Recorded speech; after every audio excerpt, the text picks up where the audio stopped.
The Divine Runic Masters Guild held examinations for Divine Runic Masters every year. In order to seek out talented individuals, the Divine Runic Masters Guild spared no effort. For this examination there would always be a massive number of young martial artists that entered into Divine Rune City every year, hoping that they would be able to obtain the recognition of the Divine Runic Masters Guild and bring back the Divine Runic Master badge that they could proudly display to the world.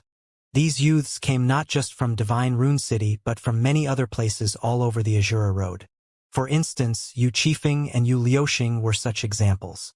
In the early morning of the examination, Lin Ming stood in front of the gates of the Divine Runic Masters Guild, looking up at the dignified and weighty plaque. He took a deep breath. After he became a Divine Runic Master registered with the Divine Runic Masters Guild, then it would be much easier for him to come into contact with the Heaven's Net Assassin, Blood Moon. With his status as a Divine Runic Master, wanting to exchange for the 9 stars of the Dao Palace section of the Celestial Tyrant Manual shouldn't be a problem. Moreover, Lin Ming suspected that even though Blood Moon possessed the latter half of the Celestial Tyrant Manual, this cultivation method shouldn't be too useful to him. Lin Ming didn't believe that there had been anyone besides himself and Empyrean Primordius who had opened the 9 stars of the Dao Palace. We're finally here. It's this place. As Lin Ming was lost in thought, he heard a soft woman's voice behind him. He turned to see a young woman in a white Divine Runic Master's robe dragging along a gray-haired old man, seemingly in a hurry to enter the Divine Runic Master's Guild. This young woman looked to be around Xiao Moxian's age. Beneath her voluminous Divine Runic Master's robes, one could still see her winding curves. She was definitely a shapely young woman. On the chest of her robes was a Divine Runic badge. This badge only had a single rune carved atop it without a single stripe. This was the badge worn by Divine Runic apprentices. As for the old man that was being dragged along, he smiled as he was being pulled. "What are you in a hurry for? What are you so anxious for? The examination doesn't even begin for another 2 hours, and there aren't many people on the martial field. As for those other old fellows, they definitely won't appear until the last moment." As the old man spoke, Lin Ming glanced at the Divine Runic Master badge on his chest. There were 6 stripes, indicating that he was a 6th grade Divine Runic Master. Moreover, the last stripe was embellished with 3 small runes. This meant that this old man was considered first class amongst 6th grade Divine Runic Masters. He could even be called a superior 6th grade Divine Runic Master. This was an amazing accomplishment, and it also meant that this old man's cultivation had likely reached the Great World King boundary. Even if it hadn't, he likely wasn't too far away. The inner Azura Road really has many world kings. Lin Ming was already mentally prepared for this. The Azura Road originally gathered all outstanding individuals from the 33 heavens, and this was especially true for the inner Azura Road. Moreover, Divine Rune City was one of the most prosperous cities of the inner Azura Road. Here, holy lords and divine lords were far too common, and even world kings weren't a rare sight. As this old man moved towards the gate, the 2 guards standing there immediately greeted him with great respect, bowing to him.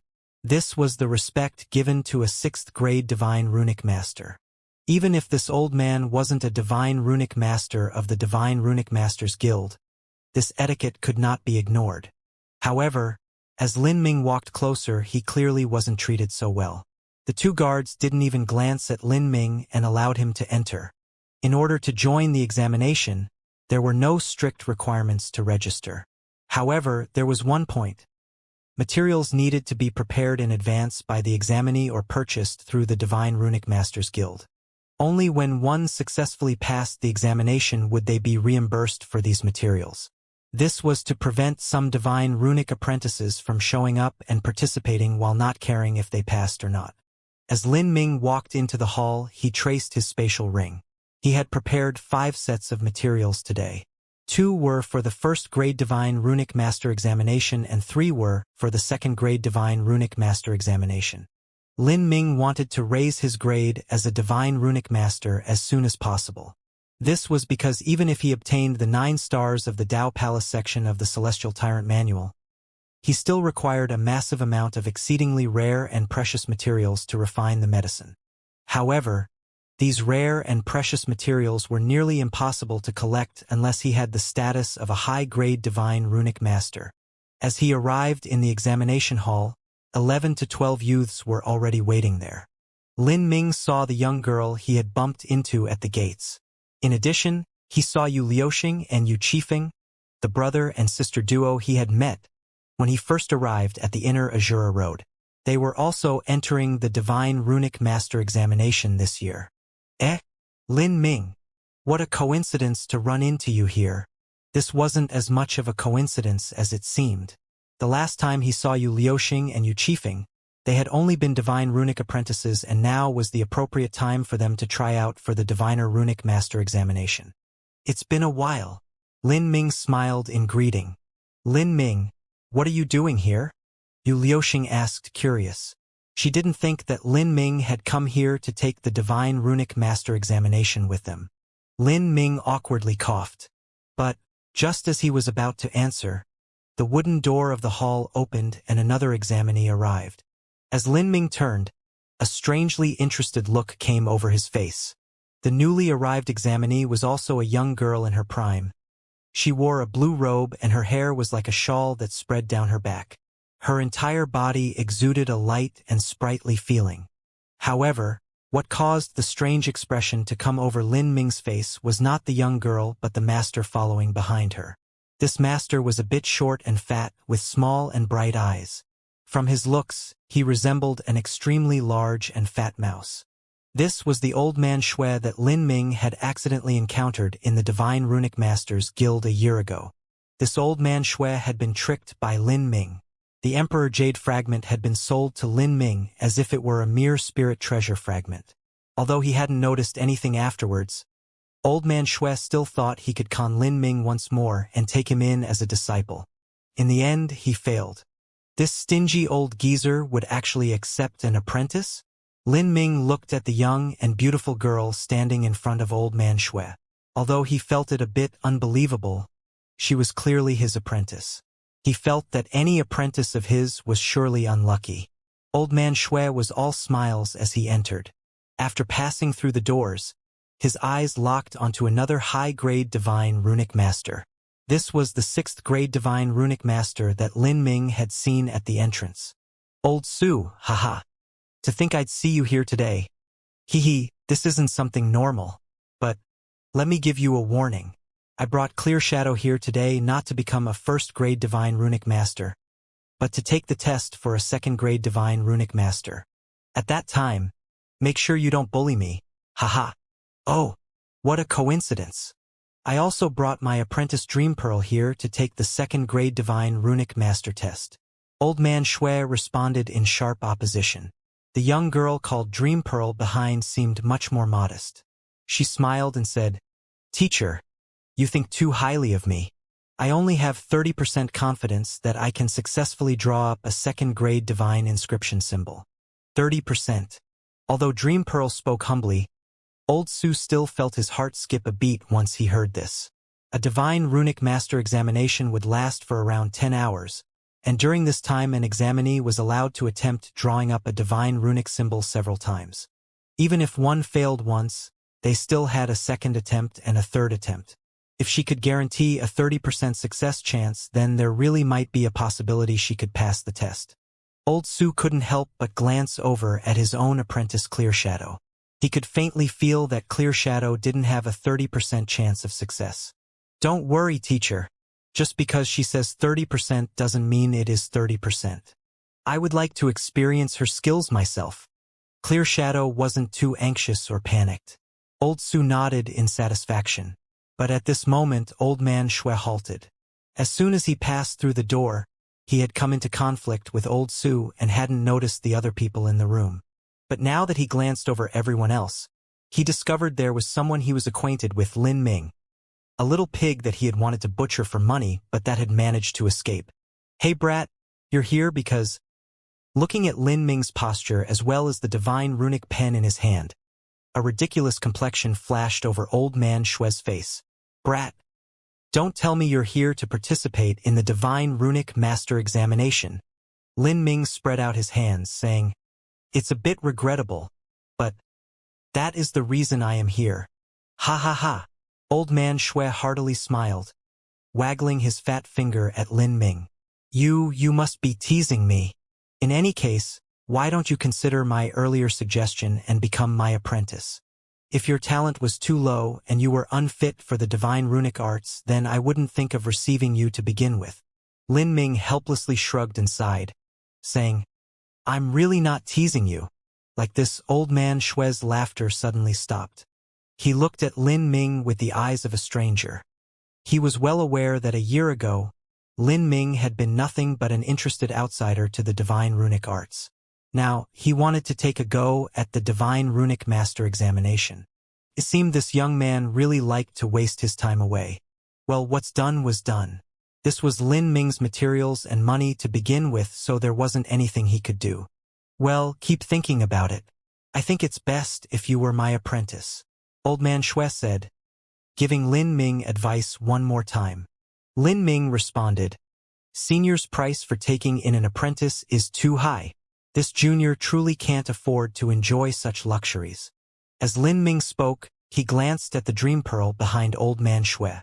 This young woman was clearly Old Man Shui's best apprentice, someone who might inherit his complete legacy in the future. Otherwise, there was no way that someone like Old Man Shui would accompany her here for the divine runic master examination. It was hard to say what was so special about this young woman that someone so stingy like Old Man Shui would see in her. After listening to Lin Ming joke about Old Man Shui's tuition fees, Old Su laughed. Old Shui, just what do you want me to think of you? You would even con a little junior out of his money. Old Su naturally wouldn't relinquish a chance to mock Old Man Shui. However, Old Man Shui's skin was thick enough for the both of them. After being seen through, he said, All goods come at a cost. If I dare to put out such a price, then I naturally have confidence in my worth. Boy, if you don't believe me, then you can come and study with me. I guarantee that it will be much faster than you studying alone. Old Man Shui struck his chest in guarantee. But, just as he was about to say something else, the doors to the hall opened once more and another young heroic elite entered. This person was a Spiritas youth that seemed to be just over 20 years old. He walked with mighty strides, like tigers and dragons. His eyes were bright, and there was no teacher following behind him. He had come here alone. The Spiritas youth was tall. His eyes were cold and bright, like a warm spring at the summit of a 100,000-foot snowy mountain. His hair was quite special. It was long and wrapped around his waist, supple enough to attract the envy of any woman. It flowed with a silver light, as if it were liquid mercury. This sort of man had a noble and untouchable charismatic atmosphere, as if he were born to be an emperor. His sudden appearance immediately attracted the attention of everyone present. Even Lin Ming was surprised. This youth was just far too unusual. The youth chose a divine runic table to stand at. He watched without touching the ground, only stepping on the air instead. This was because he had released his soul force, turning it into tangible essence that floated beneath his feet. Thus, he simply didn't need to touch the ground. This was a method of cultivating soul force. By using this method to remain floating all year round, one's soul force would slowly be tempered.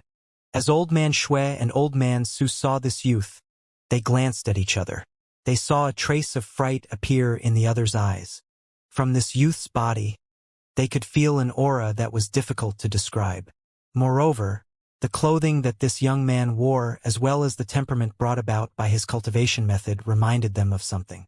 Old Man Shui thought for a moment, saying, Young man, are you from Void Divine Kingdom? Old Man Shui's words caught the attention of everyone present. Everyone looked towards the young man, their faces filled with anticipation. This was because most of the martial artists present were Spiritas, and Void Divine Kingdom had an extraordinary significance to their soul race. The young man slightly nodded, acknowledging his background. With this, everyone present, including Yu Liuxing and Yu Qifeng, all looked at the Spiritas youth with fear and awe in their eyes.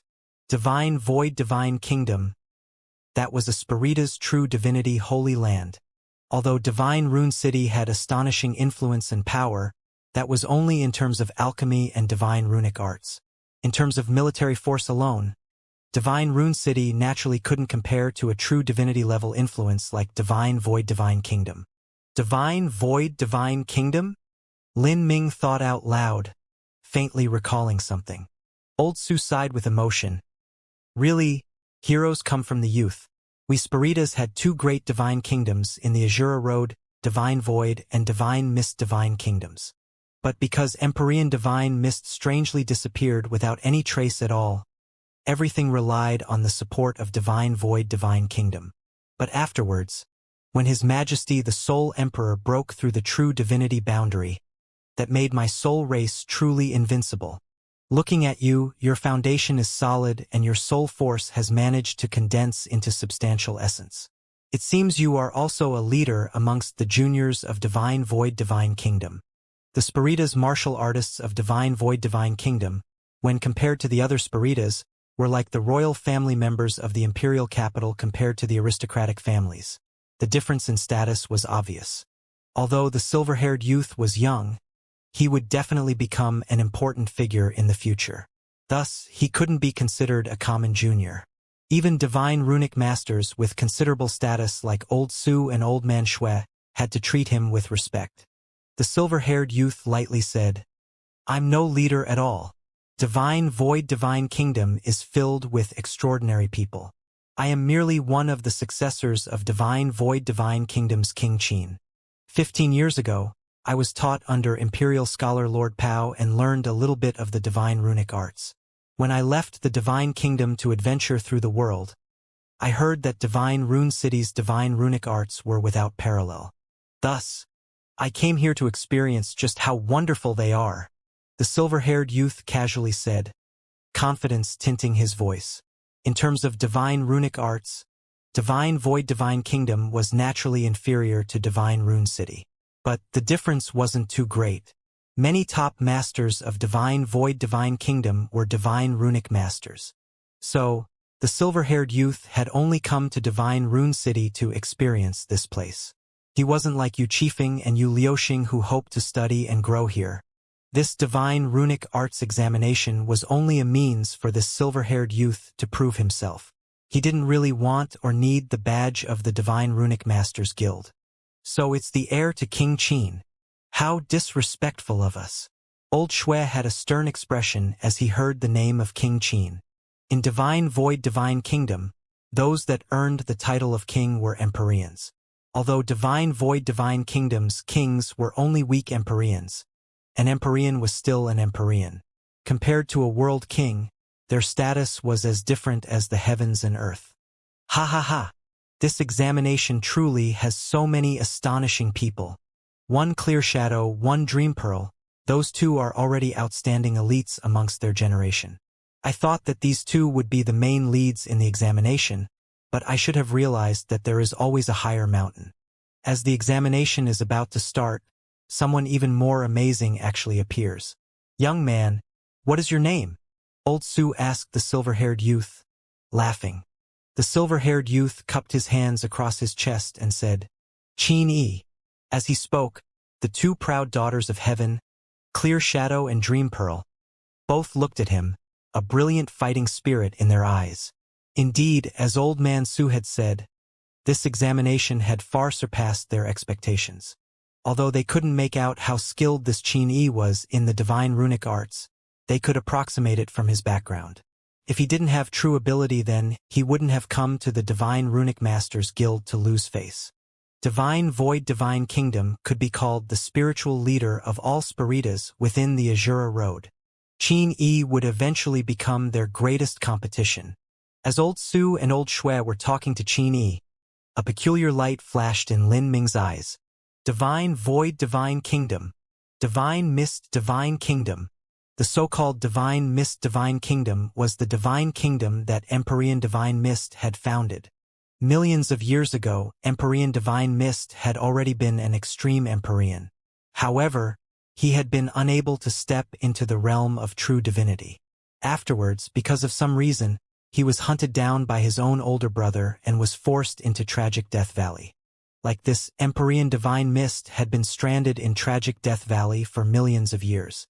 In Tragic Death Valley, this was tens of millions of years. Only at the end did he meet Lin Ming. This older brother of Empyrean divine mist, without a doubt, was Empyrean divine void. Or, as some others called him, true divinity divine void. Now, the spiritual leader of the Azura Road soul race was the so-called divine void divine kingdom. And this divine kingdom's ruler was the culprit ultimately responsible for bringing about Empyrean divine mist's ruin. Lin Ming rapidly realized all of this. In the past, when Lin Ming asked Empyrean divine mist why he had been chased into Tragic Death Valley, Empyrean divine mist had only responded with a single word, enmity. It was only just before he left Tragic Death Valley that Empyrean divine mist revealed more about his past. The one who had chased him down had been his blood brother. Moreover, because of some strange telepathic connection between the brothers, as long as Empyrean divine mist left Tragic Death Valley, his older brother would be able to sense him. Thus, it was impossible for Empyrean divine mist to leave. All of this occurred in just several breaths of time. It was at this moment that he thought of something. After a moment of thought, Lin Ming spoke, wanting to confirm his guess. I have something I would like to ask. In a situation where everyone was gathered around Qin Yi, it was extremely abrupt for Lin Ming to ask a sudden question. In this hall, Lin Ming had a very humble and common status. Besides Old Man Shui, Yu Liuxing, and Yu Qifeng, there had been no one else that took notice of him. If there was anything noticeable about Lin Ming, then it might be that he was a human. In this hall, besides him, everyone else was a Spiritas martial artist. There were simply far, far too few human divine runic masters. Qin Yi, Old Man Su, Clear Shadow, Dream Pearl, and the others only glanced at Lin Ming before ignoring him. Old Man Shui smiled, kindly asking, "What is it, boy? Are you trying to rain on his parade?" In Old Man Shui's eyes, Lin Ming had come here to play games and cause chaos. But there were simply far too many talented individuals that had shown up. Perhaps instead of causing chaos, Lin Ming might be made a joke instead. Lin Ming said without any hurry, "I want to ask, when did Senior Divine Void break into the true divinity realm?" Lin Ming's question aroused an immediate frown from Qin Yi. Qin Yi's eyes were swift and fierce as he glared at Lin Ming. What insolence! The name of His Majesty the Soul Emperor is not something someone like you can speak out loud. With this shout, killing intent surged out from Qin Yi's body and locked onto Lin Ming, forcefully and menacingly. This sort of feeling was like a fight could break out at any moment. The atmosphere became tense for a time. Old Man Shui hurriedly laughed as he tried to defuse the situation. Lin Ming, the given name of His Majesty the Soul Emperor cannot be spoken out loud so casually. But because you are not from the soul race, you probably don't know about this matter, so we'll make an exception for you just this once. However, there won't be a next time. Sometimes the name of an emperor was a taboo term. In mortal nations, there were emperors that couldn't be referred to by their name. And beyond even speaking out the name, sometimes even writing the name on paper was forbidden. One would need to replace the name of the emperor with other illustrious words instead. Even so, Lin Ming had received the grace of Empyrean Divine Mist. Towards this Empyrean Divine Void, who had forced Empyrean Divine Mist into a hopeless dead end, Lin Ming had no favorable impressions at all. Lin Ming looked at Old Man Shui. Although Old Man Shui was a stingy and tricky fellow, the truth was that he had a good heart. Since Old Man Shui had tried to resolve the situation for him, Lin Ming didn't want to make matters more difficult. He faintly said, "This junior truly didn't know. Just make sure you pay a little bit more attention next time." Then, you asked when His Majesty the Soul Emperor broke into the true divinity realm. Old Man Shui looked at Lin Ming, a little puzzled. He didn't know why Lin Ming would suddenly ask such a question. "Yes," Lin Ming replied. "Well, the current Soul Emperor broke through to the true divinity realm 3 million years ago." As Old Man Shui spoke, he cupped his hands together across his chest, clearly showing his respect for Soul Emperor Divine Void. 3 million years? Lin Ming's eyes widened. He felt his speculations were much more likely to be correct. "Do you know the exact time?" Lin Ming kept chasing for answers. This confused old man Shui. Just what was Lin Ming asking these questions for? However, Qin Yi arrogantly replied, "The exact time is 3.47 million years ago, when His Majesty the Sole Emperor broke through to true divinity. 9 colors of heavenly tribulation descended from the skies, the winds and clouds changed, and all worshipped Him.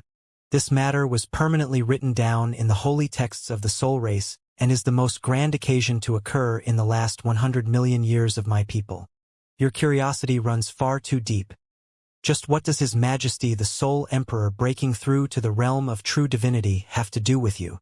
I understand now." Lin Ming took a deep breath, his vision solemn. When divine void broke into the realm of true divinity, that was about the same time Empyrean divine mist was forced into tragic Death Valley. When Lin Ming was in tragic Death Valley, he had accompanied Empyrean divine mist for 7 years. During these 7 years, Empyrean divine mist had nearly never spoken about his past. Lin Ming had only once asked him how long he had been stranded in tragic Death Valley, and Empyrean divine mist had responded with an approximate figure, 35 million years. The flow of time in tragic Death Valley was increased in a 10-to-1 ratio from the outside. That meant that 35 million years within tragic Death Valley was equal to 3.5 million years outside, a figure consistent with the 3.47 million years that Qin Yi had spoken of. It was inevitable that he formed some connections in his mind. The most likely explanation was that in the past, when Divine Void wanted to kill Divine Mist, the reason was to compete for the qualifications to become a true divinity. Or, they were struggling for some sort of object that was able to allow either one of the two brothers to rise to the true divinity realm. For instance, pills, artifacts, and so forth. And in the end, Divine Void had come out on top. After he became a true divinity, he forced Divine Mist into tragic Death Valley. Lin Ming had thought this was strange in the past. Empyrean Divine Mist and Great Emperor Divine Void were brothers to begin with. If the two brothers were willing to support each other, then they could truly dominate the world, unrivaled by anyone. So, just what had happened that could cause these two brothers to become enemies? If it was said that the means of becoming a true divinity were the reason that the two brothers engaged in a life or death struggle, then everything was easily explained. The true divinity realm was far too tempting for an Empyrean. Even Divine Dream, Primordius, Demon Dawn, all of them were willing to pay a great price to reach the true divinity boundary. Empyrean Divine Dream had severed her primordial spirit. Empyrean Primordius had returned to his homeland to found his own samsara heavenly Tao. Empyrean Demon Dawn had sided with the saints to betray humanity. All of this was done to reach the true divinity realm. Moreover, Lin Ming had something that he hadn't been able to figure out before. Empyrean Divine Mist and Great Emperor Divine Void had similarly astonishing levels of talent to begin with, and their cultivation conditions were similar. So, why did Divine Void step into the true divinity realm whilst Divine Mist remained at the extreme Empyrean realm? When an Empyrean stepped into true divinity, that was an entirely new level altogether. It wasn't a minor difference. If one had to think about it, then several million years ago, the two brothers Divine Void and Divine Mist must have stumbled onto some opportunity to becoming a true divinity. But this opportunity could only help one person realize their dreams. And for this chance, Divine Void had harmed Divine Mist. If so, then everything made sense. So originally, the reason Divine Mist fell into tragic Death Valley was because of some chance of becoming a true divinity. Lin Ming sighed with emotion. Millions of years ago, Empyrean Divine Mist had been at the prime of his life. He could be called a dashing and heroic figure who had even learned about a chance to become a true divinity. If he had succeeded, then his prospects would have been endless and his name would have been preserved in the annals of history. But no one could predict the heavens or the hearts of others. In the end, Divine Mist had been harmed by his brother and had lost his chance of becoming a true divinity. Then, he had been trapped in the hopeless tragic Death Valley of Tens for millions of years as he slowly exhausted himself to the point of death. This gruesome experience had only been described by Empyrean Divine Mist with one word: enmity. He was unwilling to bring up his past because he didn't want to relive it. In this word enmity, it was unknown just how much misery and sorrow was contained. Lin Ming secretly swore that if he had the ability, he would definitely seek justice for Empyrean divine mist. As Lin Ming was deep in thought, several red-clothed deacons stepped into the examination hall. Amongst these red-clothed deacons was a white-robed old man. These people were all judges for this examination. The white-robed old man was an elder of the Divine Runic Masters Guild. During every examination for Divine Runic Masters, the Divine Runic Masters Guild would send out an elder to manage it, even if they were only testing for new recruits. With Old Man Shui and Old Man Su, there were 3 senior Divine Runic Masters present. As the old white-robed man stepped through the doors, Old Man Shui sent him a true essence sound transmission informing him of the situation. After the old man heard this, he looked at Qin Yi with some surprise. "Qin Yi, I'm looking forwards to your performance." The white-robed old man didn't conceal his appreciation of Qin Yi. Of course, he didn't ignore the other juniors here. He quickly glanced over everyone in the hall and said, "There is also the rest of you. I am anticipating your performance too. If possible, I hope that all of you can become Divine Runic Masters. Of course, because the examination is considerably strict, the chances of that happening aren't too high. Every year, only an exceedingly small number of people qualify. Perhaps this year will be considered a good harvest." As the white-robed old man spoke, his eyes swept over Qin Yi, Clear Shadow, and Dream Pearl. The 3 of them were the stars of this year. Of the 3 of them, Clear Shadow and Dream Pearl both seemed brimming with confidence, eager to begin. As for Qin Yi, his complexion was indifferent, as if he didn't care too much. "Dream Pearl, relax your mind and show your normal level of skill," Old Man Shui said towards his own apprentice, giving her a thumbs. Although this old man was stingy towards others and he particularly wanted to take advantage of Lin Ming's wealth, he was indeed very good to his apprentices. After speaking to his apprentice, Old Man Shui turned to Lin Ming. He laughed, saying, "There is also you, boy. You can do it. Even if you are here to cause a little chaos, you should try your best to stir up some trouble. Otherwise, it won't be you wasting our time but us wasting yours." Old Man Shui said, his face full of smiles. Lin Ming smiled and nodded in return. Towards this overly large fellow that resembled a round mouse, Lin Ming had some good impressions. This old man's heart wasn't bad at all. If he were to cooperate with such a person in a life-or-death mystic realm, then although he might be taken advantage of a little, he at least wouldn't need to worry about a hidden knife to his back. As the examination elder stood at the front of the stage, the Divine Runic Master examination was set to begin.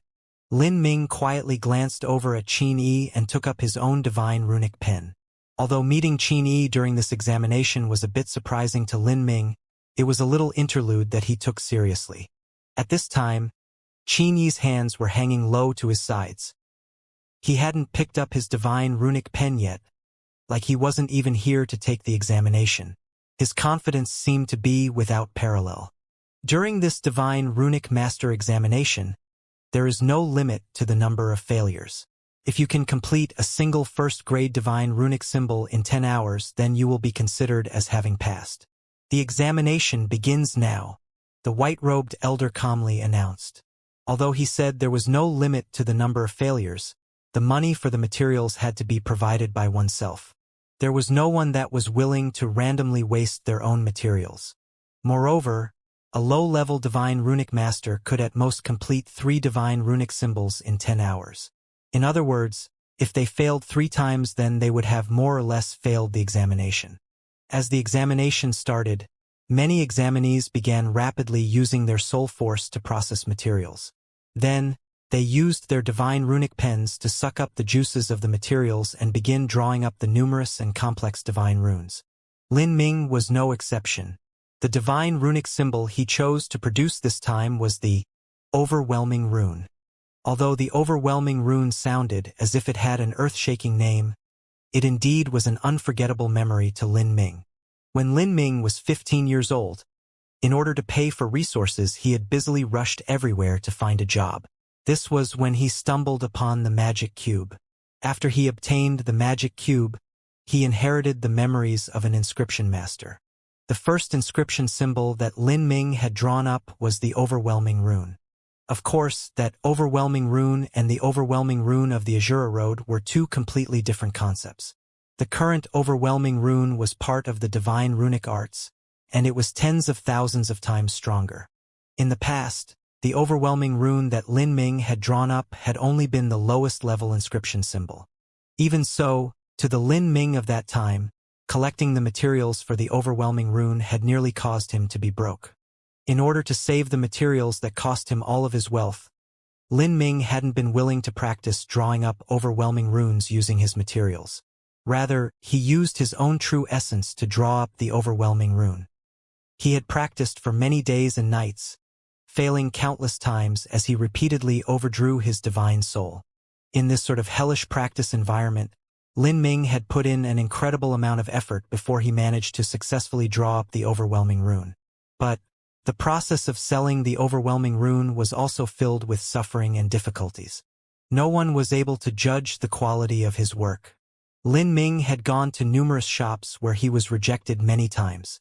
Finally, he had to sell the overwhelming rune on consignment. The price was low to the point that it seemed to be an inscription symbol drawn by an apprentice. During the process, he even encountered his old sweetheart Lan Yunue. She had looked at him with a sadness unfit for an outsider. As Lin Ming recalled all of this, his movements became much slower. It was like the scene of dozens of years ago when he first drew up the overwhelming rune was replaying itself in his mind. He recalled walking down that difficult early road, adding halo upon halo to his body until he shined with radiance. He was moved just by thinking about this. As Lin Ming was immersed in his own drawing, every stroke of his was filled with a sincere earnestness. And to the side, there was someone that was staring at Lin Ming the entire time. This person was Old Man Shui. Old Man Shui was all smiles. He planned to see just what tricks Lin Ming was going to bring up. But as Lin Ming started to draw up the overwhelming rune, his happy expression slowly froze on his face, to be replaced by one of growing astonishment. In his opinion, it was impossible to produce a divine runic master without dozens of years of hard work. This was also in a situation where there was a teacher guiding them. Of course, if one was a heaven-gifted rare talent and also had the hands-on help of a teacher, then learning enough to become a divine runic master in 10 years wasn't a problem at all. For instance, Qin Yi had only practiced the divine runic arts for 15 years. And looking at his appearance, he was definitely more skilled than a first-grade divine runic master. However, no matter how ridiculous one's talent was, Old Man Shui didn't believe that Lin Ming could learn how to honestly draw up a divine runic symbol in a single year. Although Lin Ming's movements were slow, they were steady and true. His fundamentals could be called solid. This was especially astonishing because Lin Ming was a human martial artist. This boy, just how did he practice? Had he already come into contact with the divine runic arts a year ago and was just pretending? As Old Man Shui thought about it, he didn't believe that Lin Ming would do something so juvenile and meaningless as tricking him. At that time, there was no point in pretending. After all, Lin Ming wasn't a child. Could he have had some fortuitous encounter? Or perhaps he had the guidance of some famous teacher. At this time, Old Man Shui was completely ignoring his own apprentice Dream Pearl. All of his concentration was placed on Lin Ming as he closely observed Lin Ming's movements. If Lin Ming could maintain this state, then there really was the chance that he could complete a divine runic symbol. Of course, it was too early to make any guesses right now. Lin Ming's movements weren't fast, and completing a single divine runic symbol required forming hundreds and thousands of tiny runes. If there was a single misstep, then the entire drawing would fail. However, even if Lin Ming failed, this was an incomparably terrifying talent in Old Man Shui's eyes. If this level of talent could be maintained, then Lin Ming would absolutely be able to become a divine runic master in 2 years. Within 5 or 6 years, he could become a second-grade divine runic master. In 10 years, he might even rise to a third-grade divine runic master. This was the speed of a monstrous genius. The examination had already been underway for several dozen breaths of time, and Lin Ming had drawn up 10 tiny rune structures. Although his speed was very slow, His strokes were steady, and it was impossible for anyone to find a flaw in them. However, besides this sort of proper and orderly method, astonishing old man Shui, who knew of Lin Ming's background, there was no one else that noticed him. The attention of the people present was mostly concentrated on the two beautiful girls, Dream Pearl and Clear Shadow.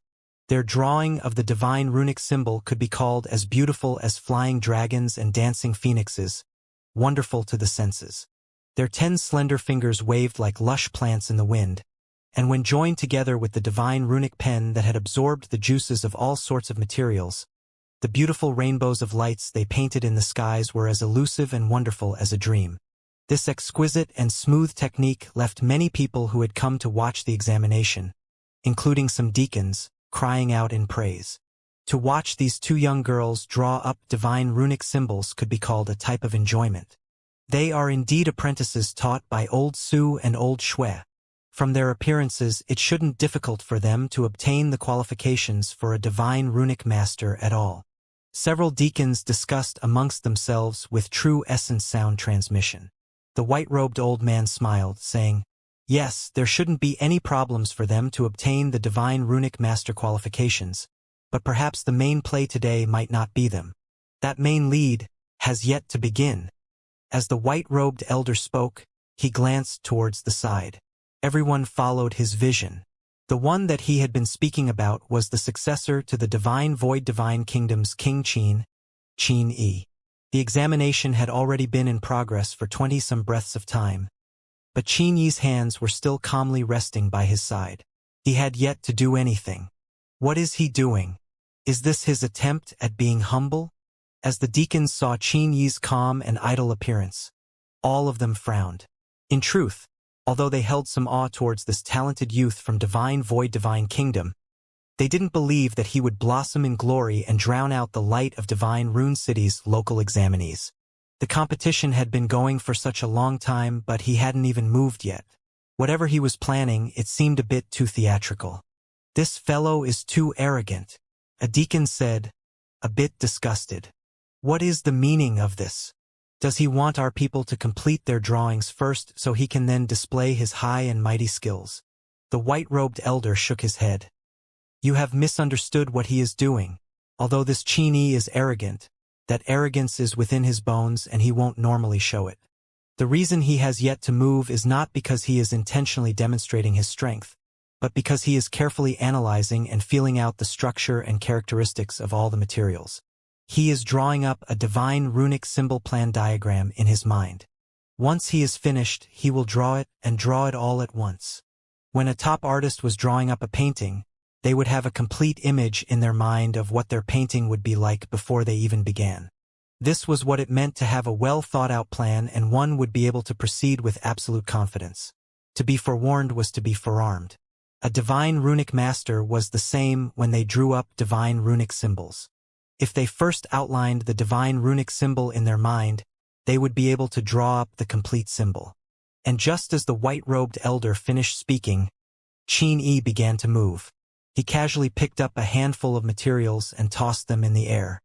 He revolved his soul force, manifesting it into a sharp blade that chopped up these materials. These divine runic symbol materials were all quite expensive. A normal divine runic master would process them with care, lest they make any mistakes and waste them. But Qin Yi's actions were bold and brave, because he had already become familiar with the structure and characteristics of these materials.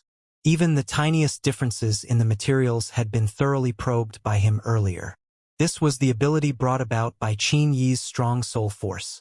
With a series of slicing sounds, the batch of materials was processed by Qin Yi. Some had their juices drawn out, some were ground into powder, and some were sliced into parts. Then all of the materials gathered within Qin Yi's palm. This caused the white-robed elder's eyes to brighten. What wonderful hand work! At such a young age, this Qin Yi was able to control several types of materials at once. Normally, when a divine runic master drew up a divine runic symbol, they would handle materials one at a time in order to guarantee the highest chance of success. This was because one couldn't split their mind in two, and the difficulty of controlling several materials at once could be imagined. It would make the process far more difficult. Of course, the advantage of this was that the speed at which one drew up the divine runic symbol would be that much faster. Even so, these weren't actions that a young divine runic master would dare to do. This boy is far fiercer than I originally thought. From the materials he has gathered, I think he is drawing up a divine runic symbol called the fire melting symbol. This divine runic symbol is considered quite difficult amongst the first-grade divine runic symbols. He is an outstanding character to begin with, so it isn't a surprise for him to choose the fire melting symbol. Compared to Qin manipulating a dozen-plus materials at once, drawing a fire melting symbol wasn't difficult at all. As everyone was speaking, Qin began drawing. Without using the divine runic pen, he fused his finger with true essence and used it as a pen, pulling up the material juices to begin his drawing. His speed was extremely fast. In just several blinks of the eye he drew up one tiny rune. Then, in another several blinks, he drew up a second. Then a third, fourth, soon he had dozens of them drawn up. These tiny runes floated in the air, supported there by some invisible power. They were kept a good distance from each other as they faintly resonated with some mysterious laws. Of course, these laws were the Azura Road laws.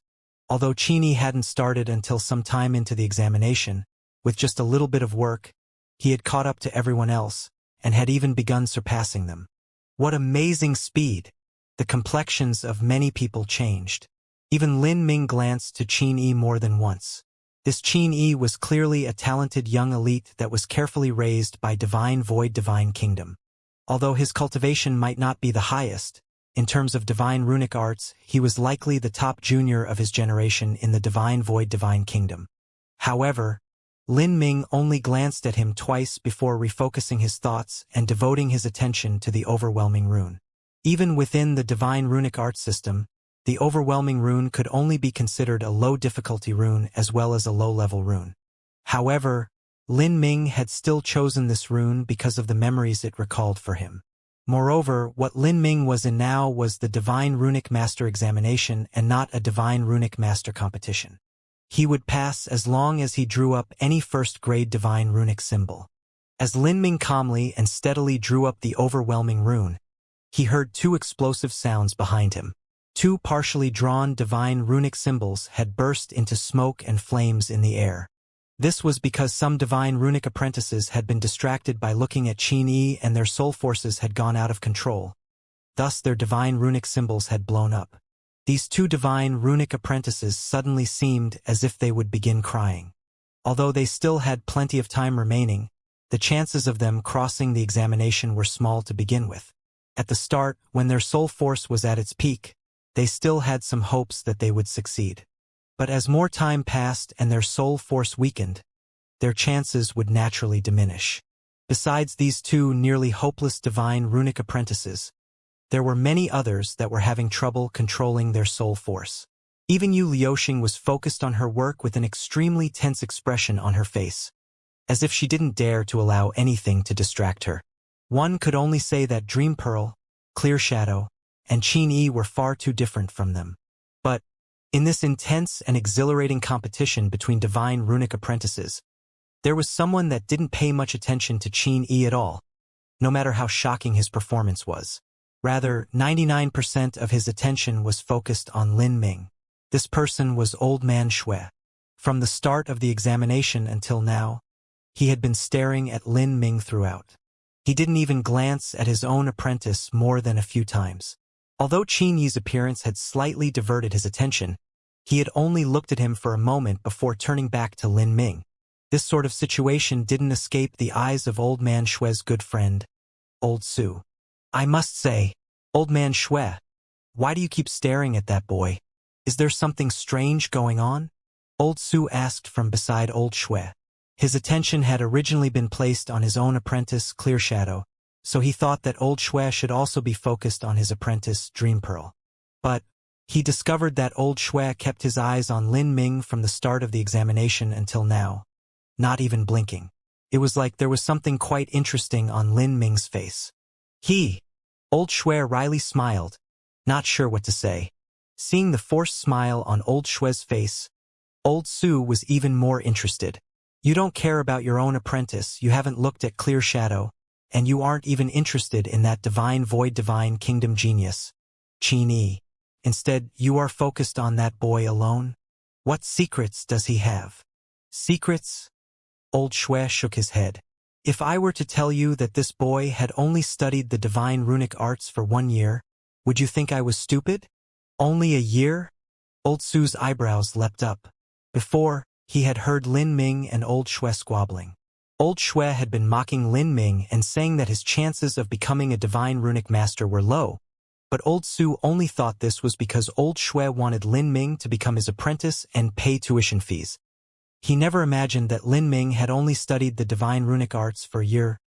No wonder Old Shui had thought that Lin Ming had come to the divine runic master examination to cause trouble. Are you sure he's only studied for 1 year? The first year of practicing the divine runic arts could be called unimaginably difficult, but if you look at his drawing technique, do you really think that is possible from some novice who has only been studying for a single year? Old Su shook his head repeatedly, not willing to believe this. Old Shui said, "That's why I've been watching him. Qin comes from the true divinity holy land, divine void divine kingdom. In terms of divine runic master inheritances, although they are inferior to us, that is only in scale and quantity. In terms of the number of top divine runic masters, they have no fewer than we do. If Qin is hand-taught by them, then the skills he has displayed aren't strange at all. But this Lin Ming, I really cannot figure him out. He is far more amazing than Qin is. Are you sure you didn't make a mistake?"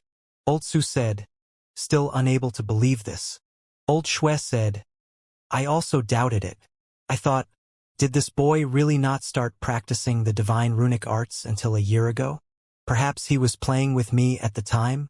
But what would be his motive in doing so?" After Old Shui spoke, Old Su began to watch Lin Ming. Lin Ming had completed a third of his divine runic symbol, but there were no abnormalities yet in his soul force and his movements were still as steady as before. Compared to when he first started drawing up the divine runic symbol, there wasn't any difference at all. If this continued, he really would be able to pass the divine runic master examination. This would be an extraordinary accomplishment. Let's just quietly observe. This young man is worth paying attention to, especially as a human. That alone makes him even more out of the ordinary. Old Shui whispered, and at this time, Clear Shadow and Dream Pearl had already completed 2/3 of their divine runic symbols. They were twice as fast as Lin Ming. As for Qin, he was even faster. The tiny runes floating in front of him had already started gathering together, forming a variety of strange patterns as they condensed into a divine runic symbol. This was the last process for completion. Finally, Qin drew the last tiny rune. As this tiny rune floated into the air, the some tiny runes shimmered, weaving together in the sky and forming a divine runic symbol. At the same time, Qin took out a gold-level god rune from his spatial ring, one that was compatible with the divine runic symbol he created. For a first-grade level divine runic symbol, a silver god rune was more than enough. A gold god rune would not have any superior effects. The reason Qin chose a gold god rune was because he was hoping to enhance the grade of the divine runic symbol. If he needed to choose a blue soul level god rune, he would have used a blue soul level god rune. The divine runic symbol fused together with the Azura Heavenly Tao's god rune. The arrangement of the numerous tiny runes was also affected by the god rune's influence. This was the adding of the Azura Road's Heavenly Tao laws to the divine runic symbol. This was the most important step of the divine runic arts. With this, the fire melting symbol was complete, and after Qin finished drawing this divine runic symbol so quickly, he was still beaming and in good spirits, with no sign that he had overdrawn his strength. He flicked his finger and this fire-melting symbol turned into a stream of light that flew towards the white-robed elder responsible for the examination. The white-robed elder stretched out his hand and grasped the dazzling divine runic symbol. Then, he probed its internal structure with his sense. He nodded again and again. "Good, good, very good," to praise 3 times at once. This was an extremely rare occurrence for the strict examination officials. Qin's fire-melting symbol could only be called superb. A fire-melting symbol was a first-grade divine runic symbol. Its use was to be fused into a spirit artifact and increase the spirit artifact's fire attribute strength. Normally, a low-grade spirit artifact's fire attribute strength could increase by 50%. A medium-grade spirit artifact's could be increased by 20%, and a high-grade spirit artifact's wouldn't have any change at all. Now, according to Lin Ming's estimate, the fire melting symbol that Qin Yi drew up was slightly stronger than average. It should be able to increase a low-grade spirit artifact's fire attribute strength by 60% and a medium-grade spirit artifact's by 25%. This was extremely rare, because it was already amazing for an ordinary divine runic master to create a fire-melting symbol that was on a standard level. To surpass that standard level was as difficult as ascending to heaven. Qin Yi, you have passed the first-grade divine runic master examination. At the same time, you've also earned the right to enter the second-grade divine runic master examination. You can choose to enter the second-grade divine runic master examination after this is over. Do you have any plans to do so? Of course I will try. My original goal is not to be a mere first-grade divine runic master. Qin Yi confidently replied. The white-robed elder chuckled. Good, you have daring. Then, 12 hours from now, we shall start the examination for a second-grade divine runic master. A divine runic master examination lasted for 10 hours, and there was a 2-hour break before the second-grade divine runic master examination began. If one's foundation was sloppy and they took until the 10th hour of an examination to finish, then they would have used up all their soul force and would find it impossible to continue onwards to the second-grade divine runic master examination. Great, Qin Yi faintly responded. Then he walked over to the resting area. Several deacons nodded towards him, feeling a bit strange in their hearts. They suspected that before long, Qin Yi would overtake them in attainments in the divine runic arts, making it seem as if all the effort of their lives had been wasted. Really, comparing oneself to others could truly anger one to death. After Qin Yi, without any accident, Dream Pearl and Clear Shadow also completed their divine runic symbols. The white-robed elder also inspected their 2 divine runic symbols. Their 2 divine runic symbols were in the upper echelons of difficulty for first-grade divine runic symbols, and there wasn't much difference in their speed or quality. The 2 of them could be called evenly matched, but compared to Qin Yi, they were slightly inferior. Dream Pearl, Clear Shadow, would you like to join the second-grade divine runic master examination?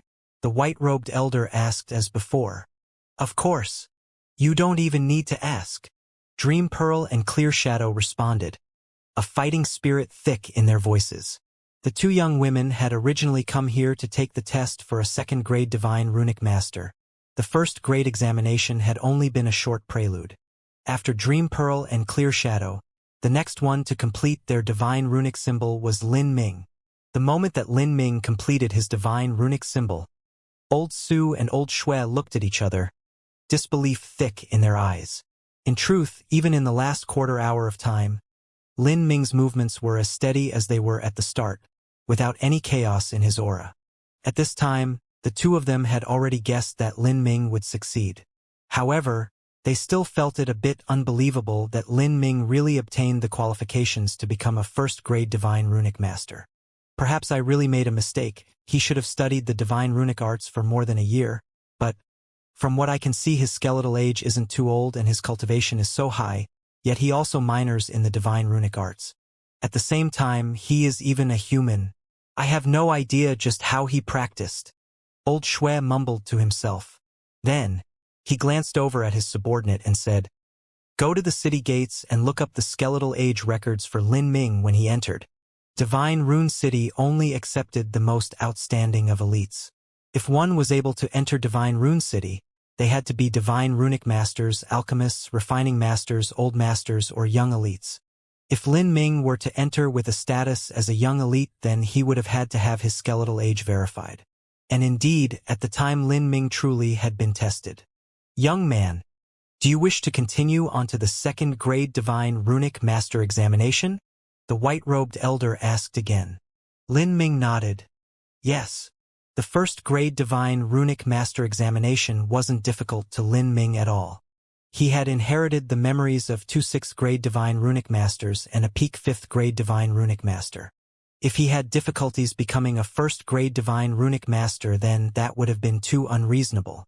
Hearing Lin Ming reply that he was going to join, Dream Pearl and Clear Shadow both glanced at him with surprise.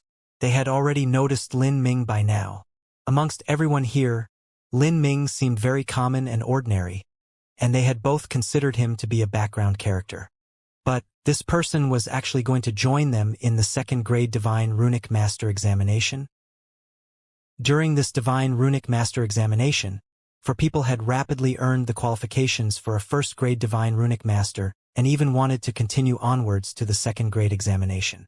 Throughout all of the previous examinations of years past, this was a particularly rare phenomenon. That human boy Lin Ming, he wants to take the second-grade Divine Runic Master examination. It seems a year ago he was pretending to be a pig to eat the tiger. Old Su commented. He didn't believe that someone could learn the divine runic arts to such a degree in just a single year. That's the only explanation. Old Shui nodded. This boy, I can't believe he's bored enough to do all of this.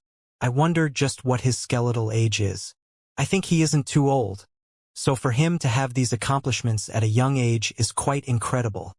As Old Shui spoke, a flame sparked in front of him, brilliantly burning. This was the light of a sound-transmitting talisman. Before, he had ordered his subordinate to go to the city gate guards and look up Lin Ming's records from when he first arrived. The message was very simple. It provided information for when Lin Ming first entered the city, including his cultivation boundary and other assessments. And more importantly, his skeletal age. After Old Shui listened to the information on Lin Ming, his mouth fell open and his eyes went out of focus. He wasn't able to respond for a long time. Old Su stared at Old Shui's reaction. Through this, he was faintly aware that the message from the sound-transmitting talisman wasn't ordinary at all. Hey old man, what's the matter? Why don't you say something? After being dazed for some time, Old Shui forced a smile.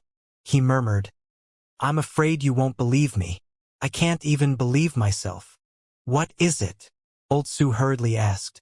Old Shui waved his hand.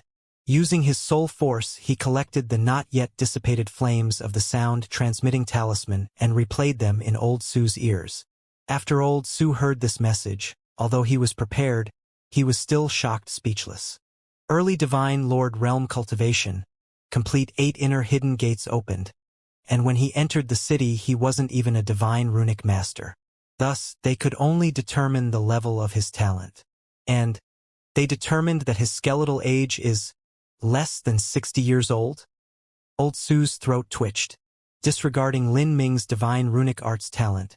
Just his divine lord realm cultivation and his complete 8 inner hidden gates at less than 60 years of age was the sign of an unrivaled monstrous genius. Even the talents of a true divinity hold land would be hard-pressed to compare. Moreover, the most important information from the city records was that when Lin Ming first entered the city he wasn't a divine runic master. Thus they could only determine his talent.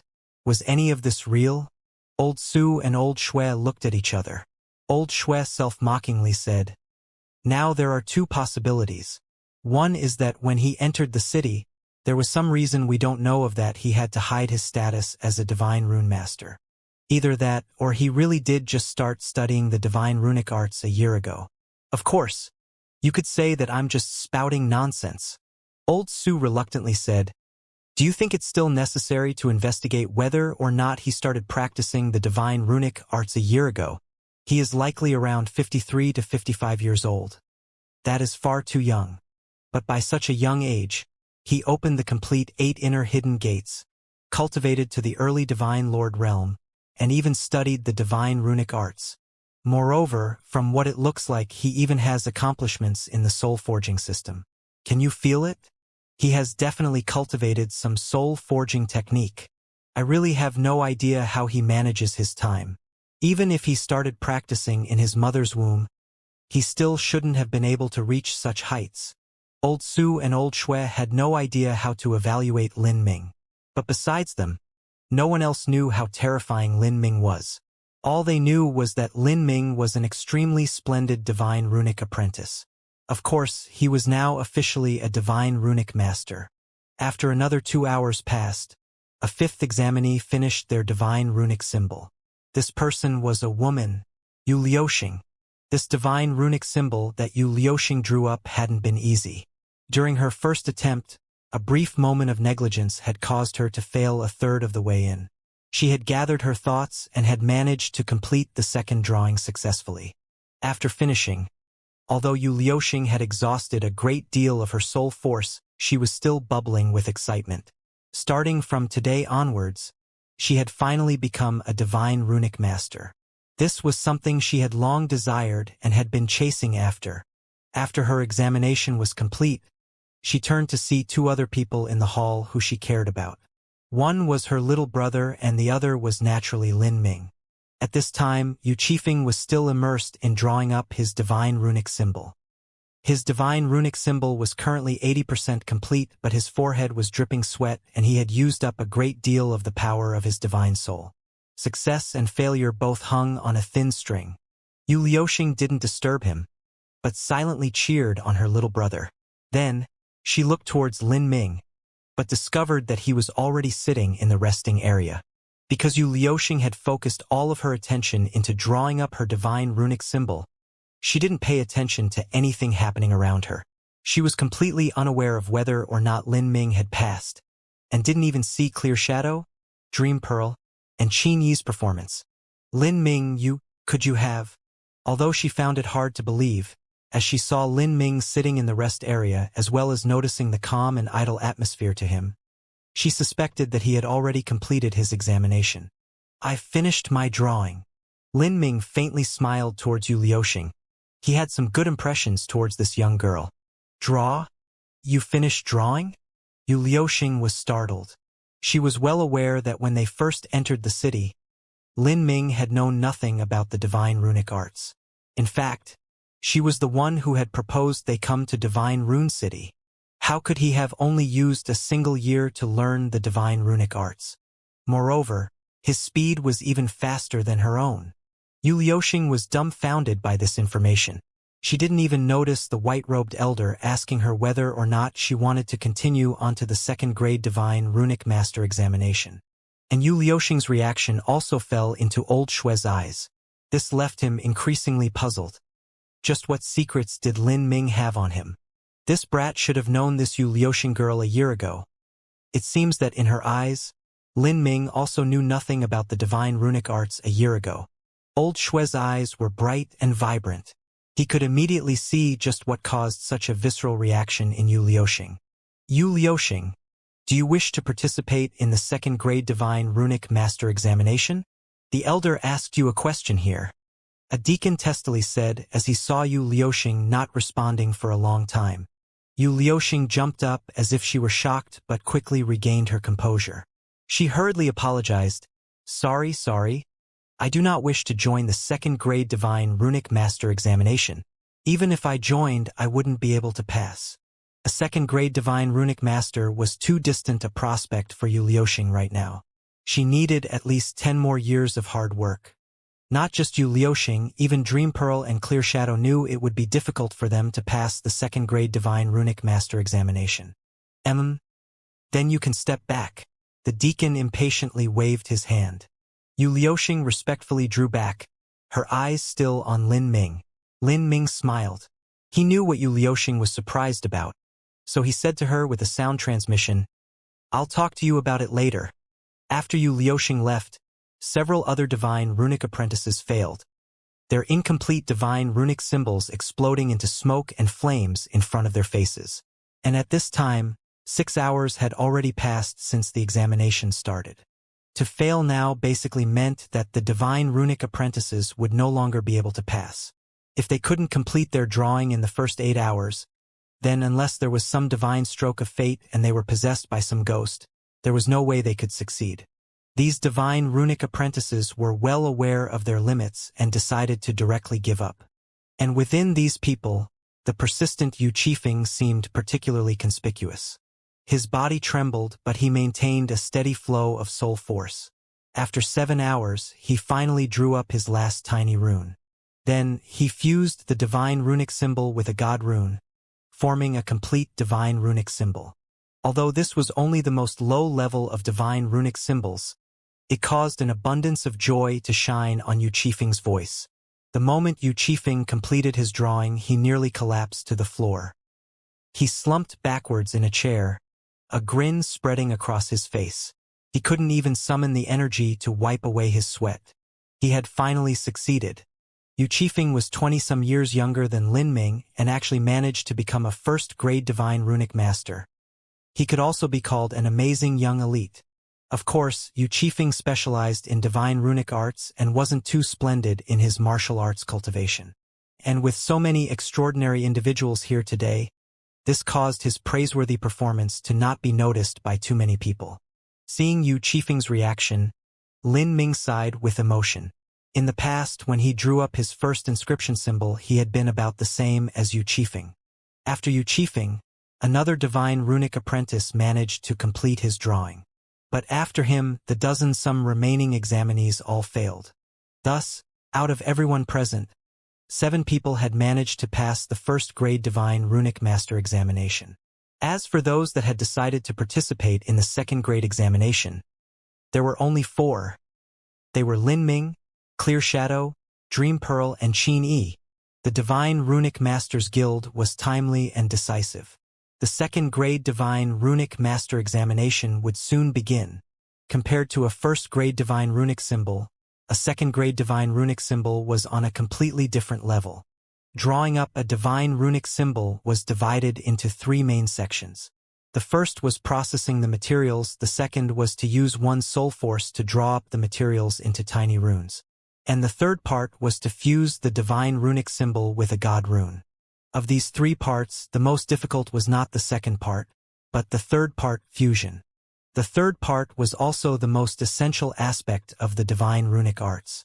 The reason that the Divine Runic Arts were separate from inscription technique and even far outstripped it was because of this third part, because it fused the Azura Road's heavenly Tao into it.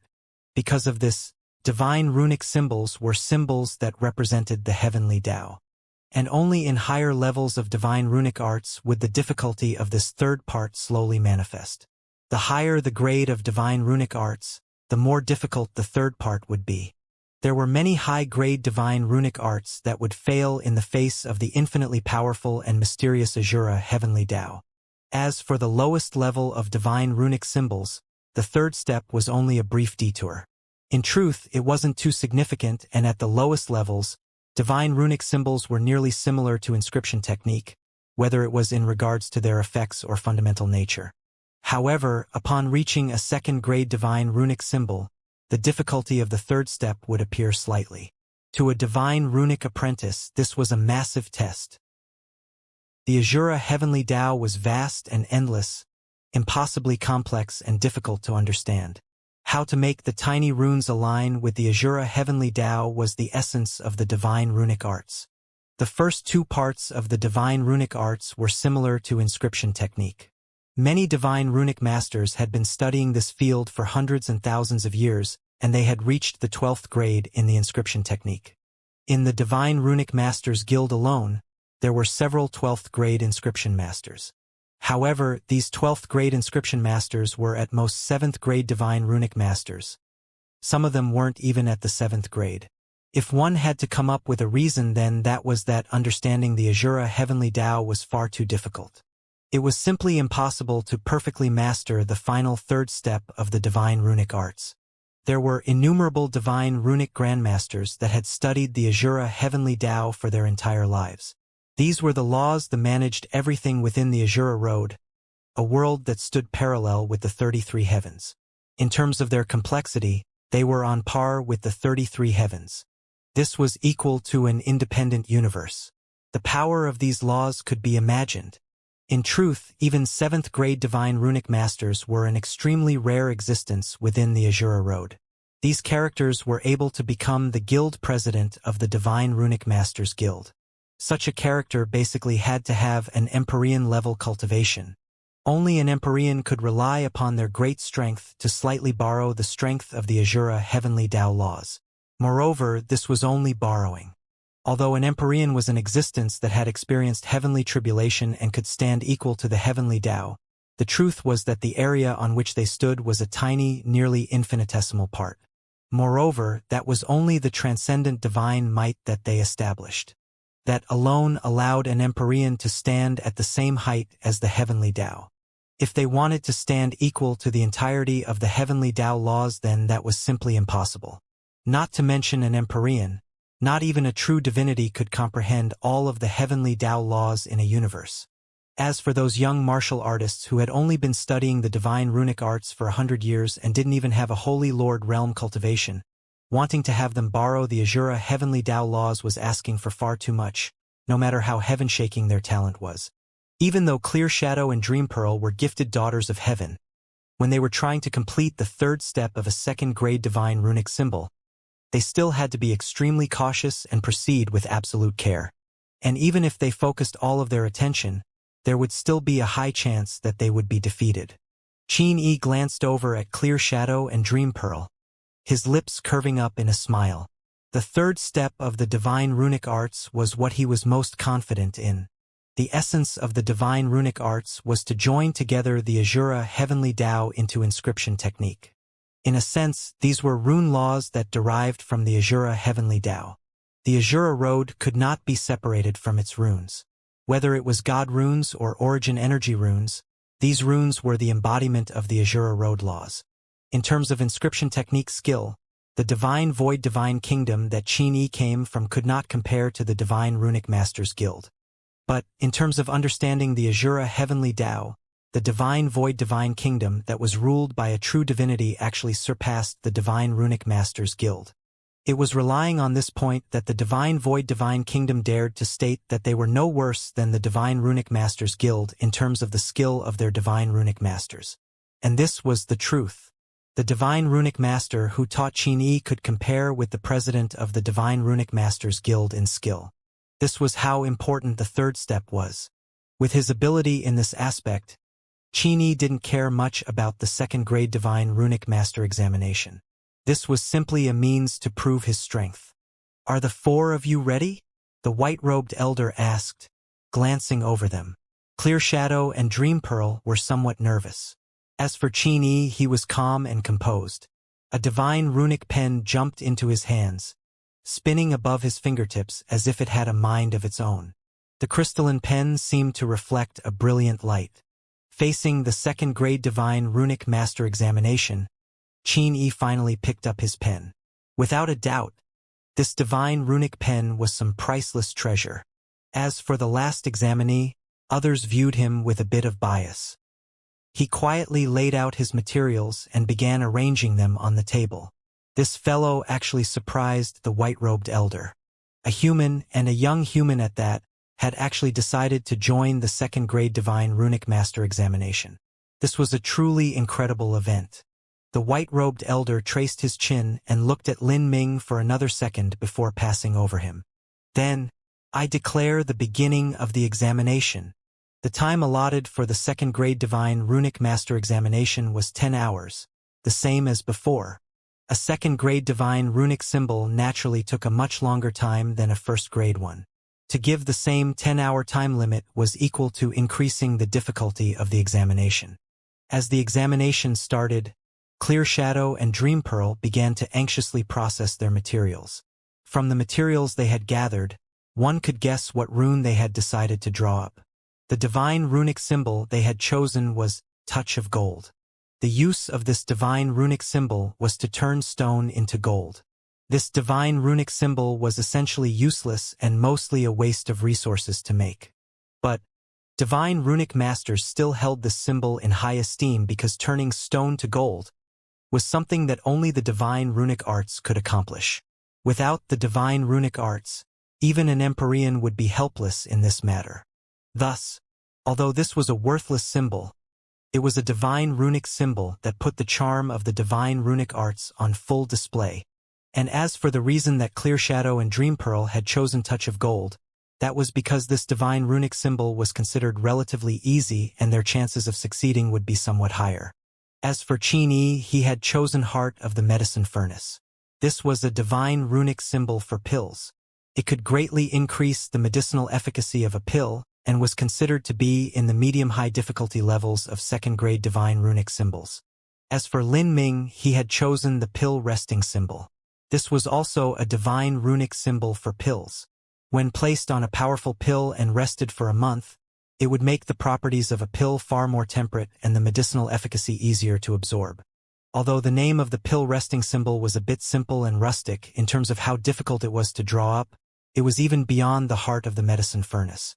How amusing! Qin Yi smiled as he saw Lin Ming choose such a difficult divine runic symbol. He thought that the divine runic symbol he chose would be the most difficult. The other divine runic apprentices likely wouldn't even have the courage to participate in the second-grade divine runic master examination, much less choose a divine runic symbol as difficult as the pill resting symbol. But Lin Ming had chosen to do so, and he was also a human. This brat, does he really have the ability to do it? Or does he know he can't pass, so he's just putting on an act? Qin Yi glanced at Lin Ming, a playful light in his eyes. He wanted to see just what Lin Ming's performance would be like and how much of the pill resting symbol he would be able to complete. It wasn't just Qin Yi that noticed Lin Ming, but the white-robed elder was also tracing his chin in surprise. This sort of divine runic symbol was one that many well-known senior divine runic masters didn't choose when they went through their second-grade divine runic master examination. Yet, Lin Ming had made this choice even though he was a human, his name was unknown, and he didn't have any obvious background. As for Old Shui and Old Su, they were already left speechless. This Lin Ming wasn't an idiot, nor did he come here to cause a ruckus. Rather, he really was undergoing the second-grade examination. And if he dared to choose the pill resting symbol, Old Shui, you don't think he'll really be able to draw up the pill resting symbol, right? I don't know, don't ask me. I originally thought that this boy's divine runic arts talent was worse than that of Clear Shadow and Dream Pearl. In the first-grade examination I was unable to see just how skilled he was, but after learning of his skeletal age I don't dare to evaluate him yet. He is simply a monstrous genius. Lin Ming didn't bother with everyone that was paying attention to him. He continued on at his slow and unhurried pace, processing the materials in a uniform manner. His movements were steady without any flaws to them, and the divine runic pen in his hands was like an iron chain spanning a raging river, simply unshakable. The reason Lin Ming chose the pill resting symbol was because this divine runic symbol was worth a considerable amount of money, and he would be able to sell it after he drew it up. Currently, Lin Ming's net worth could withstand this sort of loss, but in a situation where he only spent money and didn't earn any, he couldn't continue like this forever. Sooner or later, he would have to figure out some way to recoup his expenses. A divine runic symbol like Touch of Gold was formed from expensive materials and couldn't even be sold for a tiny bit of money. Lin Ming naturally wouldn't choose such a worthless divine runic symbol. For a second-grade divine runic symbol, processing the materials and drawing up the tiny runes was a slightly more difficult process than it was for a first-grade divine runic symbol. But to Lin Ming this wasn't hard at all. As Lin Ming, Clear Shadow, and Dream Pearl began drawing, Qin Yi didn't immediately begin. Instead, he crossed his hands behind his back and started observing everyone else, especially Lin Ming. As Qin Yi saw Lin Ming's steady technique, he was a bit astonished. This boy, I didn't think his skill level was much during the first-grade divine runic master examination. Who knew he would have some modicum of skill? However, the speed and expertise of his drawing skill is still lacking compared to my own. Moreover, the key to completing a second-grade divine runic symbol is the third and final step. In this aspect, Touch of Gold is far more simple, but you decided to choose the much more difficult pill resting symbol. I want to see just how you complete the third step. Of course, the premise of that is if you can last until the third step. Qin Yi faintly smiled and began his own work. If Qin Yi wanted to watch Lin Ming's third step, then he would have to finish drawing up his divine runic symbol before Lin Ming started on the third step. Otherwise, with his current skill level, it was impossible for him to draw up his own divine runic symbol while watching someone else. This wouldn't be a problem in Qin Yi's eyes. His drawing speed was considerably faster than Lin Ming's. All sorts of materials flew into the air where they were pulled apart and processed by Qin Yi's soul force. Then, he drew out the juices of these materials with his divine runic pen, forming brilliant colored lines in the air. This was an extremely enchanting sight. "This Qin-yi is really fierce," a deacon praised out loud. The white-robed elder also nodded in acknowledgement. Even for a second-grade divine runic symbol, Qin-yi was able to maintain such a smooth drawing technique like passing clouds and flowing rivers. It wouldn't be difficult for Qin-yi to form the main body of the divine runic symbol. The crux of the examination, the most difficult part, would be the final, third step. Everything would depend on how Qin-yi fused the Azura Road's heavenly Tao into the divine runic symbol. Divine Void Divine Kingdom's third step has always been superior to ours. This is because they have inheritances related to the Azura heavenly Tao. The white-robed elder sighed as he recalled this. When it came to exploring the Azura heavenly Tao, the Divine Runic Masters Guild was unable to compare with Divine Void Divine Kingdom. Divine Void Divine Kingdom had an incomparably long history of inheritance. Tens of millions of years ago, Divine Void Divine Kingdom and Divine Mist Divine Kingdom had once been a single divine kingdom. That divine kingdom was a titan. Billions of years ago, they had once produced a true divinity-level ruler. After that true divinity ruler died in repose, the divine kingdom had continued for a long time without producing a true divinity. Even so, they remained the number one Spiritus influence in the Azura Road. Every generation they would always have an extreme Empyrean master. This sort of prosperous state continued for billions of years, making their foundation incomprehensibly deep. Thus, in terms of understanding the heavenly Tao, the loosely organized Divine Runic Masters Guild with a mere 100 million years of history simply couldn't compare with Divine Void Divine Kingdom. Time passed slowly. Brilliant motes of light shined in Lin Ming, Clear Shadow, Dream Pearl, and Qin Yi's hands. And of these people, Qin Yi's light was the most radiant. In the resting area, Yu Liuxing and Yu Qifeng were stunned. In their impression, Lin Ming was someone who hadn't even heard of Divine Rune City a year ago. He had been a human youth who didn't even know what the Divine Runic Arts were. Last year, they had even invited Lin Ming to the Divine Runic Masters Guild to visit and see just what the Divine Runic Arts were. The way that Lin Ming acted that time didn't make it seem like he was lying at all. Moreover, the key was that there was no reason for lying to them. Would anyone be so bored after eating to do something so inane? Could it be that big bro Lin Ming studied the Divine Runic Arts to this degree in merely a year? Yu Qifeng felt as if someone struck him in the chest as he said this. But Yu Liuxing was far calmer. She shook her head, saying, "There is definitely something that we don't know. It might be Sir Lin's secret, and it might not be polite for us to ask him." Yu Liuxing could faintly feel that not asking about this matter was the best idea. Moreover, even if they asked Lin Ming, he likely wouldn't reveal anything. When Lin Ming said that he would speak to them later, that was likely only politeness on his part, and he wasn't really planning on telling them anything. Oh! Amidst the shimmering lights of divine runic symbols, an entire hour had passed. Even Qin Yi had to be careful in drawing up a second-grade divine runic symbol. Drawing up the correct structure of the tiny runes was important in determining whether or not the divine runic symbol would smoothly fuse with the Azura heavenly Tao later. Thus, although Qin Yi was faster than Lin Ming, Clear Shadow, and Dream Pearl, it wasn't by too much. Another hour passed. Qin Yi's expression was earnest. All of his concentration was completely focused on the task at hand.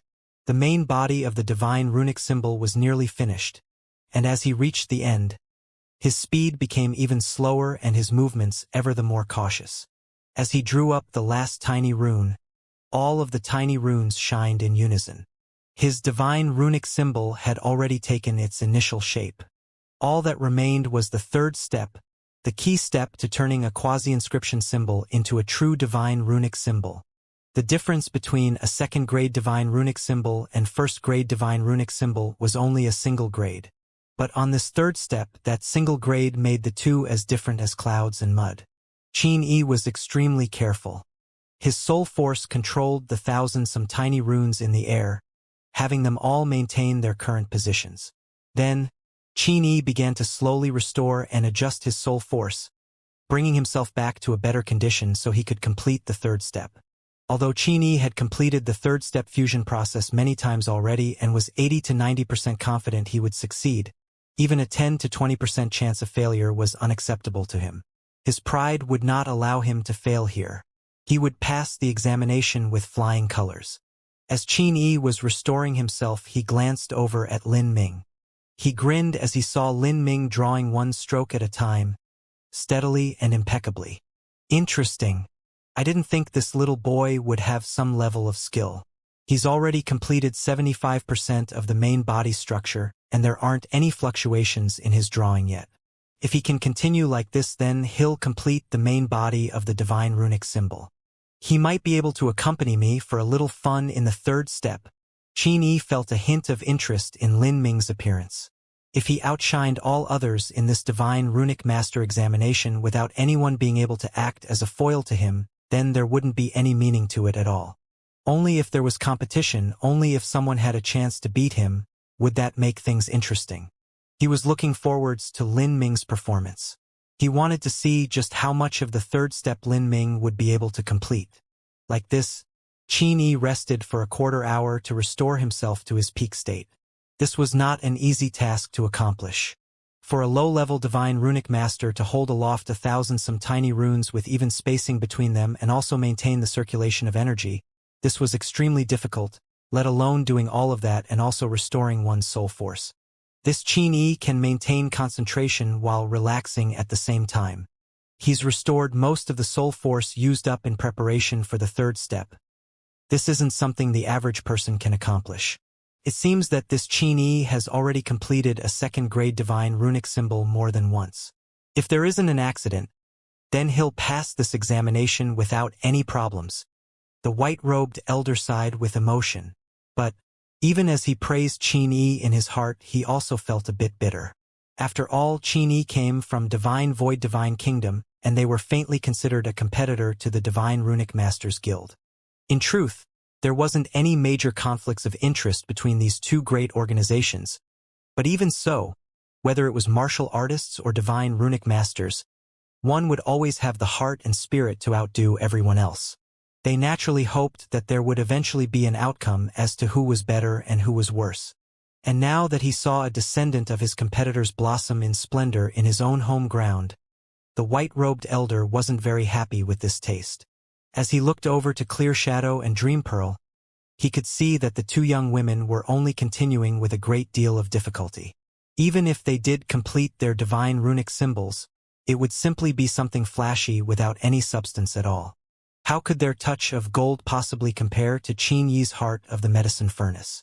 At this time, Qin Yi pulled out a gold god rune from his spatial ring. He recited a mantra, his hands flickering as he produced a succession of seals. In the air, a divine light came shrouding down, and then a strange scene took place. Beneath this shining light, the gold-level god rune began to break down, turning into endless mystical and profound lines that began to slowly blend together and fuse with the divine runic symbol that Qin Yi had drawn up. This fusion wasn't immediate. Rather, it had to follow the flow of the Azura Heavenly Tao.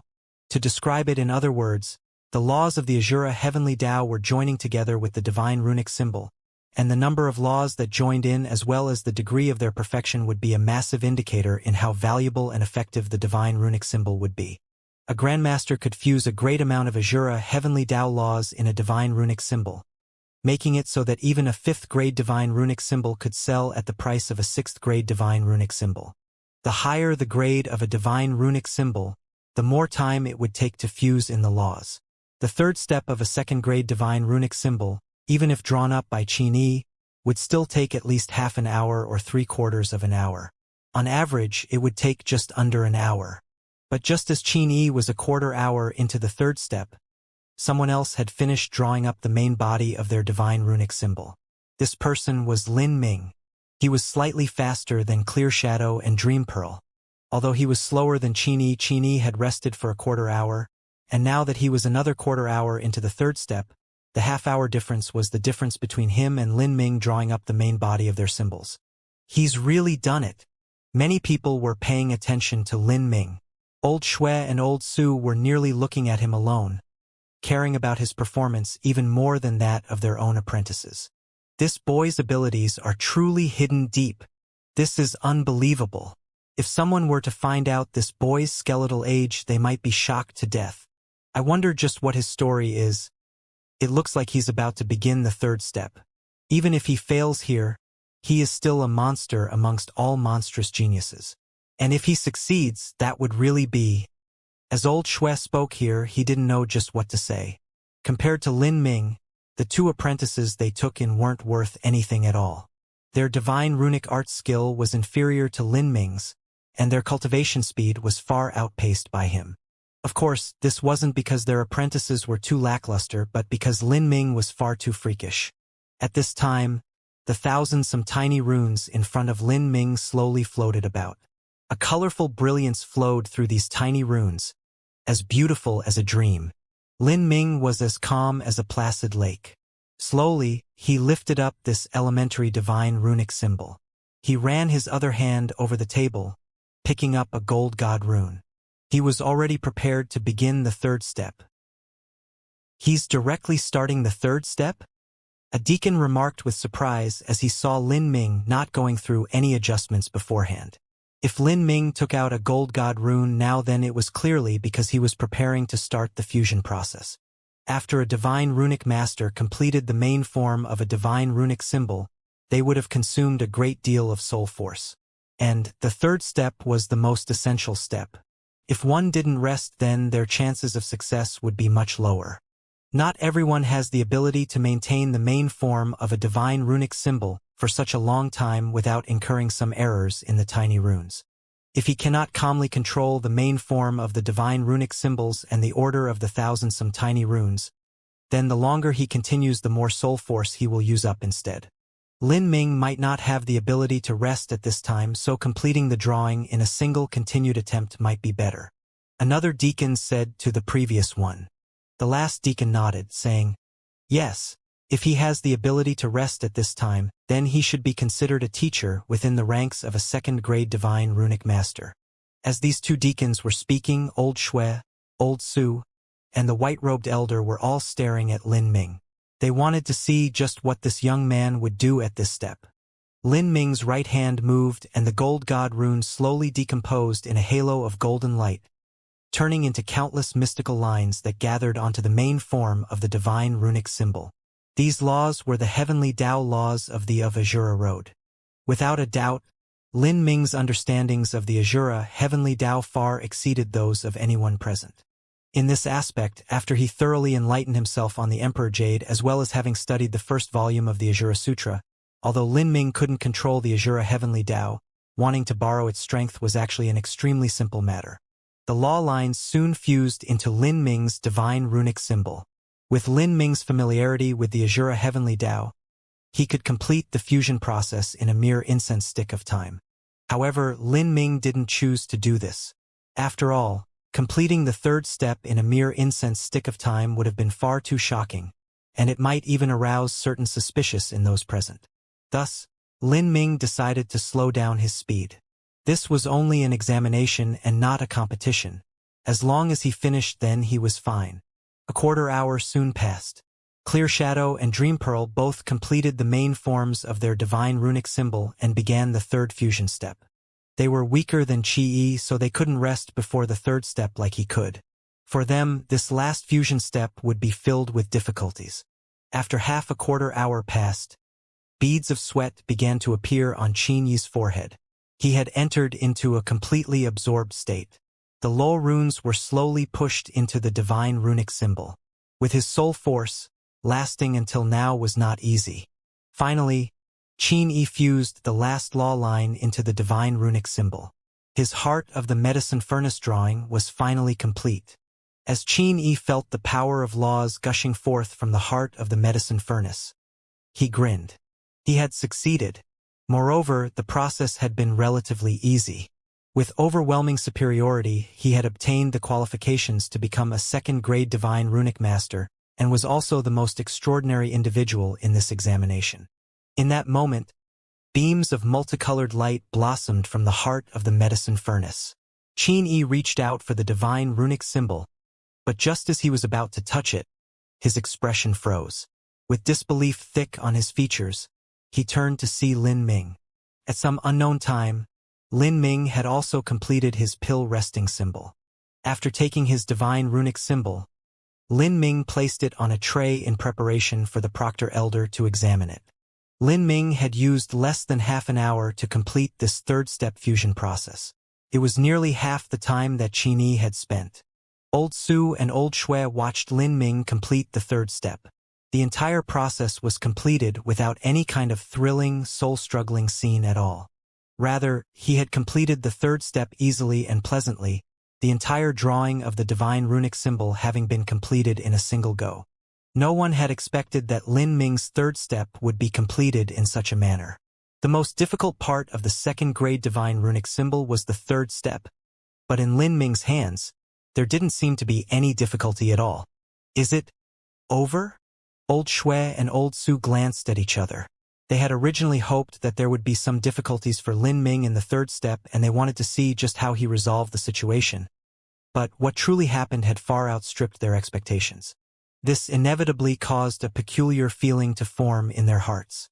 Was Lin Ming's third step really the same as everyone else's third step? Two deacons picked up Lin Ming and Qin Yi's divine runic symbols, handing them over to the white-robed elder. The white-robed elder looked deeply at the two examinees. The first divine runic symbol he chose to examine was Qin Yi's heart of the medicine furnace. With a single sweep of his sense, the white-robed elder approximately understood the situation. As a sixth-grade divine runic master, he could nearly instantly judge a second-grade divine runic symbol and what the quality was like. Good, the white-robed elder said from the depths of his heart. Although Qin Yi's heart of the medicine furnace couldn't be called perfect in every aspect, every part of the drawing process had been above average. This was truly a commendable accomplishment. This heart of the medicine furnace was a considerably well-done divine runic symbol that could be sold at a decent price. Congratulations, Qin Yi. You are now a second-grade divine runic master. Qin Yi faintly smiled after having his results confirmed by the white-robed elder. This assessment was well within his expectations. He was confident in his divine runic symbol. What he cared about was what Lin Ming's evaluation would be like. At this time, the white-robed elder looked at the pill resting symbol that Lin Ming had drawn up. The white-robed elder also wanted to see if there were any problems in this pill resting symbol. Lin Ming had simply fused the Azura heavenly Tao into this divine runic symbol far too easily. The pill resting symbol that Lin Ming drew up was 3 inches long and 2 inches wide, just like a rectangle. The charm's surface was filled with countless mystical lines. It didn't seem like something that was drawn up by a person. Even an amateur would see that this divine runic symbol was beautiful and symmetrical.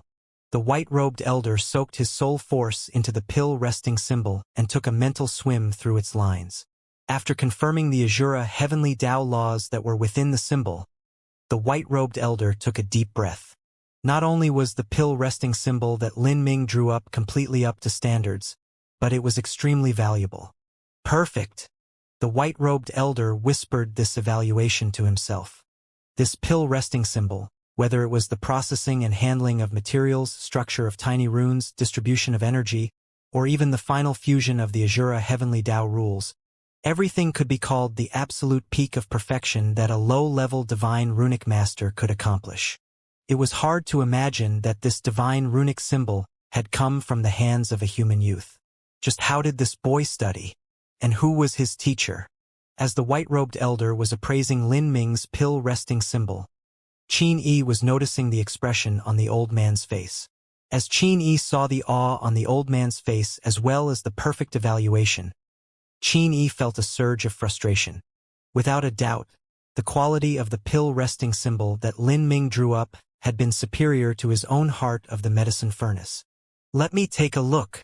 Old Shui impatiently walked over, nearly grabbing the pill resting symbol from the white-robed elder's hands. After sweeping through it with his divine sense, his eyelids jumped up. This boy, his abilities were truly deep. Old Shui even suspected that the Lin Ming he saw a year ago was a different person from the Lin Ming he was staring at now. Old Shui passed the divine runic symbol to Old Su. As Old Su looked at it, he too was left dumbfounded. What a great pill resting symbol. Even a 4th-grade divine runic master is inferior. I have no idea how he did the fusion process. There must be some sort of trick inside. Old Su speculated. Old Shui thought for a moment, then said, "This boy, he isn't a part of my Divine Runic Masters Guild. We must bring him in, we have to bring him in. We definitely cannot lose such talent. If we do things right, then he might even become the next guild president."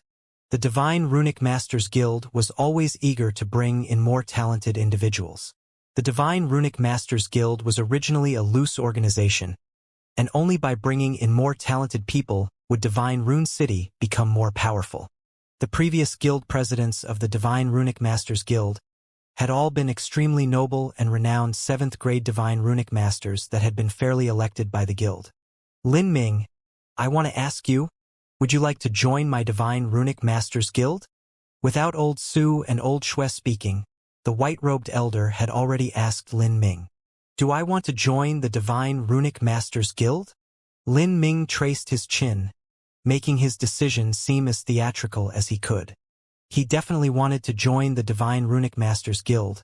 After all, this was the entire reason he had come to take this examination. Joining the Divine Runic Masters Guild would make everything far more convenient for him.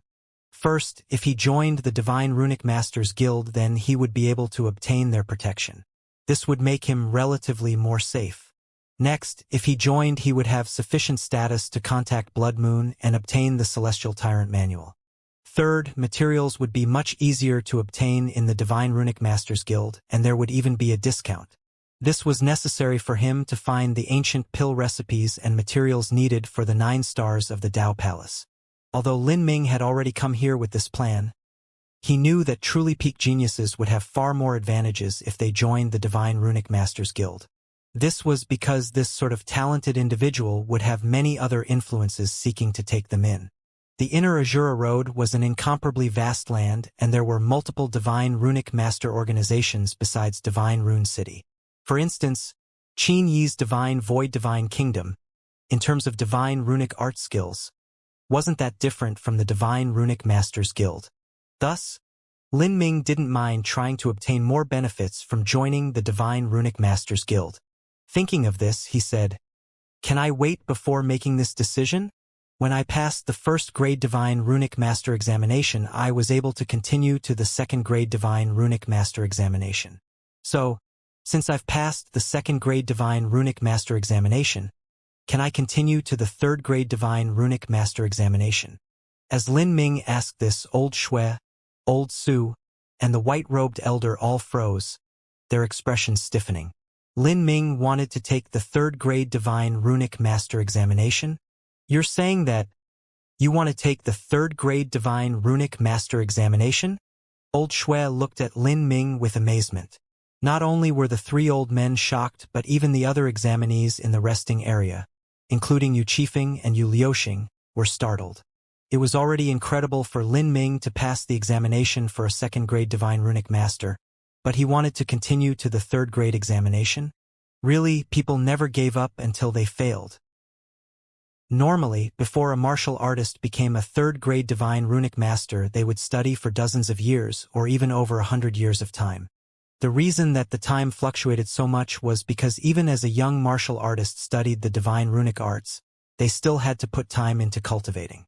And different people would divide their time in varying proportions. If someone invested more time into the Divine Runic Arts, then they would learn it faster than others, but no matter how much time they invested, it would still take 20 to 30 years. But compared to Lin Ming, who wasn't even 60 years of age, Old Shui could go crazy and still not figure out how Lin Ming had allocated his time. How could he dual cultivate body and energy, opening the complete 8 inner hidden gates and even achieving a Divine Lord realm cultivation, as he even practiced the Divine Runic Arts to such a degree? Are you sure you want to take the 3rd grade Divine Runic Master examination? Lin Ming nodded. Yes, this junior only wishes to try. I am not fully confident that I will pass. Lin Ming was indeed unable to ascertain whether or not he would be able to successfully draw up a 3rd grade Divine Runic symbol. Even if he failed somewhere, he should still be close to reaching the 3rd fusion step, and once he truly began the 3rd step, then completing a 3rd grade Divine Runic symbol shouldn't be too difficult. The third step of the divine runic arts was Lin Ming's greatest advantage. If Lin Ming could become a third-grade divine runic master and then join the Divine Runic Masters Guild, his status would be completely different from that of a second-grade divine runic master. Young second-grade divine runic masters like Qin Yi were rare in the inner Azura Road, but they existed. Every influence was always raising a new generation every 10 years, and after so much time there were bound to be some extraordinary individuals that appeared. The reason that Qin Yi seemed so splendid here was because the Divine Runic Masters Guild would hold examinations every year, year after year. Because of this, it was not possible to concentrate the number of geniuses together. If the geniuses of the last 1,000 years of the Divine Runic Masters Guild were added up, then that would be a dreadful number. However, for Lin Ming, if he could become a third-grade divine runic master at his young age, then that would be something that might not happen in 1,000 or even 10,000 years. In this sort of situation, Lin Ming would be highly valued by the Divine Runic Masters Guild. With this status, everything would be much easier for him to do. As for what others would do, such as suspecting him or conspiring to ruin him, Lin Ming wasn't afraid of this. In terms of individual combat strength, he could already fight an ordinary world king. And with Xiao Moxian's help as well as the life-saving card of Primordius Heavenly Palace, Lin Ming could calmly retreat even if he faced a middle-level world king. And if he had to face Espiritas, then Lin Ming also had the fatal divine tool that was their ultimate nemesis. Lin Ming didn't fear middle-level world kings, and world kings weren't like cabbages spread everywhere. Looking at the entire Divine Runic Masters Guild, a world king was at the rank of an elder. There were even some 6th-grade divine runic masters with a half-step world king cultivation. Thus, Lin Ming had the ability to protect himself in the Divine Runic Masters Guild. And most importantly, no one knew of his true strength. This provided an extra layer of protection for him. Since you passed the 2nd-grade Divine Runic Master examination, then according to the rules of the Divine Runic Masters Guild you can choose to continue onwards to the 3rd-grade Divine Runic Masters examination. Besides Lin Ming, does anyone else wish participate in the 3rd-grade Divine Runic Master examination? The white-robed elder looked at Qin Yi. Out of everyone else present, only Qin Yi had completed the 2nd-grade Divine Runic Master examination. Thus he also had the qualifications to join Lin Ming. Qin Yi's complexion changed, becoming extremely ugly. He had nearly no hope of successfully drawing up a 3rd-grade Divine Runic symbol. In fact, at the start, Qin Yi had been planning to join the 3rd-grade Divine Runic Master examination. But this was not because he thought of passing it, but because he wanted to show off his dazzling skills. In drawing up a 3rd-grade Divine Runic symbol, Qin Yi could complete 70 to 80% of it. It was only the final step of fusing together the Azura Heavenly Tao that he could not succeed at. But now, he had been grouped together with this freak Lin Ming. Lin Ming clearly had plans of joining the 3rd-grade Divine Runic Master examination. So how could Qin Yi possibly join him just to act as a foil and make him shine brighter? He grit his teeth, remaining silent. This was the same as admitting he was withdrawing from the 3rd-grade examination. Then it's only Lin Ming who will take the examination? Alright then, Lin Ming, you come with me to the side room. I will allow you to rest for 10 hours in a time enchantment. Then, you can choose the materials you need. If you can complete any 3rd-grade divine runic symbol, then you'll have passed. The white-robed elder said. Giving Lin Ming 10 hours to rest was more than enough. Lin Ming didn't want to rest for such a long time, but he didn't decline the offer. After giving his thanks, he walked towards the side room. Allowing Lin Ming to change environments and undergo the examination in the side room was to reduce external disturbances to the lowest amount. This was also to increase Lin Ming's chances of passing the 3rd-grade Divine Runic Master examination. The white-robed elder was secretly hoping that Lin Ming would pass the 3rd-grade Divine Runic Master examination. To the Divine Runic Masters Guild, this would be a cause worthy of great celebration. Once this matter was passed on to the other Divine Runic Master organizations, then they would earn considerable face. Moreover, Lin Ming would inevitably have amazing achievements in the future. After Lin Ming became some powerful and mighty figure, then this white-robed elder would also be able to boast that he was the one who personally oversaw his 3rd-grade Divine Runic Master examination. Oh! Lin Ming followed the white-robed elder to a side room. After he left, Clear Shadow and Dream Pearl also finished their own second-grade Divine Runic Master examinations. Unfortunately, they had both failed to complete their Divine Runic symbols by the tiniest amount. In ordinary times, if Clear Shadow and Dream Pearl had been able to display their usual skill, then they would have been able to complete a second-grade Divine Runic symbol. But today, seemingly because the appearance of Lin Ming and Qin Yi placed a considerable amount of pressure on them, they hadn't been able to display their highest level of skill. After failing twice, this meant they had failed their examination. Upon failing the examination, the two young women looked forlorn and depressed. Old Shui and Old Su quickly cheered them up with some words, but at this time they also discovered that Qin Yi, who had completed his second-grade Divine Runic Master examination, had an extremely ugly complexion. What happened? Did Qin Yi also fail? If Qin Yi failed, then that would have provided a little bit of comfort to Clear Shadow and Dream Pearl. But this didn't seem likely. Teacher, what happened to Qin Yi? He shouldn't have failed his examination, right? Before this, Clear Shadow and Dream Pearl had both been in a completely focused state, so they didn't know what had happened around them. Qin Yi.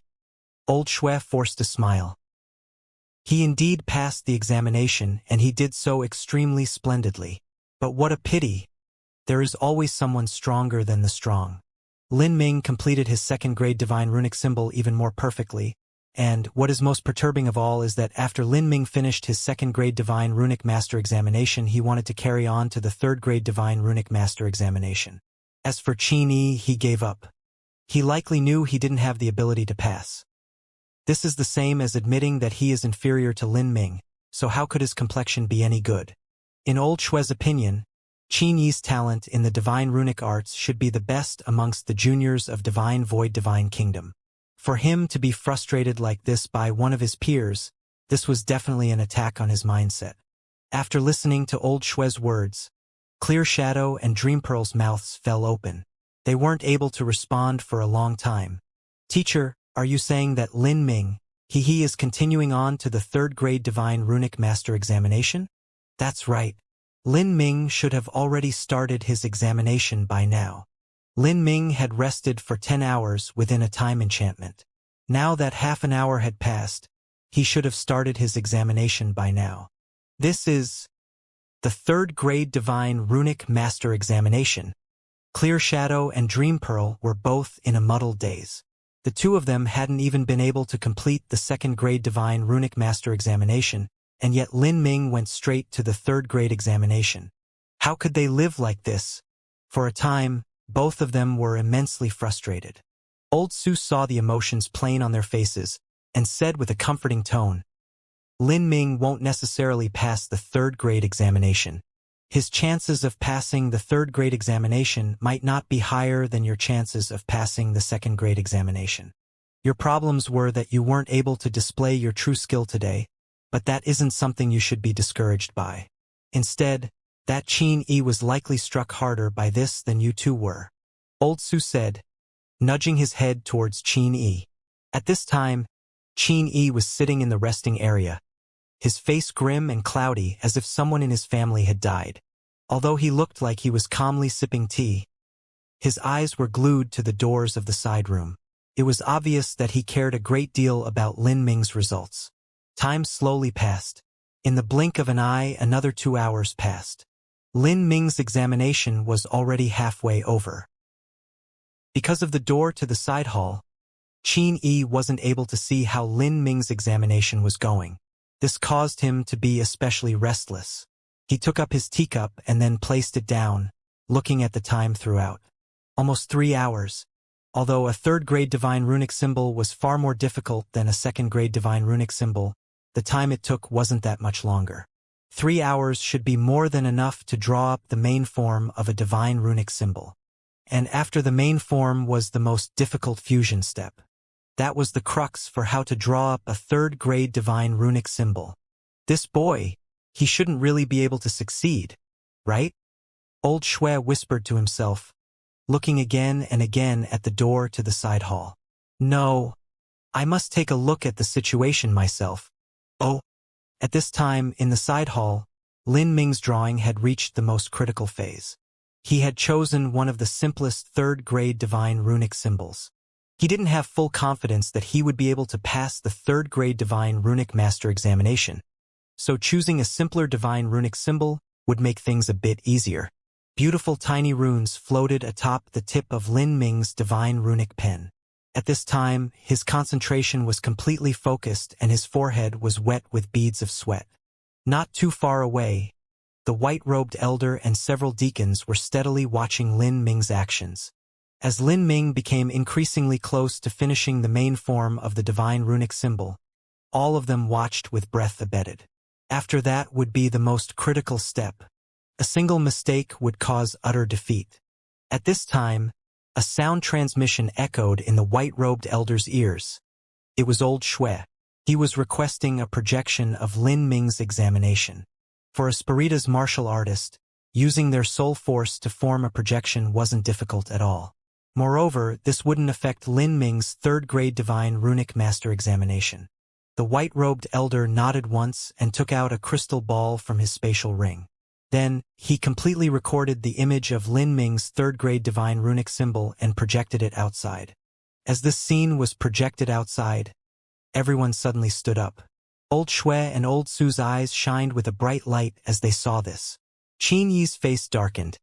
In the phantom, Lin Ming had already completed drawing up the main form of the divine runic symbol. Lin Ming had taken out a blue soul-level god rune. Following this would be the third step, fusing together the heavenly Tao laws. From a third-grade divine runic symbol to a sixth-grade divine runic symbol, what were used were blue soul-level god runes. But, even amongst blue soul god runes there were differences in quality. The blue soul-level god rune that Lin Ming had taken out was a relatively low-rank one. With a flick of his right arm, the blue soul god rune dissolved into lines of the Azura heavenly Tao. Underneath Lin Ming's hands, these heavenly Tao lines began to fuse into the divine runic symbol in a neat and meticulous order. In the process of fusing the Azura heavenly Tao, the slightest mistake would cause the structure of the entire divine runic symbol to collapse. Lin Ming's movements were like a daredevil balancing atop a thin steel wire. A single mistake would wipe out everything. "Teacher, can he succeed?" Dream Pearl asked absent-mindedly from beside Old Shui. Old Shui earnestly said, "The third fusion step is the most difficult step in creating a third-grade divine runic symbol. He has only just begun and this process should take at least over an hour. And there cannot be a single mistake during this entire process. It's difficult to say. The third step has started. Everything before this I can also do," Qin Yi grimly said. He wasn't boasting either. In his normal peak condition, Qin Yi could also complete the main form of a third-grade divine runic symbol. However, Qin Yi could at most finish half of the third step. This was because the third step was far too difficult. By the time he reached the midway point, he would have greatly overdrawn his soul force. As a result, by that time he could only watch helplessly on as the structural system of the divine runic symbol collapsed in his hands. Out of everyone present, Qin Yi was the one who didn't want Lin Ming to succeed the most. He even cursed Lin Ming in his heart, fervently hoping that he would fall short and fail during the fusion process. Time slowly passed. 1/4 hour, 2/4 hours. Lin Ming's movements remained calm and steady throughout. What no one knew was that after Lin Ming practiced the Azura Sutra, his understanding of the Azura heavenly Tao had reached a phenomenal level. Although the third step was the most difficult to others, it was actually the simplest step for Lin Ming. For a divine runic symbol, as long as Lin Ming could complete the main form, then there shouldn't be any problems finishing the rest. To him, fusing in the Azura heavenly Tao was a breeze. However, he didn't want to be overly shocking to everyone. Thus he slowed down his speed and finished the third step a little at a time. In that moment, an hour had passed. Lin Ming didn't have a single problem in this hour. He smoothly completed 90% of the fusion process. At this time, whether it was the white-robed elder, Old Shui, or Old Su, all of them held their breath. They could faintly feel that some glorious event was occurring, as if they were witnessing the rise of something momentous. Could he really succeed? Qin Yi's eyelids jumped up. He felt this was far too unbelievable. After another incense stick of time, the final lines of the Azura heavenly Tao fused into the divine runic symbol. In that instant, the entire divine runic symbol lit up with a brilliance beyond compare. Third-grade divine runic symbol, complete. At this point, the phantom projection vanished. The white-robed elder couldn't be bothered with maintaining it. Rather, he hurried forth to examine the divine runic symbol that Lin Ming drew up. "This is incredible!" Old Shui and Old Su stood up. They rushed forwards, pushing open the door to the side room to evaluate the result themselves. Everyone followed in close pursuit, wanting to bear witness to this momentous occasion. "How is it?" Old Shui asked as soon as he stepped through the door. At this time, the white-robed elder had sunk his soul force into the divine runic symbol. After a moment of probing, he handed over the divine runic symbol. "Take a look yourself." Old Shui and Old Su were already burning with impatience. They nearly snatched the divine runic symbol as they sunk their divine sense into it. Looking around, they could clearly see the situation within. They both sucked in a cold breath of air. Not only was this divine runic symbol complete, but it was impeccable in nearly all aspects. The two old men looked at each other in shock. Then they turned towards Lin Ming. They no longer knew just what to say to him. After looking at Lin Ming for a long time, Old Shui wryly smiled. "This brat. I really want to cut him open and study him." A year ago, Old Shui had met Lin Ming in the internal trading area of the Divine Runic Masters Guild. At that time, he never would have expected that the little kid who he didn't even want to bother responding to would produce such a shocking event. As Lin Ming heard Old Shui's words, he felt they were a bit insensitive.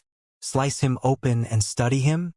He knew that Old Shui was only joking around, but it was true that his influence and relationships were lacking. This was something he was extremely sensitive about. He couldn't guarantee that there wouldn't be anyone in the Divine Runic Masters Guild who would have such an idea. After all, his skeletal age was a bit too conspicuous. For him to have such achievements at his skeletal age, it was inevitable that there would be some people who had their own suspicious and would want to investigate him. If it were a world king, then Lin Ming naturally wouldn't fear them. But if an Empyrean were interested in him, then that would not be a good development. This fellow, just which Divine Runic Grandmaster's apprentice is he? Could it be a hidden 7th grade Divine Runic Master? Old Su thought out loud, looking back into his memories. Even after thinking for some time, he still couldn't think of such a great expert in the entire Inner Azura Road. Lin Ming's Divine Runic Arts technique was far too abnormal. Hearing Old Su and Old Shui's words, Lin Ming's thoughts stirred.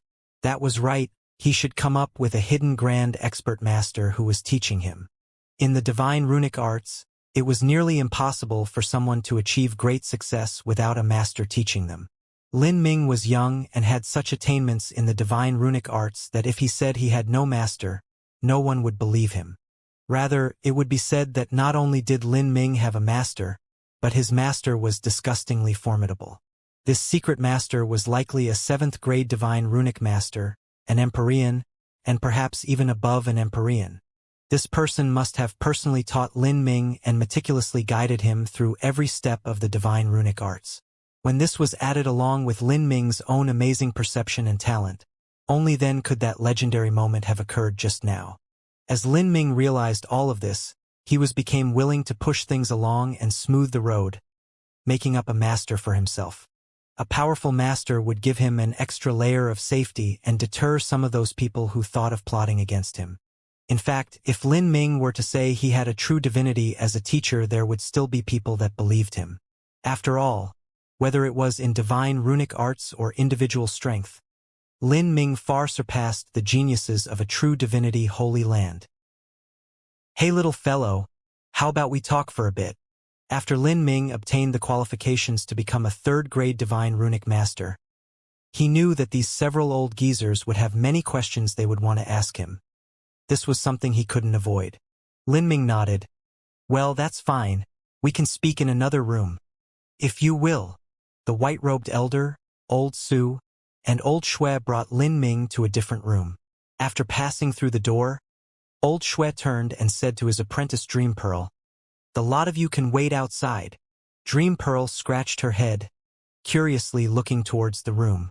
She also wanted to know what Lin Ming's status was, but she had been blocked by old Shui. She pursed her lips, muttering, "It's like they are trying to keep everything a secret. What's so great about knowing anyways?" Dream Pearl sat on a stone chair, not feeling very happy. She was filled with curiosity towards this human youth that was around her age, and in fact really did want to know where Lin Ming came from and how he practiced to become so formidable. "That fellow should have a powerful master," Clear Shadow said from beside Dream Pearl. "Definitely. And they are probably much fiercer than our masters," Dream Pearl said without mincing her words. As old Shui heard this just as he was closing the door, he nearly choked on himself. "This rascally girl." Old Shui awkwardly coughed. He could only pretend that he didn't hear this. But this was the truth. As he measured his own level, he felt that it was impossible for him to teach an apprentice like Lin Ming. Even an extremely good piece of jade would need a grandmaster to cut and polish it into a perfect piece of art. The level of a master was extremely important in determining the level of an apprentice. The three old men sat in front of Lin Ming. The white-robed elder took out a divine runic master's robe and a divine runic master badge. "This is for you. This badge will serve as your third-grade divine runic master certificate, and this divine runic master robe is also the uniform of the Divine Runic Masters Guild." In the Azura Road, the styles of badges and robes differ between the varying great influences that offer them, but they are mostly the same besides some minor differences. Thank you." Lin Ming nodded. He waved his hand and this robe appeared on his body. The Divine Runic Master robe produced by the Divine Runic Masters Guild was in essence manifestations of energy produced by runes. Whether it was putting it on or taking it off, one only needed to think it. As Lin Ming put on the robe, he could feel the surrounding heaven and earth origin energy, as well as the laws being dragged towards it. Even his soul force was being faintly nourished. It was clear that this robe wasn't some ordinary piece of clothing. As for the badge, it was a carefully crafted magic tool that made one's soul force and mental focus more concentrated. The two objects were above the level of a medium-grade spirit artifact. "Seniors, if you have any questions, then this junior will try to answer to the best I can." After Lin Ming put on the dressings of a divine runic master, his tall figure perfectly accented his new clothing, making him seem ethereal and elegant. "There are a few questions I would like to ask. What I am very curious about is just who is your teacher? No matter how much I think of it, I cannot think of anyone in the entire Inner Azura Road that would be able to secretly and quietly teach an apprentice like you." Without Lin Ming saying anything first, the white-robed elder directly asked Lin Ming about his teacher. The Inner Azura Road had many divine runic master organizations, and they fiercely competed against each other. If they could pull a top master to join their guild, that was an event worthy of great celebration. It would be far greater than bringing in a junior like Lin Ming. Lin Ming said, "My teacher has been living in seclusion for many years, and is unwilling to disclose his identity." Lin Ming had already thought up a good answer. As for the white-robed elder, a look of deep disappointment appeared on his face. But in truth he had already anticipated this. Such a divine runic grandmaster would receive the greatest standard of reception and respect from any influence. If this person wanted to make themselves public, they would have already done so. Moreover, this person might not want to join the Divine Runic Masters Guild to begin with. Still, the white-robed elder didn't give up. He continued to ask, "Then let me venture another question. Just what grade of a Divine Runic Master is your teacher?" The white-robed elder already guessed that Lin Ming's teacher was at least a 7th-grade Divine Runic Master. He might even surpass the current president of the Divine Runic Masters Guild. Lin Ming said, "I apologize. It isn't that I don't want to say it, but because I do not know what the level of my teacher's divine runic arts has reached. According to what I know, teacher has already been in deep seclusion for 100 to 200 million years. Even if he were to come out of hiding, I fear that not many people would recognize him." Lin Ming concocted a wild story. But in this specific situation with his awe-inspiring performance just now, no matter how ridiculous his words were, those present still might believe him. This was because they truly did think that Lin Ming had such a heaven-shaking teacher. Seclusion. For 100 to 200 million years, the white-robed elder's eyebrows jumped up. He looked at the two other old men, fear and awe coloring his complexion. Old Shui gulped. Even though he had expected that Lin Ming's teacher was extremely terrifying, if Lin Ming's master had gone into seclusion for 100 to 200 million years, then wouldn't that make his true age around 200 to 300 million years old? Such an age already far exceeded the 100 million year lifespan limit of an Empyrean. Then, it was either that Lin Ming's teacher had used some secret technique to go into deep hibernation, or that he was a true divinity-level powerhouse. And in Old Shui's opinion, the latter possibility was a bit more likely. Thinking of Lin Ming's master, Old Shui forced a smile. I must say, kid, you tricked me well. You were clearly under the guidance of a divine runic grandmaster, and yet you acted like you didn't know anything about the divine runic arts. It seems you really wanted to play around with an old man like me. By the way, when you bought that jade from me, Old Shui's eyes widened. He felt that he had been hoodwinked by Lin Ming once again. That jade piece of indeterminable origin might have been some sort of extraordinary treasure. Hey little fellow, you were quite particular in buying that little piece of jade. Why don't you tell me more about it, so that I can widen my horizons? Old Shui puckered his lips, feeling sad. He was now 99% sure that he had sold that broken jade for a major loss. Jade? Lin Ming pretended to be surprised. Oh, I remember. A year ago I found that broken jade in your stall and thought it was some amazing ancient treasure. But after I took it to be appraised by my master, the result was that I had been mistaken. Sure enough, there were no advantages for me, Lin Ming flippantly said. But Old Shui didn't believe this at all. With a pained expression he said, Come on, just tell me honestly what the jade was. I've already been conned by you, so you can tell me what it is, right? Since my eyes were poor, I can only blame myself for that. I just want to know what use that little trinket had. Senior, you've really thought too much about this. A cunning light flashed in Lin Ming's eyes, but he concealed it well. No matter what Old Shui said, Lin Ming definitely wouldn't disclose the origins of that jade piece. This caused Old Shui to feel even more depressed. He was more and more sure that he had been bamboozled by Lin Ming, and as a divine runic master who was proud of his appraisal ability, the most painful and aggrieving matter was to be swindled by others and not know how. Old Shui seemed to want to ask something else, but at this time the white-robed elder dryly coughed a few times and said, Lin Ming, let's speak about formal matters now. I want to ask you, do you have any intentions of joining my Divine Runic Masters Guild? This matter was the most important question that the white-robed elder wanted to ask Lin Ming. He originally inquired about Lin Ming's teacher because he still had hopes that there was a 1 in a million chance he could win over Lin Ming's teacher and have him join the Divine Runic Masters Guild. But as he expected, that wouldn't be possible. So, his most vital task now was to win Lin Ming over to join their Divine Runic Masters Guild. For an organization like the Divine Runic Masters Guild, the most essential factor of their strength was the quantity and quality of their Divine Runic Masters. The reason that Divine Rune City was able to develop to its current scale was because they relied on their many Divine Runic Masters as well as a decent number of alchemists.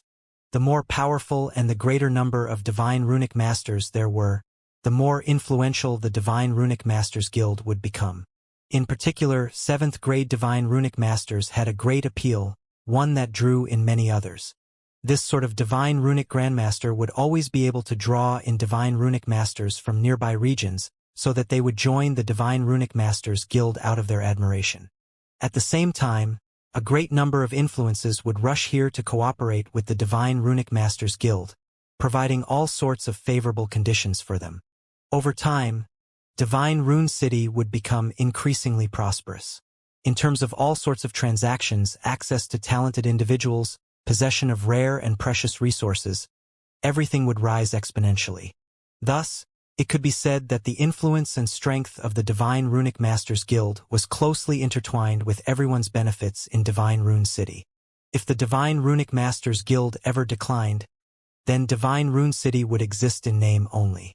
You don't have to be in a hurry to respond.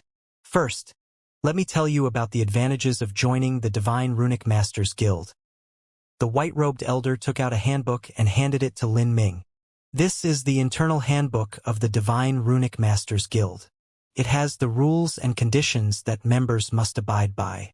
If you join the Divine Runic Masters Guild, then if you purchase materials in Divine Rune City, we can offer you a 15% discount. This is the highest discount, and not even elders have a better deal. Of course, new Divine Runic Masters definitely do not receive this treatment. You will also possess the authority to browse the Jade Slips in the Divine Runic Masters Guild's library. Even if it is the most core Jade Slip inheritances, you will still have the ability to apply for viewing. In addition, every month the Divine Runic Masters Guild will give you a fixed number of contribution points. In the Divine Runic Masters Guild, these contribution points are used to purchase all sorts of rare and precious materials, and they are also much handier than Origin Energy runes. If you have points, then you have rights to purchase materials before anyone else. The white-robed elder immediately put forth so many good conditions. This was the kind of treatment that the Divine Runic Masters Guild would offer to an ordinary elder, but now all of this was promised to Lin Ming. This was because with Lin Ming's current achievements, becoming an elder was just a matter of time. He would become a red-robed elder or possibly even the future guild president. These conditions were also the limit that the white-robed elder could offer. Lin Ming was satisfied with these conditions. He thought for a moment and then said, "Junior has a matter that he would like to consult with several seniors about. Speak your mind." Lin Ming thought about his words for a moment and then said, "According to what this junior knows, there are several nearby influences that have long-term cooperation with the Divine Runic Masters Guild, and there is an influence that this junior is extremely interested in. They are the assassin organization known as Heaven's Net." It wasn't a secret that the Divine Runic Masters Guild cooperated with nearby great influences. This was an extremely vital source of the Divine Runic Masters Guild's resources and wealth. However, when it involved an assassin organization, the Divine Runic Masters Guild considered this to be a considerably taboo subject. After all, an assassin organization had many tenuous and strange connections that involved many vendettas. The Heaven's Net assassin organization had offended many great influences, and they had killed many well-known individuals. If the Divine Runic Masters Guild cooperated with this assassin organization, they would inevitably have to face some pressures.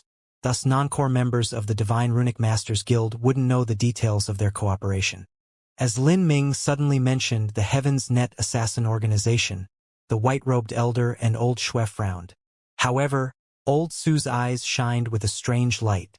"Do you have a grudge with someone from Heaven's Net?" Old Su suddenly asked. Since Lin Ming was interested in them, his first thought was naturally that Lin Ming had some enmity. After all, Heaven's Net had far too many enemies. It was simply impossible for them to keep track of all of them.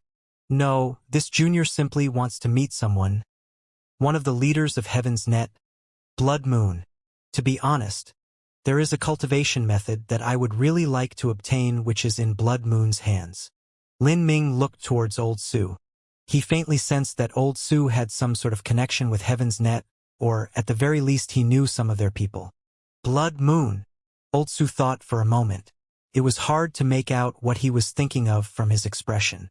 "Old man, do you know Blood Moon?" Old Shui asked as he saw Old Su thinking of something. "Senior, if you know Blood Moon, then I request that you recommend this junior to them. I am willing to make a pledge on my heart of martial arts, so that I won't reveal anything related to Blood Moon's identity."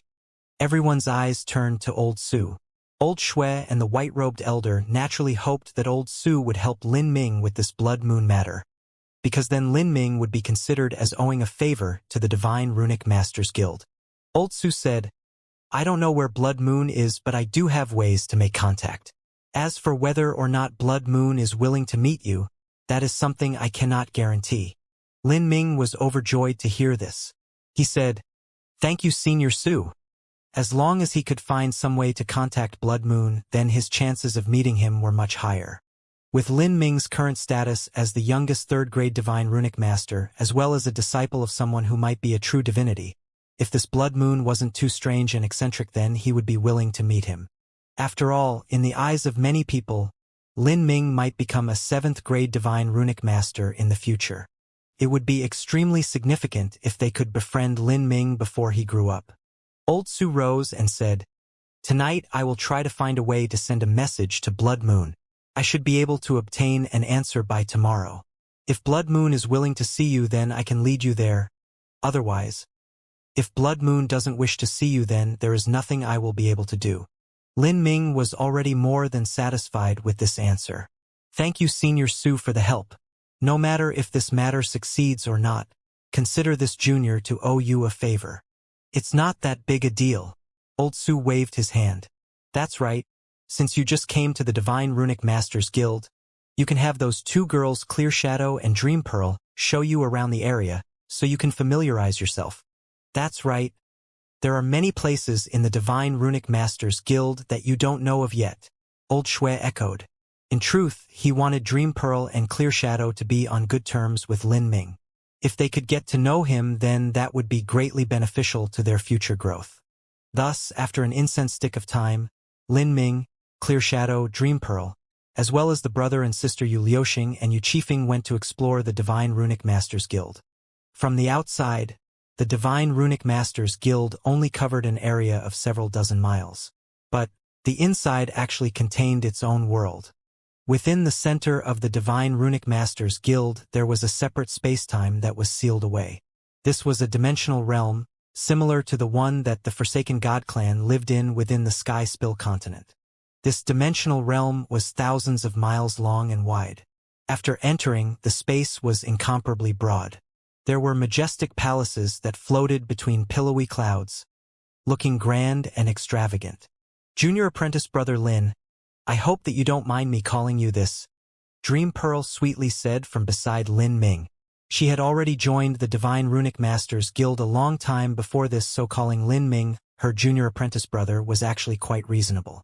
"Of course you may, Senior Apprentice Sister Dream Pearl." Lin Ming faintly smiled. After being so easily recognized as a senior apprentice sister, Dream Pearl lit up with pleasure. "This is the Treasure Storage Palace.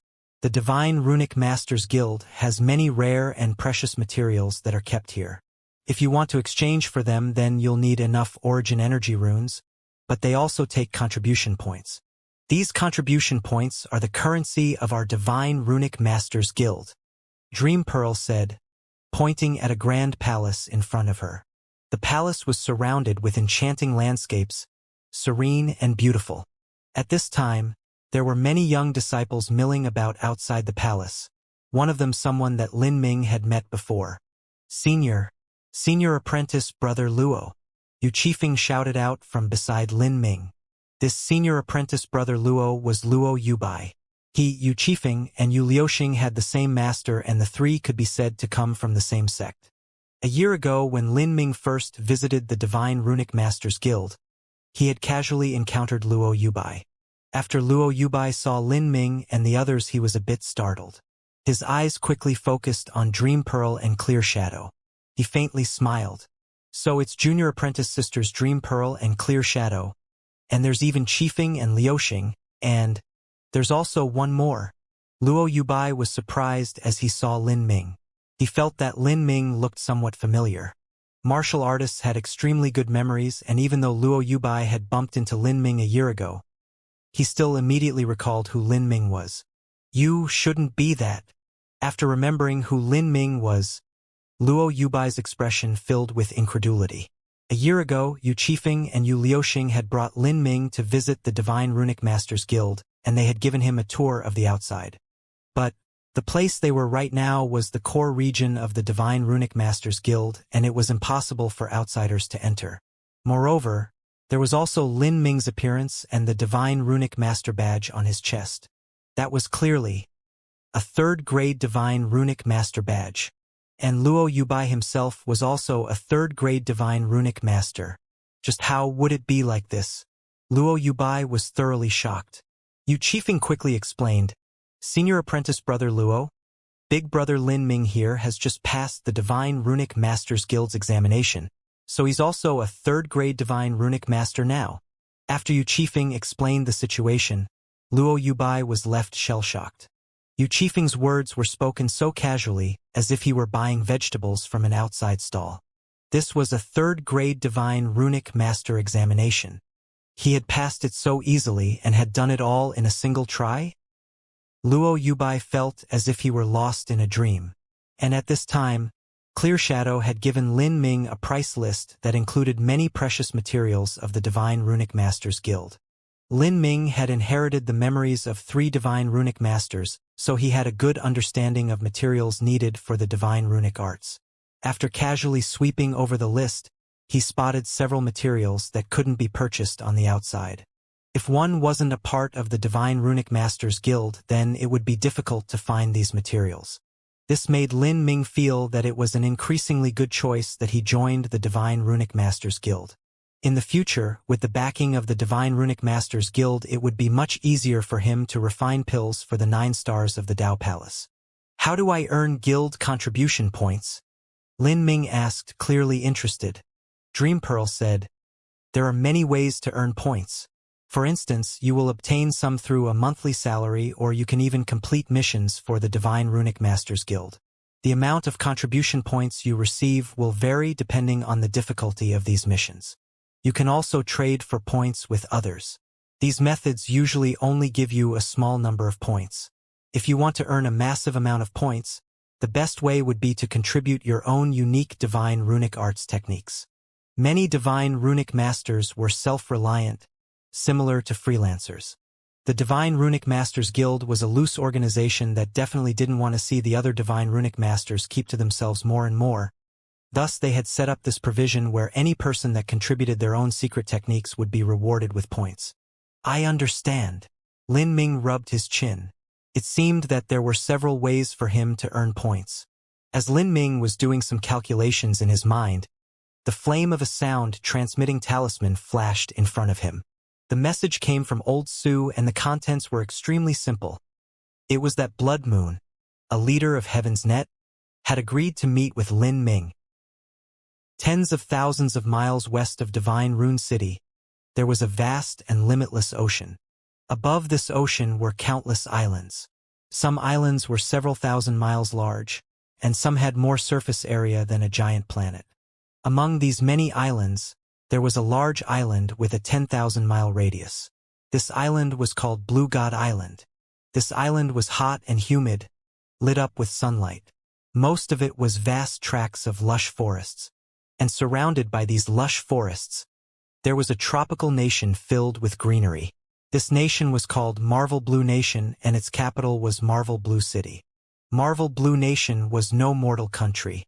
This was because this area produced a type of resource called blue snow gold. Moreover, these verdant forests were also filled with ancient vicious beasts and all sorts of heavenly materials. Thus, although Marvel Blue Nation was situated in a vast ocean, most of the citizens were martial artists, and it wasn't strange to see amazing top masters here. Although its quality and quantity of martial artists couldn't compare to Divine Rune City, Marvel Blue City was still outstanding when compared to many major cities of the Divine Realm. The entire Marvel Blue Nation could be called a peak World King Holy Land. On this day, a massive spirit boat anchored on the outskirts of Marvel Blue City. A young human man and woman leapt off the spirit boat. Then, the man received the spirit boat into his inner world. This young man and woman were Lin Ming and Xiao Moxian, and this spirit boat was only a disguised primordious heavenly palace. After Lin Ming obtained Blood Moon's reply, he had journeyed west until he came to Marvel Blue City with Xiao Moxian. This city was where Blood Moon was located.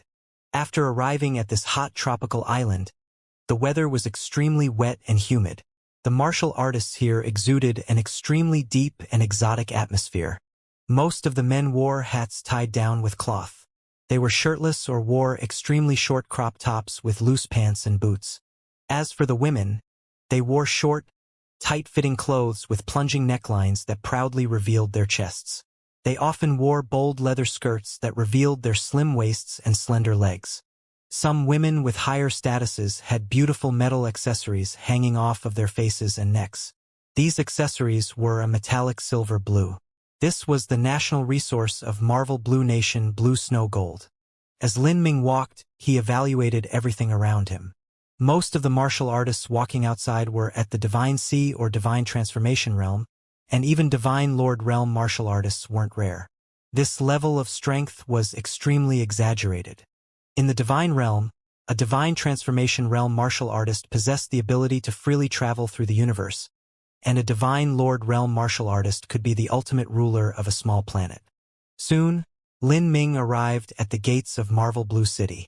The tall city walls didn't seem as if they had experienced many years. Rather, they had a very new feeling to them. It seemed that this Marvel Blue City wasn't as ancient as Lin Ming had thought. The city gates were manned by 2 teams of soldiers. After Lin Ming paid the city entrance fee, he stepped inside.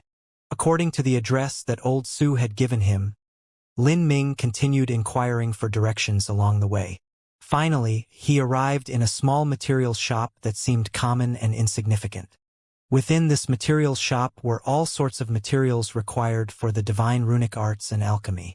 There were even furnaces, divine runic pens, and so forth. Because these things weren't too valuable, the shop seemed quite lonely and desolate. Lin Ming only glanced over the shop a few times without the slightest desire to purchase anything. This was because he wasn't here to buy materials to begin with. Lin Ming quietly took off a spatial ring and stepped in front of the shopkeeper. This shopkeeper was a short and pudgy middle-aged man. His cultivation was ordinary and sloppy. If he were in a crowd, one wouldn't notice him at all. Lin Ming traced the spatial ring and pulled out several dozen materials. Then, he said in a low voice, "I'm selling. This is a total of 1,263,400 origin energy runes." Upon hearing Lin Ming and seeing the materials that Lin Ming had taken out, the fat shopkeeper narrowed his eyes and looked deeply at Lin Ming. The materials that Lin Ming took out as well as his asking price were all a single code word for him to make a connection in Marvel Blue City. "What is your name?" the fat shopkeeper asked. "Lin Ming." His name had already been passed to Blood Moon ever since Old Su contacted her. Follow my person. He will bring you to the one you wish to see." As the fat shopkeeper spoke, an old man with eagle-like eyes brushed open the curtains leading to the back of the shop and slowly walked out. Although this old man's movements were slow, his eyes were sharp. As he walked across the tiles, his steps were steady to the point of being startling. "Come with me," the old man said, his voice sharp. It was hard to discern whether this was the voice of a man or a woman, and it was also quite harsh to the ears. "Peak Holy Lord," Lin Ming judged in his heart. This old man actually possessed a Peak Holy Lord cultivation, and he was even a human at that. In the Azura Road, humans were rare to begin with, but in Marvel Blue Nation, over half the citizens were humans. Lin Ming and Xiao Moxian followed this eagle-eyed old man out of the shop. From the body of this old man, Lin Ming could feel a surging essence energy. He raised his guard, remaining vigilant of his surroundings as he kept his focus on this eagle-eyed old man. They walked without speaking. The eagle-eyed old man brought Lin Ming meandering left and right, passing through busy streets and squares, slowly approaching the center of Marvel Blue City. Marvel Blue City covered an area of hundreds of miles, and it was extremely broad. As for the center of Marvel Blue City, there was a massive and magnificent building complex. Now, Lin Ming was standing in front of this building complex. Tall walls were manned by steely guards. As Lin Ming saw this, he was shocked. This place. Could it be the Imperial Palace? Marvel Blue Nation was not some small influence. Its sovereign was equivalent to sect masters of other large influences. This Imperial Palace was the core of Marvel Blue Nation and could be called a den of crouching tigers and hidden dragons. There were many masters living in the Imperial Palace. Lin Ming had already looked up information on Marvel Blue Nation before he arrived. Because Marvel Blue Nation was rich in great vicious beasts, medicinal herbs, and even the extremely valuable blue snow gold, the Marvel Blue royal family was extremely wealthy.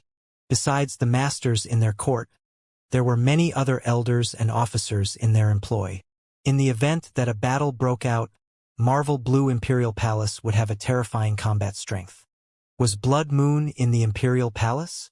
Lin Ming felt a bit odd as soon as he thought about it. Could there be some connection between Marvel Blue Nation and the Heaven's Net assassin organization? The eagle-eyed old man brought Lin Ming to the back gates of the Imperial Palace. This was the smallest gate leading into the Imperial Palace, but there were still 20 guards standing here. The eagle-eyed old man lifted the plate card hanging on his belt, and the guards immediately smiled. So it's Eunuch Liang. Please enter. The eagle-eyed old man stepped forwards past the gate, but Lin Ming and Xiao Moxian were blocked. These two are entering the palace for business reasons. These are their sign cards. The eagle-eyed old man continued to speak in his strange not like a man and not like a woman voice and tossed a jade slip to a guard. The guard looked over the jade slip and allowed them to pass.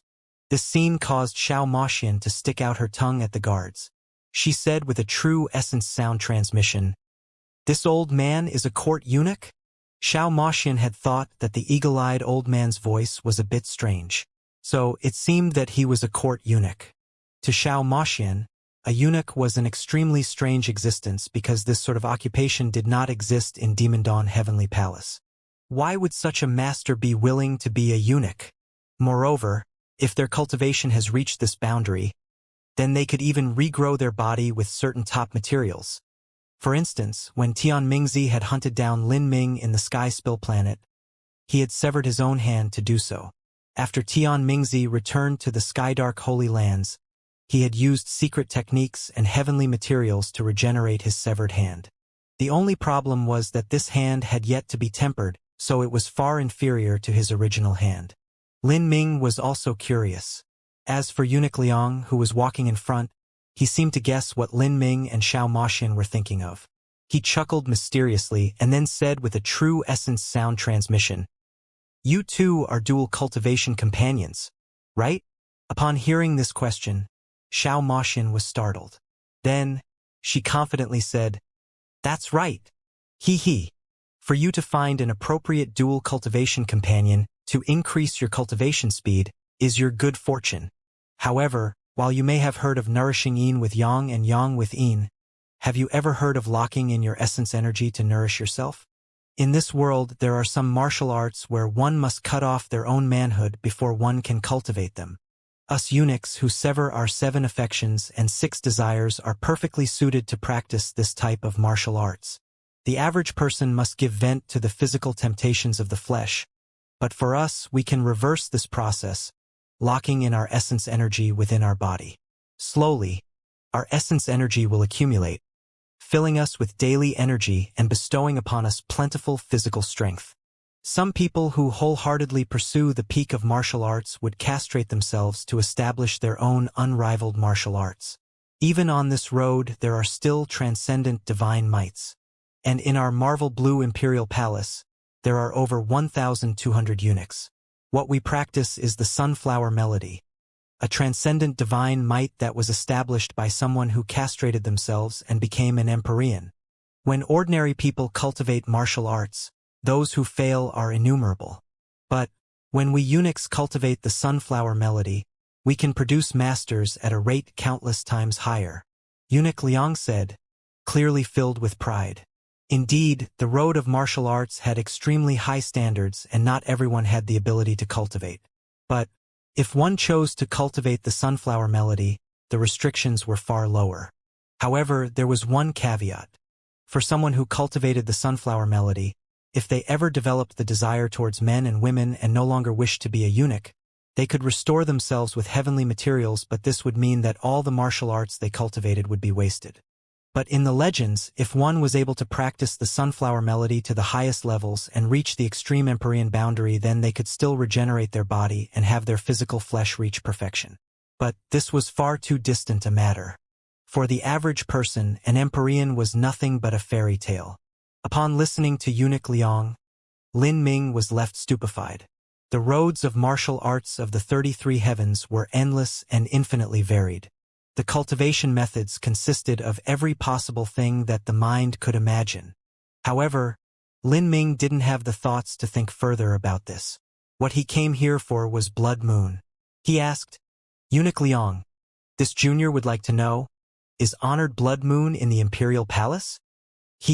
Honored Blood Moon is certainly in the Imperial Palace.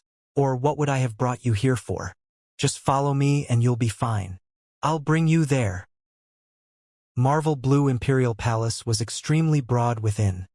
There were over 108,000 houses in it. Many imperial palace layouts were similar to those of mortal imperial palaces. At the front of the imperial palace were the formal halls. There was the Heaven and Earth Hall, Primal Chaos Hall, Spiritual Cultivation Hall, Golden Dragon Hall, and over 100 other such halls. When the emperor met with his royal advisors and ministers, he would do it in these halls.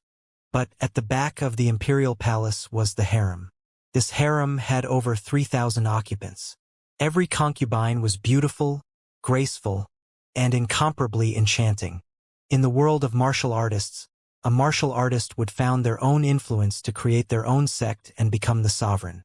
As for those martial artists like the Marvel Blue Emperor who chose to found their own country, construct their own imperial palace and make themselves an emperor, that was somewhat rarer. In the imperial palace there were at least 18,000 imperial guards, 20,000 palace maids, and 10,000 court eunuchs. When Eunuch Liang said there were 1,200 eunuchs, he had been referring to those who had the qualifications to cultivate the sunflower melody. These eunuchs were supervisors and leaders of the other eunuchs. As Lin Ming walked forwards, he saw many of these chief eunuchs. They were at the Divine Transformation or Divine Lord realms, with some even at the Holy Lord realm. Those at the Holy Lord realm wore different clothing. They wore yellow robes, indicating a higher status of court eunuch. Lin Ming rubbed his chin as he saw this. In the imperial palace, just the military force of the eunuchs was considerably terrifying. He wouldn't be surprised if the head chief eunuch was a world king powerhouse. As they followed Eunuch Liang, they were stopped at several more checkpoints. At each checkpoint, Eunuch Liang would take out different tokens. As they passed through an arched door, Lin Ming smelled the intoxicating scent of perfume and the clear atmosphere of women. This left him startled. This was clearly the Marvel Blue Imperial Palace harem. Looking at the various palaces here and the many carvings of phoenixes, the architectural style here was much simpler and more composed. The paths were lined with red carpets and groups of charming maids carried lanterns and trays of fruits, and they shuttled back and forth throughout. Harem! A strange color came over Lin Ming's face. According to common reasoning, the harem was a restricted area. Besides eunuchs, no other men were allowed entry. Did these usual rules not exist in Marvel Blue Imperial Palace?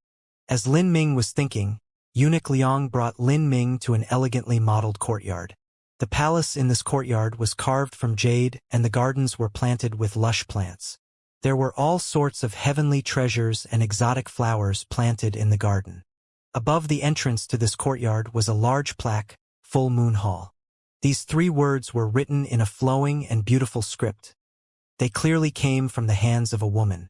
Lin Ming followed Eunuch Liang into Full Moon Hall. As soon as they entered the rooms, he was able to smell the faint scent of light powder. In Full Moon Hall, even within the guest rooms, everywhere was filled with fine red silk, screens of peacock feathers, and velvet carpets. This could be called an opulent aesthetic that was pleasing to the eyes.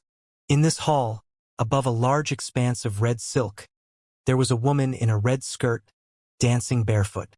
This woman's red skirt seemed connected to the silk beneath her, making the entire hall look as if it were lit on fire. Her skin was pure white, like the most perfect jade, and her smooth hands were as fine as orchids.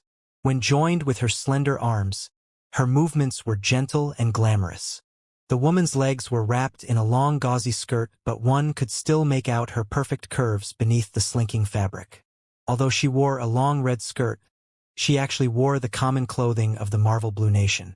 She wore a tight-fitting top that revealed her waist and stomach, and as she waved about she undulated like a snake, flexible and fascinating.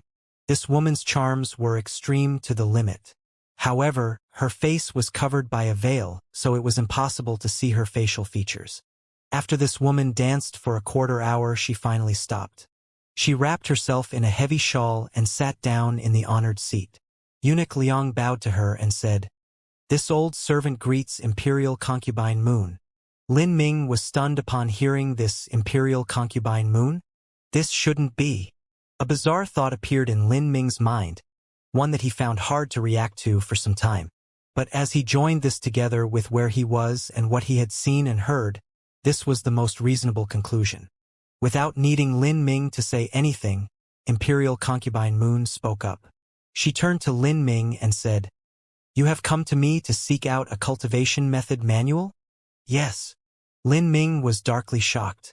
Blood Moon, one of the leaders of the Heaven's Net assassin organization, was actually Imperial Concubine Moon of the Marvel Blue Imperial Palace. Just what was going on here? Imperial Concubine Moon, Blood Moon, Full Moon Hall. These three terms all shared the moon word. For Imperial Concubine Moon to be Blood Moon was the best explanation. Then, could it be that the chief leader of Heaven's Net was the Marvel Blue Emperor? Lin Ming immediately shot down this thought as soon as it appeared. Marvel Blue Nation had bountiful resources and considerable national military strength. It simply wasn't worth it for the Emperor to work as the chief leader of an assassin organization in his spare time. In an assassin organization, the core figures would always hide their identities in order to avoid being targeted by others who wanted to retaliate against them. For an influence like the Marvel Blue Nation, the gains simply weren't worth the losses. This was because it was possible that their identity could be uncovered by others if there were enough clues and traces. If their real identity was exposed and multiple enemies targeted them, then the entire nation could be wiped out overnight. If Heaven's Net didn't have some close relationship with the Marvel Blue Nation, then there could only be one explanation as to why Blood Moon was here. That was that her status as Imperial Concubine Moon was only one of her identities and her true status was hidden.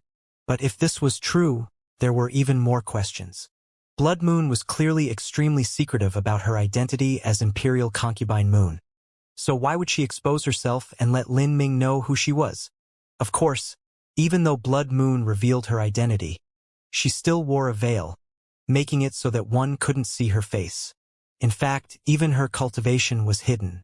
Lin Ming simply wasn't able to see through it. This was something common for a leader of an assassin organization.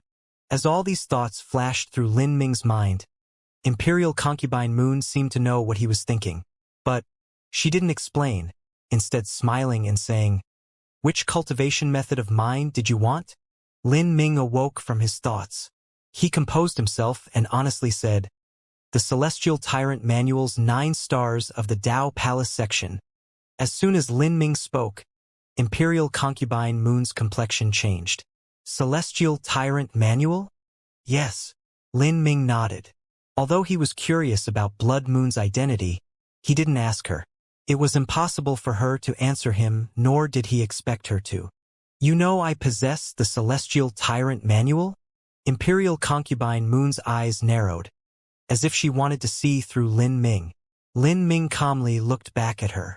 After an incense stick of time, she suddenly nodded and said, "That's right, there were some other people that knew.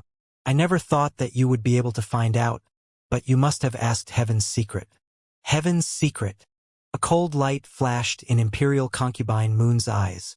No one liked having their own information being traded around by others.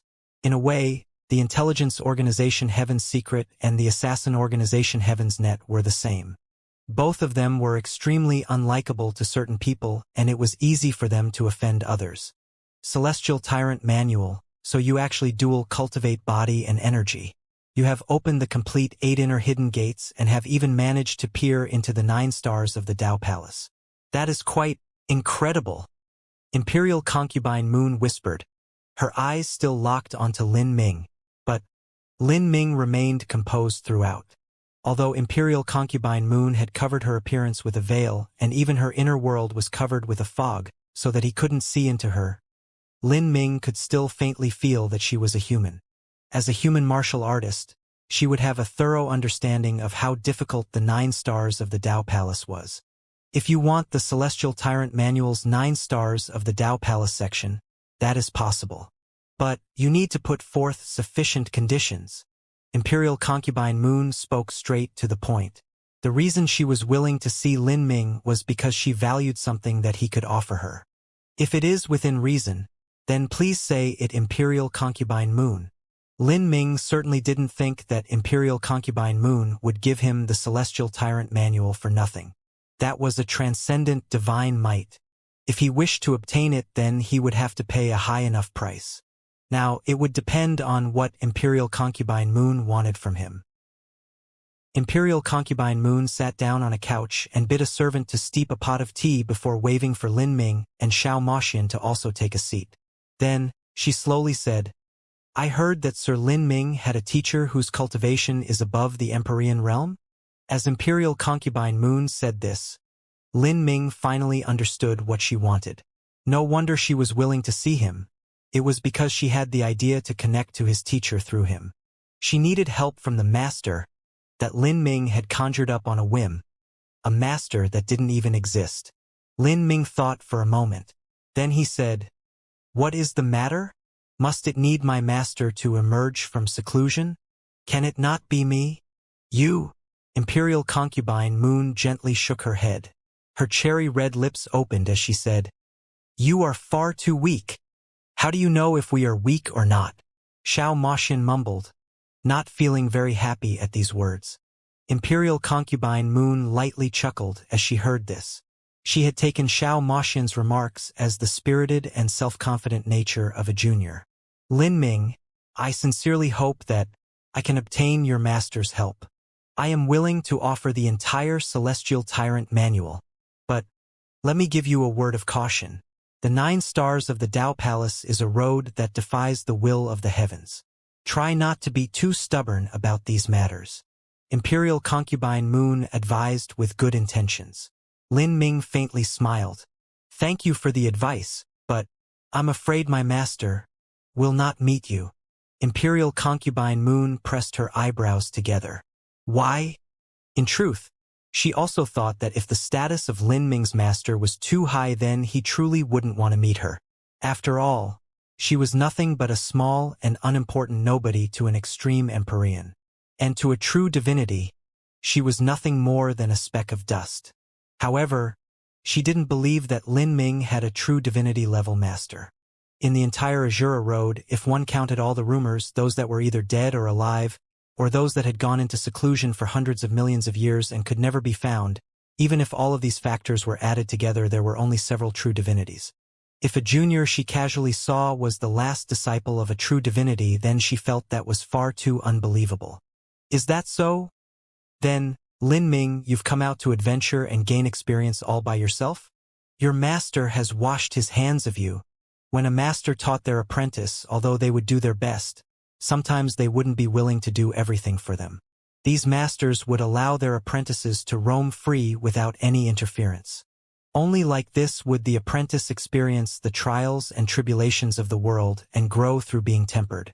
If Lin Ming was in such a situation, then it would be impossible for Imperial Concubine Moon to request help from Lin Ming's master. Lin Ming didn't confirm or deny anything. Instead, he asked, "Why don't you tell me what you need? Perhaps I will be able to help you." "You?"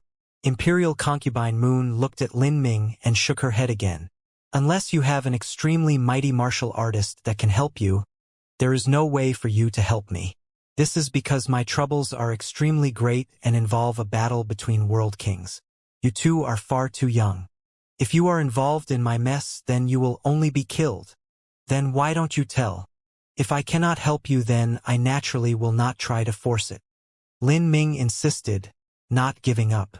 He needed to obtain the Celestial Tyrant Manual at all costs. "All right." Imperial Concubine Moon was silent for a moment. Then she stood up and said, "Follow me to my chambers."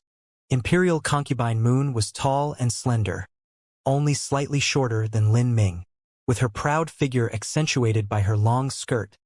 It surrounded her with the atmosphere of a woman who renounced the world and stood above others. Although her face was masked by a veil, one could still see the faint but perfect outline of her face. Above her nose hung a chain of red crystals that only served to add bit of mystery to her. The chamber that Imperial Concubine Moon mentioned was located in a separate time-space deep beneath the ground. There was a solid soundproofing array formation here. If one was within it, then even a half-step Empyrean wouldn't be able to listen in. Eunuch Liang did not follow. In the chamber, only Lin Ming, Xiao Moxian, and Imperial Concubine Moon were present. "I am Blood Moon. You should have already guessed this by now. Imperial Concubine Moon sat down in a spacious stone chair before motioning for Lin Ming and Xiao Moxian to also sit. She lifted her hands and dexterously picked up a pot of tea, pouring a cup for Lin Ming and Xiao Moxian. If Imperial Concubine Moon hadn't heard of Lin Ming's awe-inspiring performance at the Divine Runic Masters Guild and knew he was an amazing junior of his generation, then it would have been impossible for her to treat him with such courtesy. I did guess your identity, but I was still surprised. I originally thought that Blood Moon was one of Imperial Concubine Moon's secret identities. But the more I thought about this, the less likely it seemed. Oh? Why do you think that's not possible? Imperial Concubine Moon smiled. Because if Imperial Concubine Moon wanted to see us, then you could definitely conceal your identity and leave the palace. You wouldn't even need us to come to Marvel Blue Nation and could just meet us with your identity as Blood Moon. If so, then we would have only known you as Blood Moon and wouldn't know of your identity as Imperial Concubine Moon. For you, this would be far safer. I don't think there is anything I have done yet or shown that would have you place so much trust in me. Lin Ming slowly explained. Imperial Concubine Moon nodded, saying, "Continue on. So I guess that Imperial Concubine Moon is not your true identity but only a temporary one. Only like this would you meet us without caring for us knowing your identity. The only thing I'm not clear about is why you have such authority in Marvel Blue Imperial Palace that you can have others leave and enter as they please. And does the Emperor of Marvel Blue Nation have any relations with the Heaven's Net Assassin organization?" Lin Ming's words evoked a smile from Imperial Concubine Moon. A look of appreciation flashed in her eyes. "Your analysis is quite good. Imperial Concubine Moon is indeed a temporary status of mine, and Marvel Blue Nation and Heaven's Net only have cooperative relations with each other. The reason I entered Marvel Blue Imperial Palace is in truth to accomplish a mission. I am not any Imperial Concubine Moon. That is a title especially bestowed upon me by the Marvel Blue Emperor in order to make my mission easier." As Imperial Concubine Moon spoke, Lin Ming nodded in understanding, suddenly aware. So that's how it is. Then, Imperial Concubine Moon's employer is the Marvel Blue Emperor. You could say that. This brief exchange finally explained the suspicions in Lin Ming's mind. But this was also reasonable. Imperial Concubine Moon was only a fake identity and Lin Ming still had no idea as to what Blood Moon's true identity was. That veil around her face still wrapped her with a sense of mystery. Then how difficult are Imperial Concubine Moon's troubles? Is there anything I can do to help? Lin Ming asked. This was what he wanted to know. Imperial Concubine Moon hesitated for a moment and then said, "My Heaven's Net organization has had some changes occur internally. Because of this, someone is trying to harm me. This person has a World King cultivation and many helpers." Imperial Concubine Moon lightly said, not revealing anything further. This was because if she spoke more then she would have to reveal some inner secrets of Heaven's Net. And these were not secrets she could speak of to Lin Ming. This was because she didn't have much hope that Lin Ming would be able to help her. World King. Lin Ming thought for a moment. World Kings were divided into ordinary World Kings and Great World Kings. If one simply said the term World King, then they were usually referring to an ordinary World King. Of course, ordinary World Kings were still divided into the weak and the strong. Lin Ming could deal with a weaker World King, but it wouldn't be easy for him to handle a formidable World King. If it is only an ordinary World King, then Imperial Concubine Moon shouldn't need to fear too much. Lin Ming looked at Imperial Concubine Moon. From the information that he had gleaned, this Imperial Concubine Moon was also a World King powerhouse. Otherwise, she simply wouldn't have the ability to become a leader of Heaven's Net.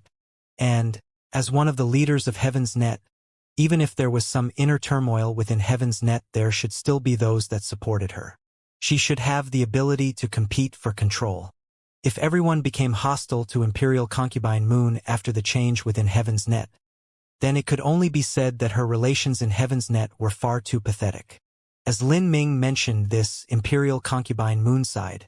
"My situation isn't as good as you think it is." As Lin Ming heard this, his thoughts stirred. He couldn't help but meet Imperial Concubine's eyes for several moments. To probe her body with his sense was extremely impolite. Thus Lin Ming hadn't done so. But now that he listened to her, he seemed to realize something. It seems that Imperial Concubine Moon is wounded? Imperial Concubine Moon sighed. She self-mockingly laughed, saying, "There have been many matters that have occurred these past few years. In the face of benefits, many people will choose betrayal. And now, the situation I am in is very bad. I about understand what is happening." Imperial Concubine Moon's explanation was short, but Lin Ming was able to faintly make out what was happening. This difficulty of hers should be some sort of internal struggle within Heaven's Net. "Then I will bid my farewells. I shall return to visit tomorrow." Lin Ming didn't immediately reply. He needed some time to think and ready himself. If you wish to see me tomorrow, then follow the same method as today," Imperial Concubine Moon said, not seeing her visitors out. As soon as Lin Ming left, a figure flashed within the chamber and Eunuch Liang appeared. "Miss, should I follow them? I feel that it is extremely unusual for them to suddenly appear at this time." Imperial Concubine Moon said, "No need. He shouldn't have been sent by the other side. There is no reason for old Su to deceive me. And this Lin Ming is indeed a young and talented divine runic master. Although others in the organization must harm me, there is no way they have the ability to find this type of genius to be their helper. He really should have come here for the Celestial Tyrant Manual. Since he has opened the complete 8 inner hidden gates, he has more than enough motive to seek out the Celestial Tyrant Manual. Of course, it is impossible for him to successfully practice the 9 stars of the Tao Palace." Upon mentioning the Celestial Tyrant Manual, Eunuch Liang's thoughts stirred. He said, "Isn't this Celestial Tyrant Manual something that Miss brought from the Divine Realm? If this matter becomes too widespread, then would Miss Blood Enemy in the Divine Realm become involved?" As Eunuch Liang brought up the topic of her personal enemy, Imperial Concubine Moon took a deep breath as a thick killing intent flashed in her eyes.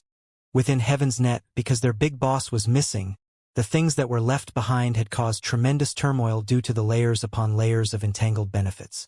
Even one of her trusted subordinates had betrayed her and wounded her at a critical time. But even so, she hadn't developed a deep hatred towards this person. However, when it concerned her enemy in the Divine Realm, she wished that she could eat his raw flesh and drink his blood.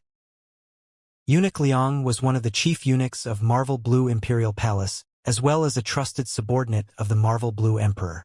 In the past, Blood Moon had done a favor for Eunuch Liang, and there was even some friendship between them. The reason that Blood Moon came to Marvel Blue Imperial Palace was also because Eunuch Liang brought both sides together. Although Blood Moon could be said to be on a mission, the truth was that this was more a form of asylum. In Marvel Blue Imperial Palace, Blood Moon would be able to obtain some protection. Even so, she would have to return to Heaven's Net sooner or later. That was where she had placed so much effort in these years to establish her own business and foundation, and there was also something there she needed to retrieve. Before Blood Moon entered the harem, Eunuch Liang had referred to her as Miss, but now, he also referred to her as Imperial Concubine. Eunuch Liang was faintly aware that Blood Moon came from the Divine Realm, and she also had a blood enemy there. One that she was absolutely irreconcilable with. Blood Moon had hidden her identity and had come to the Azura Road alone to temper and gain experience. In the end, she had become one of the leaders of Heaven's Net. All of this was because of this blood enemy of hers. She needed to take revenge for all her grudges. But it seemed that Blood Moon's enemy had a cultivation at the Great World King realm. With her current strength, she simply wasn't his match. In these years, Blood Moon had desperately cultivated, seeking all chances regardless of how dangerous they were. However, even though she made progress, her enemy also made progress. It was hard to say whether or not she would be able to catch up to him in her lifetime. As this irreconcilable blood enemy of hers was mentioned, a thick and profound killing intent flashed in her eyes, only fading after a long time. In this world there were few things that could cause her to lose her composure, but this enemy from the Divine Realm was one of them. She calmed her mind and no longer thought about the hatred of the past. She said, "Eunuch Liang, I heard that His Majesty will be entering life-death seclusion in the next few days. Is this news true? Eunuch Liang sighed as the topic of the Marvel Blue Emperor's closed-door seclusion was mentioned. It is necessary seclusion. His Majesty follows the heavenly Tao and has a great destiny upon his body. I only hope that during this seclusion, His Majesty will be able to make another breakthrough and live forever. Although Eunuch Liang said this, his tone and expression indicated that he wasn't too optimistic that the Marvel Blue Sovereign would be able to successfully pass this closed-door seclusion. As for Blood Moon herself, she definitely didn't expect that the Marvel Blue Emperor would be able to prolong his life. His fires of life had flickered out and he was at the end of his rope. If he were to make another breakthrough here, then that would truly be violating the heavenly Tao. If the Marvel Blue Sovereign could have achieved this, then he would have already broken through the shackles of a world king and become an Empyrean. He wouldn't be like he was today, desperately struggling with his life on the line. Blood Moon also knew that 100 years ago, the Marvel Blue Emperor had realized he didn't have much time remaining on the mortal coil. He had even attempted to open the final smelting trial of the Azura Road, but he had been too old and wasn't able to obtain the qualifications to enter. Then, the Marvel Blue Emperor had gathered a group of top masters to explore one of the forbidden death zones of the inner Azura Road, the Forbidden Divine Barrens. He had hoped to seek out some immortal medicines, but in the end he remained disappointed. By then, the Marvel Blue Emperor had done everything he could. His strength weakened by the day and his life's essence energy continued to fade from him, even as his boundary dropped. Now, at death's door, he had chosen to enter life-death closed-door seclusion. There was simply no chance of him making another breakthrough. Without a doubt, his chamber would become his grave. Blood Moon didn't think that the Marvel Blue Emperor would be able to cross this tribulation. What she cared for now was, with the Marvel Blue Emperor in life-death closed-door seclusion, just who was managing the affairs of the nation. Eunuch Liang, with His Majesty in seclusion, who is managing the nation? According to the laws and customs of the court, the Empress is the one wielding the Imperial Jade Seal to serve as temporary manager of national matters. Once His Majesty leaves seclusion, then the Imperial Jade Seal will be returned to him.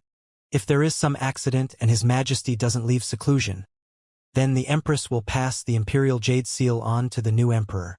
Blood Moon frowned upon hearing this.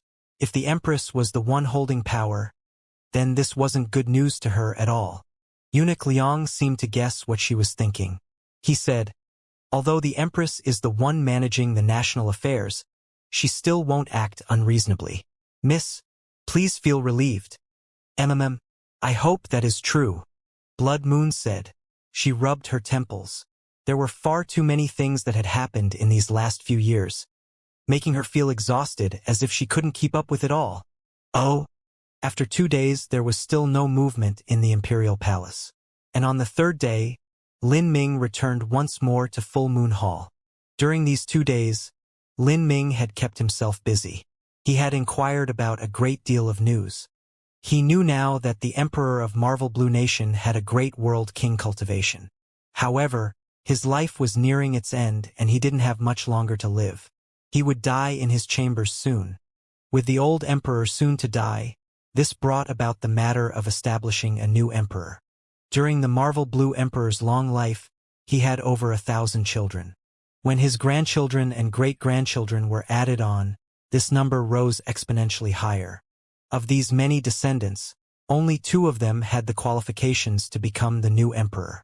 These 2 people were Prince Marvelshin and Grand Prince Marvel Snow. Prince Marvelshin was older and his cultivation was at the peak Holy Lord realm. During these years, he had developed and amassed a considerable amount of influence and power. As for Grand Prince Marvel Snow, he was younger and his cultivation was at the early Holy Lord realm. He could be considered a promising young man, and his talent even surpassed that of Prince Marvelshin. As for the power he had developed, it was much smaller. Now, both Marvelshin and Marvel Snow had their supporters. It was hard to say whose hands the throne would fall into, and there was one piece of news that Lin Ming paid particular attention to. Blood Moon, also known as Imperial Concubine Moon, had been gifted to the Marvel Blue Emperor by Grand Prince Marvel Snow. When Marvel Snow gifted Blood Moon to the Marvel Blue Emperor, the Marvel Blue Emperor's lifespan was already coming to its natural end. He had no wants or desires to take in a new concubine. But even so, the Marvel Blue Emperor had given Blood Moon the title of Imperial Concubine Moon. Without a doubt, this was because the Marvel Blue Emperor wanted to help Marvel Snow increase his influence. Lin Ming suspected that the Marvel Blue Emperor intentionally did this to blur the official choice of successors. He wanted the prince and grand prince to struggle for the throne so that the most qualified one would be able to occupy it. This was also a reasonable matter. The reason that the Marvel Blue Emperor was able to sit steadily on his throne was his own strength. But, for the next emperor, they would either need a world king level of strength, or they would need to have the means and methods to rule as well as the ability to amass and develop their own influence. Only by accomplishing these two matters to their fullest extent could one rule their own nation. Lin Ming, what do we do now? Xiao Moxian asked. She was sitting on a bench in Full Moon Hall, her elbows resting on a table as she propped up her chin. She was a little bit worried. They had already been in Marvel Blue Nation for so many days, and yet they hadn't even seen a hint of the Celestial Tyrant Manual. There's nothing we can do for now. We can only wait. Lin Ming replied simply. He didn't seem to be in a hurry at all, but the truth was that even after he returned to Full Moon Hall, although Blood Moon had been willing to see him again, her attitude towards him had clearly been much more distant. In Blood Moon's opinion, although Lin Ming was an outstanding young elite worth befriending, and who would also have a limitless future, that was something far off from now. He simply didn't have the ability to help her solve her current troubles. Right now, Blood Moon was within Marvel Blue Imperial Palace. She faced layers upon layers of pressure. Not only did she have to attend to the internal struggles within the Imperial Palace, she also had to be on guard against the turmoil that was rocking Heaven's Net. Moreover, because Blood Moon had been betrayed by a close subordinate of hers, she had received a wound that had yet to heal, making matters even worse. In Blood Moon's eyes, if Lin Ming's master was willing to help, then solving her problems would be as easy as lifting their hand. However, if Lin Ming's master wasn't willing to help, then just a junior like Lin Ming alone wouldn't be of any assistance to her. Thus, the second time that Lin Ming came to Full Moon Hall, she had only politely summoned him. She had a young eunuch lead Lin Ming and Xiao Moxian to a side hall and basically didn't see him at all. Like this, 5 days passed. Lin Ming still hadn't seen Blood Moon. And in Full Moon Hall, Lin Ming wasn't even able to walk as he pleased. After all, there were women everywhere, and if he wasn't careful he would see far too much of their bodies. Things continuing like this was not a plan. However, Lin Ming was clear that if he couldn't put out some sort of condition that could move Blood Moon, it was simply impossible for him to borrow her transcendent divine might for any period of time. Thus, Lin Ming didn't even mention the matter of the Celestial Tyrant Manual. He peacefully stayed at Full Moon Hall, either meditating, dual cultivating with Xiao Moxian, or practicing his divine runic arts. Slowly, a dozen some days passed.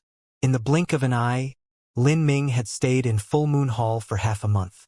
In the early morning, a maid slammed the doors open to put down a basin of wash water. Her eyes narrowed as she looked at Lin Ming and Xiao Moxian.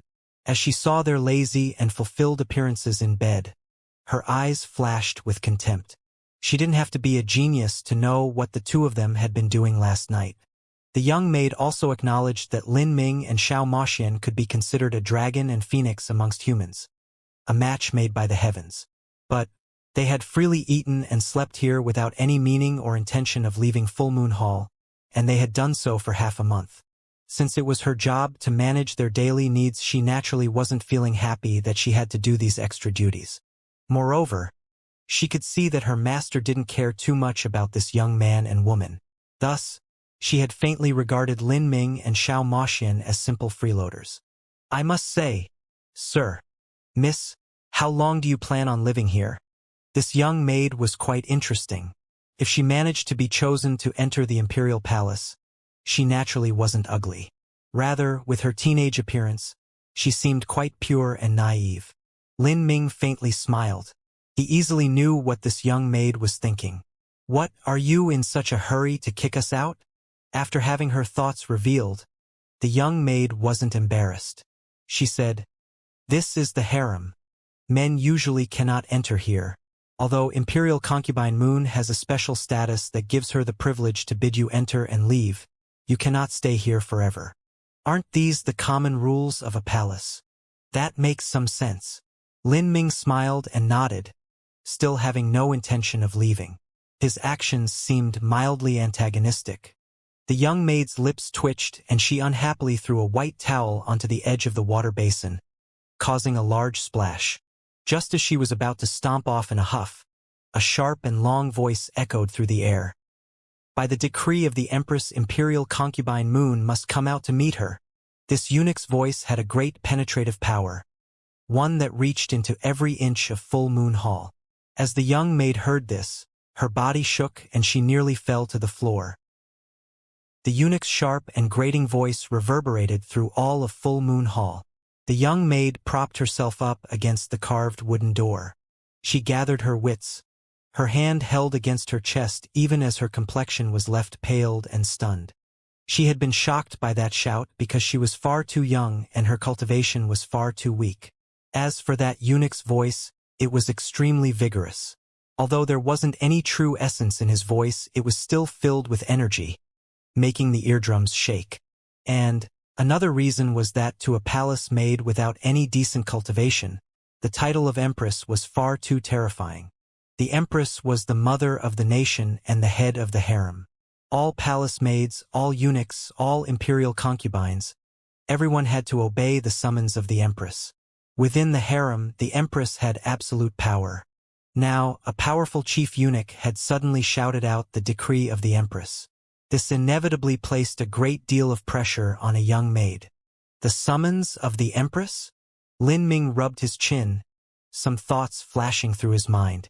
Now that the Marvel Blue Emperor was in closed-door seclusion, if the Empress had issued a decree towards Imperial Concubine Moon, then it was impossible that they would be chatting about old times. There was definitely some play involved concerning political and material benefits. And according to what Lin Ming knew, Prince Marvelshin was the son of the Empress. Prince Marvelshin had a prominent background. Although his talent was a great deal worse than Grand Prince Marvel Snow's, the influence and power he grasped in his hands was several times greater than Marvel Snow's. And Blood Moon was also known as Imperial Concubine Moon. She was the offering that Grand Prince Marvel Snow had given to the Marvel Blue Emperor. With a little bit of thinking, one could imagine just what sort of cooperative relationship they had. Blood Moon was an imperial concubine in name only. In truth, she was actually a helper that Marvel Snow had brought in. And the price that Marvel Snow paid was likely a promise to help Blood Moon stabilize her position in Heaven's Net once he succeeded the position of Emperor. This was a mutually beneficial interaction, a win-win situation for the both of them. Of course, the basis of this was that Blood Moon was able to help Marvel Snow succeed the throne. Otherwise, if she failed, not only would she obtain no advantages, but she might be dragged in without any ability to defend herself. All of these thoughts raced through Lin Ming's mind. He could feel that the Empress summons this time had no good intentions behind them. The Empress would certainly support her son Marvelshin, and as for Blood Moon, she supported Marvel Snow. Between Empress and Imperial Concubine, there was bound to be a fierce battle, and at this time, Blood Moon had already exited to receive the decree. This was a written decree with the seal of the Empress as well as the mark of the Imperial Jade Seal. It wasn't a verbal decree only. Generally speaking, if the Empress wanted to summon someone, she would only need to pass on a message. She normally wouldn't need to do something as serious as sending out a written decree. Imperial Concubine Moon. In these past days, the Empress has been managing national affairs and now she wishes to clear out the harem. In these last months, the Emperor has been unable to pay attention to the affairs of the state, and in his absence, there have been many princes and imperial concubines that have been forming their own influences within the imperial palace, even gathering guests here and creating all sorts of trouble and commotion. Now, the Empress has decreed a cleansing. Imperial Concubine Moon. I hope that you do not mind if I search through Full Moon Hall. In front of Imperial Concubine Moon, a yellow-robed eunuch cunningly smiled. His voice was sharp and daggers were hidden in his smile. Although his face was old and covered with wrinkles, his eyes were still as sharp as an eagle's, as if he could see through people to their bones. This was a peak Holy Lord eunuch. Those eunuchs that wore yellow robes were all leaders amongst the eunuchs. For the empress to send a chief eunuch to pass on a decree, it could be said that she was taking this matter extremely seriously. Moreover, there was even another team of eunuch bodyguards behind him. These eunuch bodyguards all had a divine lord realm cultivation. The leader amongst these eunuchs even had an early Holy Lord realm cultivation. Even though Marvel Blue Nation was a peak Holy Land influence, it was still impossible for them to have divine lords everywhere. A true palace bodyguard normally had a late divine transformation realm cultivation. Now that a team of divine lords had been sent here, it was clear that they had sent their most outstanding individuals. This uproar and threatening momentum was definitely not a good sign. Blood Moon frowned. According to palace rules, the empress was in charge of the harem, and she truly did have the authority to issue such a decree. Moreover, the empress was now temporarily managing national affairs, so her authority was even greater.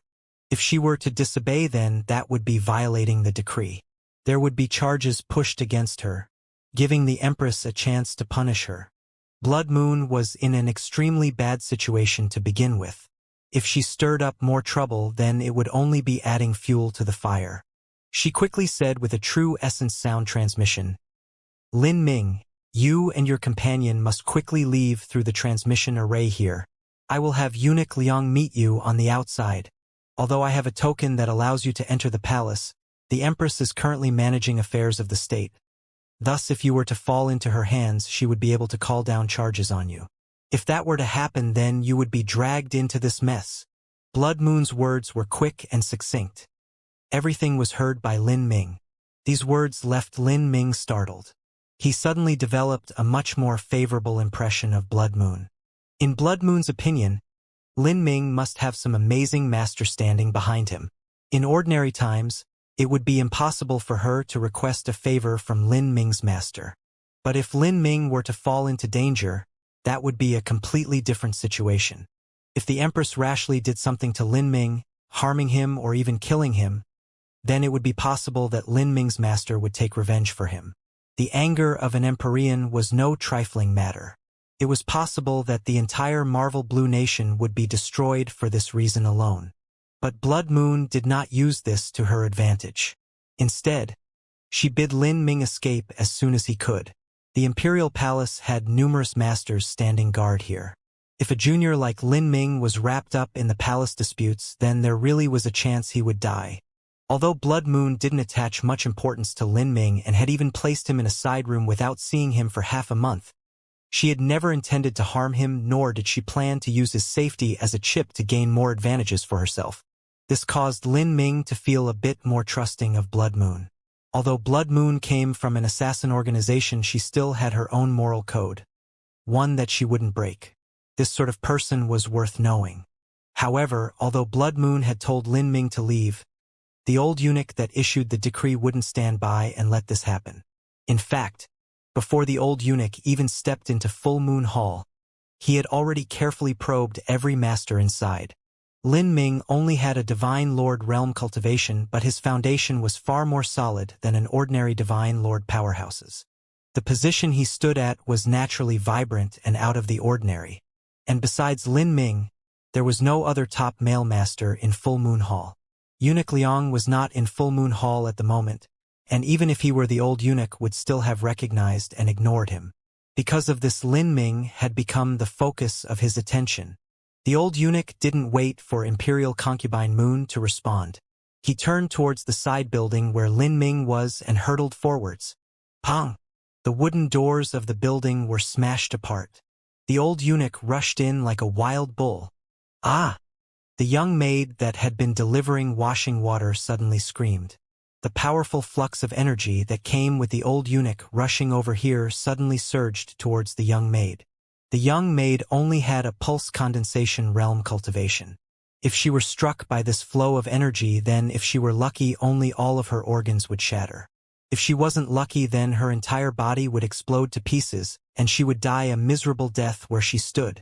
In the imperial palace, the life of a palace maid or eunuch was far too cheap. If they were struck to death, they would simply be buried somewhere without even a tombstone to mark their grave. Let alone these low-level palace maids and eunuchs, even princes without status or talent were the same. After all, the emperor had far too many descendants and the imperial palace had a limit to the number of people that it could hold. Those that lacked talent would be banished from the imperial palace, and as for whether they lived or died in the future, no one cared. "Just what are you doing?" Xiao Moxian shouted out loud. Her apricot-round eyes widened and she waved her hand, her fast reflexes sending out a current of true essence that wrapped around the young maid and pulled her over. Pong! Where the young maid had been originally standing, all of the surrounding furniture was shattered by the terrifying currents of energy. Even the tiles began to crack apart like a spider web. These floor tiles had been specially made. Although they weren't constructed from something as precious as timeless god stone, they still used materials as hard as divine steel. Now that these tiles were struck by the old eunuch, they almost exploded to pieces. It could only be said that this old eunuch was deliberately setting his momentum up so that he could suppress Lin Ming with lightning speed. Without the orders of the Empress, there was no way that a mere peak Holy Lord Chief Eunuch would dare to be so rampant in Full Moon Hall. For the old eunuch to rush in and then stop, this was to vividly display the Empress' attitude towards Imperial Concubine Moon. Hee. So there really are accomplices and one of them is even a man. The old eunuch looked at Lin Ming and then turned towards Imperial Concubine Moon, a sly and thoughtful smile stretching across his face. It was like he had caught Lin Ming and Imperial Concubine Moon in bed together. Imperial Concubine Moon's face darkened, a thick surge of killing intent flashing in her eyes. She never thought that this old eunuch would use such a method to accuse her of crimes. This was simply a grand humiliation to herself. "You stupid old turtle.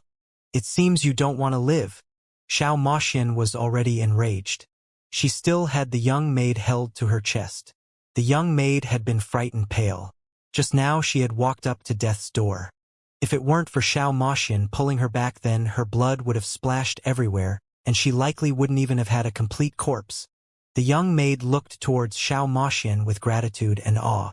She felt grateful that Xiao Moxian had rescued her, and she was awed that Xiao Moxian would call this chief eunuch an old turtle to his face. These chief eunuchs had an extremely high status, and they could execute young maids and young eunuchs as they pleased. To a low-level maid like herself, these chief eunuchs were existences that they felt absolute fear towards. Moreover, this chief eunuch had a peak Holy Lord cultivation, but Xiao Moxian had still called him a turtle. And for a eunuch, they especially hated and loathed being called a turtle. The young maid already thought that these words were braver than the heavens. But even so, she never imagined that Xiao Moxian's next words would be even more malicious. Without caring for how angry this chief eunuch was, Xiao Moxian sneered and said, "How ridiculously strange. When farm beasts like donkeys and horses are wild, they become much more docile after they are castrated. It becomes much more enjoyable to ride them and they listen to orders obediently. But you, after you had your manhood severed, your temperament became so much worse instead. Does this mean that you are inferior to even donkeys and horses?" Xiao Moxian's words were toxic to the extreme. After the young maid heard this, she nearly fell on the floor. This was the same as challenging the chief eunuch's bottom line. And indeed, after the chief eunuch heard Xiao Moxian's words, thick killing intent flashed in his eyes. "Jej. The yellow-robed eunuch wildly cackled. To a eunuch, their most taboo subject was their castration. Even for those court eunuchs that severed their manhood to practice martial arts, this was still no exception. Now, Xiao Moxian had specifically poked at this wound, so how could he not become enraged? In his heart, this old eunuch had already passed down a death penalty to Xiao Moxian and Lin Ming. "I have no idea how long it's been since someone has dared speak to me like this. Good. Very good. Do you know what the most exquisite torture methods in the Imperial Palace are? I can allow you to experience them all." The yellow-robed eunuch reached out for Xiao Moxian, but at this time, a cold cough resounded in the world. "What insolence! Are you trying to rebel?" This voice carried with it a powerful penetrative power. All of the nearby vases and furniture was left shattered by this voice. Imperial concubine Moon held a 4-foot-long treasure sword, her face covered by her veil. She raised her sword. With her slender figure combined with this sword, she gave off a fierce and swift feeling. You stupid minion! Who gave you the courage to be so rampant in my full moon hall?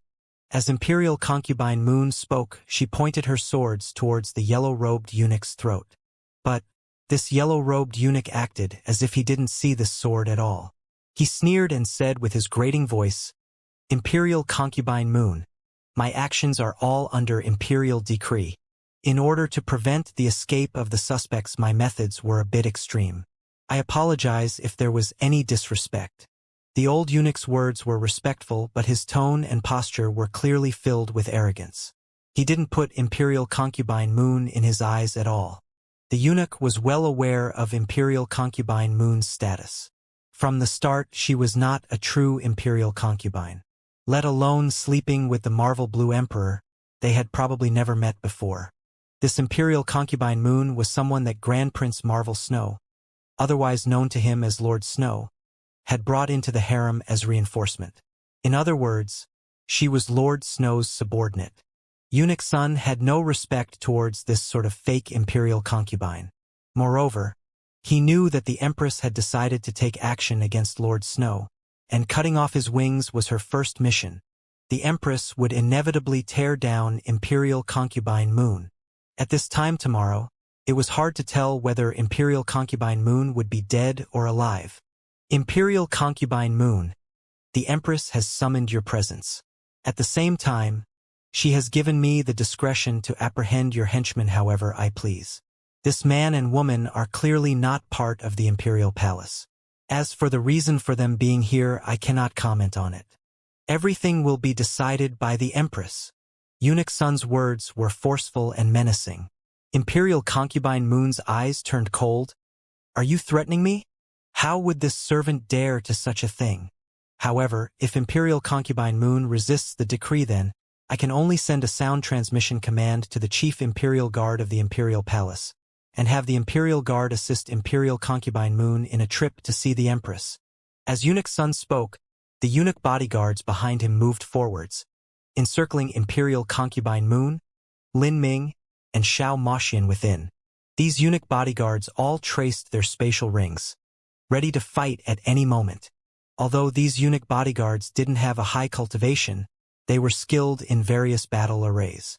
Once they formed a battle array, their combat strength would increase. With the peak Holy Lord Eunuch Sun added in, this caused Blood Moon's eyebrows to wrinkle. If she wasn't injured then she wouldn't fear these people at all, but now, if she were to fight, then she would quickly lose control of the situation. And since she was within the palace, if she tried to resist the imperial decree, then she would be in the wrong no matter how it was said. It would be impossible for her to rid herself of a charge of rebelling.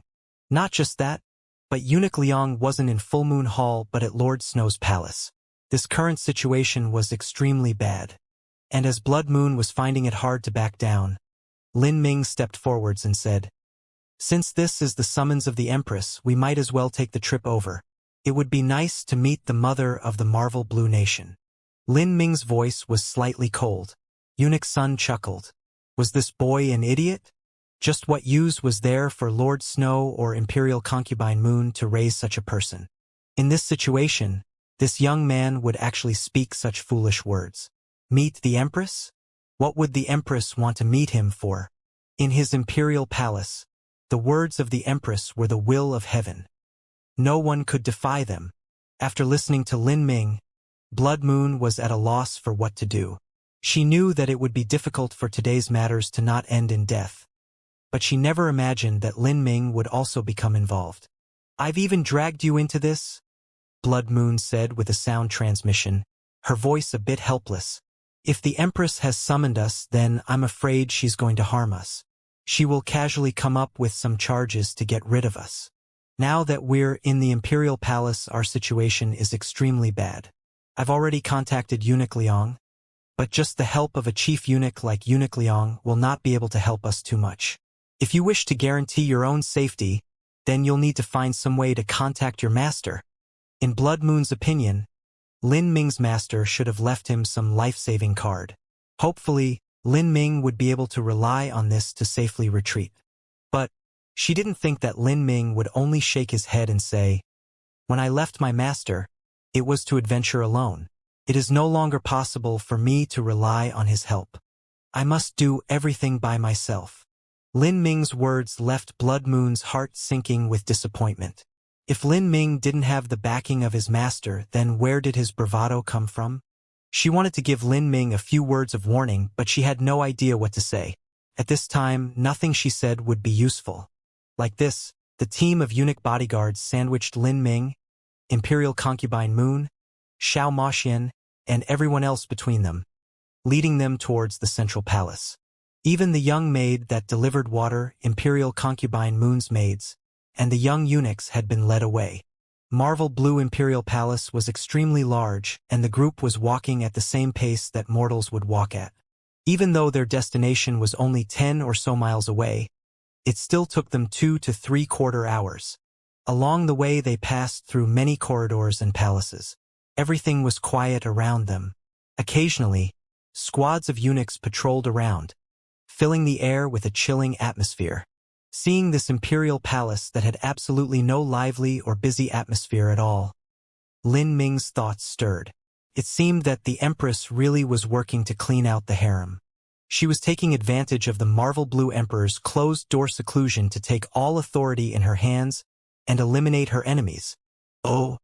The palace that the Empress stayed in was called Arid Peace Palace and was also known as the Empress's Palace. In the entire harem, besides the sole nourishing temple that the Marvel Blue Emperor would stay at, Arid Peace Palace was the grandest construction. Arid Peace Palace was 9 levels high and was built from precious 7-feathered divine stone. The pillars of the palace were crafted from blue snow gold, and even the tiles were specially processed, each one supported by divine runic symbols. When these floor tiles joined together, they formed an array formation. As one walked atop these tiles, they could feel their blood vitality restlessly moving as it was stirred up by the array formation. The current Arid Peace Palace could be called heavily guarded. A massive number of eunuch bodyguards were set up in full combat formations. This type of feeling was as if an all-encompassing net had been laid down, just waiting for Imperial Concubine Moon to enter. "Lower the palanquin," Eunuch Sun loudly announced. The eunuch bodyguards lowered Imperial Concubine Moon's palanquin. Imperial Concubine Moon parted the silk screen and stepped out. As she looked at the situation around Arid Peace Palace, she sneered. She gently smoothed her veil down and accompanied Eunuch Sun into Arid Peace Palace. The main hall of Arid Peace Palace had 9 doors, each door surrounded on both sides by thick columns carved with images of phoenixes. There were a total of 10 pillars, each of them looking grand. And in the center of the hall was a regal woman. She wore a golden red phoenix gown, each strand of silk spun from blue snow gold. It was resistant to water and fire, and even sabers and swords would find it difficult to slash through. It was a priceless garment. Without a doubt, this woman was the Empress of the Marvel Blue Nation. Lin Ming looked at this woman. This Empress had the appearance of a 30-year-old. When Lin Ming had left the Imperial Palace, he had also inquired into some information about the Empress. Empress Nei had been received into the palace 100,000 years ago.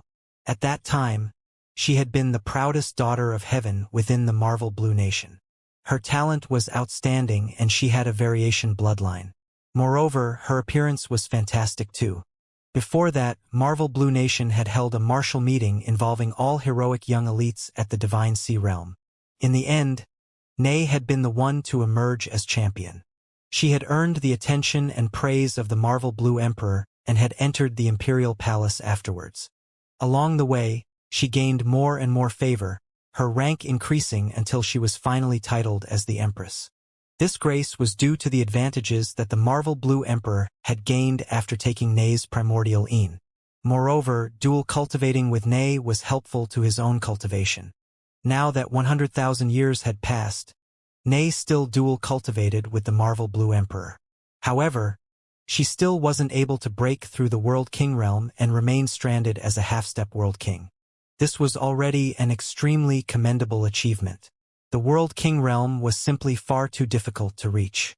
Even though Marvel Blue Nation was considered a great World King Holy Land, they only had 3 or 4 World Kings within their lands.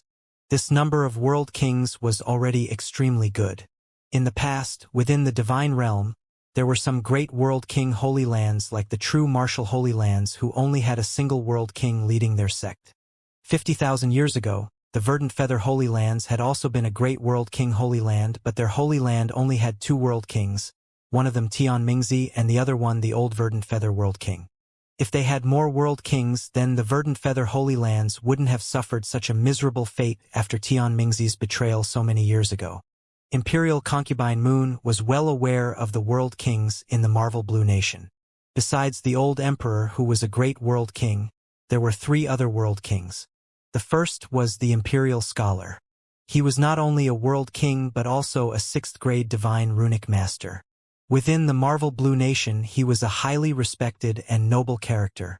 The second was the Grand Marshal of the Marvel Blue Nation, the commander of the military forces. He had been bestowed the title of Grand Duke and was highly beloved by the people. The third was Eunuch Wei, the highest chief court eunuch of the entire imperial palace and also the most trusted subordinate of the Marvel Blue Emperor.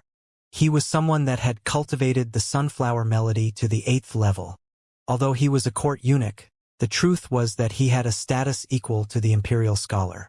Of these 3 people, the Imperial Scholar and Grand Marshal were unable to interfere in the struggle for the throne due to the laws and customs of the nation.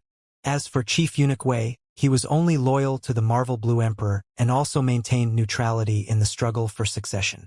Even though Lord Snow and Lord Shin had done everything in their power to try to win over Eunuch Wei, even delivering to him all sorts of heavenly materials, Eunuch Wei had refused all offers and had returned all gifts. Imperial Concubine Moon suspected that all of this was arranged by the old Emperor.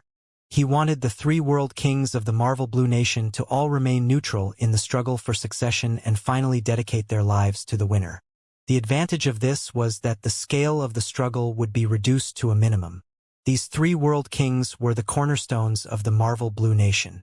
As long as they weren't involved in the struggle, then the foundation of the Marvel Blue Nation wouldn't be affected. "If you will, Imperial Concubine Moon," Eunuch Sun sinisterly said. However, Imperial Concubine Moon coldly sneered, not immediately stepping forwards.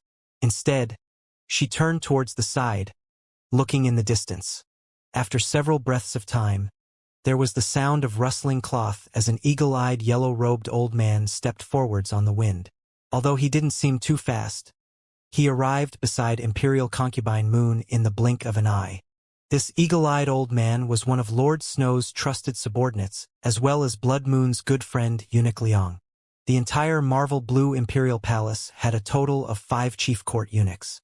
Of these 5, the only true Grand Chief Eunuch was Eunuch Wei. The other 4 were vice chiefs. Eunuch Liang was one of them and he supported Lord Snow, standing opposite to the Empress's ally, Eunuch Sun. These 2 people had similar cultivations, both of them at the peak Holy Lord realm. Moreover, because they were eunuchs that cultivated the sunflower melody and locked in their own essence energy, their strength and endurance far surpassed that of an ordinary person. If they were to fight then they could last much longer than a martial artist on the same level. "Imperial Concubine Moon, this old servant has come late. I am sorry for frightening you." Eunuch Liang was originally loyal to Lord Snow and Blood Moon was also someone he had recommended to Lord Snow. With these relations between them, he naturally wouldn't idly stand by as the Empress decided to harm her. And as an accompanying eunuch that was part of Imperial Concubine Moon's retinue, he naturally had a valid reason to join Imperial Concubine Moon to enter Arid Peace Palace. "Eunuch Liang, it must have been hard for you." Imperial Concubine Moon smirked. With Eunuch Liang here she had even more chips to play with. Even if the Empress wanted to move against her, it wouldn't be so easy. Although she was wounded and couldn't display her full strength, if Eunuch Liang was added on then even if she had to face the peak Holy Lord Eunuch Sun, half-step World King Empress, as well as the many guard eunuchs and their array formations in Arid Peace Palace, she still wouldn't be at a disadvantage. She had the capital to struggle for victory. So it was Eunuch Liang. It's been a while since we've seen each other, and it seems that your shadeless steps have risen to another level, Eunuch Sun said, his smile not reaching his eyes. Haha. The feeling is mutual. Eunuch Sun, you seem as if you'll step into the half-step World King realm soon. I fear that in several more years you'll catch up to Eunuch Wei. Eunuch Liang and Eunuch Sun were on opposite sides to begin with. Now that they encountered each other here, they naturally stood in sharp contention to each other. Eunuch Sun coldly snorted. Great Chief Wei has already cultivated the sunflower melody to the 8th level. How could I possibly surpass him? Eunuch Sun no longer bantered with Eunuch Liang. He turned to Blood Moon and said, Imperial Concubine Moon, please enter the palace. Do not have the Empress wait for such a long time. How annoying. Whatever I do, I don't need a minion like you to order me around. Blood Moon's voice was cold. From the start until now, she had referred to Eunuch Sun as a lackey. But in truth, as a peak Holy Lord powerhouse, Eunuch Sun had significant status in the palace. There were many high-level characters that treated him with due respect. For Blood Moon to call him a minion really grated on his ears. Who were you saying is annoying? At this time, a calm and dignified voice sounded out. This voice had a strange piercing power, as if it could reach into one's mind. This was the voice of the Empress. I have summoned your presence, and yet you linger at the entrance without entering. What a great air of importance you have. The Empress' voice was forceful and imperious. Blood Moon remained calm. She flung her sleeves and walked into the grand hall with her back straight and her head high, looking directly at Empress Nei. She lightly bowed in accordance with palace etiquette and said, For what matter is the Empress summoning me? Blood Moon's voice contained a hidden sense of pride. Since the Empress created such a commotion and even summoned her here, it was obvious what she wanted. She wanted to deal with Blood Moon. But Blood Moon didn't seem as if she was defeated at all. She remained tall and lofty, an unbending blade of grass in the storm, a chrysanthemum that withstood the frost. This sort of feeling was one that the Empress hated. The Empress wanted Imperial Concubine Moon to bow in awe and fear, not standing in sharp opposition like she was now.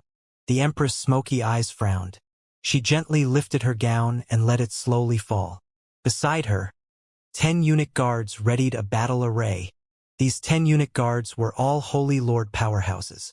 The 10 of them stood in particularly chosen positions to form a 10-man battle array. And this battle array locked onto Blood Moon. The 10 court eunuchs had gathered their essence energy, their breath long and stable. They were like 10 leopards, primed and ready to leap, filled with danger. And around the eunuchs were 8 old maids. These old maids had already stayed in the imperial palace for at least 10,000 years. Although they all had wrinkles on their faces, their inner worlds were filled with boundless amounts of energy. It was clear they were all masters. Including the eunuch guards and old maids, there were a total of 18 people. Beneath the feet of these 18 people were shimmering runes. Lin Ming had studied all sorts of Tao patterns. With a single glance, he could see that these lines were carved by a divine runic master. They could strengthen the martial artists that stood on them. With 18 people standing as one, although their cultivation was only at the Holy Lord realm, if they joined together they might be able to contend with a world king. Besides these 18 people, there was also the half-step World King Empress as well as Eunuch Sunday. This lineup of powerhouses within Arid Peace Palace could be called a formidable force. At this time, Eunuch Sun sent a sound transmission to Empress Nei. After she heard it, she sneered and looked towards Lin Ming, shouting at him, "You minion! Who gave you the courage to live in Full Moon Hall?" Lin Ming was startled. He didn't think that the fire would burn so quickly that it reached him. "Minion!" Lin Ming scoffed. For so many years, no one had ever called him a minion. Not even his enemies had done so. "You old hag, just what gave you the ability to act so superior? Who do you think you are? If I live in Full Moon Hall, what does that have to do with a granny like you?" Lin Ming simply didn't care about Nei. Who cared if she was an empress? To Lin Ming, that title was nothing at all. "Insolence!" the empress shouted out, and raged. Her tone became increasingly grim. What a wonderful minion, to dare speak against me. In so many years, no one has dared to speak to me like that. Full Moon Hall is a special quarter for concubines in the harem. Those men that can enter are only eunuchs. And yet a minion like you actually dared to ask me why you can't live in Full Moon Hall? If that's the case, then someone go up and inspect that minion to see if he's been cleanly castrated or not. If he hasn't been cleanly castrated, then have the chief doctor cut it off once more. In the harem, men were not able to enter to begin with. If there was a man quietly and secretly living in the quarters of an imperial concubine, then that was a capital crime deserving of death by 10,000 cuts. But, concerning Marvel Blue Imperial Palace, it was a martial artist's palace, and thus the rules weren't so strict to begin with. When this was added with the fact that Imperial Concubine Moon wasn't a true Imperial Concubine anyway, and she also had Lord Snow's token, she was well within her rights to bring Lin Ming into Full Moon Hall without violating any rules. But now the Empress had grabbed this point. Since she was cleaning up the harem, she would first start with Imperial Concubine Moon. This was what they meant by condemning someone without a care for the pretext. With an order from the Empress, the several Holy Lord eunuchs beside her moved forwards to capture Lin Ming. Lin Ming remained expressionless, as if he hadn't heard anything at all. However, his right hand was already tracing his spatial ring. "Who dares to move?" Blood Moon shouted out loud and stood in front of Lin Ming. She glared at Nay, coldly saying, "Nay, the reason for everything you've done is to bring me here and find an excuse to punish me. So why must you attack a bystander? Nay, I heard that 100,000 years ago when you were at the Divine Sea Realm, you were a champion of the Marvel Blue Nation's martial meeting of outstanding young elites. That is the reason why the eyes of the Marvel Blue Emperor landed on you and the reason he brought you into the palace. Now, I would like to experience just how great the strength of this martial meeting champion is." As Blood Moon spoke, she had already taken out her 4-foot-long sword from her spatial ring. The sword blade was cold, the sword light blinding. "Imperial Concubine Moon, are you planning to rebel?" Before Nay spoke, Eunuch Sun had already stood in front of the Empress. At some time, he had placed a pair of divine iron gloves on his hands. The gloves were fierce and sharp, the 10 fingers ending in daggers. Eunuch Sun's weapons were a pair of iron gloves. As Eunuch Sun moved, Eunuch Liang also stepped forwards in front of Blood Moon. A simmering killing intent rolled off his body. His weapon of choice was also a pair of iron gloves. It seemed that this type of weapon was especially suited to the sunflower melody. At this time, the air was thick with tension. All swords drawn. A battle could break out at any moment. And at this time, Nay suddenly smiled. "Imperial Concubine Moon, not only did you harbor a man in Full Moon Hall, but you even want to attack me? Good. Very good. I've long suspected that there was some issue with you. After entering the palace, you have always kept your appearance covered and isolated from all probing senses. I've long wanted to remove a dangerous character like you. I will tear down your veil and see just who you are. How could I tolerate such an unknown and disastrous character like you within the sacred grounds of my palace?" Nay stood up as she spoke. Her entire body emitted an aggressive momentum. Nay had entered the palace 100,000 years ago, and after 10,000 years of imperial struggles and plotting, she had used all sorts of methods to win the favor of the Marvel Blue Emperor and become Empress. Now, she had ruled over the harem for 90,000 years and had long ago formed a great and majestic dignity. The harem of an imperial palace was originally a land of strife and intrigue. There were countless imperial concubines that wished to capture the favor of the Marvel Blue Emperor. As long as one could obtain his favor, then not only did it mean authority and status but far richer resources. Nay was able to stand out amongst this treacherous harem and climb to the highest position. She didn't depend on just her outstanding talent, stunning looks, and a physique that was suitable for dual cultivating, but she also relied on her ruthless and savage methods. Now that she was in charge of national affairs, she would use this moment as her chance to exterminate all her enemies and guarantee that her son could smoothly ascend to the throne. In this sort of situation, how could she let go of Imperial Concubine Moon, who supported Lord Snow? Nay, what wonderful methods you have. Between you and me, we already understand each other. I have already been in the palace for half a year, and yet I have never fought. Then, let my first battle be in arid Peace Palace. Blood Moon suddenly slashed out with her sword. Take the initiative. Take the advantage. As her sword slashed out, her skirt floated around her and her black hair danced in the wind. Blood Moon's sword strike didn't seem as if she were aiming at an enemy, but was as if she were dancing. The first time Lin Ming saw Blood Moon, he had seen her dancing. It seemed as if she was someone who loved to dance. And now in the heat of battle, her actions were like dancing shadows, beautiful and dangerous. Protect the Empress. The moment that Blood Moon moved, 18 eunuchs and old maids had already been prepared. They stood atop an array formation, and the Empress and Blood Moon stood at the heart of it. Now that Blood Moon launched such a sudden attack, the runes beneath the 18 eunuchs and maids shimmered as they gathered their strength, forming a mighty raging river that rushed towards Blood Moon. The floor tiles exploded to pieces as energy raced forwards like a tide, filled with killing intent. Facing the onslaught of these 18 people, Blood Moon coldly sneered. An 18 clear king array. Such a dignified, arid peace palace. As the ruler of the harem, you can only display an array formation of this level. Arid Peace Palace's 18 clear king array had to be laid down by array masters and divine runic masters. However, within the entire inner Azura Road, although array masters were somewhat easy to find, divine runic masters were not. They were exorbitantly expensive characters. If one wanted to ask one of them to help, then they would have to pay a steep price. Moreover, there also had to be a certain friendship or they wouldn't bother to begin with. If it was the Marvel Blue Emperor, then he could certainly request a peak 6th grade divine runic master to add divine runic symbols to this array formation.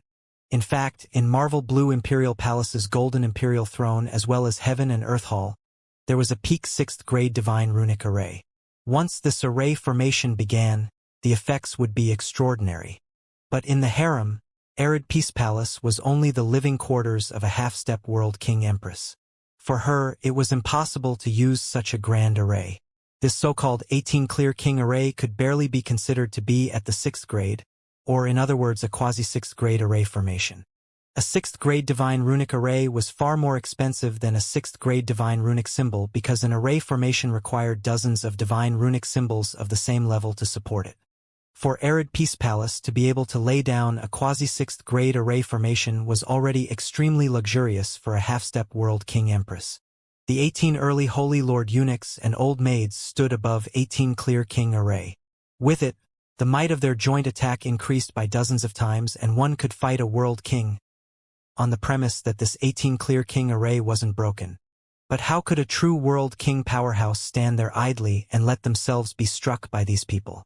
In that instant, Blood Moon took out a shining gold talisman from her spatial ring. The design of a fierce ghost's head decorated the talisman. This was a 6th grade divine runic symbol.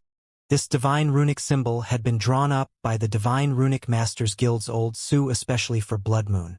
Old Su and Blood Moon had a very deep friendship, and the reason Lin Ming was able to come to Marvel Blue Nation was also because he had been introduced by Old Su. As the divine runic symbol entered Blood Moon's hands, it began to burn brilliantly, turning into hundreds of Dao patterns that rained down. These Dao patterns didn't attack the 18 eunuchs and maids, but attacked the array symbols beneath their feet. This was a 6th grade array shattering symbol, and that 18 clear king array was within the level of arrays that this symbol would break. As a high-level member of Heaven's Net, she would naturally gather sufficient information before she took on a mission. Before this, Lord Snow had paid a sufficient price to bribe enough eunuchs and maids into telling him that the great array formation within Arid Peace Palace was the 18 clear king array. In response to this array, Blood Moon had asked for Old Su's help to draw up a specific array shattering symbol. Now the time had come to use it. See, a tooth-aching sound echoed out accompanied by a flash of golden light, blinding everyone in the hall. In that moment, the runes beneath the 18 eunuchs and maids shattered, turning into violent flows of energy that caused a backlash against them. Their bodies shook and they were nearly injured. This was the moment Blood Moon had been waiting for. Her body turned into a beam of light that shot forwards. Powerful true essence poured into her sword. As her sword slashed out, a round and bright moon rose behind Blood Moon. The cold moonlight sprinkled down, covering the entire arid peace palace. As for Blood Moon, she was illuminated by this moon in the background. Her slender body stretched out like she was a goddess riding the wind, filled with infinite charm and grace. However, this charm and grace was actually fatal. Just what sort of strength did Blood Moon possess? Although she was wounded, she was still a world king powerhouse, someone that a holy lord could not contend with. With a flash of moonlight, a cold and chilling night seemed to descend. Beneath the cover of this endless night, everyone felt inexplicably oppressed. The bright moon in the skies attracted the eyes of everyone. This is bad. Empress Nei's complexion changed. True essence erupted from her body as she rapidly retreated. She was well aware that in that moment she had been covered by Blood Moon's domain. This long night and bright moonlight, that was Blood Moon's domain, the endlessly long night. As Nei drew back, 2 eunuchs and a maid bore the brunt of Blood Moon's attack. Blood Moon's attack struck them, decapitating them and sending their heads rolling to the floor. Like this, the 18 clear king array was broken by Blood Moon. As blood splashed out, the moonlight seemed to be dyed red. The bright moon in the skies began to take on a faintly reddish hue. This was the sign of Blood Moon. Within her domain, every time she killed a person, the moon would drink their blood, becoming increasingly red. Once she killed innumerable people, this bright moon would turn into a dark red blood moon. And at that time, the power of the endlessly long night would reach its peak. After the success of her first strike, Blood Moon didn't stop there. Her sword changed direction as she cut towards another group of eunuchs and maids. She wanted to quickly kill off these early Holy Lord powerhouses and use their blood to water the endlessly long night. Blood Moon was originally a high-level member of an assassin organization. Even within Arid Peace Palace, she killed without mercy. She was well aware that in this situation, it was no longer a question of whether she was rebelling or not. Ever since ancient times, when the changing of a dynasty was coming, coups and rivers of blood were common, whether it was in the mortal world or the world of martial artists. As long as one won, then one could still be king no matter how many people they killed. But if one lost, that would be a capital crime of rebelling against the nation. The winner was king and the losers were villains. This was the simplest truth. At this time, the Empress was taking advantage of the fact that the Emperor was in closed-door seclusion to show her hand. With force, she wanted to subdue all others. How could Blood Moon sit around and wait for death? But as Blood Moon attacked for a second time and was about to decapitate another eunuch, an alarm sounded out in her heart. A killing intent was hidden within the atmosphere of chaos, like a viper hiding in the brush. Sneak attack? Blood Moon was startled. At this time, there was actually a hidden ambusher that appeared from nowhere. Such hiding methods and assassination techniques left a strong sense of restlessness in her heart. She no longer had time to think about who it could be. She rapidly drew backwards. Chi! With a light sound, the endlessly long night domain was pierced through by a strange force. This power was incomparably ruthless and sinister, shooting straight towards Blood Moon. "Be careful behind you!" A voice suddenly rang out. This was Lin Ming's warning. Without thinking, Blood Moon slashed out behind her. With a loud cracking sound, she chopped apart a black flashing dagger. Because the endlessly long night domain had been broken, an immense amount of sharp and violent sword energy gushed out. 3 coiling dragon pillars supported by array formations were sliced to pieces by this sword energy. The entire structure shook, nearly collapsing in on itself. A battle between quasi-world kings could move mountains, fill seas, and even destroy some smaller planets. With this violent battle occurring deep in the palace, no matter how solid the building was, once it lost the protection of a domain, then it simply wouldn't be able to block the true essence currents rushing about. "White Sky, is that you?" Blood Moon's voice was cold, her complexion gloomy and dark like the bottom of a lake. Although that sneak attack hadn't injured her, It had planted a parasitic domain seed within her domain. This parasitic seed wasn't able to harm her. With just a little bit of effort she would be able to remove the seed, but this process required some time.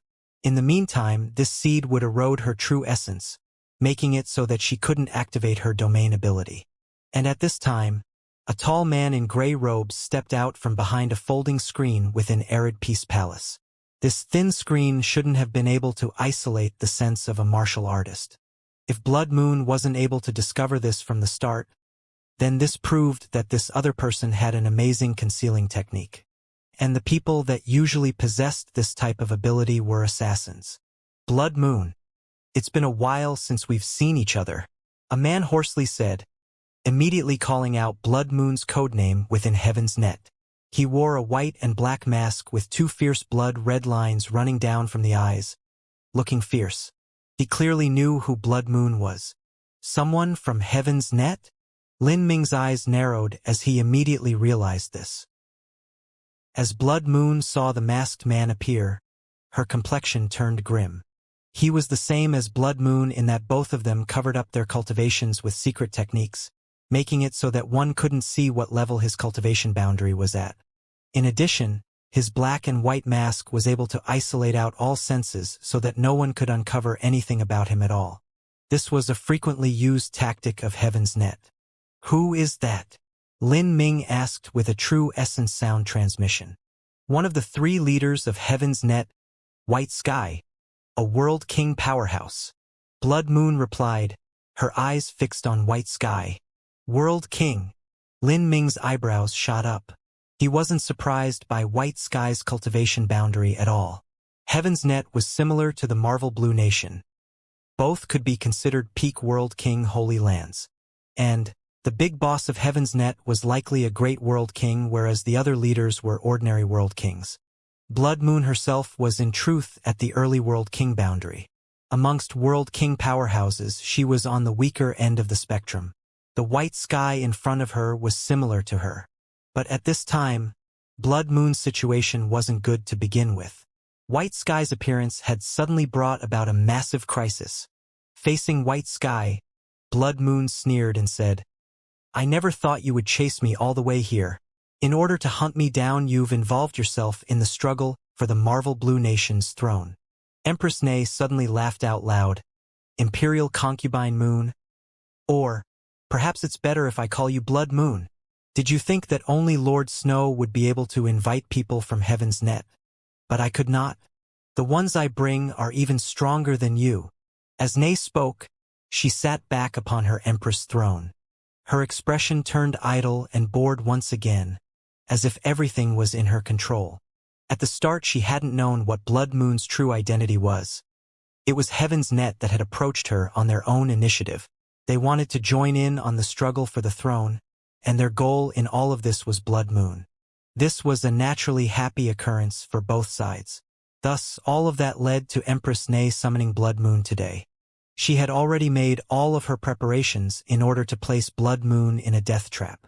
White Sky looked at Blood Moon from beneath the eye holes in his mask. His voice was indifferent as he said, Blood Moon, if you thought you could find protection in the Marvel Blue Imperial Palace, then you were wrong to indulge in such whimsical fancies. If you can involve yourself in the struggle for the throne, then so can we.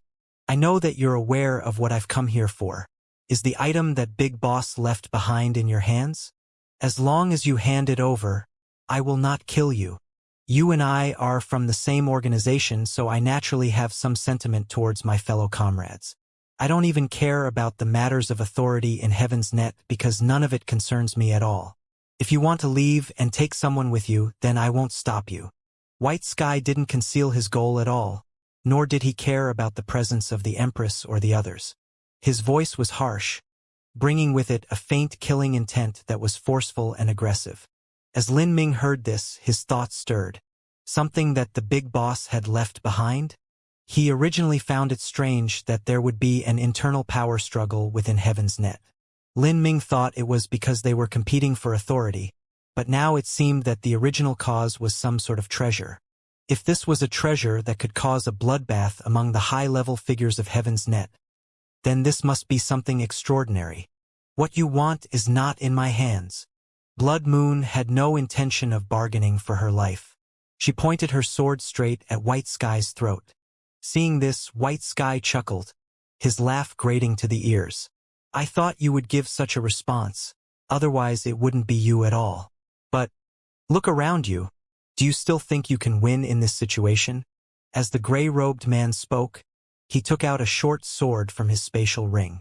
This sword was 2 feet long without a handguard.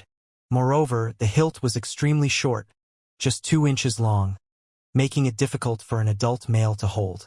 The short sword was deep blue and the blade as thin as paper.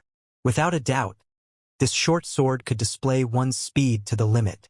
Blood Moon, it seems that you are going to die here today. What a pity that your arrogance and pride have doomed you. It is truly regretful. In the past, Big Boss also greatly appreciated you. White Sky's voice was cold and indifferent.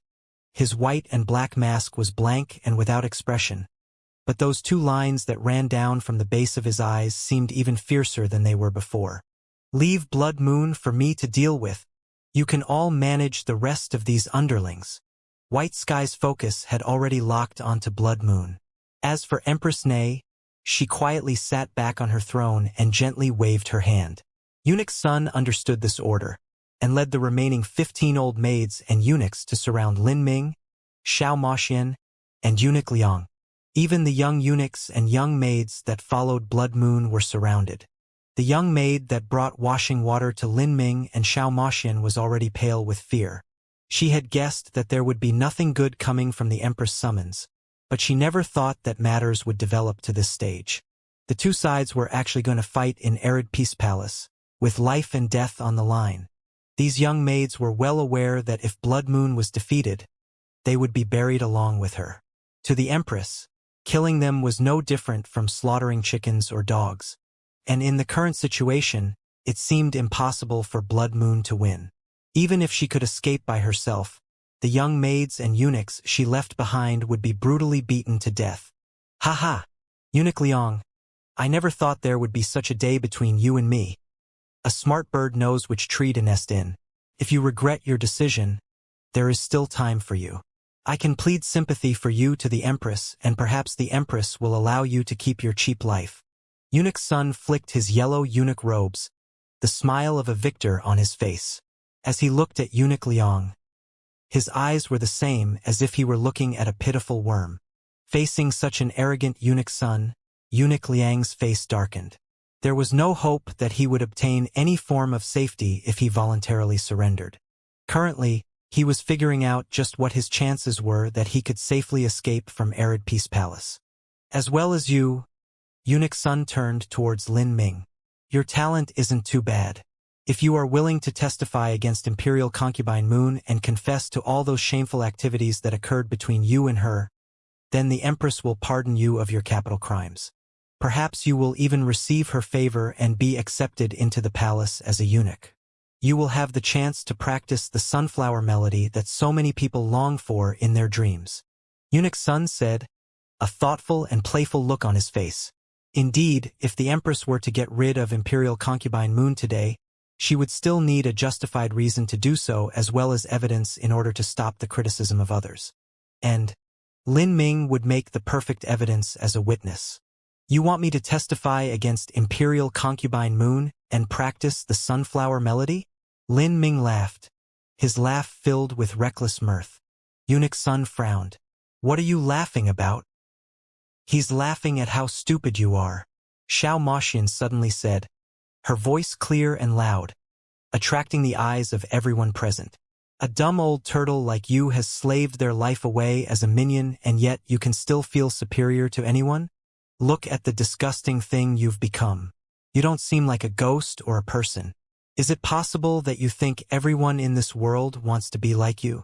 As Xiao Moxian spoke, she smiled with glee, as if she didn't care at all for the tense atmosphere around her. And her actions naturally enraged Eunuch Sun. He had already been mocked by Xiao Moxian and had been called inferior to castrated horses and donkeys. Now he was being mocked yet again. You little whore, you seem to have forgotten what I've said. In the palace, we have the greatest forms of torture. Do you know what a wooden horse is? First, we will cripple your cultivation and turn you back into a mortal. Then, we will strip you of all your clothing and make you ride the wooden horse down the streets. And this wooden horse has all sorts of trap devices. Once you've understood their exquisite pain, you'll know what it means to wish for death. Ha ha ha. Eunuch Sun queerly cackled. A wooden horse was the most brutal form of punishment that a mortal palace could pass down to a woman. There was a wooden pillar on the wooden horse, and this pillar would expand up and down, ruthlessly destroying a woman's body from the inside. Many times, the person riding the wooden horse would be tortured to death. It was an extremely cruel and barbaric form of punishment. And in the world of martial artists, the wooden horse was formed by thorn hardwood that was tens of thousands of years old. This wood was as hard as divine iron, and with the female martial artist having their cultivation wasted away, they would equally die a miserable death from suffering. As Eunuch Sun said such sinister and malicious words, Lin Ming's complexion turned icy cold. His eyes burst out with blazing killing intent. Eunuch Sun cackled once more. He simply didn't place an early Divine Lord Jr.'s killing intent in his eyes. To him, this was the same as a praying mantis waving its scythes at a wild tiger. Just as Eunuch Sun was about to spit out some more perverse words at Lin Ming to cause him to shake in fear, Lin Ming spat out 2 words, "Go die." In that moment, Eunuch Sun only saw Lin Ming's right hand shoot out, followed by a chilling spear light. At the same time, a primal and boundless aura covered everyone present. This aura was incomparably heavy, as if a giant mountain was pressing down on them from the sky, making them able to display less than 30% of their strength. As Eunuch Sun was crushed by this mountain-like weight, he found that even breathing became difficult, and at this time, Lin Ming moved. Lin Ming's velocity reached unimaginable heights. In just 1,000th of the blink of an eye, he arrived right in front of Eunuch Sun, the phoenix blood spear in his hands piercing forwards. What? Eunuch Sun was panic-stricken. He never thought that Lin Ming would possess such a terrifying force field that could completely bind his movements. He desperately resisted this pressure, wanting to block Lin Ming's strike. At the same time, he opened his mouth to spit out gray flames. He wanted to use these gray flames to force Lin Ming backwards and half his attack. However, Lin Ming was far too strong, and under the suppression of the Grand Mist force field, killing Eunuch Sun was as simple as turning his hand. With a loud cracking sound, the gray flames that Eunuch Sun spat out weren't even able to stop Lin Ming for a split second before they were scattered by the phoenix blood spear. The long spear continued forwards with overwhelming momentum.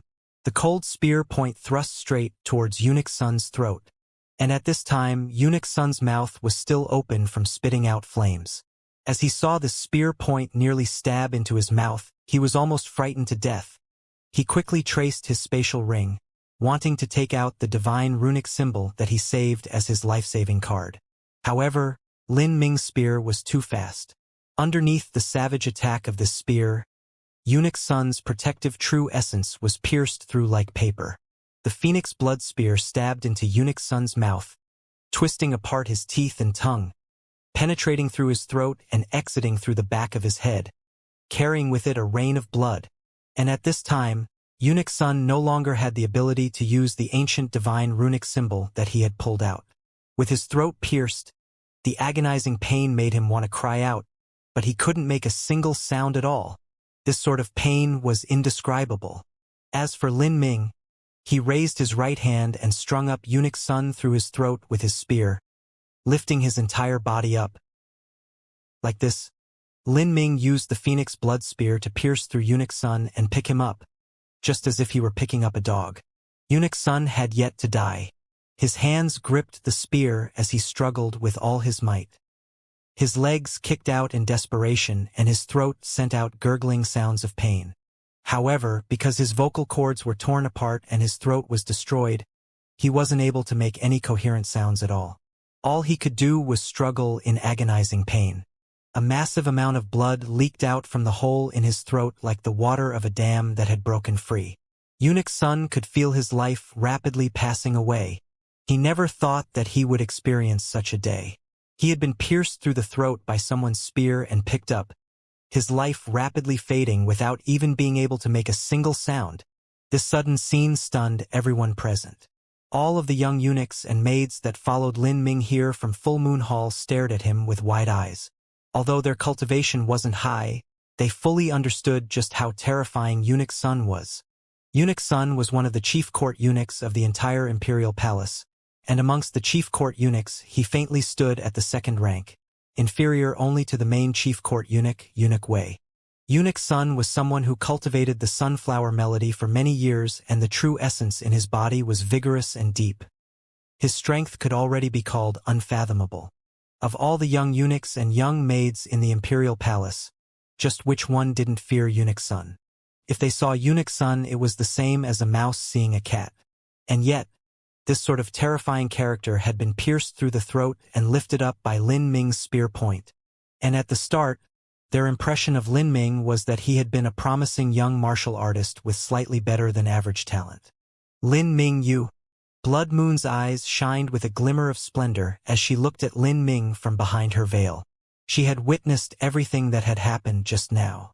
If Lin Ming had used some sort of life-saving card in his hand that his Empyrean master had left him to deal with Eunuch Sun, then she wouldn't have thought that was strange at all. But just now she had clearly seen that Lin Ming hadn't attacked with any foreign help at all. A terrifying force field had erupted from within Lin Ming, suppressing Eunuch Sun, so that Lin Ming could subdue him without any problems. You? Who are you? The originally calm and composed Nei stood up, her eyes dim and gloomy as she looked at Lin Ming. Before this, Lin Ming's presence had been very common in this hall. His early divine lord Cultivation was inferior to even her eunuch bodyguards. She had only thought that Lin Ming was some unimportant nobody that she could crush like an ant. But she didn't think such a horrifying scene would occur. At this time, Assassin White Sky's complexion had also darkened. He stepped forwards and slowly said, "You? Which organization are you from?" To play the role of a junior and hide in the crowd. This level of concealment technique is quite skillful. White Sky grimly smiled as he maintained absolute vigilance around Lin Ming. He knew that someone who could severely wound Eunuch Sun so easily had strength possibly equal to his own. For a peak Holy Lord powerhouse to be pierced through the throat in a single strike, he simply couldn't believe that this Lin Ming was a peak early Divine Lord powerhouse, but a world king in disguise. However, he had used some cultivation concealing arcane technique to cover up his inner world, making it so that no one could see his cultivation. Whether it was White Sky or Blood Moon, both of them used such an arcane technique. When Lin Ming was at the Sky Spill continent, even Yang Yun had used such a trick. Covering up one's cultivation was easy, but camouflaging one's cultivation was far more difficult. This was just like concealing one's appearance and changing one's appearance. If a mortal wanted to conceal their appearance, all they had to do was wear a black piece of cloth around their face. But if they wanted to change their appearance into that of someone else, they needed profound techniques and a human skin mask. Even a top master who was especially skilled in such things would find it hard to change their appearance without a single flaw. Thus, in the world of martial artists, there were very few arcane techniques that could allow one to camouflage their own cultivation whilst also making it so that other people of similar cultivation boundaries couldn't see through them.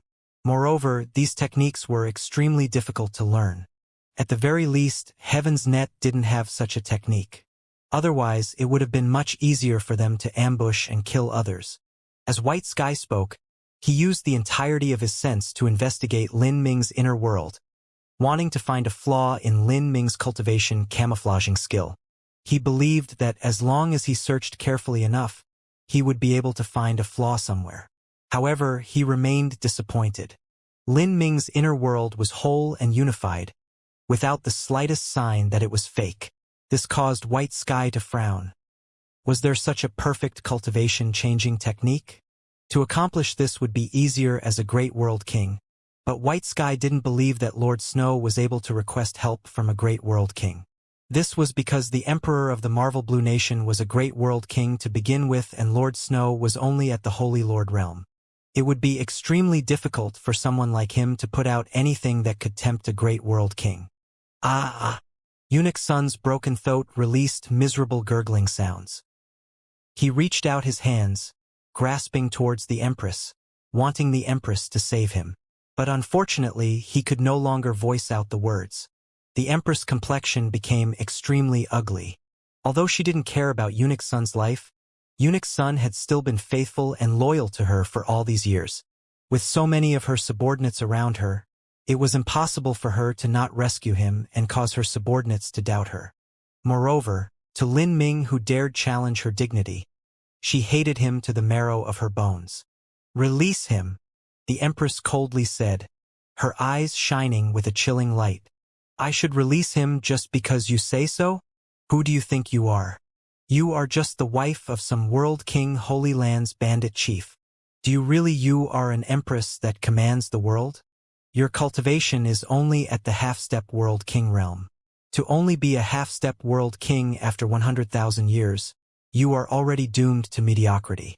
Someone with your middling level of talent is only barely noticeable. In the past, when I competed in the first martial meeting, you wouldn't even have the qualifications to be crushed by me, and yet here you are, acting all domineering, trying to boss me around. How ridiculous!" Lin Ming jeered, his hand still holding onto his spear as Eunuch Sun dangled on it like a dog. "You are courting death," Empress Ne said, her complexion ugly. Her talent wasn't anything to someone of Lin Ming's level. But in the Marvel Blue Nation, she was a proud daughter of heaven and had stood at the top for a long time. The arrogance of a ruler had already formed in her bones. So how could she allow Lin Ming to mock her like this? She traced her spatial ring and took out a charm. This charm was not made from symbol paper but was carved upon white jade, its entire body shining with light. Ne was well aware that Lin Ming was likely stronger than she was. Thus she didn't attack him directly. Instead, she flung out the charm in her hand. Life-seizing talisman. Peak 6th grade divine runic symbol. Eunuch Liang shouted out from behind Lin Ming. This was a warning to tell Lin Ming that this was a peak 6th grade divine runic symbol, one that stemmed from the hands of a peak 6th grade divine runic master. And a peak 6th grade divine runic master was a great world king. In order to use this life-seizing talisman, the minimum requirement was that one needed to be a half-step world king. Once it was used, its might would be unimaginable. It could severely wound a world king, and if they weren't careful, it could even kill them. This sort of divine runic symbol was priceless, and ordinary half-step world kings wouldn't have the wealth or qualifications to use it. Only someone as rich as Ne could keep such a life-saving card in her hands. "Retreat!" Eunuch Liang screamed. Once this divine runic symbol was used, all ordinary world kings had no choice but to withdraw. Who dash? The divine runic symbol burned as the white jade seemed to melt away. Many of the lines hidden in the white jade dissipated into the air. These lines were Azura Dao patterns and corresponded to the Azura Heavenly Dao. This divine runic symbol borrowed the power of the Azura Heavenly Dao to kill one's enemies. Seeing these wildly spinning Heavenly Dao lines, Lin Ming only sneered. Not only did he not retreat, but he instead moved forwards. In understanding the Azura Heavenly Dao, no one could compare with him. In this aspect, not even a 7th grade divine runic master could hold a candle to Lin Ming. This sort of divine runic symbol was only one of the killing laws of the Azura Heavenly Dao. In Lin Ming's eyes, there were at least 100 different ways to break it. Lin Ming didn't use too much true essence. He only used 30 to 40% of his strength to thrust his spear forwards, right into the center of the Azura patterns that were dancing in the air. This caused everyone to suck in a deep breath of surprise. "Lin Ming!" Blood Moon cried out in alarm. Even when she was in her peak condition, she still couldn't directly meet the might of this life-seizing talisman but would have to use everything at her disposal to block it. Yet, Lin Ming actually thrust his spear out, right at the life-seizing talisman. Once that talisman exploded, Lin Ming would explode into a bloody mess. Die! Seeing Lin Ming arrogantly rush towards that life-seizing talisman, Empress Ne cruelly smiled. She wanted to see Lin Ming's body torn to shreds. However, as Lin Ming thrust his spear into the patterns in the air, an unbelievable scene occurred. The array symbols, beneath the spear light of the Phoenix blood spear, didn't explode. Instead, they began to rapidly dim down. With a crackling sound, the jade talisman violently trembled as many Dao patterns were scattered by the spear light. Innumerable tiny runes began to escape like frightened frogs. Light flashed amongst the runes as if the energy hidden within them was about to erupt. But in the end, they finally extinguished, turning the jade talisman into a dud that lost all of its power. This is. Empress Nei's eyes became as round as full moons, her expression twisting into something like a maze. Every divine runic symbol that was sold would undergo all sorts of tests to verify it, so it was impossible for a situation to appear where it was actually a dud. And her top 6th grade divine runic symbol had been purchased with a nearly insane amount of money and had also been carefully examined. Just how could it possibly fizzle away like this? Could it be that there was something strange in Lin Ming's spear light just now? Nei didn't dare to believe this, but she had heard that when divine runic symbols were used to attack top divine runic masters, their effects would be greatly reduced. But that sort of situation would only appear when low-level divine runic symbols were used to attack high-level divine runic masters. For instance, a 5th grade divine runic symbol being used against a 6th grade divine runic master. And the divine runic symbol she used was a peak 6th grade one. It couldn't be that this young man in front of her was a 7th grade divine runic master. At this time, all the masters within Arid Peace Palace were shocked silent. In particular, Blood Moon. There were great waves rushing about in her heart. She was well aware that although Lin Ming was indeed a divine runic master, he had only just passed his 3rd grade divine runic master examination. Could a 3rd grade divine runic master break through a peak 6th grade divine runic symbol? When Old Su introduced Lin Ming to Blood Moon, she had also learned about his approximate age, talent, and skill in the divine runic arts. Although Blood Moon was stunned, being stunned was useless because she felt that Lin Ming wouldn't be able to help her. He was simply far too young. What Blood Moon really cared about was Lin Ming's master, but when she asked Old Su about Lin Ming's master, Old Su hadn't been able to tell her anything at all. Thus, that was the reason why Blood Moon invited Lin Ming for a conversation. But as a result, she didn't have much hope that she would be able to build a relationship with Lin Ming's master because her level was simply far too low. White Sky thought that Lin Ming was a world king camouflaged as a divine lord realm martial artist. But Blood Moon knew the truth about Lin Ming's cultivation as well as his skeletal age when he entered Divine Rune City. Let alone that faking his skeletal age was far more difficult, there was simply no reason for Lin Ming to do so. What advantage would there be in hiding his unparalleled talent? Before 60 years of age, Lin Ming had such an abnormal combat strength, and he also managed to find the method to break through the life-seizing talisman. Blood Moon could no longer imagine just what sort of heaven-defying character Lin Ming was. And at this time, after Lin Ming shattered the life-seizing talisman, he didn't stop there. He grasped the Phoenix Blood Spear and pointed it straight towards Empress Nei. His dreadful killing intent had locked onto her. He clearly wanted to attack Nei. Protect the Empress. The 15 remaining eunuchs and maids that Eunuch Sun had led saw Lin Ming stepping forwards, one step at a time. All of them gathered in front of their Empress, keeping her safe behind them. The 18 clear king array beneath their feet had already been broken by Blood Moon. Now that they had lost 3 people, their battle array was no longer complete, and without that battle array they simply didn't have the strength to resist Lin Ming. The 15 eunuchs and maids were deathly pale, their minds trembling. If the Empress died, they would all be buried along with her, but facing Lin Ming, they would die all the same. Lin Ming was like a death god. One step at a time, he finally reached within 100 feet of the Empress throne. At this mere 100-foot distance, even though Nei herself had undergone countless storms and tribulations in the harem, her complexion still changed. She simply didn't know where Lin Ming's depths were. White Sky. Nei sent a true essence sound transmission. The only one who could deal with Lin Ming right now was the Heaven's Net leader, White Sky. However, White Sky hesitated, not moving in front of the Empress. You dash. The Empress' heart sank. She only had a cooperative relationship with White Sky, not one where she had employed him. If he felt that today's matters were too tricky, and gave birth to the thought of retreating, then her situation would become far worse. Then, a boundlessly deep aura erupted from Lin Ming's body once more. This aura covered the entire arid peace palace. This was Lin Ming's Grand Mist Space. As Lin Ming grew stronger, the power of the Grand Mist Space grew increasingly terrifying. Moreover, this space was also flooded with the star-heavy Grand Mist energy. When the Grand Mist energy superimposed over this force field, it placed an incomparably dreadful pressure on the Empress and her 15 eunuchs and maids. The Empress could still barely summon 40 to 50% of her true essence, but the maids and eunuchs around her could barely remain stable. Each of them dripped with a cold sweat, their entire body shaking like an earthquake as if they were mortals that saw a devil. Lin Ming didn't care about these little underlings. He looked towards the Empress and smiled. "Didn't you want me to return this dead dog minion of yours? Then here he is."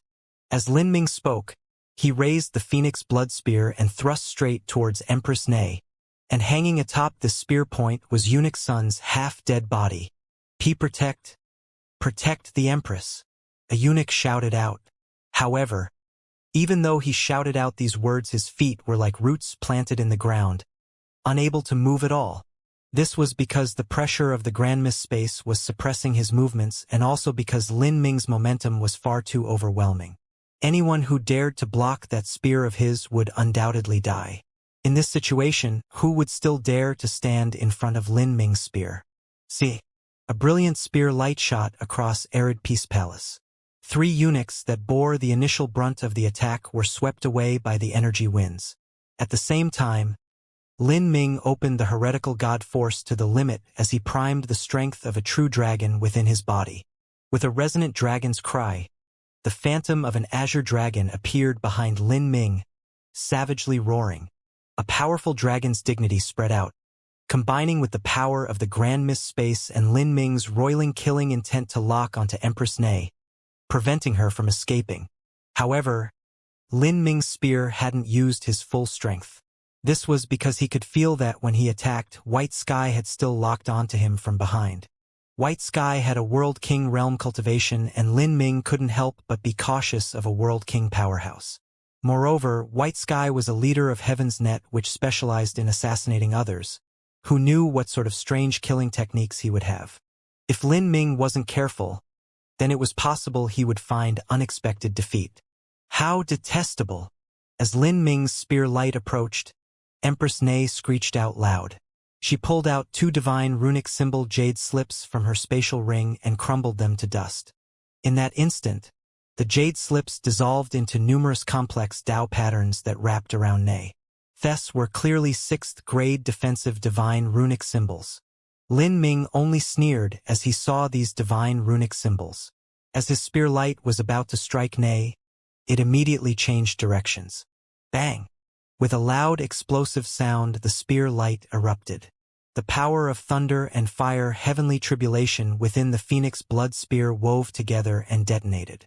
Eunuch Sun, who was still hung on the Phoenix blood spear, emitted one last cry of pain as his entire body was split up by the explosion and his remnants sprinkled down in a rain of flesh and blood. A wild and fierce strength crashed into the divine runic symbols that surrounded Nei. These divine runic symbols only lasted for a single breath of time before they also exploded to pieces. Nei paled, her beautiful face losing all of its composure. In this life or death moment, she slashed out with her sword at Lin Ming's power of thunder and fire heavenly tribulation. But the difference in strength was far too great. Even though Lin Ming had held back 60% of his strength, Nei still wasn't able to resist this attack. Brutal torrents of energy fell down. Nei's protective true essence shattered like glass. With a cry of alarm, her entire body shook. Even her protective robes made from threads of blue snow gold and skywork silk were ripped apart. And even though the spear light had been weakened again and again, it still smashed into Nei's chest. Puff! Nei spat out a mouthful of blood as she was sent flying backwards. Violent energy currents swept through all of Arid Peace Palace. The tiles were lifted up off the floor and disintegrated into powder in the air. If it wasn't for the presence of the Grand Mist Space, then the entirety of Arid Peace Palace would have been destroyed. Ney was covered in blood. This blood was hers as well as Eunuch Sun's. Bits and pieces of Eunuch Sun's exploded body had splashed onto Ney, making the sight of her horrible to behold. Lin Ming took a sudden step forwards, wanting to continue with his attack. But then his footsteps paused and he stayed his hand. As his spear strike had severely wounded Ney, he had never lost track of White Sky. And this White Sky had decided to launch a sneak attack as Lin Ming had just finished his own attack. Lin Ming coldly smirked. He had kept back 60% of his strength just now, all in order to defend against White Sky. Even if White Sky suddenly attacked now, with the 60% of his strength he had reserved and the 20 to 30% he had just restored, it would be more than enough to block White Sky's attack. However, just as White Sky moved, Lin Ming's complexion changed. He could see White Sky's figure suddenly blurring before disappearing altogether. Afterimage? Lin Ming grimaced. White Sky was indeed worthy of being a World King assassin leader. His movements were ghostly and phantasmal, and the afterimage technique he used just now was far too lifelike in the current situation. Because Lin Ming had originally thought that White Sky was going to sneak attack him, he hadn't been able to immediately see through this afterimage. In only a thousandth of an instant, White Sky's figure appeared in front of Xiao Moxian. The target he chose to attack was actually Xiao Moxian. White Sky was an extremely cunning individual. He knew that because of Lin Ming's appearance today, it would be impossible for him to accomplish his goal. Lin Ming's strength might not be inferior to his own. If he wanted to kill Lin Ming and Blood Moon here, then that would be hopelessly impossible. Thus, White Sky intended to retreat from this battlefield. But he couldn't leave empty-handed. He needed at least a tiny bit of gain. Capturing Blood Moon was not possible, so he had decided to target Xiao Moxian instead. He could see that Xiao Moxian had an extremely significant relationship with Lin Ming. After they entered Arid Peace Palace, their relationship could be guessed by the way they acted around each other as well as how they stood together. There was a 99% chance that Xiao Moxian was Lin Ming's dual cultivation Dao companion. For martial artists that lived for such a long time, the lives of their concubines and living furnaces were unimportant. To think of using them to threaten a martial artist was stupid at best. Sometimes even their wives weren't worth enough. But a dual cultivation Dao companion was different. In particular, White Sky could see that Xiao Moxian had an extraordinary bloodline and her talent was extremely high. A dual cultivation Dao companion could only be found through a stroke of fate. To Lin Ming, she was likely an extremely important person. If he could capture her, then he could force Lin Ming into submission. He didn't expect that he would be able to force Lin Ming to help him deal with Blood Moon, but he could at least force Lin Ming to not interfere in his battle with her. As long as Lin Ming didn't interfere, then he had the means to deal with Blood Moon. To use an afterimage to confuse Lin Ming, the reality was that he was aiming for Xiao Moxian. His plan was well thought out. The moment that White Sky appeared in front of Xiao Moxian, Blood Moon's expression lit up with surprise. She was much closer to Xiao Moxian than Lin Ming was, but even so she didn't have enough time to respond. White Sky had attacked too suddenly, and his movement speed had reached an incredible level. Be careful! Blood Moon hurtled forwards, wanting to block off White Sky's escape direction. At the same time, her killing intent locked onto White Sky. She even wanted to activate her endlessly long night force field, but with her true essence being corroded by the parasitic field, she simply wasn't able to use it. And at this time, White Sky's hands were already reaching out towards Xiao Moxian. "You're coming with me." White Sky's expression was fierce and savage. But in this moment, Xiao Moxian coldly sneered, "Do you think you can knead me like mud? True phoenix blood, burn." Bang! With a loud explosion, black flames ignited all over Xiao Moxian. The heat of these blazing flames reached unimaginable degrees. Even the array formation-supported tiles beneath her instantly turned to steam. Facing a World King powerhouse, although Xiao Moxian couldn't win, this didn't mean she couldn't defend herself. She burned her phoenix blood essence, using the strongest ability she had gained after undergoing her phoenix nirvana. Raging flames surged about and waves of heat howled through the air. A sun seemed to ignite within Xiao Moxian's body. In that moment, from behind Xiao Moxian, a massive black phoenix phantom soared into the air. This phoenix phantom was also wrapped in flames, and the moment it appeared, the vault of arid Peace Palace began to be scorched away. The carvings and paintings that decorated the palace began to melt into the walls. White Sky never imagined that this sort of change would occur just as he was about to capture Xianxia. This young girl with her low cultivation was actually able to burst out with such a terrifying strength. Counterforce, heaven-absorbing demon art. Xianxia drew her whip and slashed it outwards. This whip burned with flames. At the same time, the dark power within the heaven-absorbing demon art erupted out, swallowing the void and locking White Sky in a thick and viscous darkness. Concept of darkness 6th level. Concept of fire 7th level. White Sky sucked in a cold breath. This common-looking young woman had actually achieved such horrifying attainments in the fire and darkness laws. White Sky's short sword thrust out. In this moment, White Sky didn't hold back at all and attacked with everything he had. Facing Xianxia, who was burning her phoenix blood essence, he had no choice but to be cautious of her. See, the sword light cut through the whip shadows. Flames filled the skies, howling and raging.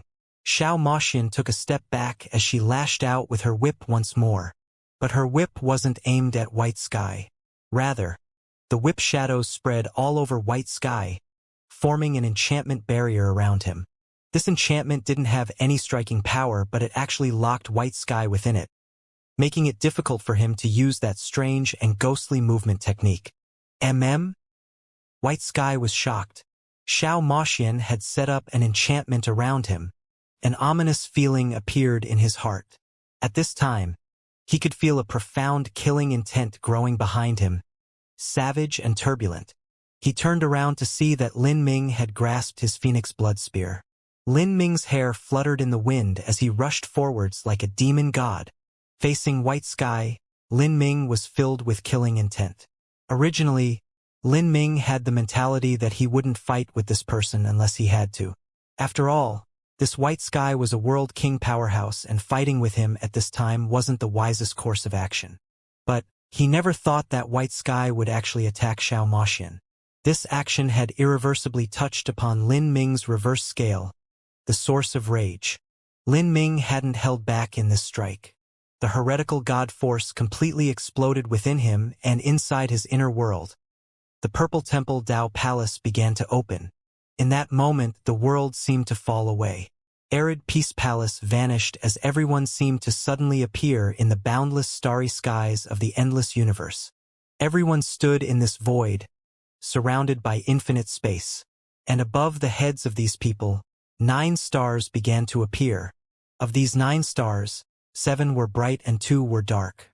Their locations seemed to faintly hint at the highest truths of the great Tao.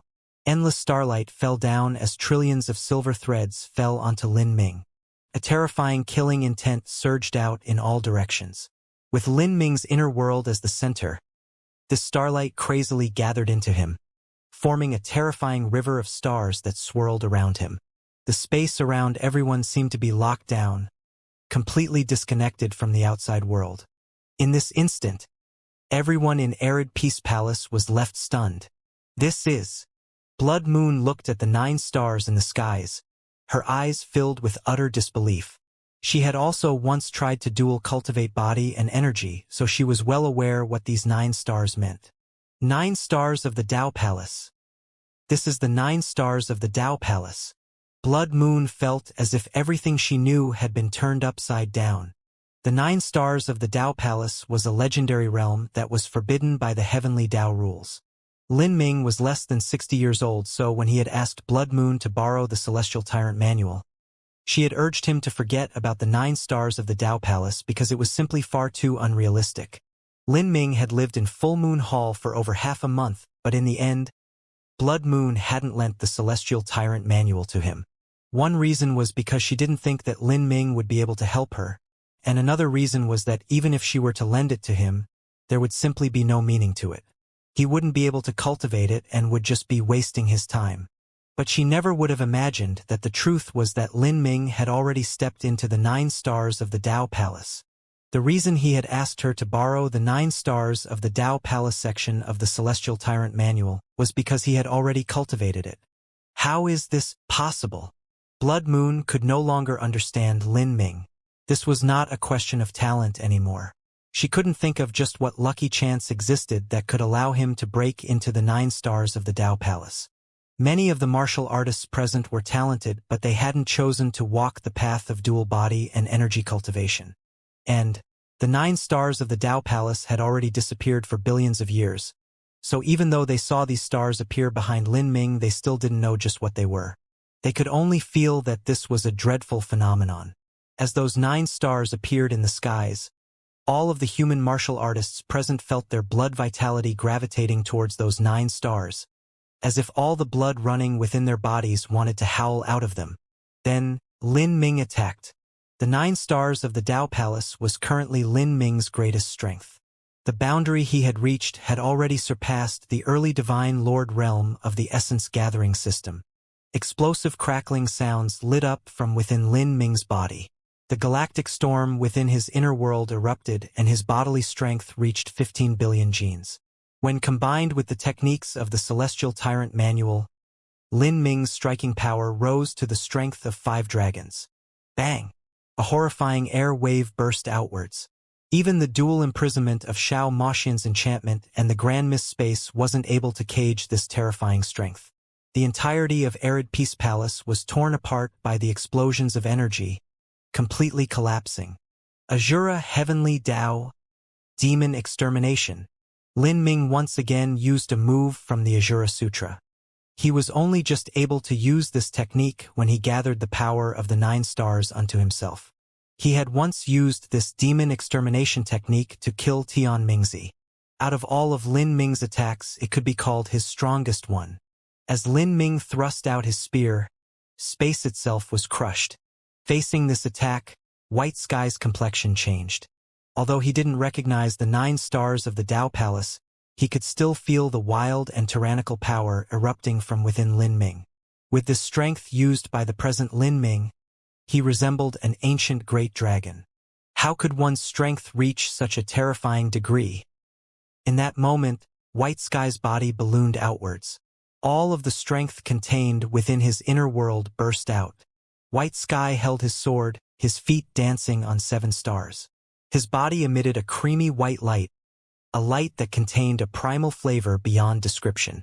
Of the 9 tribulation laws of metal, wood, water, fire, earth, wind, thunder, yin, and yang, this was the yang laws. The yang laws stood above the 5 elements. When the universe formed, first came chaos, then came yin and yang. Yin and yang came after chaos and grand mist. It was one of the most extreme source laws. It was only an extremely rare breed of person who thoroughly mastered the yang laws. In the past, White Sky had stumbled upon a great lucky chance and had obtained an ancient inheritance concerning the yang laws. By coincidence, his physique also happened to be suited to practicing the yang laws. This was the main reason he was able to struggle through the plot-filled assassination organization of Heaven's Net and slowly crawl his way to becoming a world king and assassin leader. At White Sky slashed out his short sword, all of the surrounding light was swallowed up by this luminescent white divine light, as if the heavens and earth were isolated outwards. The eunuchs and maids of Arid Peace Palace were suppressed by this dreadful divine light and found it difficult to breathe. Their blood vitality restlessly surged within their bodies, on the verge of exploding out from them. Pong! With a loud crack, 2 eunuchs of Arid Peace Palace blew up into pieces.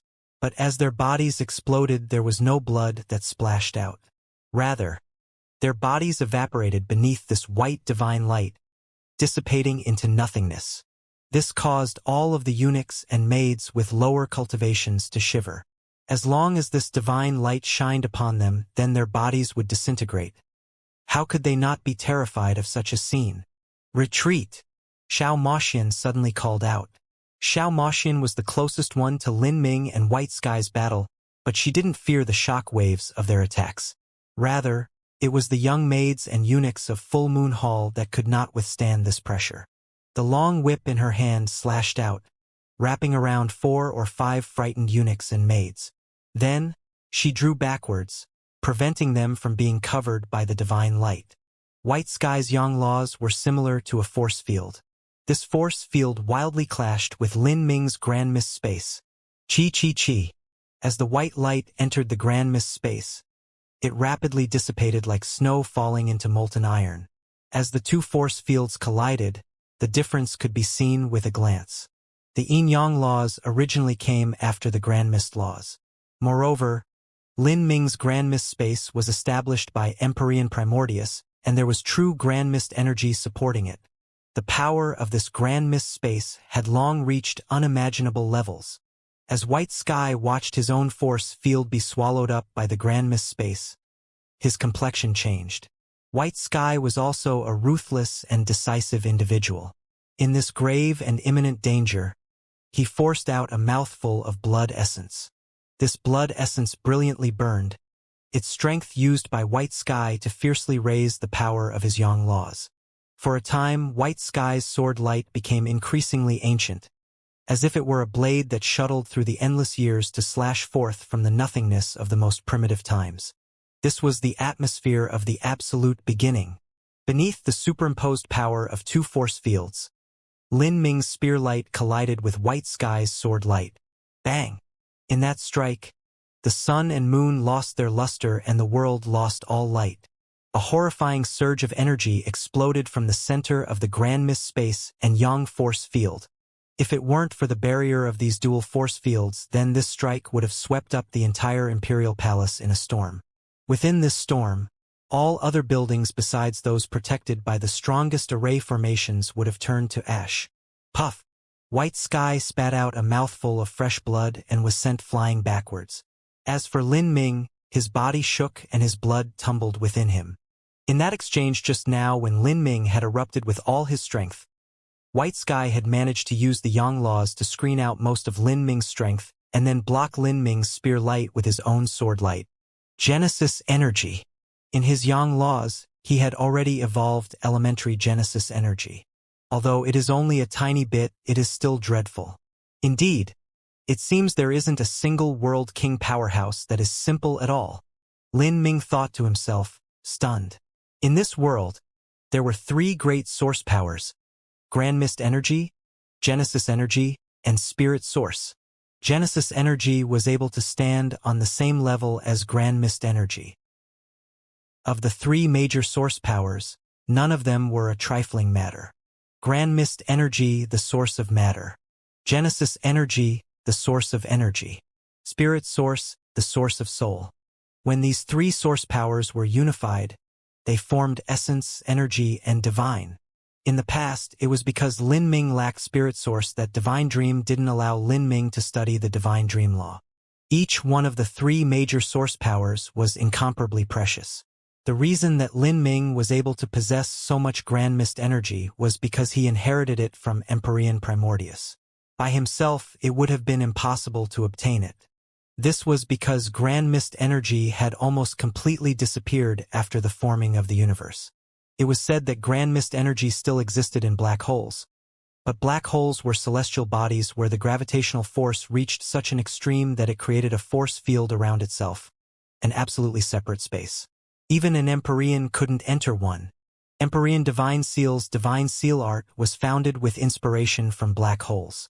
It was incredible that this White Sky was able to cultivate a tiny amount of elementary Genesis energy in his attacks. It was clear that he had once obtained a powerful inheritance, and although this inheritance was inferior to the Primordius martial intent, it should still have been on the level of a transcendent divine might. At this time, Arid Peace Palace, which was supported with all sorts of array formations and was comparable to a spirit artifact, was completely razed to the ground. Empress Nei had been injured in the chaos. Her entire body was drenched in blood and she looked miserable. In the center of the battlefield, the only ones left were Lin Ming and White Sky, standing in harsh opposition with each other.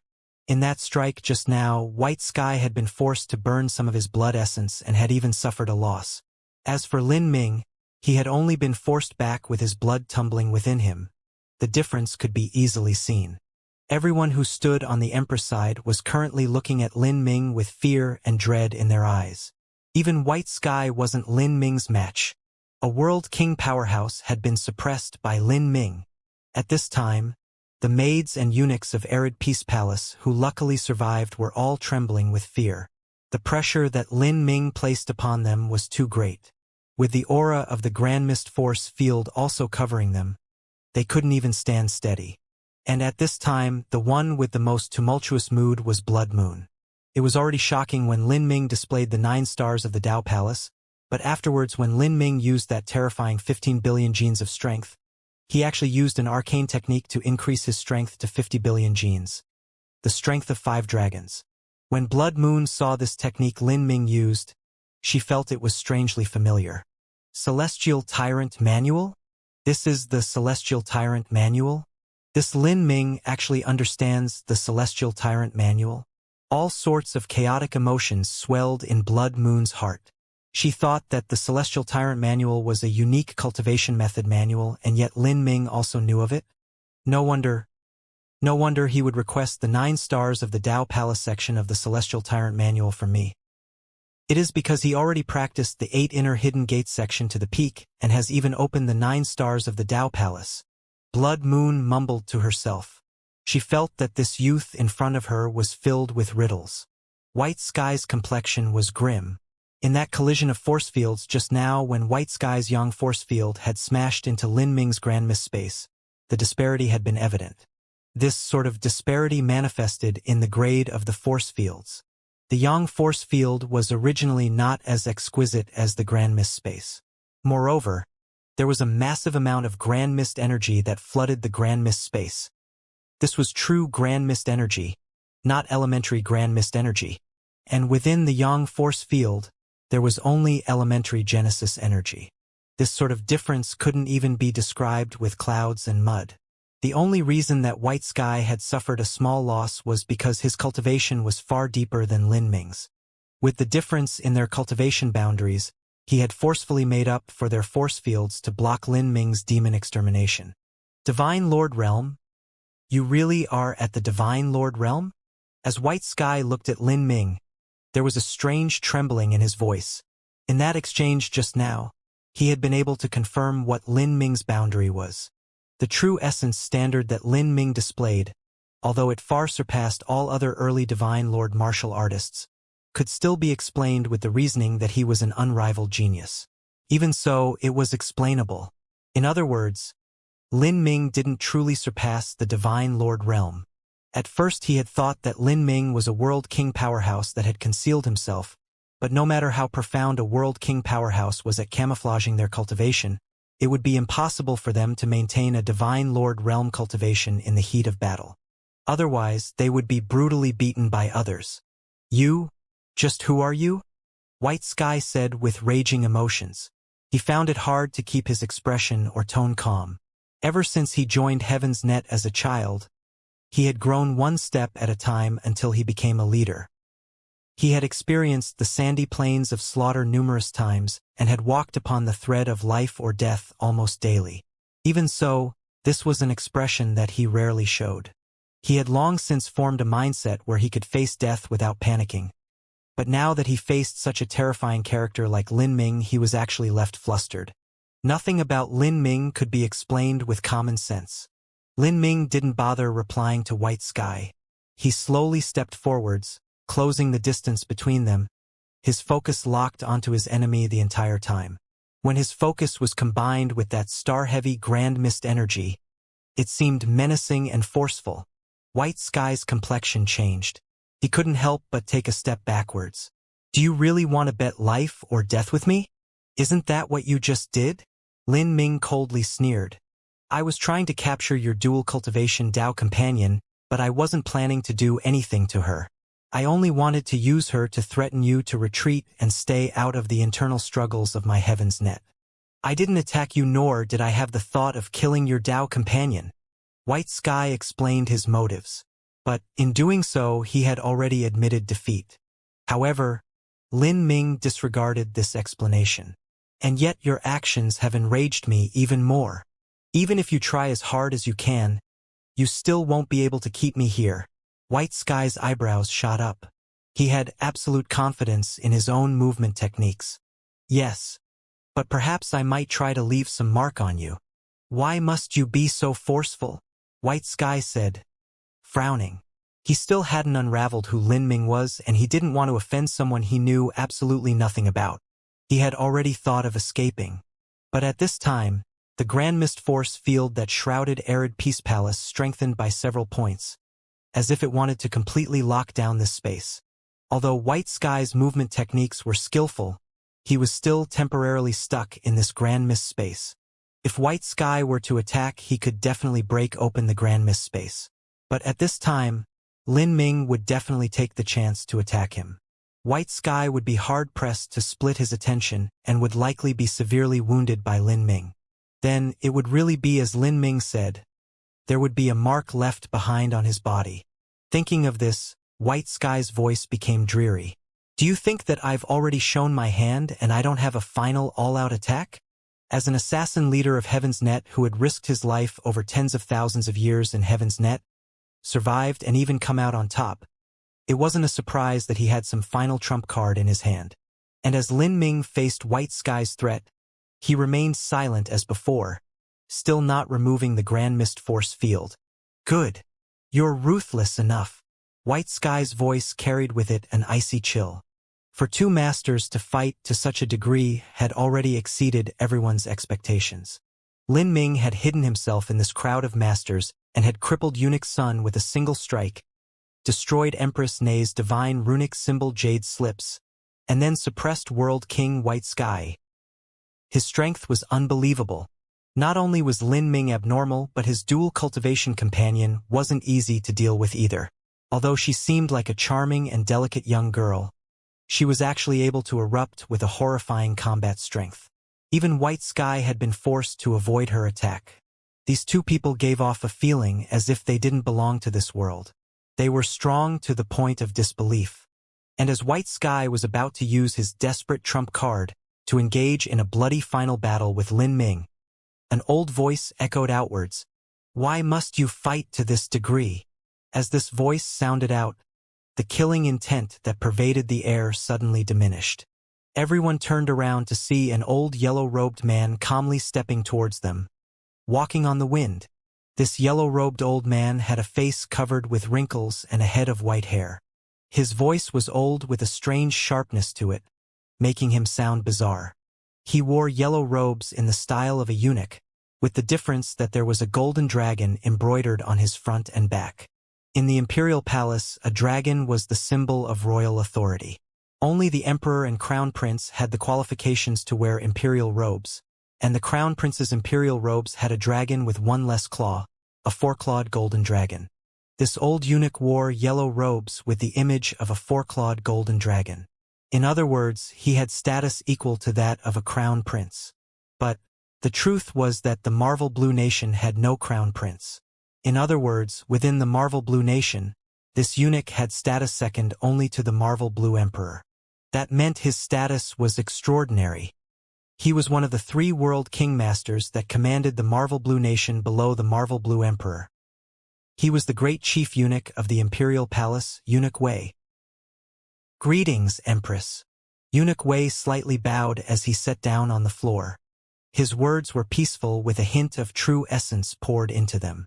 This true essence rushed into Empress Nei's body like a cool wind, making the pain racking her body feel much better. Within the Marvel Blue Nation, besides the Marvel Blue Emperor, there were 3 other world kings. The Grand Marshal was in charge of the military, the Imperial Scholar was in charge of political affairs, and Great Chief Eunuch Wei was in charge of internal affairs and national resources.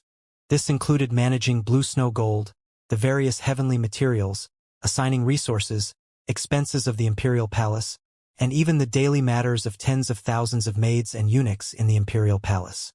All of this was within Eunuch Wei's hands. He could be said to have tremendous power and influence. Although this type of character had to greet the Empress based upon court etiquette, the truth was that within the Marvel Blue Nation, his status was faintly above that of the Empress.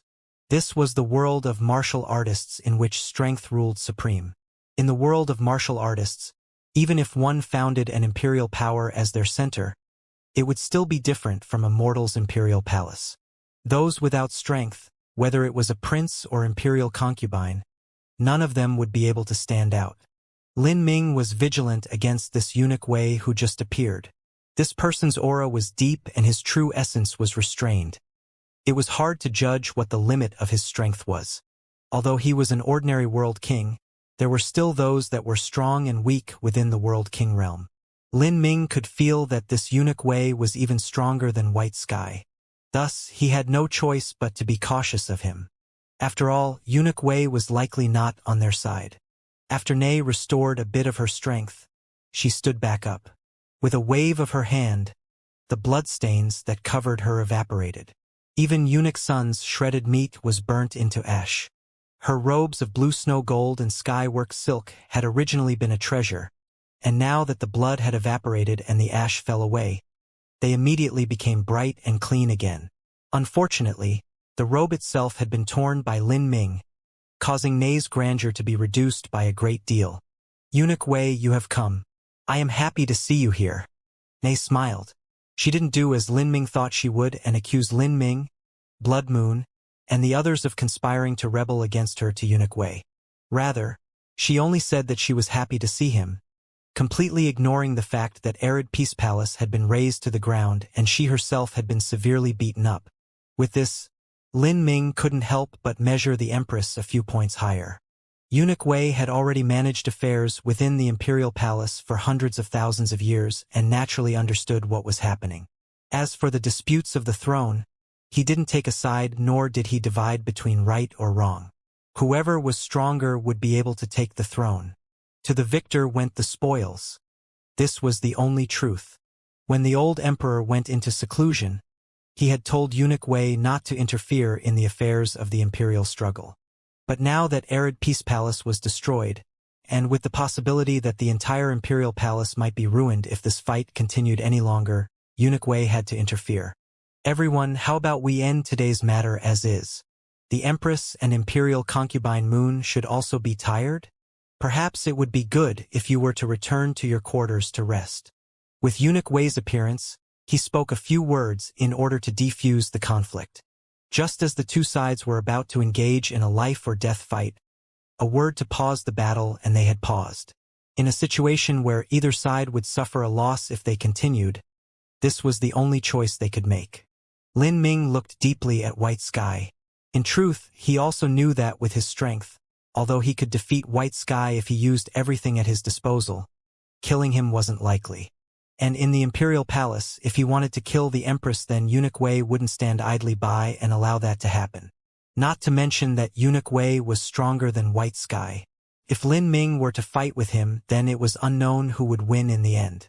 Truly fighting with eunuch Wei would be an unwise idea that would only earn him another formidable enemy. Moreover, in the Marvel Blue Nation, there was more than one world kingmaster. Besides, Lin Ming didn't know this Lord Snow to begin with, so he had no obligation to risk his life for him. He also didn't intend to interfere in the struggle for the throne. Lin Ming only wanted the Celestial Tyrant Manual, and now he had mostly achieved his goal. Lin Ming glanced over at Blood Moon. Blood Moon bowed, intending to resolve the conflict like this. The truth was that they had already taken the advantage. The maids and eunuchs that Nei had raised had mostly died and eunuch Sun had been killed by Lin Ming. Even the carefully constructed Arid Peace Palace that symbolized the will of the Empress had been destroyed. To Nei, the peak Holy Lord Eunuch Sun had been her absolute right hand.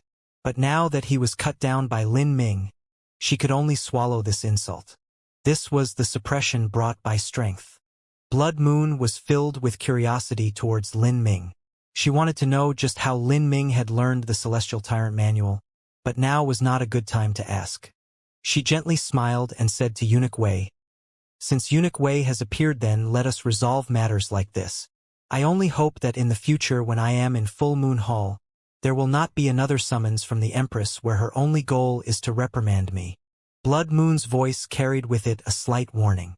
In truth, she relied on Lin Ming to gain the upper hand. Even so, Blood Moon still had the capital to remain standing tall.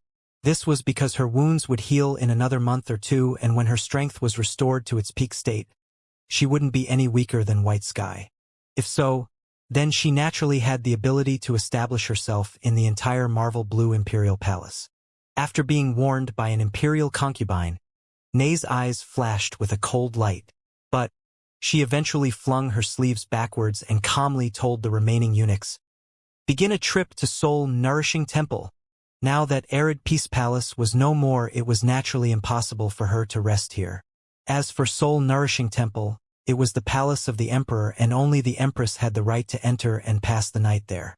The Imperial concubines did not have the ability to do so. Like this, the sudden storm had passed.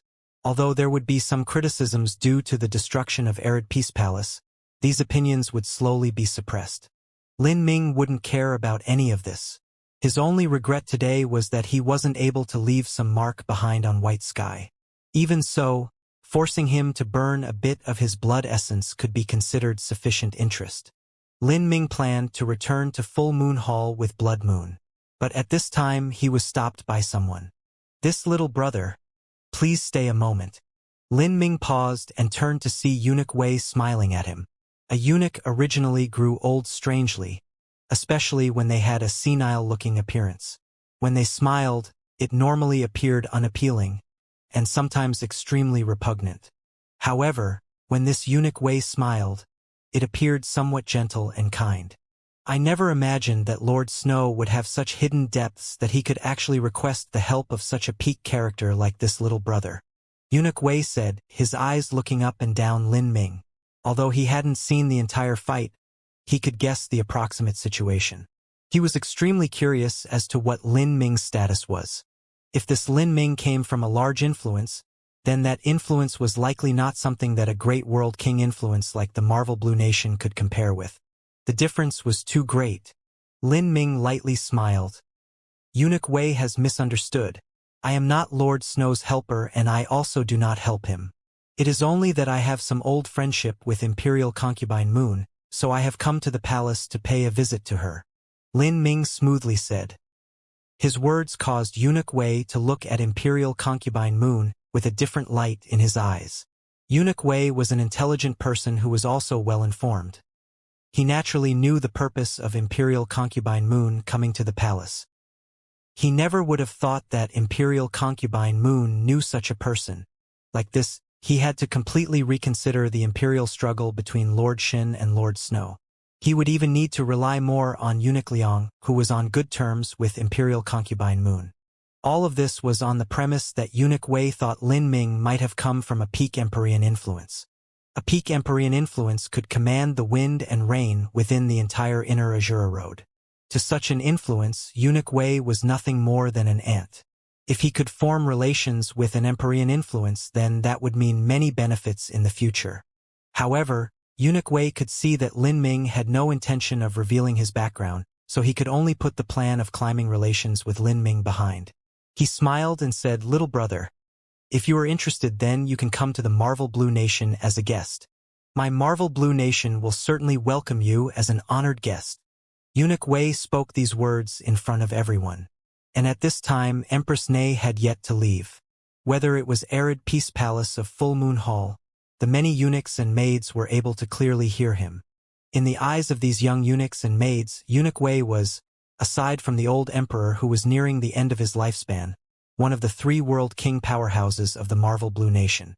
Moreover, even amongst ordinary world kings, Eunuch Wei's strength was still considered in the upper echelons. He had already cultivated the sunflower melody to an unbelievable boundary. Within the imperial palace, Eunuch Wei was the absolute chief eunuch in charge of all internal affairs. Not only did the empress and numerous princes need to pay him due respect, but if he was to clearly state his support for Prince Shin or Grand Prince Snow, then the matter of Ascension would already be half settled. Unfortunately, no one was able to successfully curry favor with Eunuch Wei. Even though Lord Shin and Lord Snow and sent him gifts again and again, these gifts had been fully returned by him. But now, this Eunuch Wei, who held one of the top 3 positions of power and authority within the Marvel Blue Nation, was actually taking the initiative to show goodwill towards Lin Ming. This caused the young eunuchs and maids to be startled. As they looked at Lin Ming once more, they felt that he was an increasingly unfathomable youth. In fact, These young eunuchs and maids had a limited cultivation boundary, so it was hard for them to understand just what Lin Ming's strength and talented represented. It was Eunuch Wei's flattering words towards him that left the greatest impact on them. As for Empress Ne, as she sat in her palanquin, she also froze as she heard Eunuch Wei's words. Her complexion turned grim. Finally, she settled herself in her seat and shouted to the eunuch beside her. Begin the trip to soul-nourishing temple. Like this, the people of Arid Peace Palace vanished around a corner. As for the eunuchs and maids of Full Moon Hall, all of them returned, overflowing with joy and thankfulness. The eunuchs that carried the palanquin were especially zealous in their actions. Each step they took floating up as if they were going to fly. They all felt as if they had overcome and won a great war. To the young eunuchs and maids of Full Moon Hall, whether it was the ruler of 6 palaces, the empress, or the manager of internal affairs, Great Chief Eunuch Wei, both were existences that they feared to the point of death. With just a single word from either one of them, any of the young eunuchs and maids would be exterminated. But today, the empress had lost so many eunuchs and maids and even had her Arid Peace Palace destroyed, yet she was only able to swallow this insult. And when Eunuch Wei came, not only did he not charge Lin Ming with the crime of destroying Arid Peace Palace, but he instead remained respectful towards Lin Ming, even welcoming him as an honored guest to the Marvel Blue Nation. For these two characters to have such a response, the young eunuchs and maids felt this was unbelievable and at the same time proud and ecstatic. Although the Empress and Eunuch Wei were in fact only giving in to Lin Ming and Lin Ming had no connection to these young eunuchs and maids, he was still staying at Full Moon Hall. When the Empress admitted defeat this time, it was her admitting defeat to the entirety of Full Moon Hall. This made them feel like a warm sunlight was shining on their faces, making them euphoric and carefree. As for Lin Ming's image, he became an immeasurably deep figure in the hearts of the young eunuchs and maids. And as for the young maid who had brought Lin Ming his daily washing water, she constantly glanced at him within the palanquin, filled with curiosity.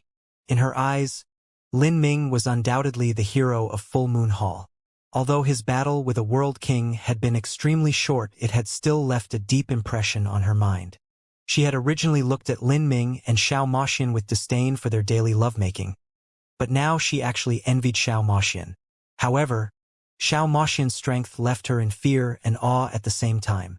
For a young woman to have such strength was incredible. The group of people returned to Full Moon Hall in high spirits. Upon returning to Full Moon Hall, Blood Moon sent out rewards. Each of the accompanying eunuchs and maids was rewarded with 1,000 origin energy runes, leaving them even more overjoyed. They all happily shouted out, "Praise Imperial Concubine Moon!" Blood Moon faintly smiled.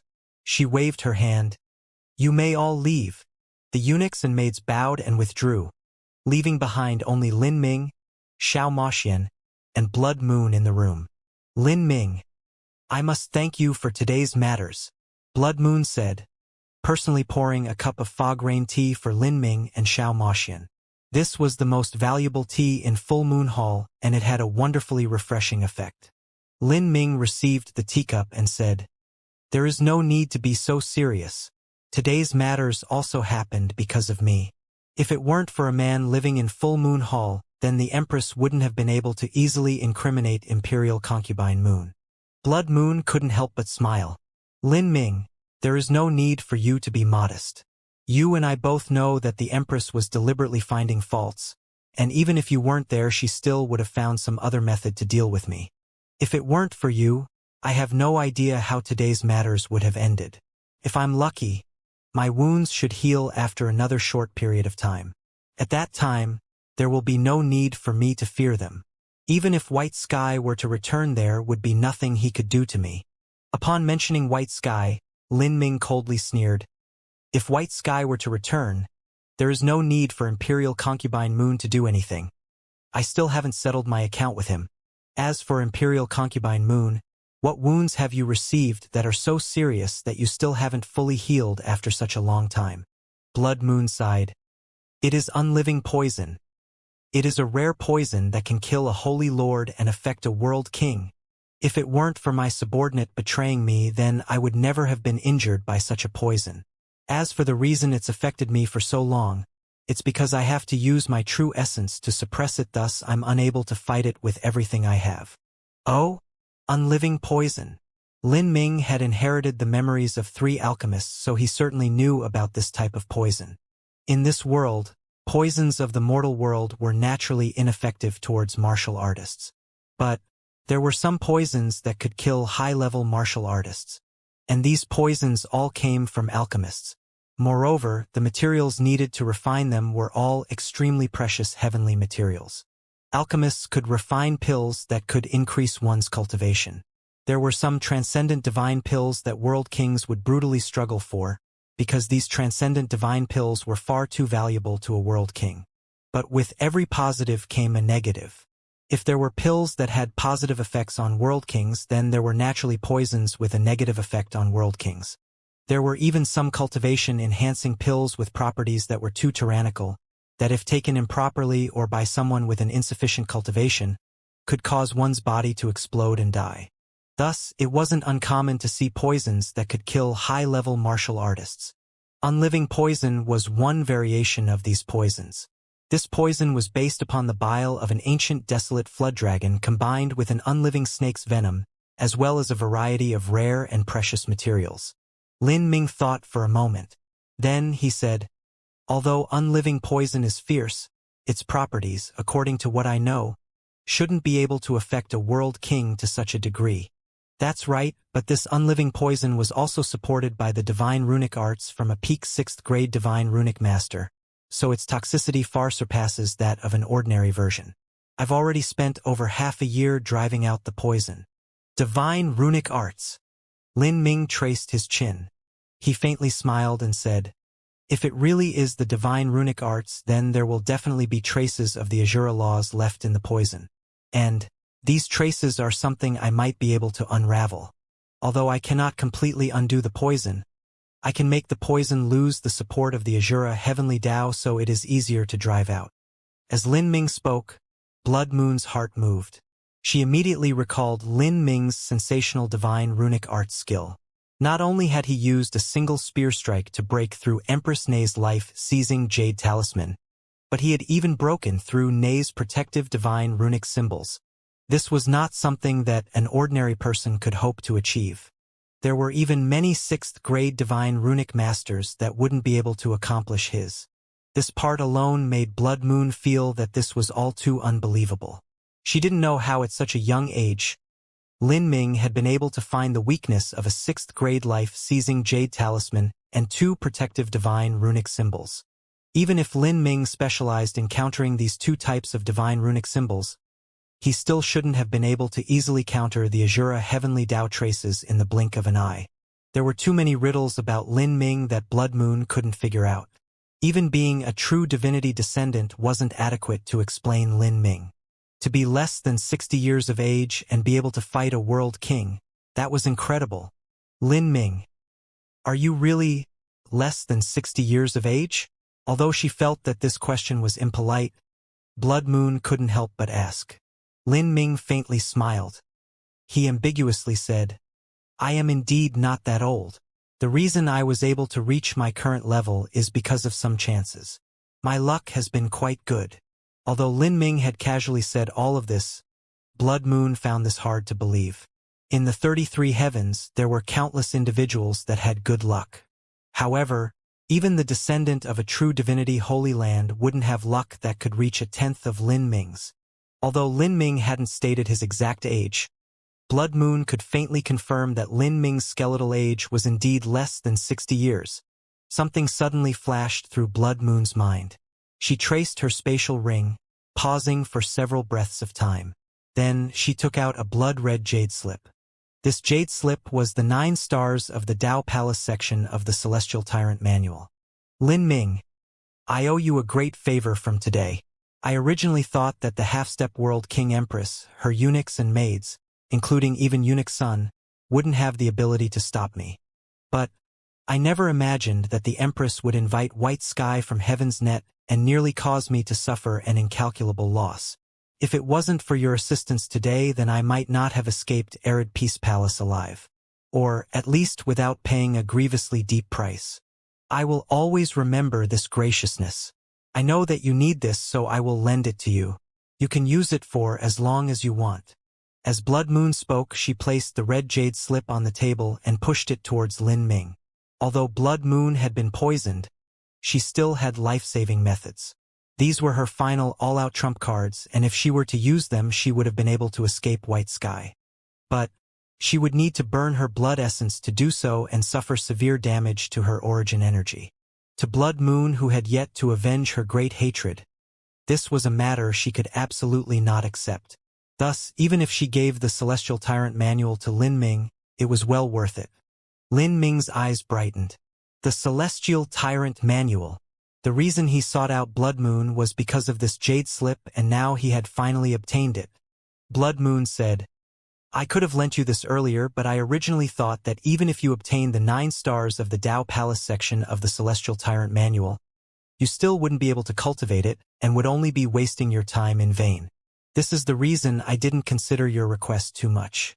But I never expected that you would have actually opened the 9 stars of the Dao Palace and achieved a legendary heaven-defying realm. I really have no idea how you did it." Blood Moon was filled with curiosity towards what Lin Ming had experienced in his life, but she didn't ask him about it.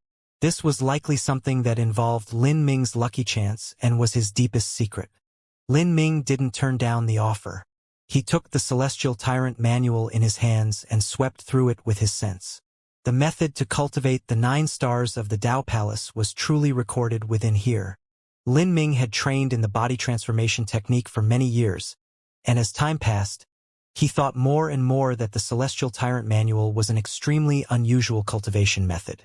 From the start, Lin Ming thought that the Celestial Tyrant Manual was a transcendent divine might. However, upon further thinking about it, perhaps it wasn't as simple as it seemed.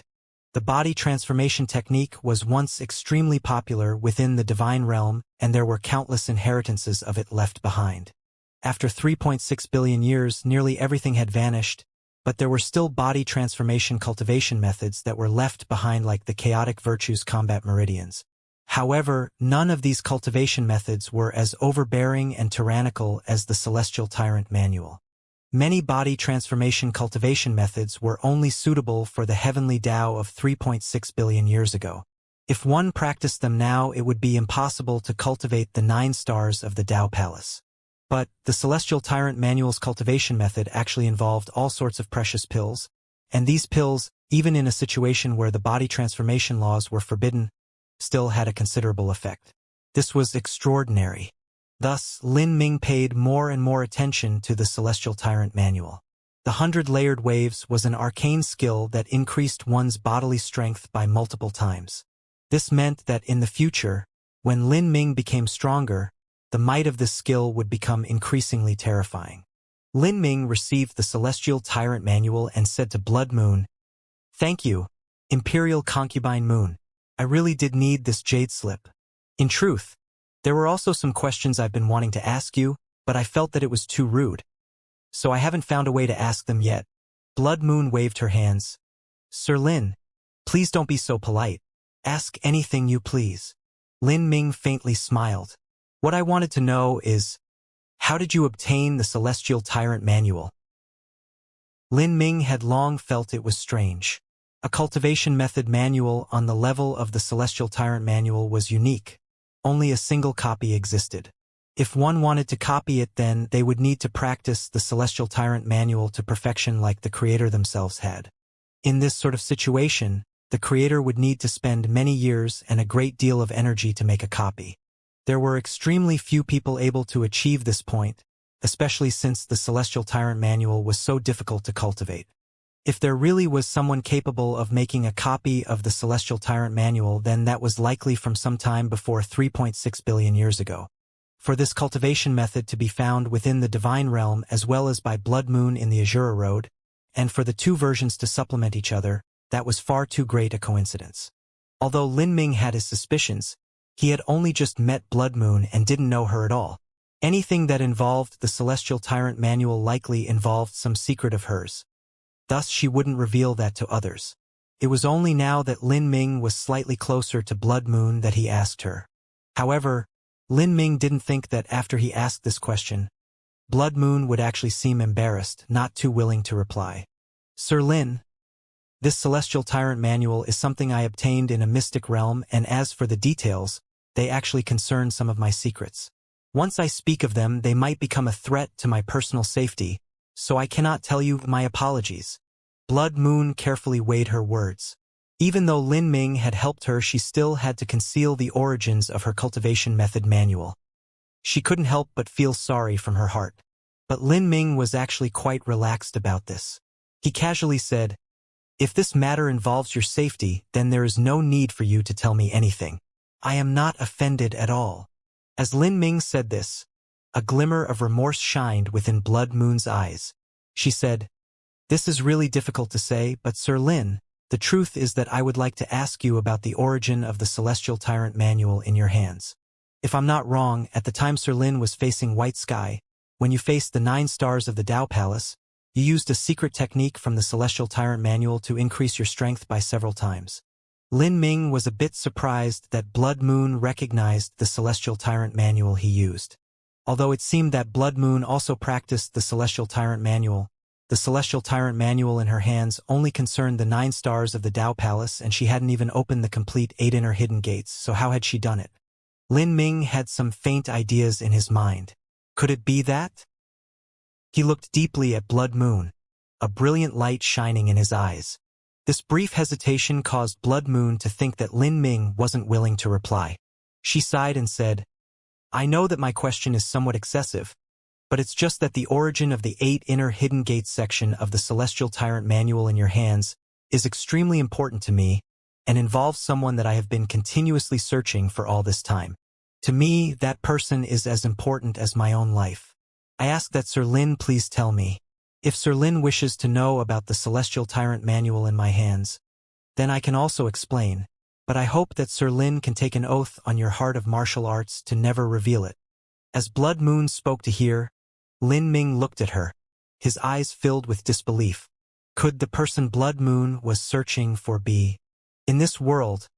Was there really such a wonderful coincidence? Seeing Lin Ming in a daze, Blood Moon was a bit worried. The reason she was willing to concede this time was to ask Lin Ming about this matter. But if Lin Ming didn't want to say anything to her, then there was nothing she could do. "Sir Lin, I will tell you about the 9 stars of the Tao Palace section of the Celestial Tyrant Manual in my hands. I only hope that you do not leak it to others, otherwise it will create a threat to my life." Just as Blood Moon was about to reveal some of her secrets, Lin Ming took a deep breath. With a strange expression he said, "Could the person you be looking for have the surname Mo?" As Lin Ming spoke, Blood Moon jumped up as if she had been shocked, her entire body suddenly freezing. She looked at Lin Ming with eyes filled with disbelief. Then, slowly, the shock in her eyes slowly turned to joy and euphoria. Her fingers trembled. However, she was aware of what was about to happen, and fear surged in her heart. She was afraid that what she was about to learn was bad news. Seeing Blood Moon's response, Lin Ming was able to confirm his own speculations. He sighed. He never thought that he would find the person Miss Mo had requested him to find. Lin Ming understood that the moon word from the codename Blood Moon actually came from her real name, Mo Bright Moon. And Mo Bright Moon was Mo Eversnow's younger sister who had been lost for many years. In the past, because Tian Mingzi was hunting them down, Mo Eversnow had offered her soul to the magic cube in order to start a storm that killed 10,000 masters of the divine realm, as well as send her little sister away from the Snowfall realm. From that day on, Mo Brightmoon's whereabouts had been unknown. Lin Ming never imagined that Mo Bright Moon, in order to take revenge, would enter the Azura Road to temper herself and even join Heaven's Net. On the edge of life and death, she sharpened her strength so that she would one day have the power to take revenge. At the same time, she was also searching for news of her older sister. As for the word blood from Blood Moon, it expressed her blood hatred that was as deep as the sea, as well as her domain, the endlessly long night which Mo Bright Moon used. This domain had a phenomenon where a blood moon would hang high in the sky. For Lin Ming and Blood Moon to meet here today was a tremendous coincidence as well as reasonable truth. This was because Blood Moon had to enter the Azura Road due to Tian Mingzi's existence in the Divine Realm, just like Lin Ming had entered the Azura Road because of the good fortune Saint Sun. And after entering the Azura Road, he went searching for clues related to the 9 stars of the Tao Palace, and this led him to the Celestial Tyrant Manual and Blood Moon. These similar choices led to today's coincidence. It was the existence of the Celestial Tyrant Manual that led the two of them to meet each other. However, in Lin Ming's opinion, it was far too difficult for Blood Moon to take revenge. If Tian Mingzi hadn't lost his hand at the Sky Spill planet, then he might have already entered the half-step Empyrean realm. As for Mo Bright Moon, after passing through many tribulations and working herself to the bone for all these years, she was only at the early World King realm. The difference between these two boundaries could be overcome by a peerless genius that ranked in the top several talents of their race. But to geniuses whose level of talent was similar to an Empyrean descendant's, this difference could take tens of thousands or even hundreds of thousands of years to bridge, and even that would be extremely difficult. And for those with less talent, they would never be able to overcome this boundary. Tian Mingzi's talent was at the peak Empyrean descendant level. It would be far too difficult for Mo Bright Moon to surpass him. Seeing Mo Bright Moon waver as if she were caught in a dream, Lin Ming said, "Miss Mo is safe. Because of some reasons, she was unable to come with me, but she is currently training with an Empyrean master. If you wish to see her, then after my journey through the Azura Road, I can lead you to her. Before this, I had also heard Miss Mo speak about you. Are you the young saintess of the Verdant Feather Holy Lands? Mo Bright Moon?" As Lin Ming said this, Mo Brightman's entire body shivered. She had to grab onto the table to steady herself. She had searched for 50,000 years, and now she had finally obtained news about her older sister. "She's safe. She's safe," Mo Bright Moon mumbled, repeating Lin Ming's words like a mantra. Tears fell down from her eyes, moistening her veil. Lin Ming didn't speak. He sat silently on the side. He knew that today's news was extremely impactful to Mo Bright Moon, and she would need some time to regain her composure. After a quarter hour, Mo Bright Moon returned from the great sadness and happiness of hearing news about her family. As she looked towards Lin Ming, her eyes were filled with a deep sense of gratitude. "Excuse me, but may I ask what Sir Lin and my older sister's relationship is?" Mo Bright Moon said. As she looked at Lin Ming, her vision towards him was completely different from before. To Mo Bright Moon, finding out clues about her older sister was more important than any favor. "To me, Miss Mo is both a master and a friend. She helped me walk through the road of martial arts when I first started, and that period of time was the most difficult for me. She taught me many things, and although Miss Mo and I could be called master and apprentice, we are also partners that have fought for life and death together. She has saved my life several times, and I have also saved her.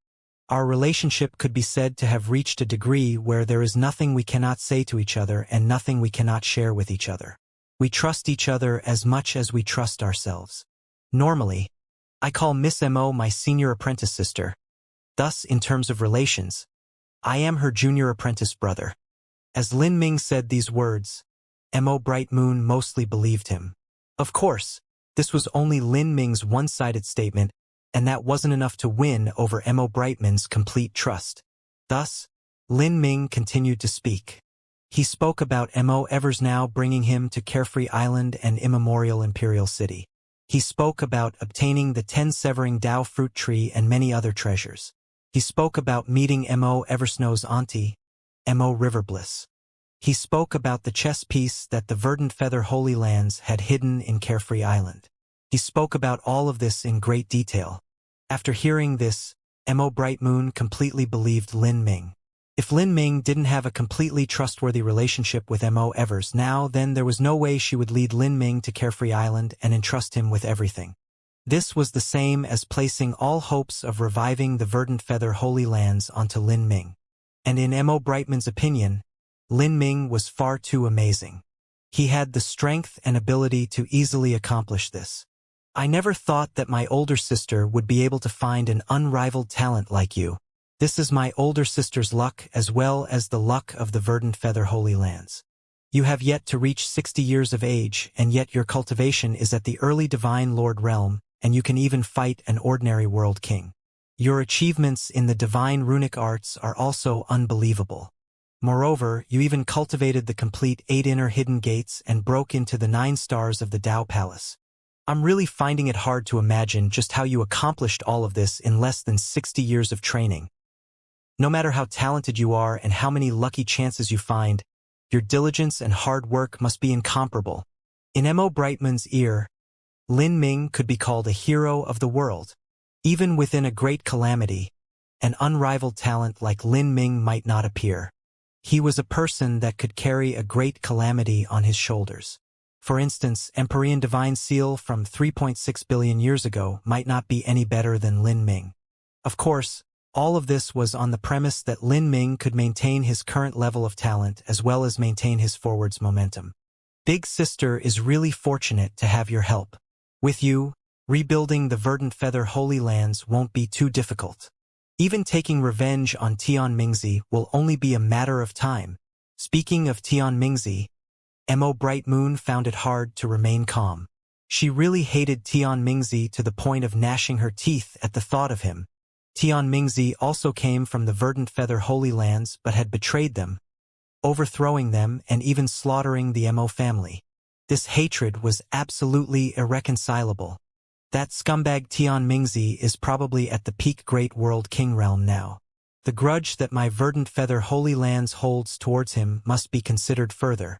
We cannot be impatient about this. As Mo Bright Moon spoke, a strange color came over Lin Ming's face. He hesitated for a moment before saying, about your enmity against Tian Mingzi, you might not need to worry about that anymore. What did you say? Mo Bright Moon froze for a moment. She didn't understand what Lin Ming meant. You might not need to worry about that anymore? As Mo Bright Moon spoke, she looked at Lin Ming, puzzled. According to Lin Ming, he and Mo Evers now were partners that trusted each other with their lives. If Mo Evers now had an enmity she had to avenge, Lin Ming wouldn't sit by and do nothing. Mo Bright Moon looked at Lin Ming, waiting for his explanation. Lin Ming thought about his words for a moment. Although he felt this was ridiculous to say, Mo Bright Moon should still believe him. But it might take her some time to accept it. He paused for a while to give Mo Bright Moon enough time to prepare her mind. Then he slowly said, well, the truth is that Tian Mingzi has already died. What? Mo Bright Moon shot up, even nearly knocking over the pot of fog rain tea. You said that Tian Mingzi has died? Mo Bright Moon stared at Lin Ming, great waves roiling in her heart. For all these years, Tian Mingzi was a great mountain that constantly pressed on her. Her joining an assassin organization was all in order to temper herself. Only by passing through endless slaughters and walking upon the thin edge of death would she be able to easily break through to the next boundary. Mo Bright Moon was well aware that her talent was far inferior to Tian Mingzi's. Not just that, but Tian Mingzi was far older than she was. For her to surpass Tian Mingzi would be more difficult than ascending to heaven. Thus, she had to put forth even greater effort. And because of Tian Mingzi's existence, Mo Bright Moon had to conceal her identity and never mention anything about her life. Even Eunuch Liang only knew that her nickname was Blood Moon. No one knew her true name. Hiding her status in an assassin organization like Heaven's Net was even easier. However, this blood enemy that had pressured so much it left her gasping for breath. Her greatest enemy that prevented her from rebuilding the Verdant Feather Holy Lands, her enemy, an existence she never knew when she would be able to contend with. She had been informed by Lin Ming that he had died. This caused Mo Brightman's mind to turn into chaos. She found it hard to respond. What sort of person was Tian Mingzi? 50,000 years ago, he broke through to the World King realm. Moreover, with his talent, he was likely a great World King now, or even a peak Great World King, someone touching upon the half-step Empyrean realm. Such people rarely perished within mystic realms. And with Tian Mingzi's sinister and crafty tactics, wanting him to randomly perish would simply be a daydream. So, how did he die? Was he killed by someone? Who could kill a peak Great World King? Mo Brightman's first reaction was disbelief. But she felt that Lin Ming was someone who didn't normally boast. But when he did, it would surprise others. This sort of person would normally not lie, and there was also no benefit for Lin Ming to do so. Is it this thanks to the help of your master? Mo Bright Moon suddenly realized. If Lin Ming had the help of a peak Empyrean powerhouse, then he really could kill Tian Mingzi. Even if Tian Mingzi was a great world king who ruled over his own world and even established his own great world king influence, a peak Empyrean could still kill him and suppress everything that followed with their strength. If her big sister Mo Evers now wasn't able to wait and truly hated Tian Mingzi to the bone, then asking Lin Ming's master for help was a high possibility. Master? An awkward expression colored Lin Ming's face. He drank some more fog rain tea and said, I have had several masters before, but currently, most of them cannot fight me. As for that peak Empyrean master, the truth is that he doesn't exist. Lin Ming had indeed apprenticed himself to several masters in the past. There was Divine Phoenix Island's Mu Yuhuang, the ancient Phoenix clan's Fairy Feng, Hua Violent Stone, and many others. These people were no longer Lin Ming's match. However, as Lin Ming said this, Mo Brightmoon's face twisted like the tiny runes in a divine runic symbol. She looked at Lin Ming like he was some sort of freak. Mo Brightmoon didn't respond for a long time. You don't have a master? Did you cultivate to your present level by yourself? Mostly, yes. Lin Ming spread his hands. I created an Empyrean master in order to provide some protection for myself. My strength is a little limited right now, so I feared that there would be some people with dark intentions towards the secrets on my body. With the deterrence of a peak Empyrean master, more people will hesitate before doing anything. If I really had to say that I had an Empyrean level master, the truth is that I do, that is Empyrean Primordius. But he has been missing for many years and he has likely perished. As for others, there is also Empyrean Divine Dream who gave me directions once, although she didn't direct me too much. Lin Ming's words had already left Mo Bright Moon speechless. If Lin Ming didn't have a true peak Empyrean master, then how had he managed to cultivate to such an abnormal degree? Then, if you don't have a master, Tian Mingzi, how did he die? Mo Bright Moon said with some difficulty as she slowly recovered from accepting the fact that there could be a monstrous existence like Lin Ming. Lin Ming stiffened for a moment. He looked at Mo Bright Moon. Even though he knew she would find this hard to believe, that anyone would find this hard to believe, he still said, the truth is that Tian Mingzi was killed by me. With this, Mo Bright Moon nearly spat out a mouthful of blood. What did you say? Was there anything more absurd than this? Lin Ming was a youth with less than 60 years of cultivation, and yet he had killed a peak great world king. Even though Mo Bright Moon believed that Lin Ming wasn't someone who liked to boast, she still felt this was far too unbelievable. Luckily, Lin Ming continued to explain, I didn't strike down Tian Mingzi all by myself. It was because Tian Mingzi was injured beforehand. To be more exact, I lured him into an absolute death zone and used the killing array within to severely wound him and then kill him at his weakest point. Although Lin Ming explained the situation, Mo Bright Moon was still shocked in a daze. Luring him into an absolute danger zone to kill him? Lin Ming had said this all lightly, but how could it be so easy? This sort of danger zone was likely deadly to Lin Ming too. Moreover, Mo Bright Moon understood what Tian Mingzi's methods were like. He was a sinister and deceitful figure, so how could he be easy to trick? And how could he be so easily killed by others? What danger zone was it?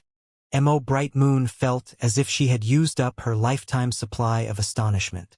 She didn't know how to face this monster in front of her. God-burying ridge. God-burying ridge.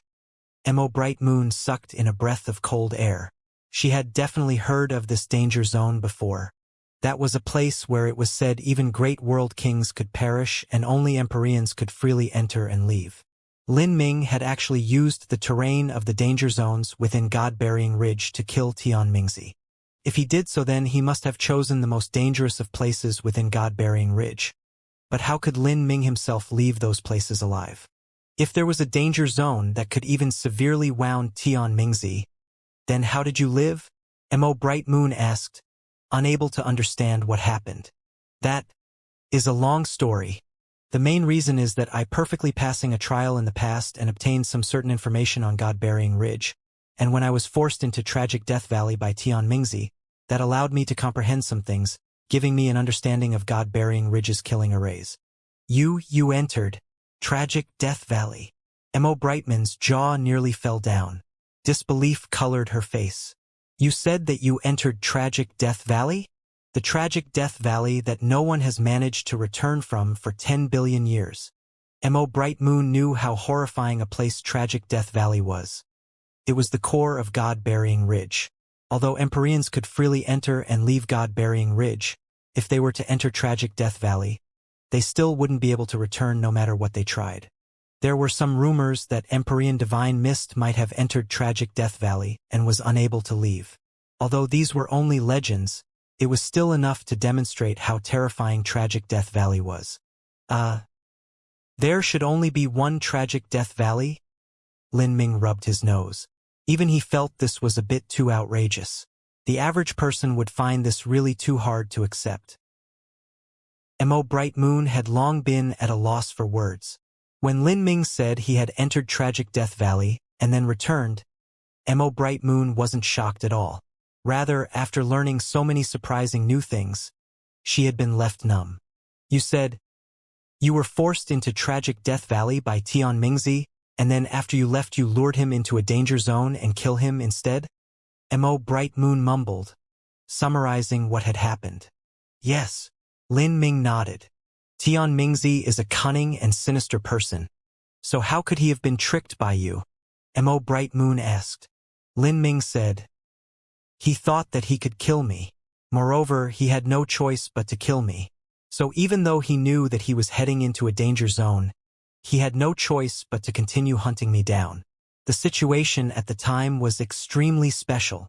Concerning the matter about being chased down by Tian Mingzi, Lin Ming didn't conceal anything from Mo Bright Moon. He explained to her the entire process, including what the circumstances were that Tian Mingzi chased after him as well as his escape route being blocked, so he had no choice but to try and kill him. Lin Ming even explained about Imperial Prince Naki, Half-Step Empyrean Ash Murder, and World King Powerhouse Mr. Zhou. All of those people who had tried to kill him and then ended up dying instead. As Mo Bright Moon listened to this, her lips twitched. She lifted her teacup and took a big sip as she regained her composure, slowly digesting everything Lin Ming said.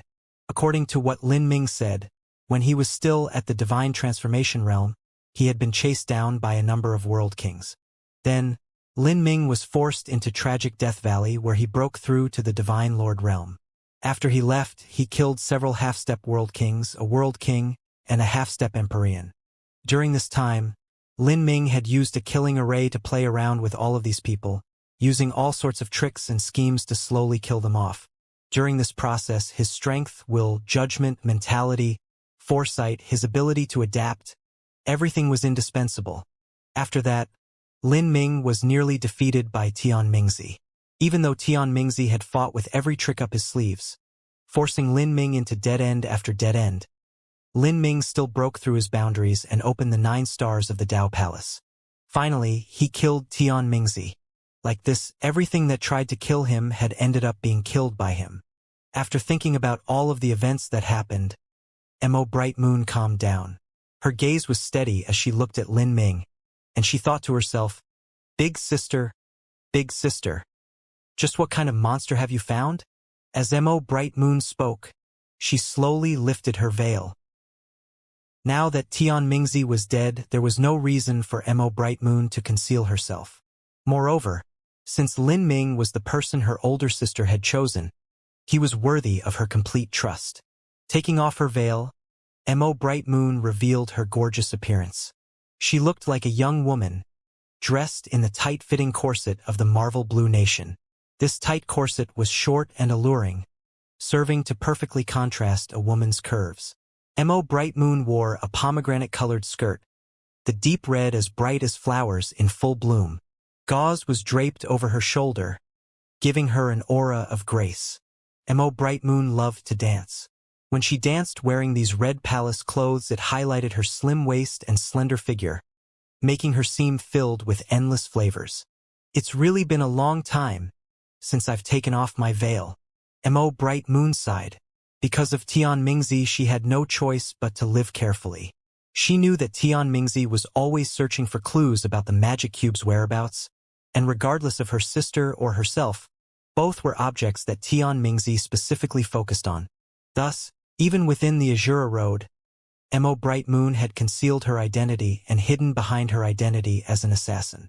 Miss Bright Moon, I remember that Miss Mo said the Celestial Tyrant manual in her hands was only a remnant piece that included the 8 inner hidden gates. Just where did the section in your hands come from? Lin Ming had long had this question on his mind. If the Verdant Feather Holy Land's Celestial Tyrant manual was originally complete and he had the 8 inner hidden gates section while Blood Moon had the 9 stars of the Dao Palace section, then Lin Ming would have thought that Blood Moon was Mo Bright Moon from the start. Mo Bright Moon said, "This half of the Celestial Tyrant manual was found in the same ancient ruins as the magic cube. I knew that with my talent it would be incomparably difficult for me to catch up to the older Tian Mingzi. Thus I searched everywhere I could for lucky chances. When the Verdant Feather Holy Lands was destroyed, I learned the method to enter the ancient ruins of the magic cube. I went in with the mindset of risking my life, and when I entered the ruins to seek lucky chances, I was at the half-step world king realm, and even then I nearly died. But in the end, I didn't obtain anything. My only harvest was this half of the Celestial Tyrant manual that I couldn't cultivate. At the time I thought I had gone there in vain and was left disappointed. But today I rejoice my choice for going there. If it weren't for this half of the Celestial Tyrant manual, then I never would have met you and obtained news about my big sister." Mo Bright Moon sighed inwardly.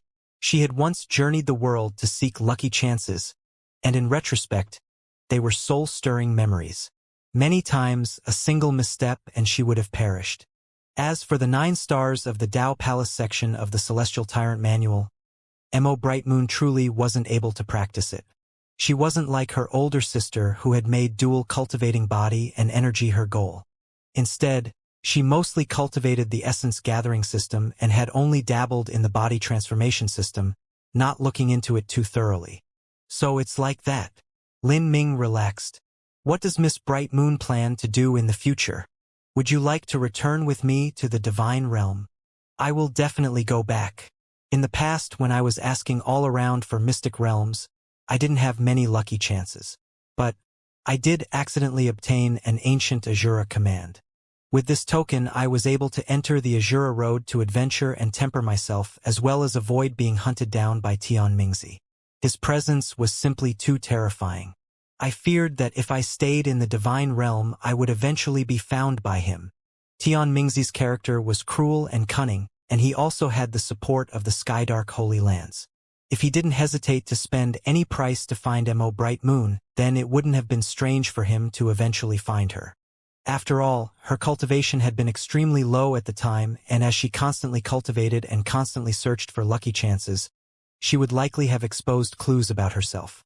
As long as Tian Mingzi was able to locate her approximate position, then no matter how well Mo Bright Moon concealed herself, she still wouldn't have been able to find the truth from Tian Mingzi's eyes. This point was different from Mo River Bliss. Originally, Tian Mingzi didn't know that the Verdant Feather Holy Lands had left behind Carefree Island as their emergency contingency. Moreover, Mo River Bliss was old and her potential was exhausted, so she didn't need to leave to search for lucky chances and could quietly live in seclusion. As long as she didn't expose herself, then no matter how smart Tian Mingzi was, he still wouldn't find her. So Miss Bright Moon had an Azura command. Before Lin Ming entered the Azura Road, Empyrean Divine Dream had told Lin Ming there were 2 ways to enter the Azura Road. One way was to have an Empyrean help and forcefully reform one of the spatial channels that had been destroyed in the Great Calamity 3.6 billion years ago. The second way was to obtain an Azura command. Azura commands originated from the Azura Road. Before the Great Calamity in the Divine Realm 3.6 billion years ago, it was possible to find many Azura commands wandering about the Divine Realm. If one could find an Azura command, then one didn't need to form a transmission channel and could use the Azura command to directly enter the Azura Road. Moreover, this Azura command was one of the items needed to return to the divine realm. Mo Bright Moon had an Azura command so she could leave and enter the Azura road as she pleased. Of course, using it required a massive amount of origin energy runes each time, an amount most martial artists couldn't afford to pay. Then what does Miss Mo have planned for the near future? Do you plan to stay in the Marvel Blue Nation and help Lord Snow ascend the throne? Mo Bright Moon nodded.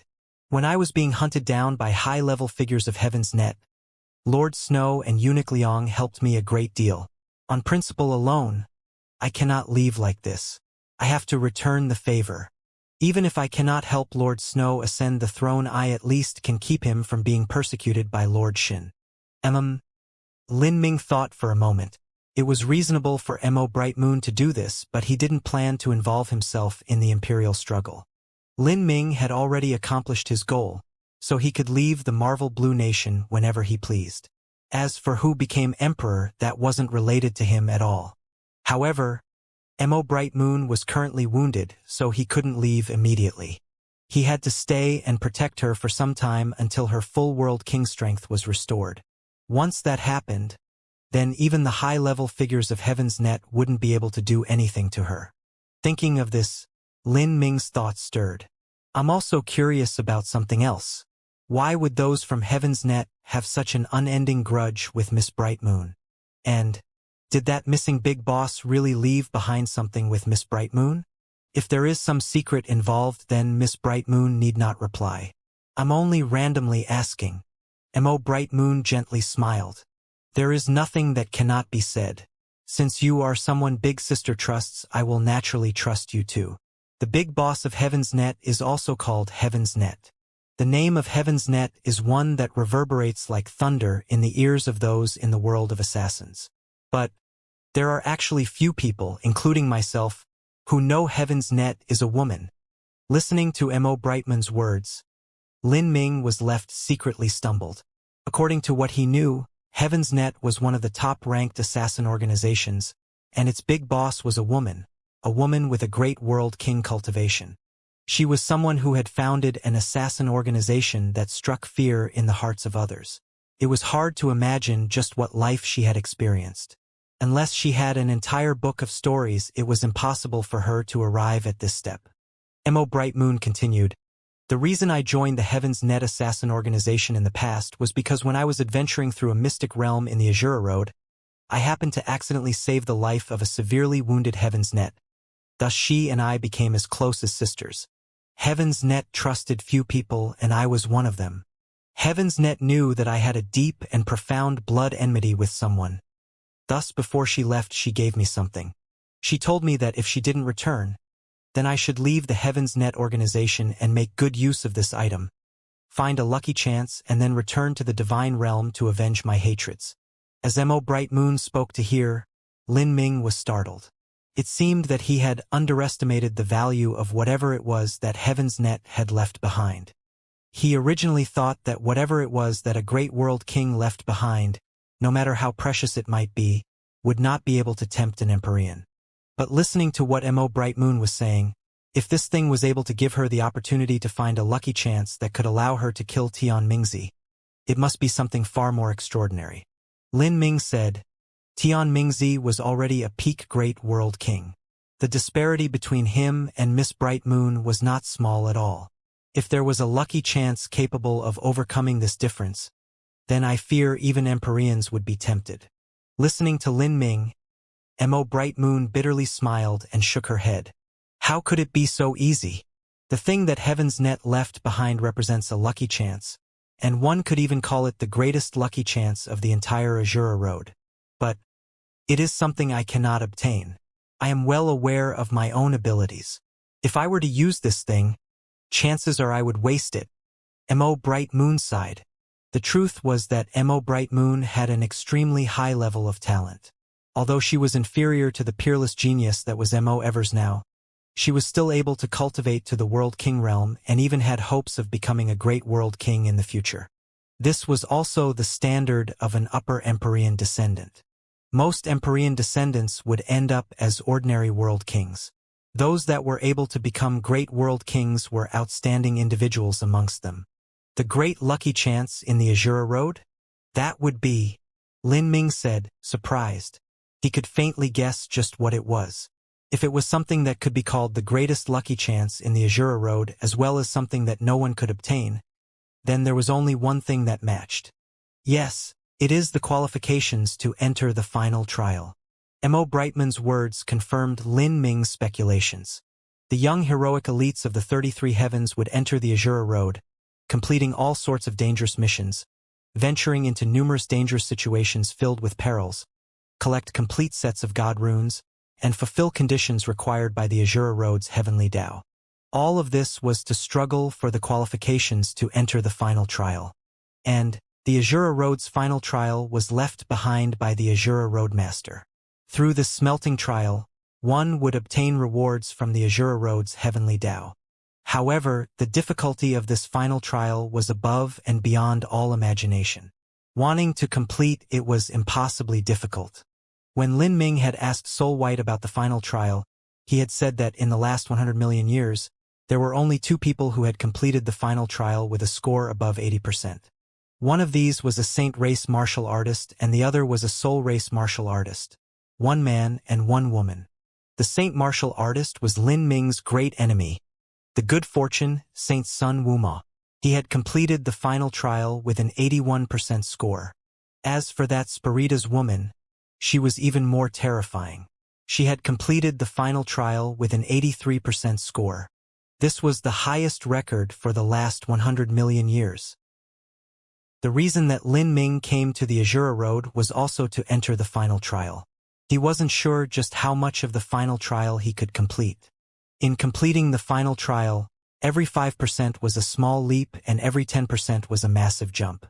In the last 100 million years, out of all the innumerable young geniuses that had ventured into the Azura Road from all over the 33 Heavens, including all of the countless martial artists that were native to the Azura Road, when all of these people were added together, only 2 people had managed to surpass 80% in completion. Then, there was still 85%, 90%, and even 95%. Every higher grade meant a massive leap in difficulty. Lin Ming's advantage, besides his own talent, was that no one could compete with his understanding of the Azura heavenly Tao. By relying on this, he was greatly anticipating the final trial. However, in order to enter the final trial, there was something he had to inevitably do. This was to experience numerous trials within the Azura Road, obtain multiple sets of God runes, and then complete all sorts of other conditions. And obtaining these God runes and satisfying all the conditions of the Azura Road was not easy at all. Sometimes these conditions would even change and one would need to search for them. In addition, some missions required a specific amount of time to complete. For instance, some missions were within mystic realms, but these mystic realms only opened every 10 years, so one might need to wait 10 years for the chance to enter. And for these mystic realms that had missions, sometimes they were too far away and their entrance location was always changing, so entering them wasn't easy. Even after finding the way in after great difficulty, one could still perish if their strength was lacking. In short, one needed to invest a massive amount of time and energy to obtain the qualifications for the final trial. To someone like Lin Ming, although he was strong, his talent was high and completing these missions wasn't too difficult. What he lacked was time. The great calamity of humanity could erupt at any moment, and he also had a duel against the good fortune Saint Sun that he had sworn to fight within 100 years. Now, he had to cultivate the essence gathering system as well as prepare to further open the 9 stars of the Tao Palace. That required him to practice the divine runic arts and alchemy. To him, time was of the essence. When Mo Bright Moon mentioned the qualifications for the final smelting trial, Lin Ming's thoughts inevitably stirred. But for a time, Lin Ming didn't open his mouth due to his embarrassment about asking of this matter. Luckily, Mo Bright Moon could see Lin Ming's thoughts. She gently smiled and said, "The final trial qualifications could be said to be for one person, but the truth is that within the Azura Road there is a type of collective transmission God rune. With this God rune, there can be a total of 5 people who enter the final trial together, forming a squad. Many young elites that enter the final trial form a team to continue onwards. If you wish, then when the true final trial begins I can bring you with me." "With you?"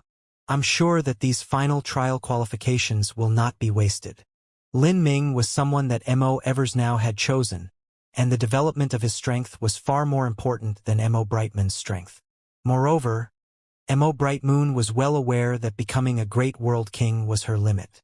As for Lin Ming, his future was limitless. Lin Ming was the most suitable candidate to join these final trial qualifications. Then I really must thank you. I really do need these qualifications. Moreover, Lin Ming's words lingered as he awkwardly turned to Xiao Moxian not too far away. As Lin Ming and Mo Brightmoon were talking, Xiao Moxian had been peacefully sitting near a window, not interrupting them. For Lin Ming to turn towards Xiao Moxian at this time, he clearly wanted to ask Mo Brightmoon whether or not she could also bring Xiao Moxian along. Mo Brightmoon chuckled. I indeed had a candidate in mind, but no matter how good that candidate is, they still cannot compare with your Dao companion. I must say, I also don't know Miss Name. I'm quite ashamed of myself. At the start, Mo Brightmoon didn't place too much importance on Lin Ming, only on the imaginary master that stood behind him. As for the young girl that followed Lin Ming, she had regarded her as Lin Ming's partner, and thus didn't pay too much attention to her, not even asking for her name. Xiao Moxian didn't care too much about it. She clucked her tongue and happily said, My name is Xianxia, but you can call me Xianxia. Xianxia, that's a good name. Then Xianxia Lin Ming, I, as well as 2 others I chose before, will be the 5 people to attend the final trial. Although it is said that we form a team, the trial will look further into our individual talent the further in we go. So Lin Ming, Xianxia, you too must display your talent to your limits. Miss Brightmoon, please rest assured that I will not disappoint you for choosing us for those 2 spots. Lin Ming solemnly said. He was sufficiently confident in himself as well as filled with expectations. Speaking of which, when can we enter the final trial? The final trial occurs every 100 years. Until the next opening of the final trial, there is still 50 years. 50 years. Lin Ming was stunned. This time had exceeded his expectations. He had only lived for 50-some years so far. If another 50 years passed, then he would almost be twice as old. You think that's too long? Mo Brightmoon said, seeing Lin Ming's expression. In the Azura Road, young elites came to adventure for a long time. On the shorter end it would be hundreds of years, and on the longer end it could be thousands or even 10,000 years. There were even some people that never managed to leave after coming here. In reality, 50 years wasn't anything at all. I'm good. Lin Ming quickly composed himself. He could wait for 50 years, and there were also many matters he needed to attend to during this period that required a massive amount of time. For instance, practicing the Celestial Tyrant Manual, collecting the heavenly materials needed to open the 9 stars of the Dao Palace, practicing divine runic arts and alchemy. All of this required him to study them in detail. Moreover, his cultivation had risen too quickly in Tragic Death Valley. He required some time to digest all of his accumulations and consolidate his own foundation. He had to do this sooner or later, otherwise he would encounter bottlenecks when he was trying to rise to the next cultivation boundary. These 50 years would be an essential part of Lin Ming's accumulation process. As for Lin Ming's battle with the good fortune Saint Sun, he originally had 100 years of time. If 50 years were deducted, he still had plenty of time to return. Although Lin Ming had stayed in Tragic Death Valley for 9 years, that was time spent within a time enchantment. The truth was that only a year had passed outside. Good. I'll wait 50 years and then go to this final trial, Lin Ming decided. In these 50 years he would have to consolidate and accumulate his cultivation in the essence gathering system, as well as make another breakthrough in the 9 stars of the Dao Palace. Thus, Lin Ming and Mo Brightmoon shared sound transmission marks and settled on a meeting approximately 50 years from now. Miss Brightmoon, I will leave the Marvel Blue Nation soon. This struggle for the throne isn't something I will participate in. Besides White Sky, how many enemies does Miss Brightmoon have? After your recovery, will you be able to handle them yourself? The final trial qualifications could be used for a team of 5 to participate. If it was only White Sky who wanted to enter, then he could simply give Mo Brightmoon some advantages and join her team. But he insisted on taking away the final trial qualifications, proving that he had a partner or had even gathered an entire team of 5. There are 4 or 5. But as long as I've recovered, I'll be fine. I don't fear them at all. Mo Bright Moon had mixed in within the Azura Road and an assassin organization for so many years and had experienced numerous dangers and life or death slaughters. If she couldn't overcome this tribulation, then there was no way she could have lived this long. Great. Then let me assist you in healing your wounds now. I feel that there is more than one type of Tao pattern left behind in your body. Lin Ming had probed Mo Brightman's physical condition with his sense and discovered that within her inner world, several types of Azura Tao patterns had been left behind. These Tao patterns represented the heavenly Tao laws of the Azura Road. If one didn't understand the Azura heavenly Tao, then they would be extremely difficult to expel, no matter how high their cultivation. These are traces from tracking God runes. They aren't the divine runic arts. Can you undo them? In the Azura Road, some God runes had special effects. For instance, transmitting teammates, tracking enemies, controlling slaves, and so forth. Many people would use these as supportive arcane skills. When Lin Ming controlled Soul White, he had also used a controlling God rune. I'll give it a try, Lin Ming said, not giving any absolute assurances. He pointed towards a bed in the room and motioned for Mo Bright Moon to lie down. The bed was covered with red silks. As Mo Bright Moon lay down on the bed, her long red skirt spread out like a rose in full bloom. Lin Ming hesitated for a moment. Then, he extended his hands and pressed them against Mo Brightman's belly. Mo Bright Moon originally wore a short, tight-fitting bustier that revealed her lower belly. Her skin seemed smooth to the touch, like soft jade. An essence-gathering system martial artist's inner world was located at their lower abdomen. This was also where a person's dantian was. At this time, Lin Ming's mind was as still as a placid lake, without a single distracting thought. He sunk his divine sense into Mo Brightmoon's inner world, investigating every Tao pattern, locking onto their positions, remembering their structure and textures. The God runes of the Azura Road were originally a manifestation of the Azura Heavenly Tao. Lin Ming relied on his comprehension of the Azura Sutra first volume to slowly change the positions of these Azura Tao patterns. These Tao patterns existed within Mo Brightman's inner world as threads of energy. After a long time passed, these threads of energy would eventually melt away until they vanished altogether. But now, they couldn't afford the time and had to clear out these threads as soon as possible. Lin Ming found a thread of energy and said to Mo Bright Moon, "I'm going to start. This may hurt." Every energy thread of Tao patterns had sunk into Mo Brightman's flesh and blood. Wanting to pull them out was the same as drawing out an extremely tough string from someone's body. There would be a considerable amount of pain. If a mortal had to withstand this pain, they would immediately faint. Martial artists had a far higher pain tolerance than mortals did. But their bodies were far more solid, so pulling out these energy threads was also much more difficult and painful. As Lin Ming locked onto an energy thread with his own energy and began to pull it out, Mo Bright Moon violently shook. Small bumps began to appear where Lin Ming's hand touched her abdomen. Lin Ming couldn't help but slow down a little. "Continue." Mo Bright Moon grit her teeth. Growing up until now, she had experienced many hardships and tribulations. To her, this pain couldn't be considered anything at all. Lin Ming nodded. He twined a finger around the energy thread and began to pull it outwards. His actions were extremely gentle. But even so, the pain caused by these heavenly Tao traces flooded her with pain like an endless tsunami. Waves of agonizing pain smashed into Mo Brightman's spiritual sea. Although she didn't say anything, her entire body was soaked with sweat, making her seem even more enchanting. Lin Ming was completely focused on the task at hand. In a quarter hour, the energy thread that formed a complex heavenly Tao trace was finally pulled out. As soon as this energy thread was completely pulled out into the air, it disappeared in a flash of light. Lin Ming didn't stop here. He began to pull out a second one, then a third and a fourth. After 2 whole hours of time, Lin Ming had completely cleared out all traces of the heavenly Tao. And at this time, Mo Brightman's body was dripping sweat. Her face was white, and her lips had lost all color. She appeared extremely fragile right now.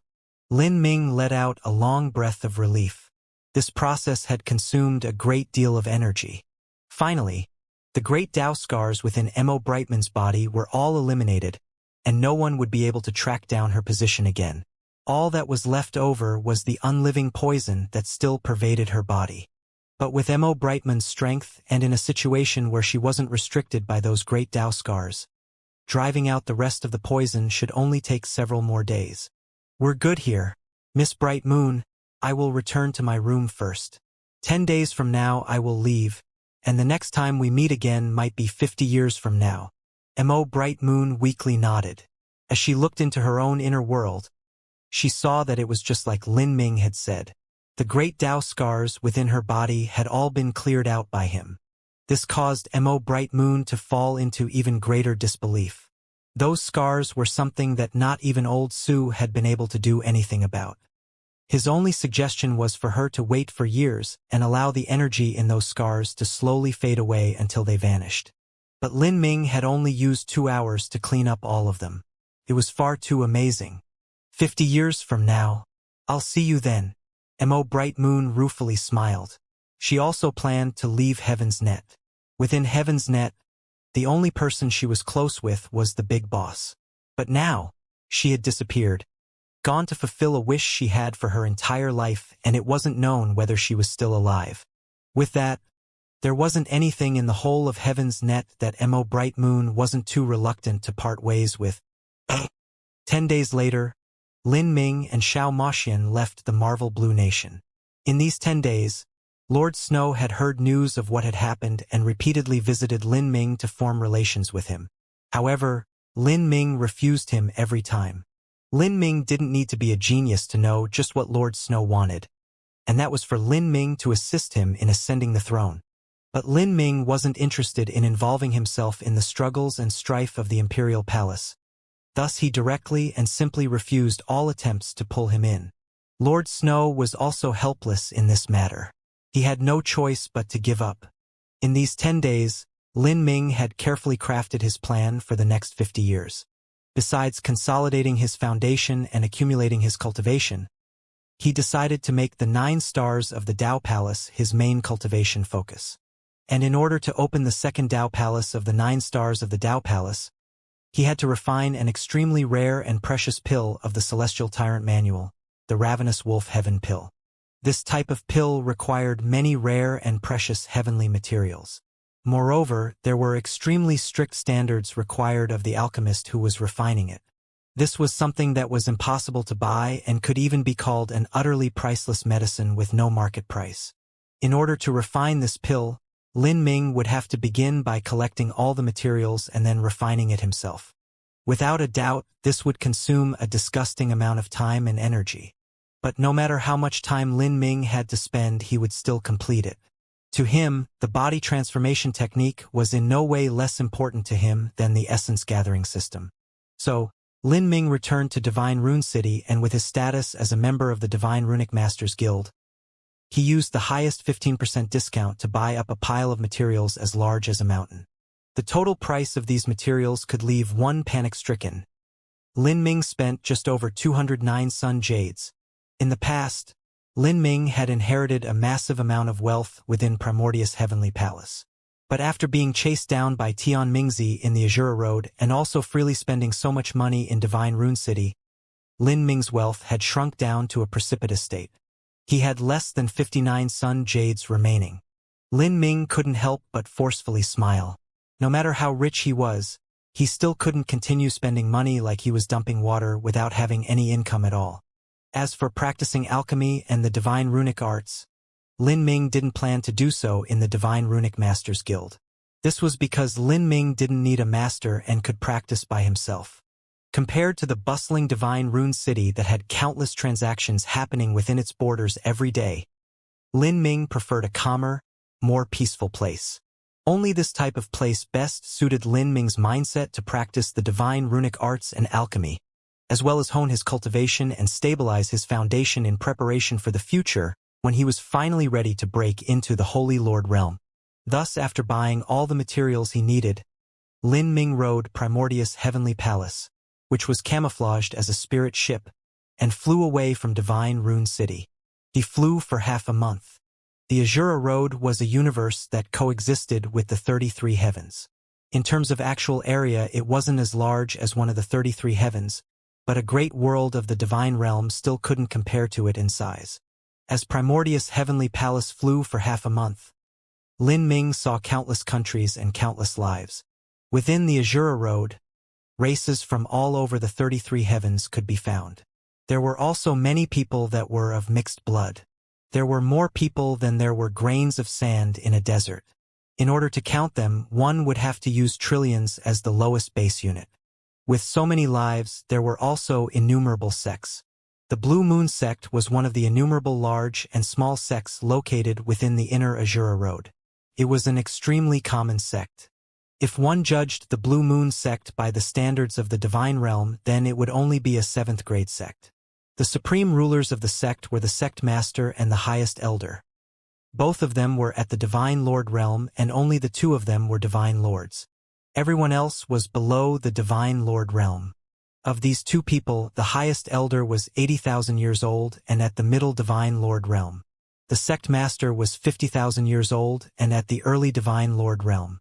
To Divine Lord realm powerhouses that lived less than 100,000 years, 50,000 years could be called middle-aged and 80,000 years could be called an extremely old age, nearing the point of death. On this day, an extremely handsome young man and beautiful young woman came to the Blue Moon sect, wanting to join. As for that young man, he claimed to be a low-level divine runic master and alchemist. Both of them were extremely young, but their talent was outstanding. Even though they were only several dozen years old, they had already cultivated to the late divine sea realm. To the Blue Moon sect, these were two extremely wonderful seedlings. In the future, they would reach the divine transformation realm and even have a chance of cultivating to the divine lord realm. Thus, the elders of the Blue Moon sect personally welcomed these two people. After investigating their background, they were placed as inner court disciples. The numerous elders were highly satisfied with these two people's talent. As for the young man being a low-level divine runic master and alchemist, they didn't care about this too much. They were only a small sect, so wanting to raise a divine runic high master was far beyond their league. If a martial artist wanted to become a truly valuable divine runic master, they needed to spend a massive amount of rare and precious materials. This was not something that the Blue Moon sect could withstand. The two strongest martial artists in the Blue Moon sect were merely divine lord powerhouses. So how much wealth could they have? Like this, the young man and woman settled down in the Blue Moon sect. These two people were naturally Lin Ming and Xiao Moxian. After Lin Ming finished his final considerations and plans, he chose this small sect to spend the first 20 to 30 years. This was a purer place with a simpler atmosphere. He could live in peace here and practice his alchemy and divine runic arts while furthering his own cultivation. As for Xiao Moxian, she certainly decided to join Lin Ming. During her 9 years in tragic Death Valley, her cultivation had risen far too fast. She needed time to consolidate it. Lin Ming and Xiao Moxian suppressed their cultivation to the late divine sea realm. Of course, deceiving the people of the Blue Moon sect wasn't a problem at all. Lin Ming didn't do as many other disciples did when they joined the sect and started cultivating. Rather, after he moved in, he remodeled his own dwelling area so that there was a divine runic arts room and an alchemy room. Higher-level divine runic masters often constructed divine runic arts rooms that cost an astronomical price. As for Lin Ming, his room was far more normal and basic. He simply needed to make do.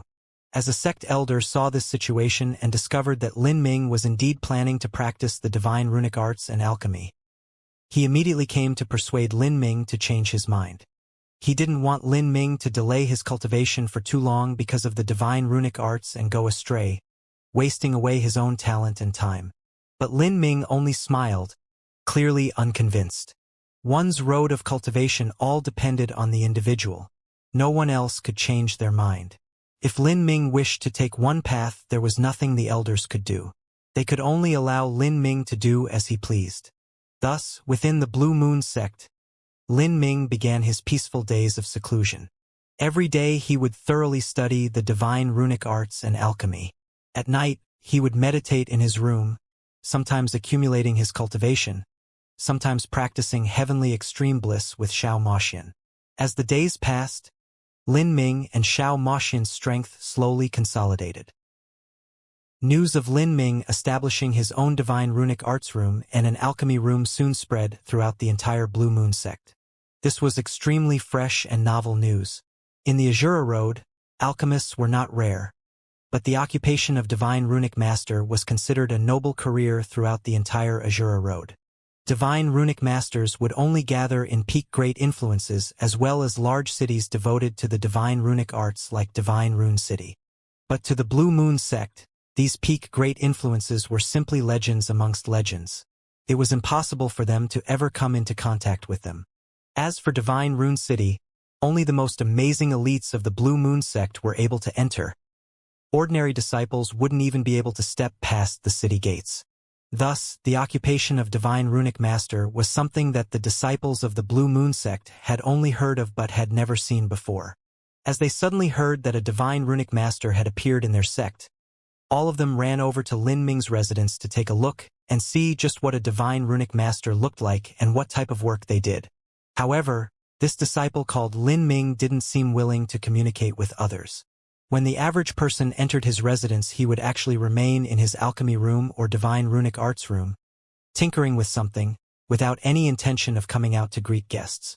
Even if he wasn't refining pills or practicing divine runic arts, he would often be quietly meditating in his room.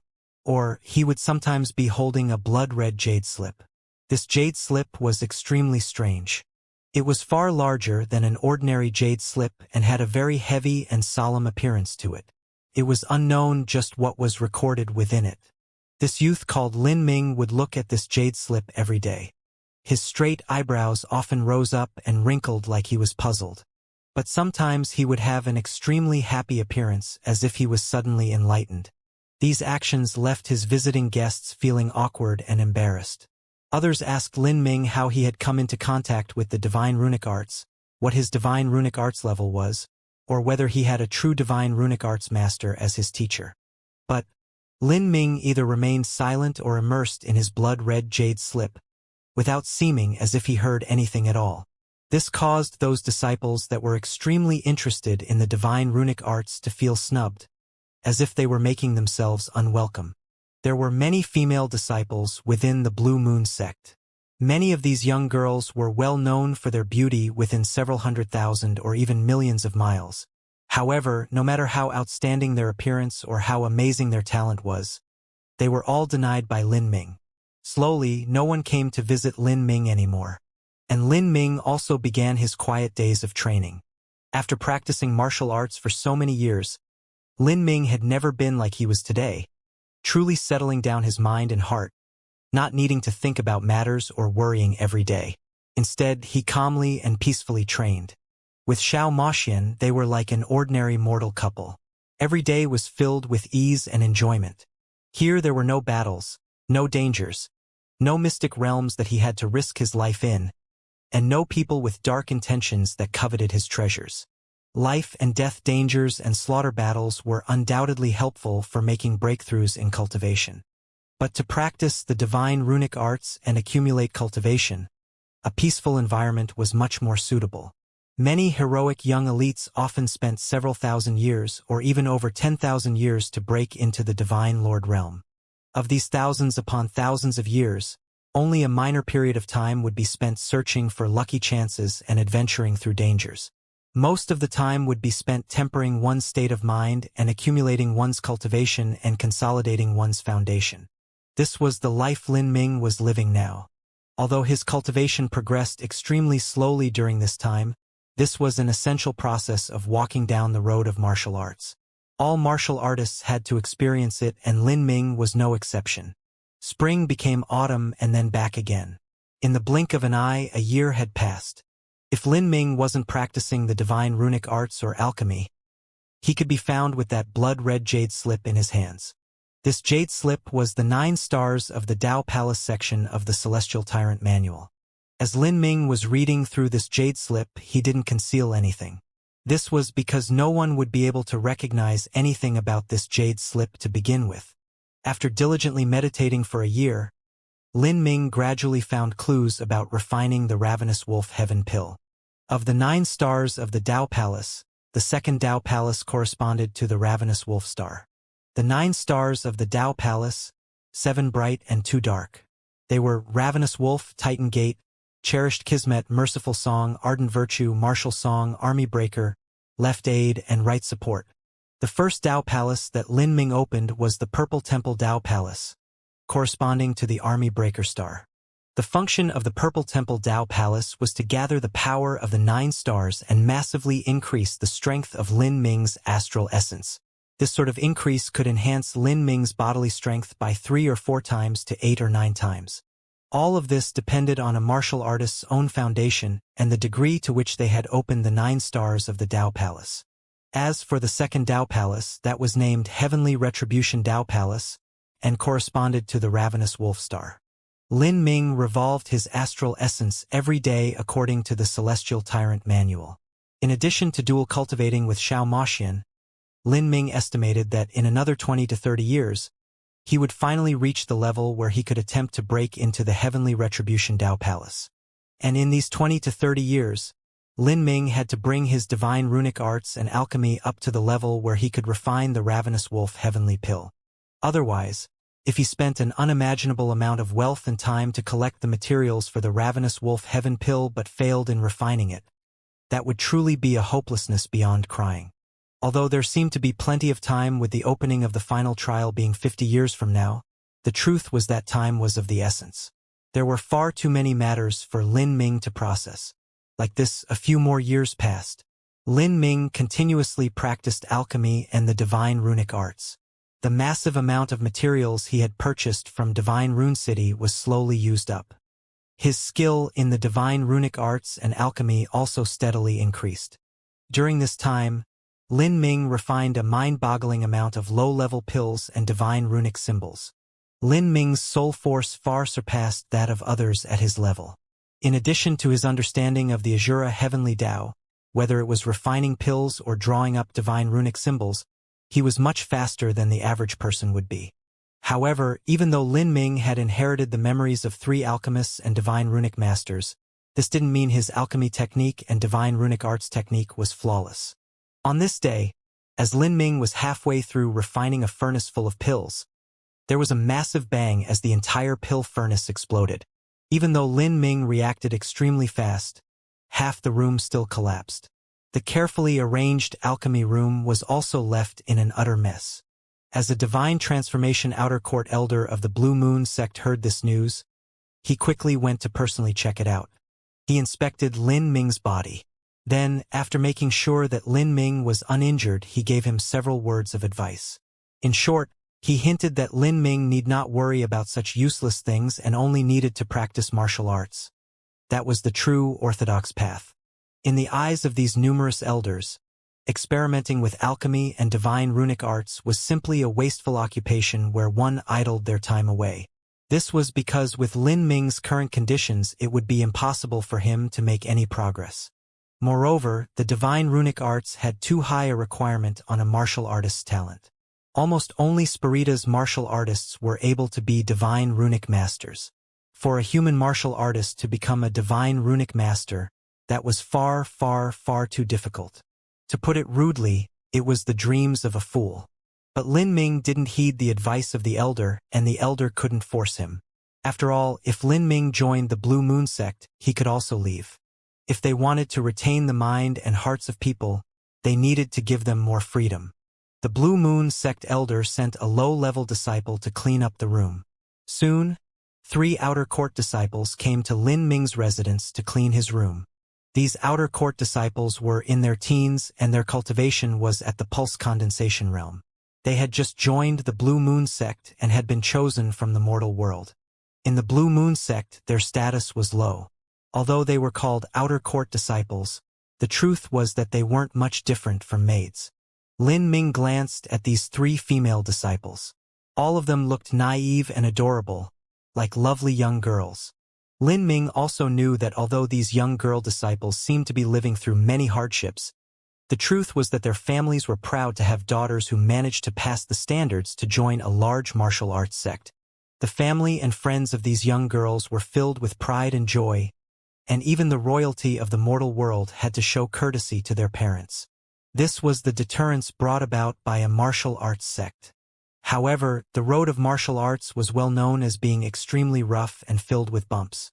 Although the families of these young girls were living bright and glorious lives, who knew what would happen to their daughters in the end? Perhaps they might be abducted by others to become living furnaces, or perhaps after a little bit of success they would perish in a mystic realm, or perhaps they might even be murdered for their possessions. Thinking of this, Lin Ming lightly sighed. In the past, when he first stepped onto the road of martial arts, he also suffered many difficulties. Seeing the three young girls giving their best to clean up the room, Lin Ming's thoughts stirred. He waved his hand, beckoning them over. These young girls froze. Lin Ming was a core disciple and his cultivation had reached the late divine sea realm. To them, he was an impossibly lofty character. Their difference in status couldn't even be described as clouds and mud. Moreover, Lin Ming's manner was indifferent, and even when inner court disciples came to visit, he still didn't respond to them. Even those amazingly talented and beautiful senior apprentice sisters had to eat closed doors when they tried to approach Lin Ming. But Lin Ming was actually calling them over. This made them all feel extremely flustered and flattered. They stepped over, a bit shy, a bit nervous. Lin Ming took out some bottles. The contents of these bottles were some of the pills that Lin Ming had refined over the past few years. As Lin Ming was practicing the divine runic arts and alchemy, he had produced far too many pills and divine runic symbols. To Lin Ming, these things didn't have any value at all. They weren't even worth his time or effort selling them. However, throwing them away was also a pity. Thus, Lin Ming suddenly had the idea to give these things to others. This was also for the benefit of the Blue Moon sect. After all, for these past years the Blue Moon sect had treated him considerably well. After determining that Lin Ming's background had no problems, the elders of the Blue Moon sect would send someone over to deliver pills, origin energy runes, and other such resources. To the Blue Moon sect that could be called poor, these things were worth a good amount of wealth. These things were for the benefit of the inner court disciples. And because Lin Ming and Xiao Moxian had extremely high levels of talent, the benefits they received were higher than others. But Lin Ming also knew that he would have to eventually leave the Blue Moon sect. If the Blue Moon sect was depending on him to break through to the Divine Lord realm and become a pillar of the sect, they would be disappointed. Thus, Lin Ming decided to give away all of these pills and divine runic symbols that didn't have much value to him to the disciples of the Blue Moon sect. The Blue Moon sect was a small sect to begin with, and he didn't fear arousing suspicions or causing waves by bringing out these items. It wouldn't be an exaggeration to say that Lin Ming could raise a sect of this level to the ground with a single hand. These are for you. Lin Ming placed the bottles of pills in a jade box and passed it to the 3 pulse condensation realm outer court disciples. These disciples were lost in a daze, not sure what was in the jade box. And at this time, Lin Ming said, "Go and call your sisters here as well as the male disciples you know. Call all of them here together." The young female disciples received the jade box. From the slits of the jade box, a rich medicinal fragrance wafted out. Just by smelling this medicinal fragrance, they felt their bodies relax as comfort swept over them. The true essence circulating within their bodies quickened and their cultivation sharpened by several degrees. If just smelling this medicinal fragrance had such an effect, then eating a pill directly would have an unimaginable benefit. The oldest of the 3 young girls gulped. Her hands trembled as she opened the medicine bottle and several green pills rolled out. These pills were crystalline and sparkled with a clear light. On the surface of the pills were strange lines, faintly hinting at the aura of mysterious laws.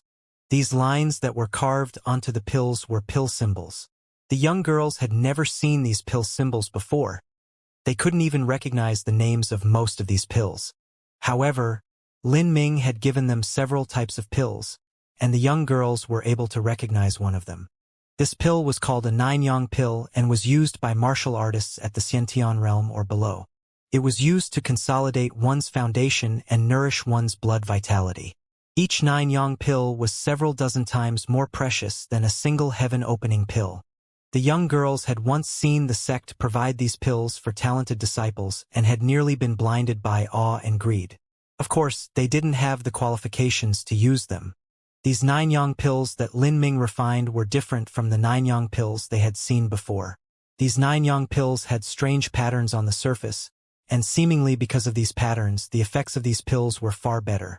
These young girls didn't know that these pill patterns were in fact traces of the Azura, heavenly Tao laws left behind after Lin Ming reinforced them with the divine runic arts. To Lin Ming these were useless items, but if placed within the Blue Moon sect, these were treasures even to inner court disciples. These young girls were only outer court disciples. Moreover, the effects of these pills were enhanced several times by the divine runic symbols drawn onto them. In these years, the direction of divine runic arts that Lin Ming practiced had mainly focused on medicinal runic symbols. Only these types of divine runic symbols had an effect on pills and thus were the most useful to Lin Ming. These medicines are too precious. We cannot accept them. The oldest girl, one that looked around 18 to 19 years old, grit her teeth as she spoke. The truth was that one could see from her expression that she really wanted these pills. Lin Ming faintly smiled. He had a much more favorable impression of this girl. It wasn't easy to gather the courage to reject such things. During these years, Lin Ming had watched the low-level disciples of the Blue Moon sect go into seclusion, journey out to adventure, rush about for resources, and do all sorts of other things. This made him recall his experiences when he was also in his teens. He lightly smiled, saying, "If I give them to you, then take them. Or, are you afraid that the higher-level disciples will steal them from you?"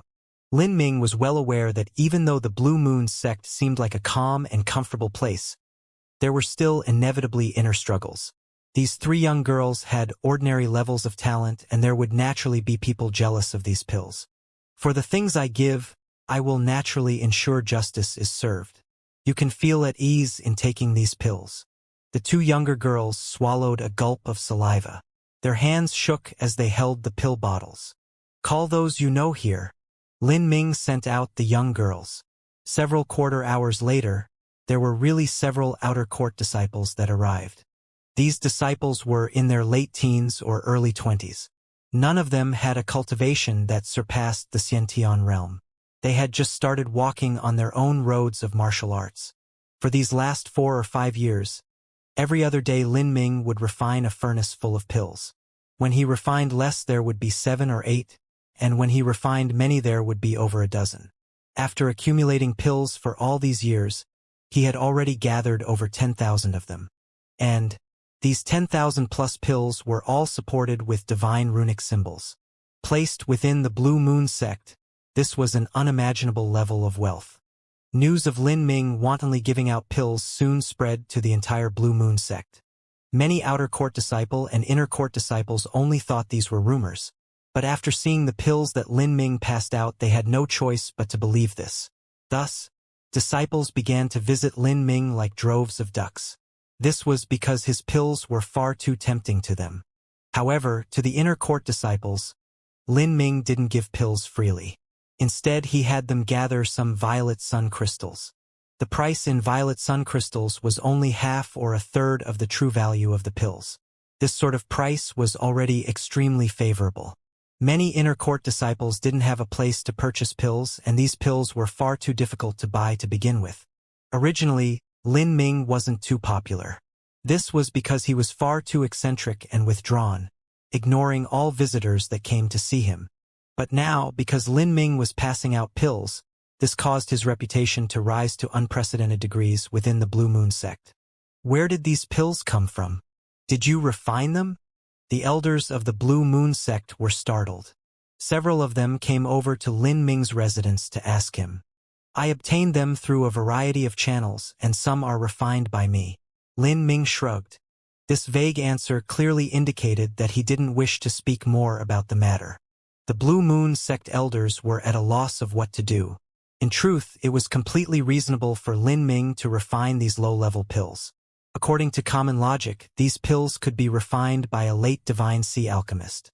But the low-level pills that Lin Ming refined were far too great. Not even the nearby famous alchemists were able to refine pills of similar quality. Had Lin Ming done all this by studying alone? Was he actually a rare prodigy of alchemy and the divine runic arts? The elders looked at each other. They didn't have any plans of pressing Lin Ming to reveal the origin of the pills.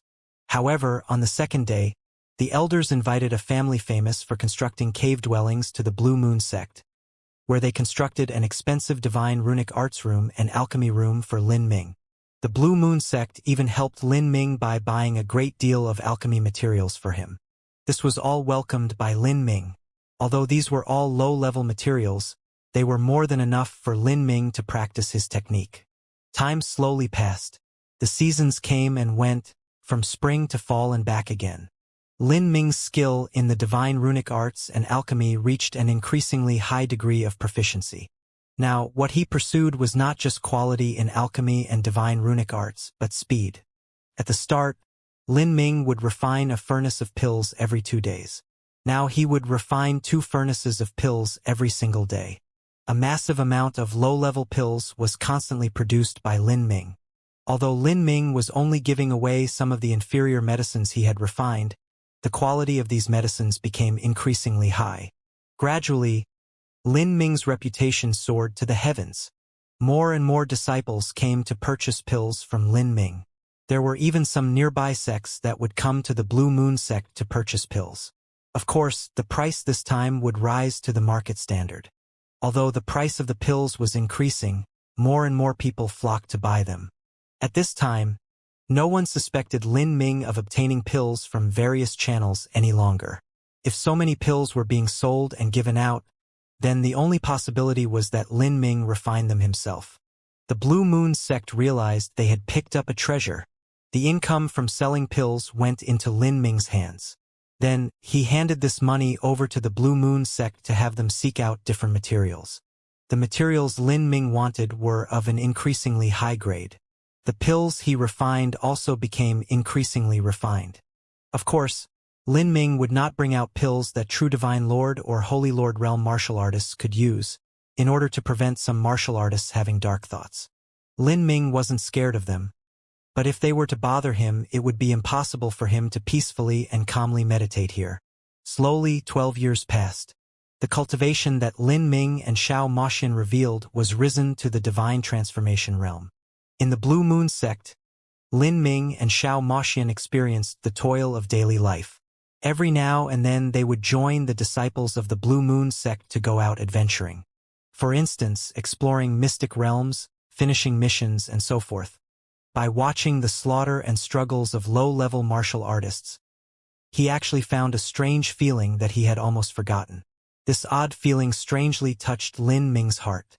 And in the 13th year, as Lin Ming was calmly meditating one day, he finally felt something stir within his inner world. He knew that his cultivation was about to make a breakthrough, from the early Divine Lord realm to the middle Divine Lord realm. This breakthrough didn't come suddenly at all. Could be called a simple matter of course. This was like filling a cup with wine, filling it so much that it naturally overflowed. And the scene of this breakthrough was extremely peaceful. In the past, when Lin Ming made breakthroughs, they tended to shake the heavens and earth or be extremely thrilling, sometimes almost breaking apart his inner world.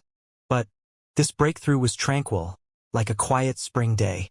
Lin Ming only sat in meditation for the night, and on the next day as he opened his eyes, his inner world had developed once more and his cultivation rose to the middle Divine Lord realm. Besides the sensitive Xiao Moxian feeling the change of atmosphere in the room, not even tiny animals in the surrounding area were alarmed. After 5 months, Xiao Moxian also broke into the middle Divine Lord realm. She only cultivated the essence gathering system, and her cultivation speed had been faster than Lin Ming's.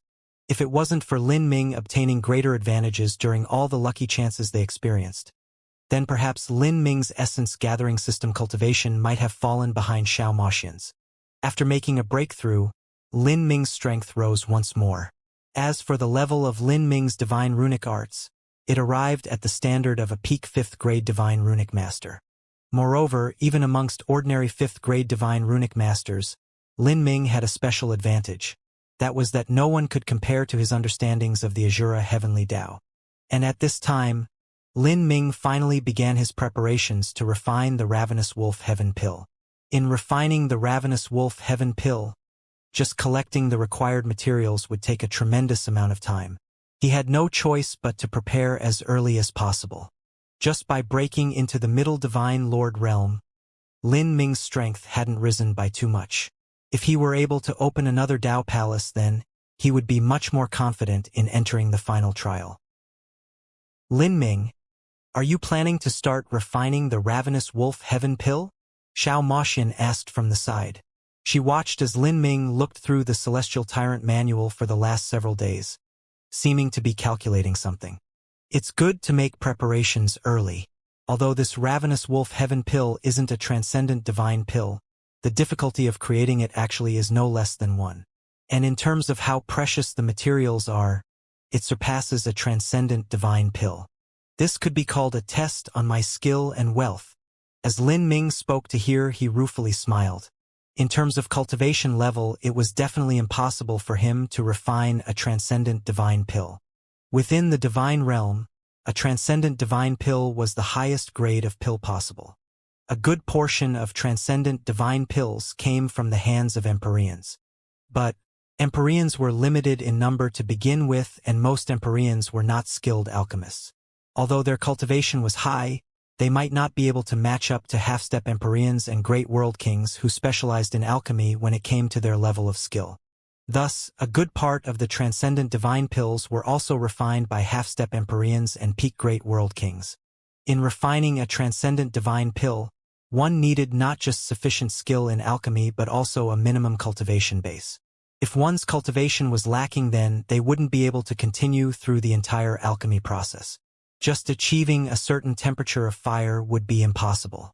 Lin Ming's current strength couldn't compare to that of a peak great world king, so refining a transcendent divine pill was impossible for him. However, Lin Ming had the support of the divine runic arts and the Azura Heavenly Tao. He could refine a top pill at the peak level of an ordinary world king, and then use the divine runic arts to forcefully increase its grade to the standard of a transcendent divine pill. This was also Lin Ming's greatest goal in studying the divine runic arts, to use the Azura Heavenly Tao to change the rules and find a shortcut. After a dozen more years or so, my alchemy skill should be able to stand on par with the alchemists I have absorbed and even rise to the level of a top ordinary world king. At that time, I should be able to refine the Ravenous Wolf Heaven Pill. Lin Ming pondered. Currently, his strength could be considered quite good amongst ordinary world kings. In another 6 or 7 years, he should be able to reach the level of Sex Fiend Torchriver's alchemy skill. Lin Ming had confidence in himself in this aspect, and moreover when it came to the divine runic arts, it was possible he could surpass Torchriver due to his thorough understanding of the Azura Heavenly Tao. It was only the materials needed for the Ravenous Wolf Heaven Pill that were giving Lin Ming a headache. There were all sorts of rare and precious heavenly materials, and most of them couldn't be bought, so how would he go about collecting them? Lin Ming jotted down the materials he needed in a list. Of them, the most precious were dragon saliva grass, heaven-devouring snake gallbladder, jade dragon's horn, primal jade quintessence. Many of these materials were connected to god beasts. Speaking of just dragon saliva grass, that was divine grass that was watered and raised with the saliva of a true dragon. There were said to be true dragons and ancient pythons that would wait for a heavenly material to grow, watering it with their saliva the entire time. They would wait for 10,000 years, 100,000 years, until that heavenly material matured, and then they would eat it to increase their own strength. This sort of heavenly material was priceless, and the key problem was that there was almost no market for them. This was because these heavenly materials were often eaten by their guardian beasts after they matured, so how could anyone obtain them? As for a heaven-devouring snake gallbladder, that was the gallbladder from a heaven-devouring 8-path python. Although this type of ancient desolate beast was far from being as strong as a god beast, in the entire Azura Road there was only a single place to obtain them, and that was deep within the Great Desolate. And there was no need to mention the dangers within the Great Desolate. That was a land where even Empyreans had to be cautious. The jade dragon's horn was the bone of a true dragon. Its grade was far beyond the supreme dragon bone that Lin Ming had absorbed in the past, the only exception being that it didn't need to be as large. All of the materials left Lin Ming with a ringing migraine. If he tried to gather them himself, it would be absolutely impossible to collect them all. For instance, that dragon saliva grass was something that could only be discovered through a stroke of fate. If Lin Ming wanted to obtain these materials, his only choice was to buy them. And to buy these things, even if he had a massive amount of wealth, he still might not be able to find a place to purchase them. Not just that, but he wasn't even wealthy to begin with. This left Lin Ming in a dilemma. The road of the 9 stars of the Dao Palace was simply far too expensive. Although it seemed exaggerated that Lin Ming could jump ranks to fight like he could, this sort of monstrous strength was created with the consumption of countless heavenly materials. Every time Lin Ming took a single step forwards in the body transformation technique, he had to consume resources dozens of times that of an essence-gathering system martial artist, or even hundreds of times. Time passed, the years leaving no mark. Without noticing it, another 12 years passed. Lin Ming had stayed in this small and unknown sect for a full 25 years. In these 25 years, Lin Ming seemed to have once again tasted the difficulties and hardships of low-level martial artists as they tried to climb to the top. In these 25 years, Lin Ming's strength didn't rise by too much. But his state of mind seemed to change, slowly settling and evolving from the constant state of intrigue and slaughter that he experienced for the first 50-some years of his life. The reason he chose the Blue Moon sect to practice his divine runic arts and consolidate his foundation instead of Divine Rune City was because compared to Divine Rune City, this Blue Moon sect was a relatively weak environment. Here, he could lead a simple life, unaffected by the deceits and struggles of the inner court disciples. To him, any conflicts between the Blue Moon sect disciples were like fighting between small ants. In these 25 years of tranquil living, Lin Ming experienced a nirvana of his mind. It was time to leave. This Blue Moon sect could be called the place Lin Ming had stayed at for the longest time in his life. Here, he didn't need to think about anything. He could calmly cultivate, living a mortal life with Xianxia. It could be expected that he would not experience such peaceful and comfortable days in the future. Whether it was the final trial or the great calamity of the divine realm, Lin Ming had to face them all. He could be said to be wandering into a violent storm of blood and terror. And at this time, the granddaughter of the Blue Moon sect's sovereign, a young girl named Xianxia, came to Lin Ming to study alchemy. Xianxia was 22 years old. In the world of martial artists, she was extremely young. She was born 3 years after Lin Ming came to the Blue Moon sect. Afterwards, when Lin Ming became famous, Xianxia was still young. At that time, she had taken Lin Ming as her idol, and now she had grown into a slim and delicate young girl. Xianxia's talent was very good, and her soul force far surpassed other martial artists of her age. Because of this, she was particularly fascinated by alchemy. Every so often she would come to Lin Ming for advice, and unlike the other inner court disciples, she was always quiet for fear of disturbing Lin Ming. After all, Lin Ming was usually cold and indifferent to whoever he faced, as if he didn't have any patience at all. Xianxia had never bothered Lin Ming. Sometimes she would simply watch Lin Ming quietly in the room, taking notes as he practiced his alchemy. At times, Lin Ming would even give her some pointers. Every time, Lin Ming could see a hint of admiration from this young girl's eyes, and even youthful adoration. The current Lin Ming had many more experiences than he had in the past. He naturally knew what this look meant. However, Xianxia never expressed anything but the utmost respect for Lin Ming and Xianxia. Towards this little girl called Xianxia, Xianxia would often tease Lin Ming about her. It seemed that she was quite fond of her. Unwittingly and unknowingly, Xianxia's own state of mind experienced a great change. From the past naughty and mischievous young girl she had matured a great deal and become much calmer. As Lin Ming watched Xianxia quietly recording his alchemy attainments in the outer hall, for some reason he recalled many past memories. For a time, many feelings washed over him. It seemed he had developed a strange feeling towards this place where he had lived for the last 25 years. Or, it was better to say that Lin Ming wasn't nostalgic to stay in the Blue Moon sect, but reluctant to part with the 25 years of ease and comfort he had lived. This was a type of living that he had never experienced. Thinking back to the past, it was probably only during his childhood that he lived such a peaceful life. But in any event, Lin Ming was destined to not stay here for much longer. On this day, Lin Ming called over Xianxia and earnestly taught her the divine runic arts. After 10 to 12 hours of teaching, they finally ended when the sun set. Before leaving, Lin Ming recorded many of his alchemy attainments and passed it to Xianxia, along with a bracelet. Xianxia looked at Lin Ming in a daze for some time, her cheeks flushed red. She was surprised that Lin Ming had been so patient with her today. After several breaths of time, she turned around and left with a satisfied expression. As she walked away, her long black hair gently rippled in the wind, dancing in beat with the leaves. Lin Ming lightly sighed. That night, he and Xianxia left this place that they had lived in for 25 years. Their figures quietly vanished in the endless night. No one noticed they vanished, and not even the mountain array formations that protected the Blue Moon sect were able to detect them. When Xianxia returned to her room, she searched through the bracelet that Lin Ming had given her and was shocked. This bracelet seemed like an ordinary accessory, but the truth was that it was a storage spirit artifact similar to a spatial ring.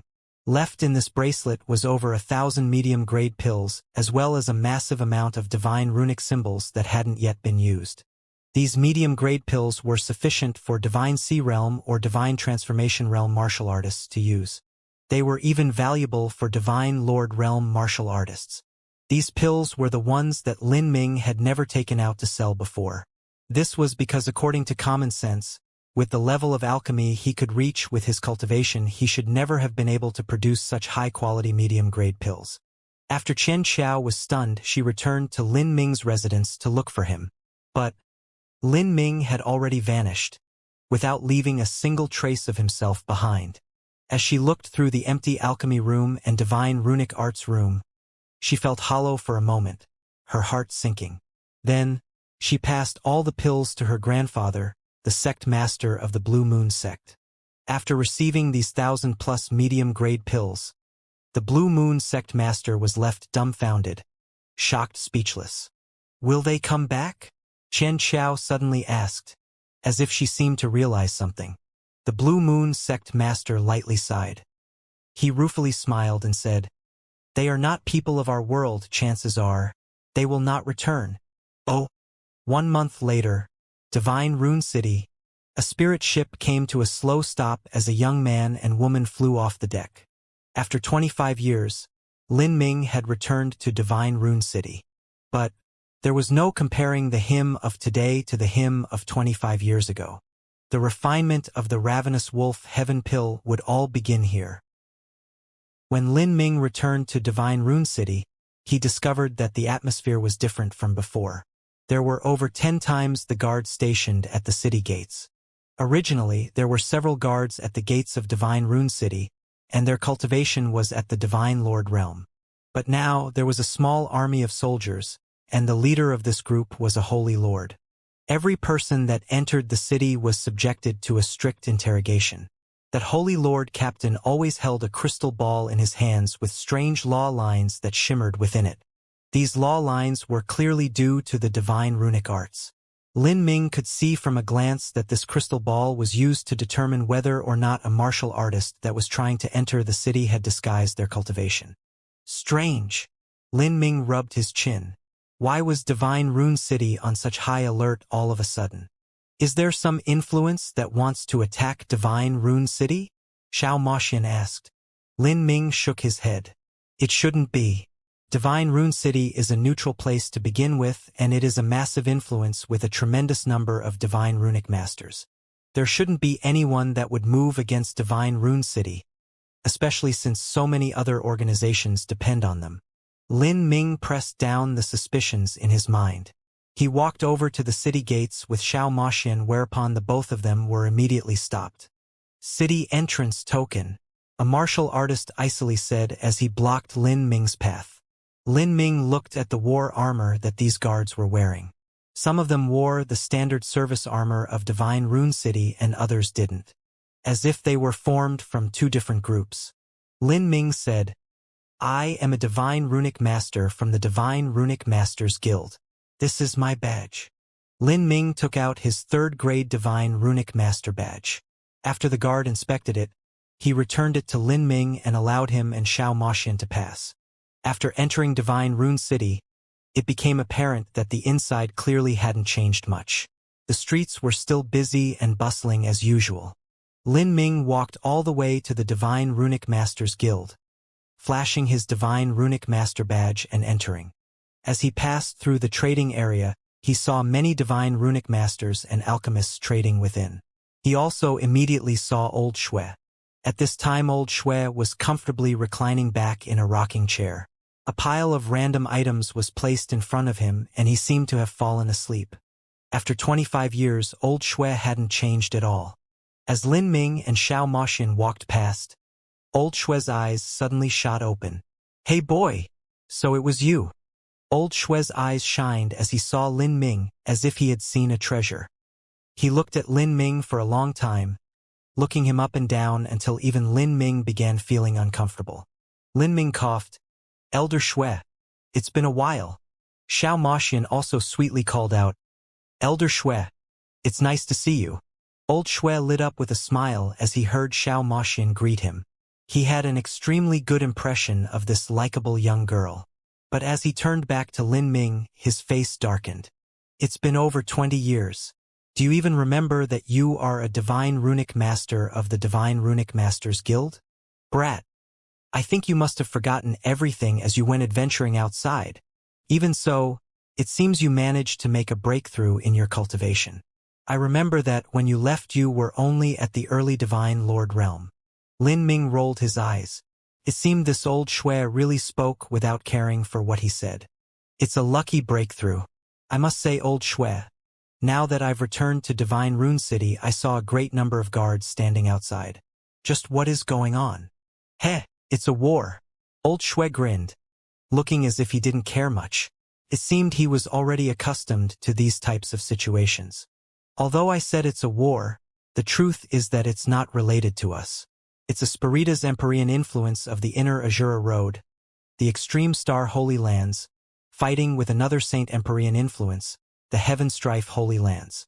As for the reason they decided to suddenly go to war, it's probably because they are competing for something.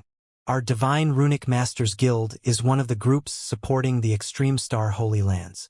Because they're at war, they buy up a massive amount of pills and divine runic symbols that are constantly transported to the war front. As for the guards at the city entrance, they were sent here by the extreme star Holy Lands. They're afraid that there will be some saint spy infiltrating into our city to stir up chaos. During this period of war, all saint martial artists, regardless of whether or not they're connected to the Heaven Strife Holy Lands, are forbidden from entering the city. In these last 100 million years, the Divine Runic Masters Guild would occasionally cooperate with some great influences and provide them with a massive number of pills and divine runic symbols. Of course, these great influences would pay them back with rich rewards, including origin energy runes, rare and precious materials, inheritance jade slips, and so forth. This was a significant source of wealth for the Divine Runic Masters Guild. Compared to the income of the shops in Divine Rune City, the income from participating in these wars was often far more valuable. So it's like that, Lin Ming thoughtfully said. When human martial artists studied the divine runic arts, they were only inferior to the Spiritas. As for the saints, they could be called simple-minded with extremely brawny bodies. Their soul force was pitifully weak and they weren't suited for auxiliary skills like the divine runic arts or alchemy. Moreover, the saints didn't have a good relationship with the Spiritas to begin with. Indeed, in all these years, there weren't many saint martial artists that came to Divine Rune City. The crystal balls placed at the gates of the city were to prevent any saint martial artists from sneaking their way in. Lin Ming was secretly startled. In these 100 million years, it was unknown how many times the Divine Runic Masters Guild had cooperated with other influences like this. The wealth they had accumulated after all this time could be imagined. I must say, boy, why did you return so suddenly? Is there something going on? Old Shui eyed Lin Ming suspiciously. He felt that this fishy boy probably needed something. After being seen through by Old Shui, Lin Ming awkwardly rubbed his chin. He said, "There really is something I need. The reason I returned to Divine Rune City is because I need to buy some materials to refine a pill." Lin Ming directly stated a goal. "Ho! So you've even practiced alchemy?" Old Shui looked at Lin Ming in surprise. With his current understanding of Lin Ming, if Lin Ming dared to say he wanted to refine a pill, then his skill in alchemy was likely considerably high. "You brat, you know to return when you want to make use of us? But are you aware you have 0 contribution points? In the Divine Runic Masters Guild, the contributions that a Divine Runic Master made to the guild would be converted into points. Since Lin Ming had been gone for 25 years, he naturally didn't have any contribution points. Lin Ming awkwardly coughed. He smiled and said, "There were some matters I had to attend to, so I've been a bit delayed. I should be staying at the Divine Runic Masters Guild for a period of time, and there really are some rare and precious materials I need to buy. I just don't know where they are sold." As Lin Ming spoke, Old Shui rolled his eyes and sent Lin Ming a look of disdain. He said, "What are you smiling so sadly about? My Divine Runic Masters Guild has the best and most complete material storehouse in the entire world. There are no materials you cannot buy. I'm only afraid that you can't afford them." Old Shui said with full confidence, a great deal of pride glowing on his face. "Then I'd like to request for you to look over this list and see if I can obtain these materials here." Lin Ming smiled and took out a list from his spatial ring. This list had all the materials needed to refine the Ravenous Wolf Heaven Pill. There were a total of 32 different kinds of materials. Old Shui took the list with a great show of graciousness. Then he looked over the list. He was immediately left dumbfounded. The first several materials on the list were precious, but as long as one had enough money they could be bought. However, the latter materials were horrifying. There were several materials that even Old Shui had never seen before. He had only heard of them: dragon saliva grass, heaven-devouring snake gallbladder, jade dragon's horn, primal jade quintessence. Old Shui was left stunned. Not even the Divine Runic Masters Guild had all of these materials. Although the Divine Runic Masters Guild storehouse was rich and abundant, since there were materials that came in, there were materials that went out. If these materials couldn't be converted into pills and divine runic symbols, then they were useless. Thus, after many rare and precious materials entered the storehouse, they would soon be traded away to others. As for the extremely rare and precious materials that were in high demand and couldn't be bought normally, they didn't stay in the storehouse for too long. These materials that Lin Ming had listed, if placed within the Divine Runic Masters Guild storehouse, would require the highest level of authority to use. That was the authority of a 7th grade Divine Runic Master. Moreover, the price was bound to be astronomically high, to the point where one would strain their neck. "Are you messing around with me?" Old Shui slapped the list on the table, his beard and eyebrows flying up in a rage. He felt that Lin Ming was teasing him. Just how could a young junior use these materials? In his opinion, even if Lin Ming obtained these materials, it would be impossible for him to use them in alchemy. It would be a complete waste. "Why would we be messing with you? If we buy them, we're definitely using them." Xiao Moxian backed up Lin Ming. Old Shui looked at Xiao Moxian, half believing, half disbelieving. He turned back to Lin Ming. "Are these materials things your master wishes to use?" Old Shui immediately thought. Lin Ming pushed this train of thought along. He laughed, saying, "That's about right. Do you think the Divine Runic Masters Guild has these materials?" Old Shui gave Lin Ming a side eye and leisurely said, "The more general rare and precious materials are indeed here, but I'm afraid that the Divine Runic Masters Guild only has 2 or 3 of the most precious materials on this list. Moreover, they are exorbitantly expensive. Not only do you need a massive amount of origin energy runes, but more importantly, you need a certain degree of authority as well as contribution points. I estimate that just one of those materials will require 700 to 800 million points. If you stay in the Divine Runic Masters Guild in the future, you will receive a monthly salary of contribution points. As a 3rd grade Divine Runic Master, I think every 18 million years or so you'll be able to barely afford a few leaves of dragon saliva grass." Old Shui mockingly said, "As a 3rd grade Divine Runic Master, Lin Ming's yearly salary would be around 20 points. In 10 million years he would receive 200 million points, just barely enough to buy a single material. Of course, if Lin Ming rose to a higher level of Divine Runic Master in the future, then his salary would also increase. Even then, it wouldn't be by too much. Lin Ming wryly smiled. Old Shui, I'm glad you're happy teasing me. Old Shui spread his hands in goodwill. I'm just speaking the truth. Even I can't afford the things you want. But if your master is willing to join the Divine Runic Masters Guild, then he might be able to obtain what is needed in a short period of time. Seeing Old Shui make circles to ask about his master, Lin Ming said, My master will not come to the Divine Runic Masters Guild. Only I can buy these materials. Ha! Then do as you want.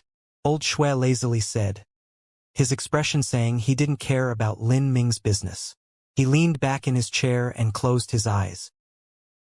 Lin Ming, what do you plan on doing? 700 to 800 million points to buy a single one of the materials you need. How could we afford that?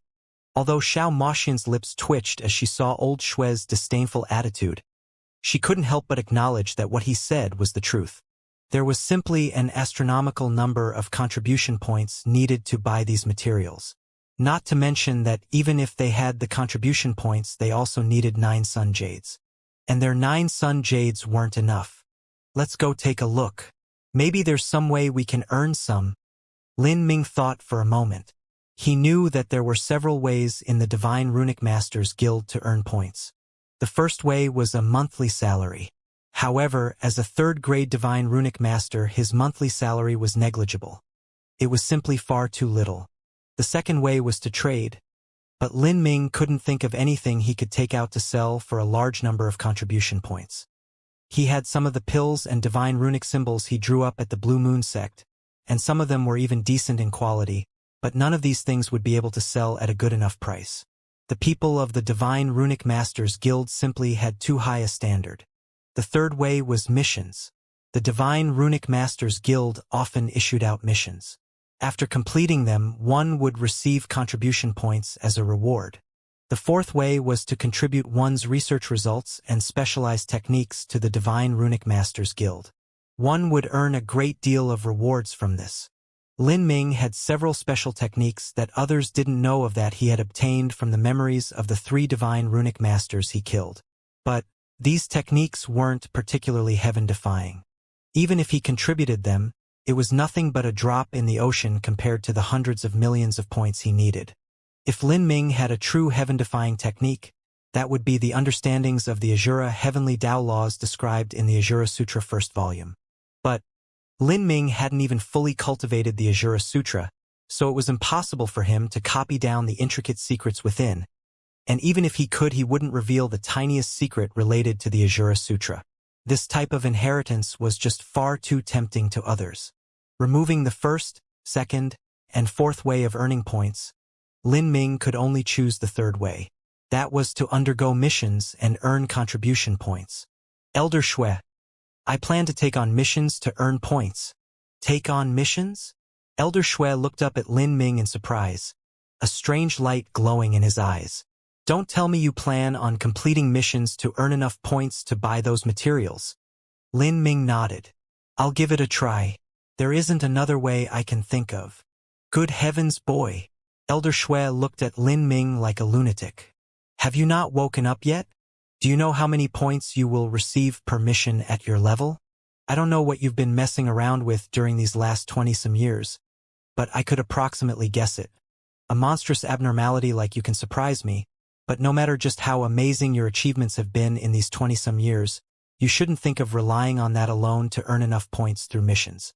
If you want to buy all the materials you want, I estimate you will need at least 3 billion points. Even if I wanted to earn 3 billion points, I would have to work myself to the bone, and I'd still have no idea how long it would be until I would have earned them all. Lin Ming had already thought of everything that Elder Shui spoke of. Although he had a shortcut to studying the divine runic arts and alchemy, in terms of grade, Lin Ming was still a 5th-grade divine runic master. After all, the 3 divine runic masters Lin Ming killed had been at most at the 6th grade, and wanting to surpass them would take more time. To practice to the point of being a 5th-grade divine runic master in a mere 25 years was far too exaggerated. There wouldn't be anyone who believed this. What 5th-grade divine runic master hadn't spent thousands of years or tens of thousands of years to get where they were? And even a 5th-grade divine runic master wouldn't be able to refine the ravenous wolf heaven pill. Just the materials alone gave one a headache. Basically speaking, those that could afford the several rare materials he needed were Empyrean-level characters. Even a great world king would feel destitute if they tried to purchase these materials. However, everything depended on the individual and everything was possible with enough effort. Lin Ming had spent an unimaginable price to first establish the 9 stars of the Tao Palace and then spent a considerable effort to obtain the 9 stars of the Tao Palace section of the Celestial Tyrant Manual, finally finding a light on the road. It was impossible for him to give up now. Elder Shui, where is the Special Mission Division? Lin Ming asked. He wasn't too familiar with the Divine Runic Masters Guild. After old Shui listened to this, he rolled his eyes yet again. You brat, you don't even know where the mission division is. It's clear you haven't come to the Divine Runic Masters Guild even a handful of times. Lin Ming hollowly laughed at Elder Shui's grumbling, not speaking back. Whatever, I just think you're crazy, so just forget about it. I'll lead you over there so you can see just what the level of rewards is for the missions and finally decide to give up. Old Shui had sat at his stall all day and hadn't sold much at all, so he decided to close shop instead. At his age, it was no longer possible to increase his cultivation and he liked to idle his time away. Setting up a stall was just a casual lifestyle that old Shui liked to live. He loved the sense of achievement of selling high and buying low, and also finding good treasures. The truth was that he didn't need the stall for any income. This was what people meant by fishing for the fishing and not for the fish. Old Shui brought Lin Ming through some ancient-looking corridors. Finally, he arrived in another hall of the Divine Runic Masters Guild.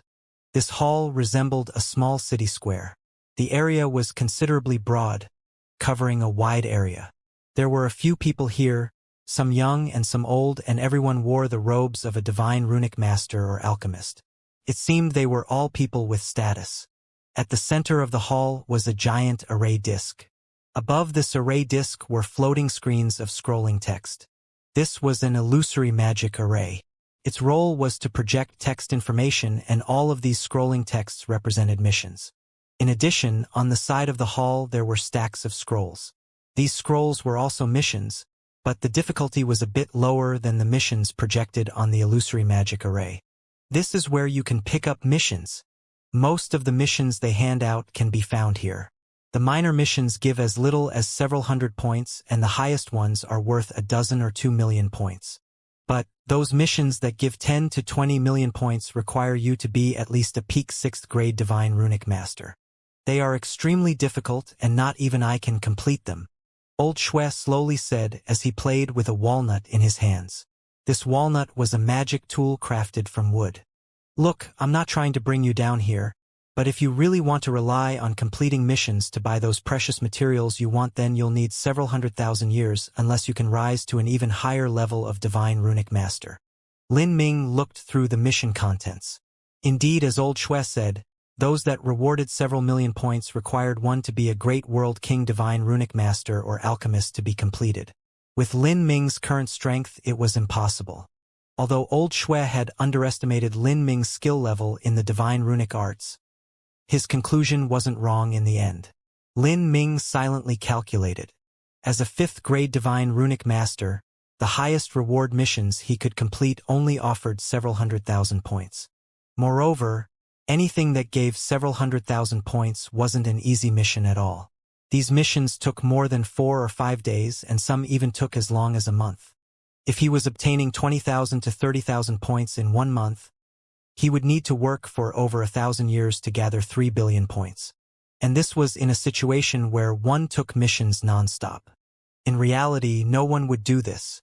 A divine runic master had to practice, study, go into seclusion, and so forth. It was also impossible for this war to continue for 1,000 years. Lin Ming gained an even deeper understanding of how precious the materials were that he needed to buy.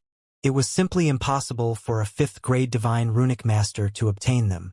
The only possibility would be a peak 6th grade divine runic master expending a massive amount of time and effort. Xiao Moxian also knew what level Lin Ming's skills were at. She worriedly said, "Lin Ming, what can we do? We'll have to participate in the final trial in another 25 years. There isn't enough time for you to earn the points." "I don't know. Let's continue looking first." Lin Ming didn't have any plan currently. Old Shui spread his hands. "Well, now you've seen it. If you want to complete missions to earn enough points for those materials, then you're simply living a dream. But if you don't want to give up, you can go to the mission posting office to see if there's some mission that's good for you." Old Shui pointed at the end of the hall. Over there was an antique long counter, and standing behind this counter were 4 or 5 people. Out of them, a young woman with an explosive figure was the most eye-catching. This woman wore a flame-colored dress, and this dress drew tight to her skin, accentuating her enthralling curves and buxom, perfectly enchanting figure. The front of the dress had deep, plunging neckline, thrusting down and exposing a snow-white valley even as it gave a sneak peek of her proud and full breasts. The tight dress had slits that ran up to the base of her thighs, and every movement she took drew the eyes to her waist, inviting one to daydream over the hidden wonders. Seeing the woman in the red dress, Lin Ming was stunned. In the world of martial artists, every place had their own clothing customs. In the human race within the divine realm, most clothing types tended towards being conservative. But in the inner Azura Road, many places had women that wore bold and provocative clothing. And with this woman in front of him dressed the way she was, Lin Ming couldn't help but acknowledge that she had a special flavor to her. She easily aroused a man's desire to conquer and ravish. "This woman is quite extraordinary," Lin Ming said, his eyes remaining glued to the woman's body. Old Shui cheekily grinned. He said to Lin Ming, "Isn't she a top-grade woman? She is from the Extreme Star Holy Lands and her name is Suya. Don't look down on her. She's not simple at all." Old Shui traced his beard, meaning thick in his voice. He knew that someone with an explosive figure like Suya, who dressed in such enchanting clothing, exerted a considerably strong attraction towards young men. Her body was like a ripe peach, making everyone want to take a bit of her. Seeing Old Shui's expression, Xiao Moxian coughed in displeasure. She twisted Lin Ming's arm with her hand. Women could be strange sometimes. Towards naive and young competitors, they wouldn't develop any jealousy. For instance, when Lin Ming was in the Blue Moon sect, Xiao Moxian could see that the sect master's granddaughter Xianxia had developed a crush on Lin Ming, and she was only a third of his age. As long as Lin Ming wanted to, he could have easily taken her in as a concubine. Even so, Xiao Moxian had still been very kind to Xianxia, even treating her like she would her own little sister. But towards this alluring and sexual Suya, Xiao Moxian couldn't help but think that she was displeasing to the eyes. Old Shui coughed upon seeing Xiao Moxian's disgruntlement. He straightened himself out and seriously said, "This Suya is our Divine Runic Masters Guild's contact with the Extreme Star Holy Lands. If you want to take on a mission, it's best if you go through her, because since the Extreme Star Holy Lands are at war, there are many missions with a high point reward." "I see." Hearing Old Shui's response, Lin Ming found it all amusing. He walked over to Suya. As he approached, he could see that there were 6 divine runic masters there to take on missions. Without exception, all of these divine runic masters were men. There were young men as well as middle-aged men. These 6 divine runic masters were speaking with the red-dressed woman, and from their eyes Lin Ming could see a faint hint of vivid heat. Normally, young elite divine runic masters had extremely high standards and were never for want of women. There were innumerable women that were willing to throw themselves in the chests of these divine runic masters. But in front of Suya, they seemed to have lost all the lofty manners of a divine runic master and fell down in worship at the base of her deep red dress. This also implied to Lin Ming that this Suya was not just a beautiful vase, but also someone with considerable strength and methods. Lin Ming discovered that these 6 divine runic masters were treated differently by Suya. Towards the 4 younger divine runic masters, Suya was polite and curt in her answers, not really paying much attention to them. It was only to those two middle-aged divine runic masters that Wuxia spoke at length and smiled warmly. And those two middle-aged divine runic masters were both peak 5th grade divine runic masters, not too far away from becoming 6th grade divine runic masters. This woman is quite arrogant. Those young divine runic masters don't even enter her eyes, but the range of missions that a young divine runic master can complete is indeed limited. Lin Ming mused to himself. Xiao Moxian scoffed. Did this extreme star Holy Land specifically send such a sexually charged young woman here to attract all those deviants at the Divine Runic Masters Guild to complete missions for her? Lin Ming was startled for a moment before he laughed out loud. Indeed, this was a possibility. Because of Wuxia, this mission division area might be busier than usual. Lin Ming pushed into the group of 6 Divine Runic Masters, causing the 4 young ones to look at him with annoyance in their eyes. Lin Ming glanced over their divine runic badges. The 4 youths were 2nd or 3rd grade divine runic masters. Lin Ming's badge also indicated he was a 3rd grade divine runic master, so their statuses were similar. Stop being so pushy, someone unhappily said, not recognizing Lin Ming. Lin Ming had only briefly appeared when he joined in on the Divine Runic Masters examination 25 years ago. Afterwards, he left the Divine Runic Masters Guild. Besides Old Shui, Old Su, and the several examination officials present, no one would recognize him. As that young Divine Runic Master was halfway done speaking, he caught a glance at Old Shui behind Lin Ming. He quickly hid away all anger and instead put on a bright smile, saying, "Greetings, Elder Shui." The 2 middle-aged men also politely greeted Old Shui. "Elder Shui, it seems you also came for missions." Although the 2 middle-aged men were peak 5th grade Divine Runic Masters, there was a great difference between them and the 6th grade Divine Runic Master Old Shui. This was essentially the difference between a peak Holy Lord and a World King. It was at this step that countless martial artists were stranded forever, never able to make a breakthrough. It had to be known that even an ordinary World King had the talent of an Empyrean descendant. "I'm just taking a look." Old Shui laughed, accepting the greetings of these juniors. Behind the counter, Wuxia brightened as she saw Old Shui, like a peony opening in the shining spring sun. She sweetly said, "Elder Shui, I've been here for so many days, and there are many missions that I can't seem to get completed. Perhaps you could help me out a little."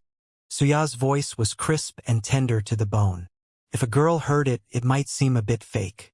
But to a man, this was a lethal tone. Even Old Shui's beard shook as he heard this. It seemed he enjoyed the attention. "You old pervert," Xiao Moxian harshly denounced.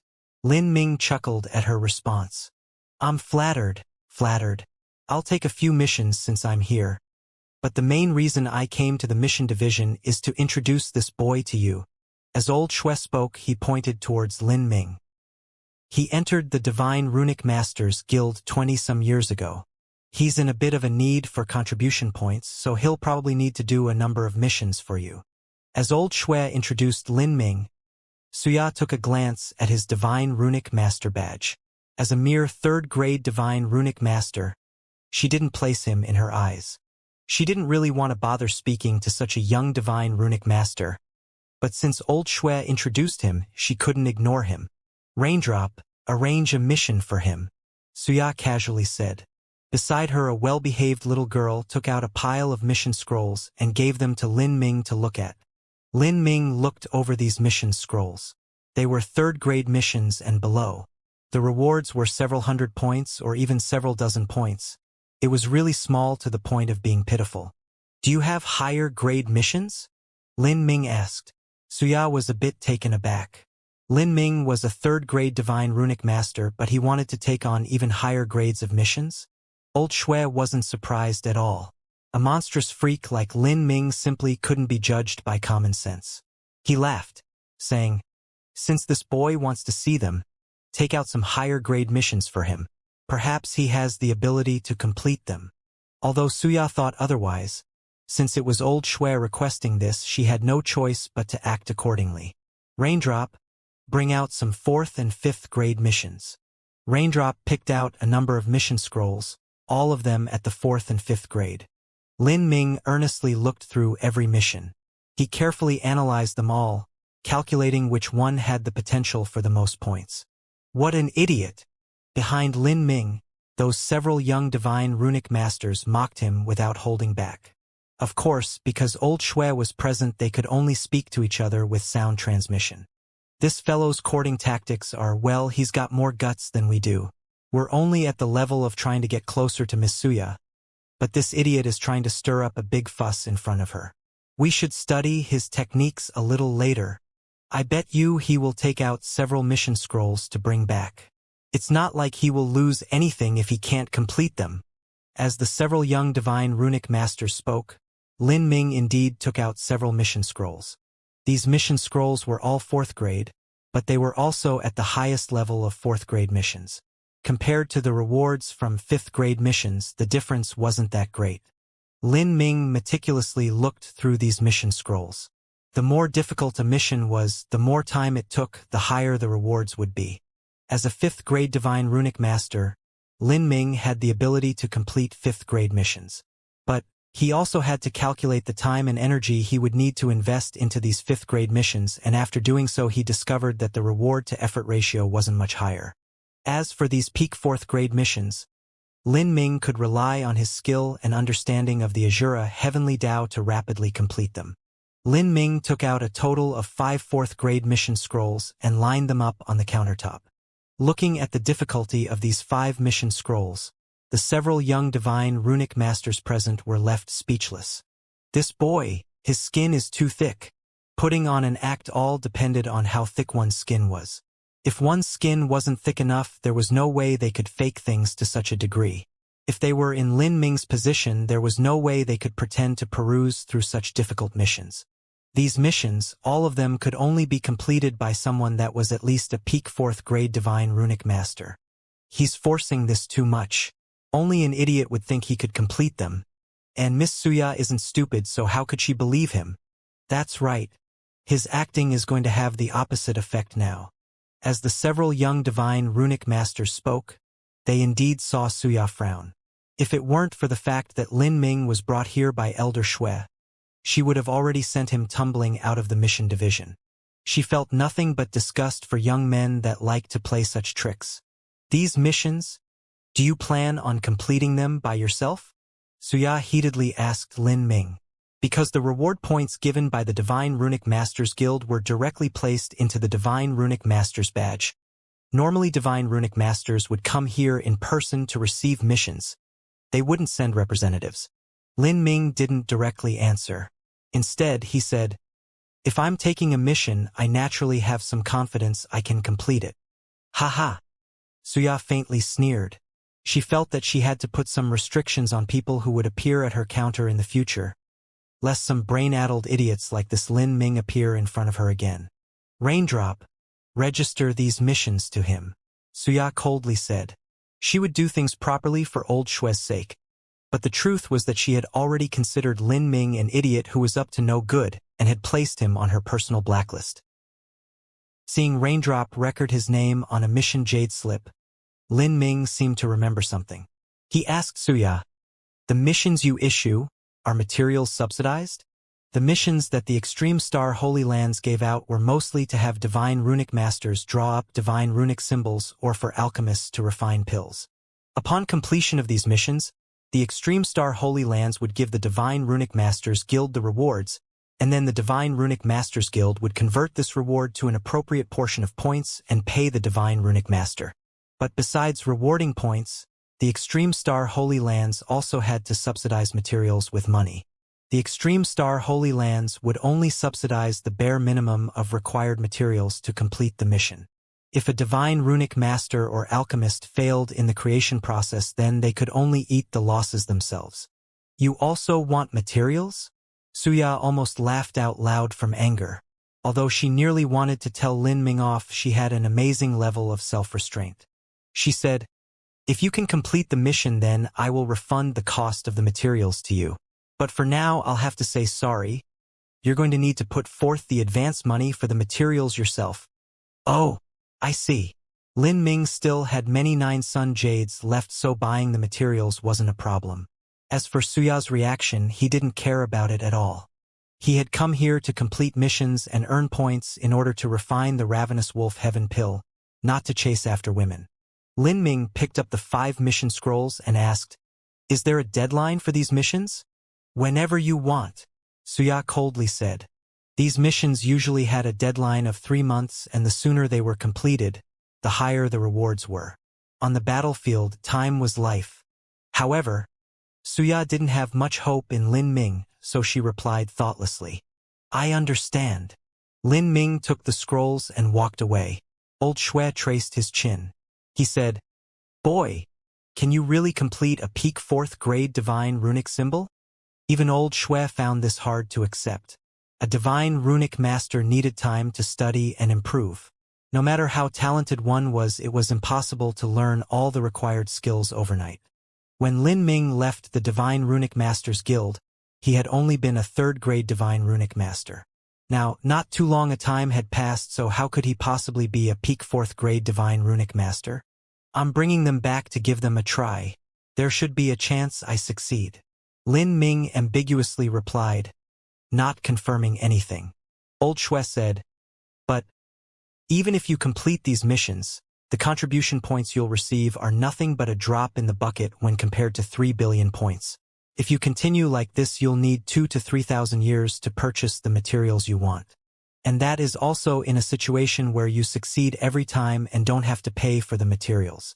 In truth, even a peak 5th grade Divine Runic Master wouldn't say that they would succeed every time, and if you have to pay for the materials of the failures yourself, then your profits will be extremely small.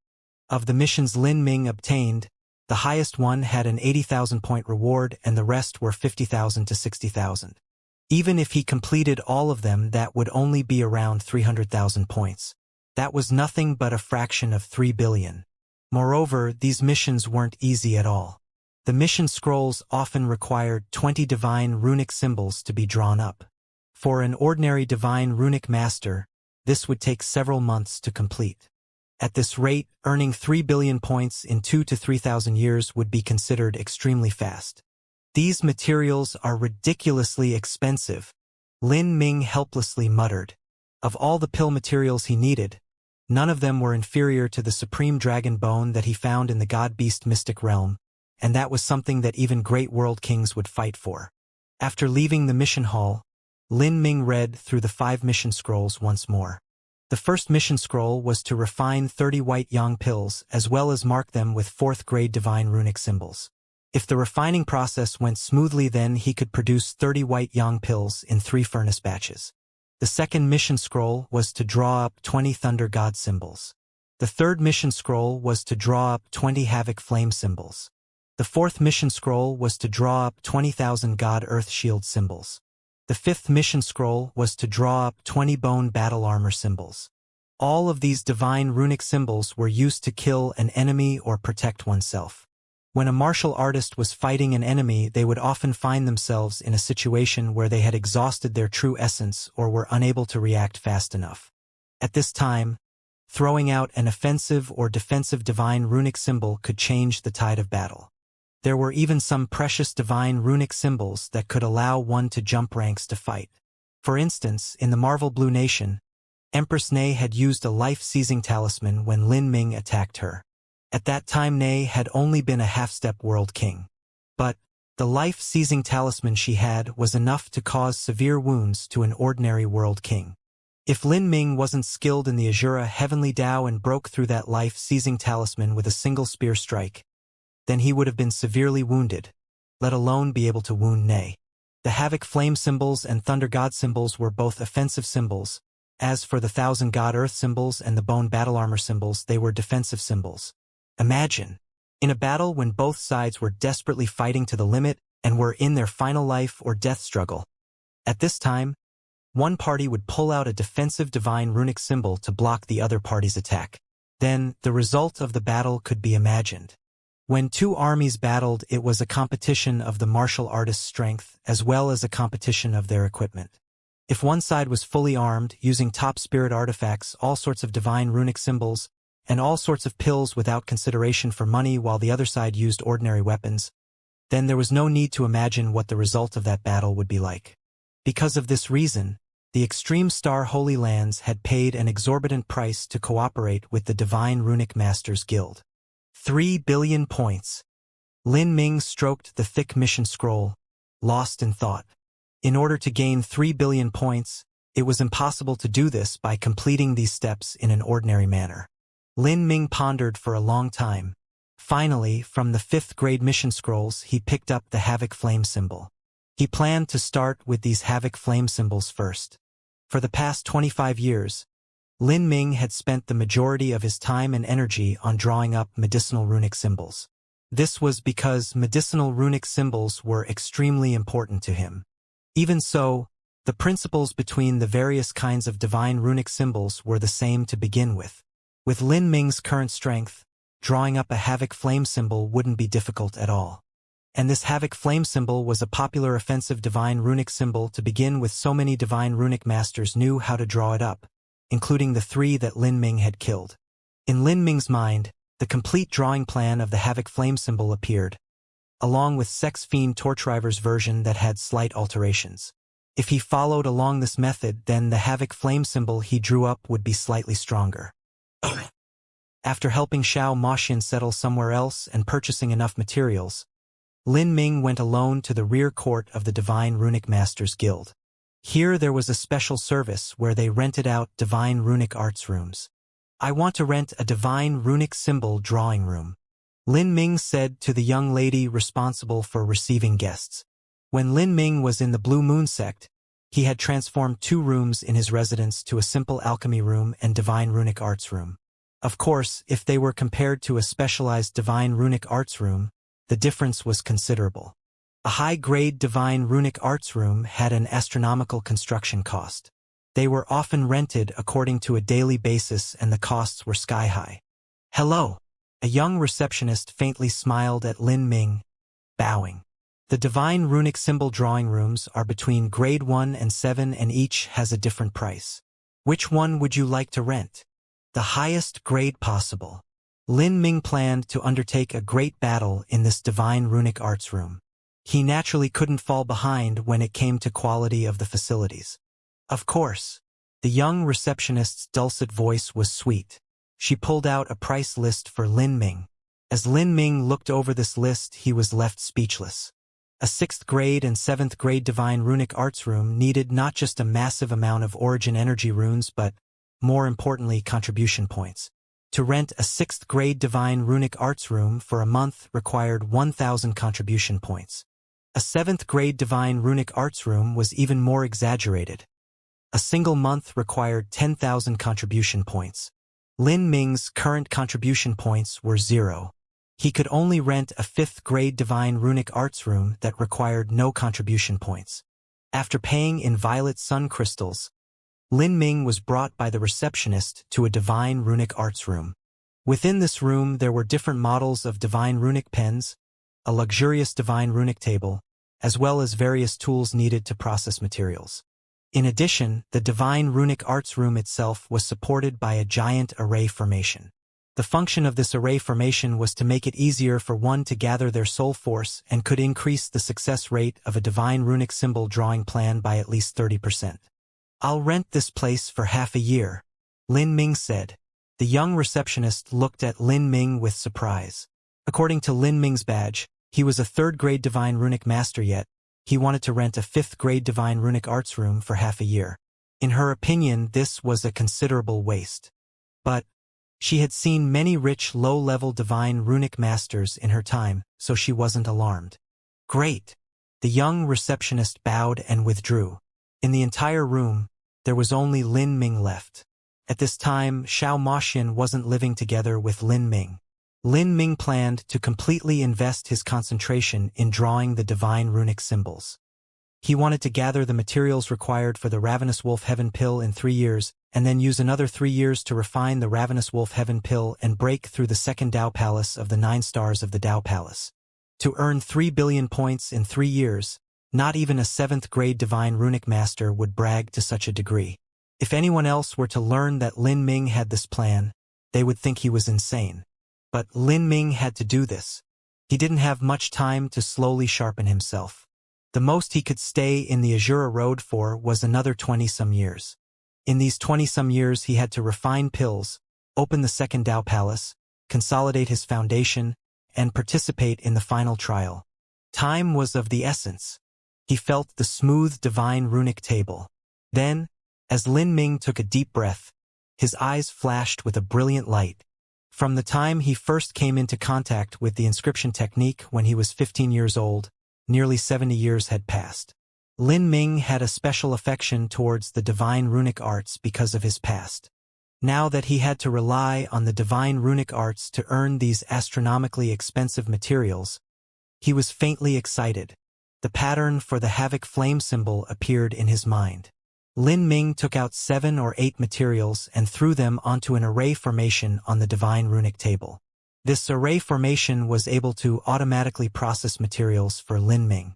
Like this, processing materials and the degree of heat could be controlled by adjusting an array formation. This was also the greatest supportive function of a divine runic arts room. One would be able to save a massive amount of soul force for the divine runic master and guarantee that they had more energy to invest into the final stage of the drawing.